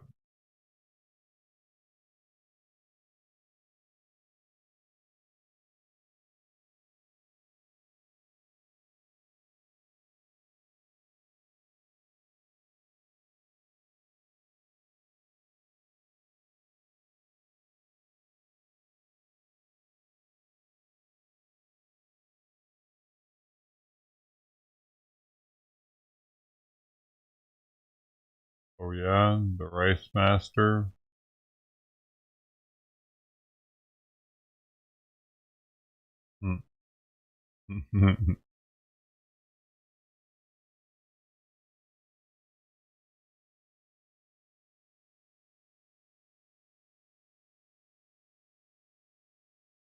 He's really selling that one today.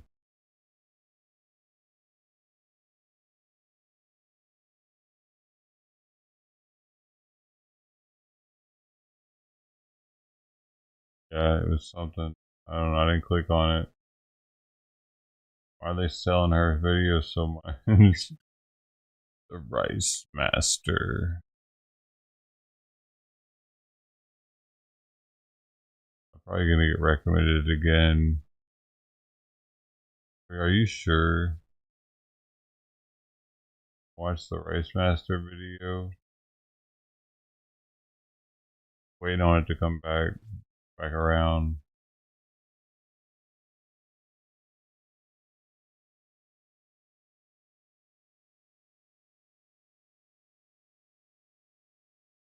The Rice Master.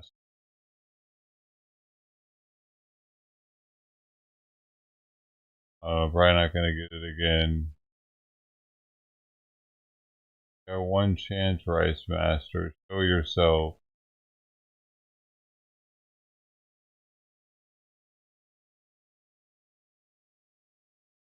I'm getting recommended other ones, and not that one. Like that, Rice Master was out of our lives forever.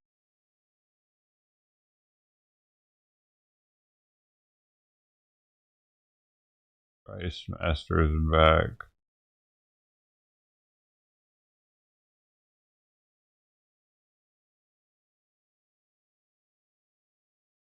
I think it's something like that. Remember, Price Master is back.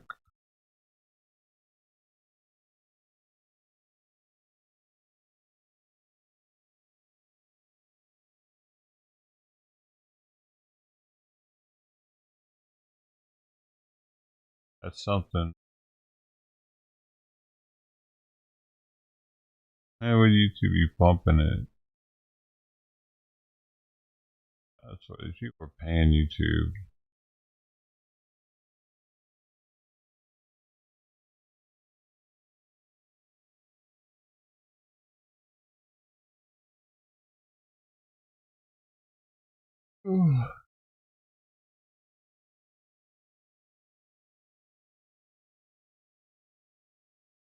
Price Master.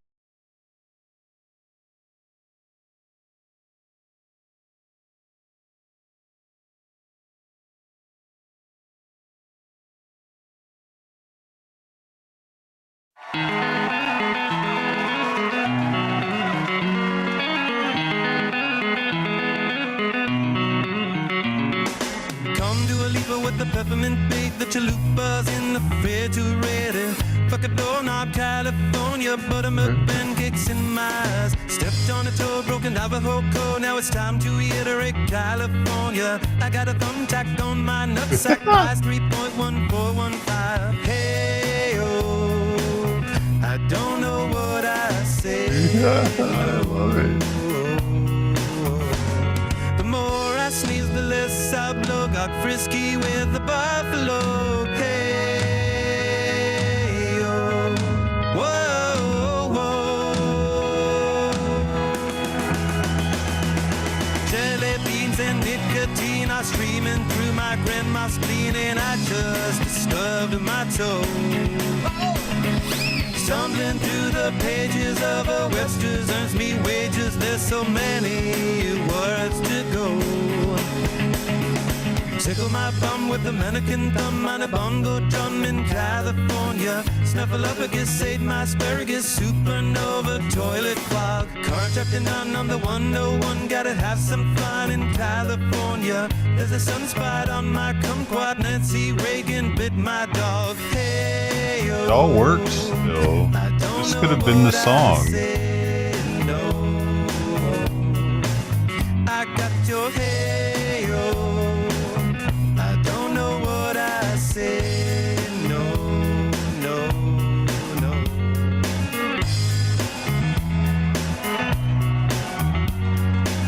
I liked it. Better than the original.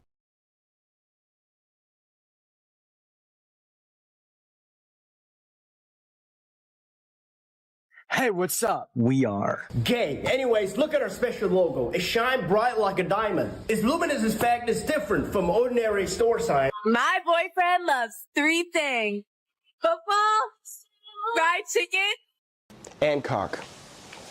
Anyways, check out our new product right here. LED sign with flowing light, any color can be made. guess who had another gender Anyways, how to find the right sign company for you is to check out they deliver design service. LC Sign is 15 professional designers. I am trigender, which means like a triangle, I have 3 genders.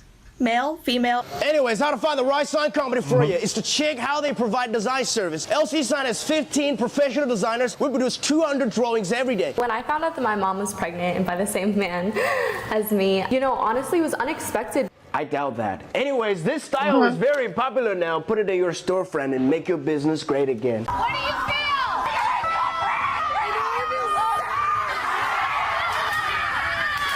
What's up, homie? I'm Tony. If you want to start a business on a budget, make sure you go to the Source Factory. Reliable quality, cost-effective, and responsive sales team. Here are the best tips on how to up your Riz. I saw the absolute most beautiful woman at the factory today. Don't worry, I hit her with the... because I don't care. Anyways, what I got is this high-quality LED sign of LC Sign. It's very visible during the day and bright enough at night to be noticed by everyone passing by. No MOQ. And with no hose. Where are you? Here. If you're planning to start a business, congratulations, now you found LC sign. Watch me put it out like this. It gets sucked immediately.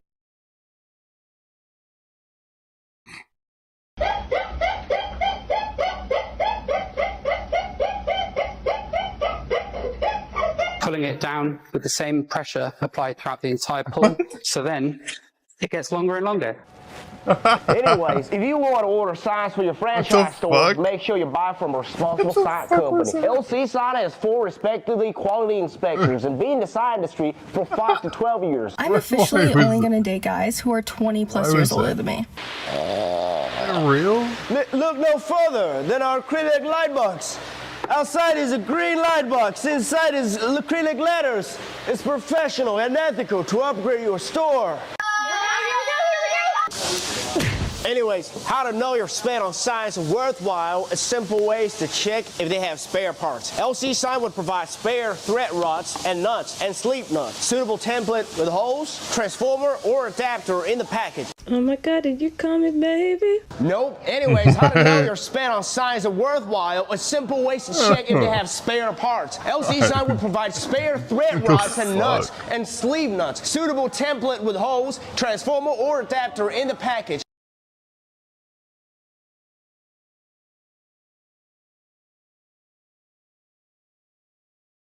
There's way too much jiggle.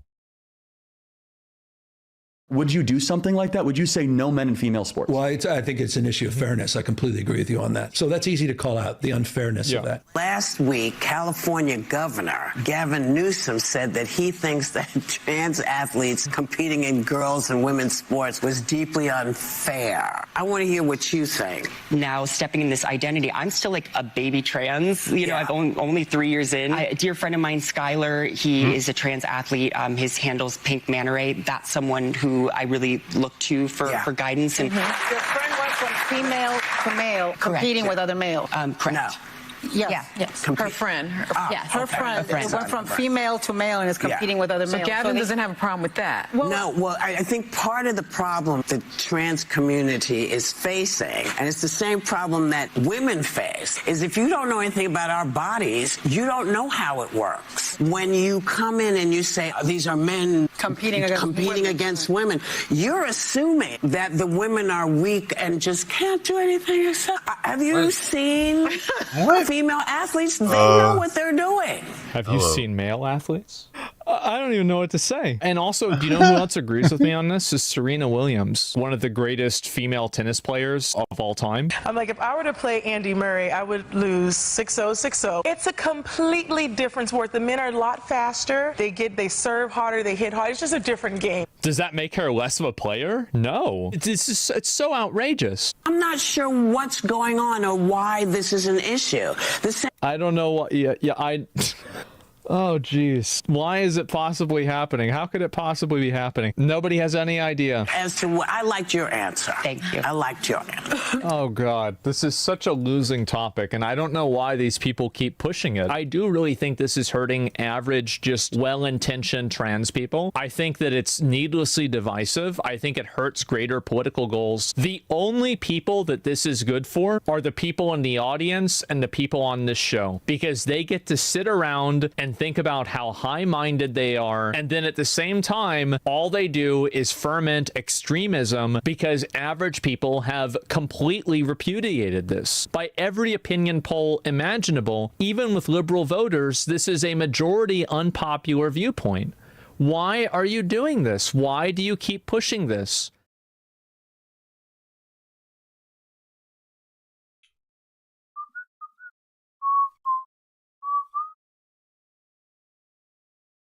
I know why.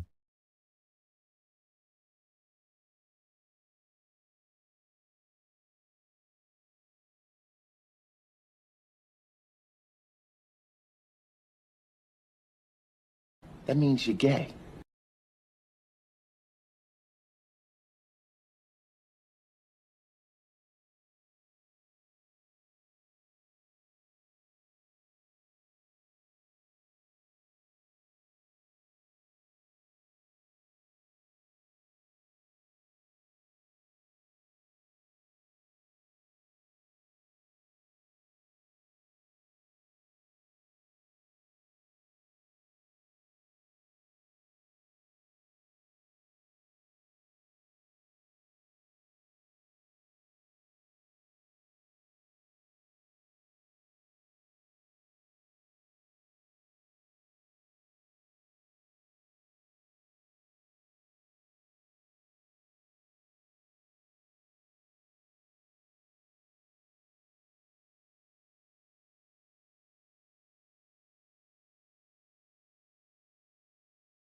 Hey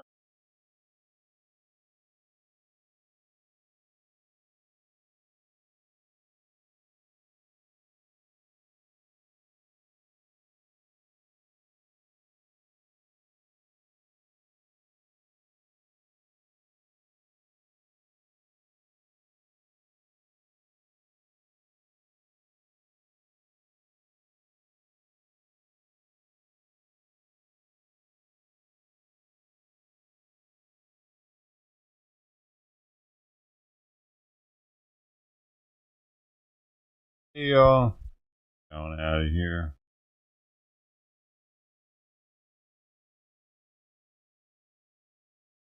Not though.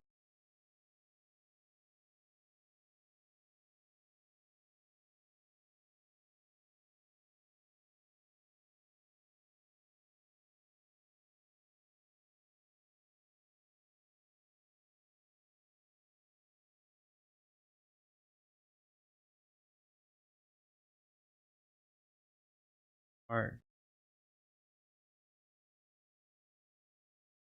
Fails. Going.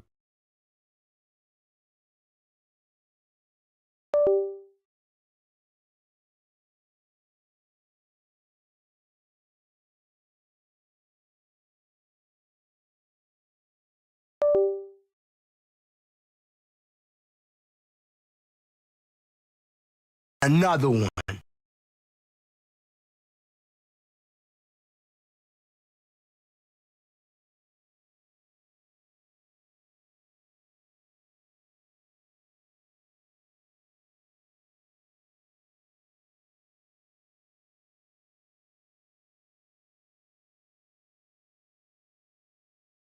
Meow, meow, meow, meow, meow, meow.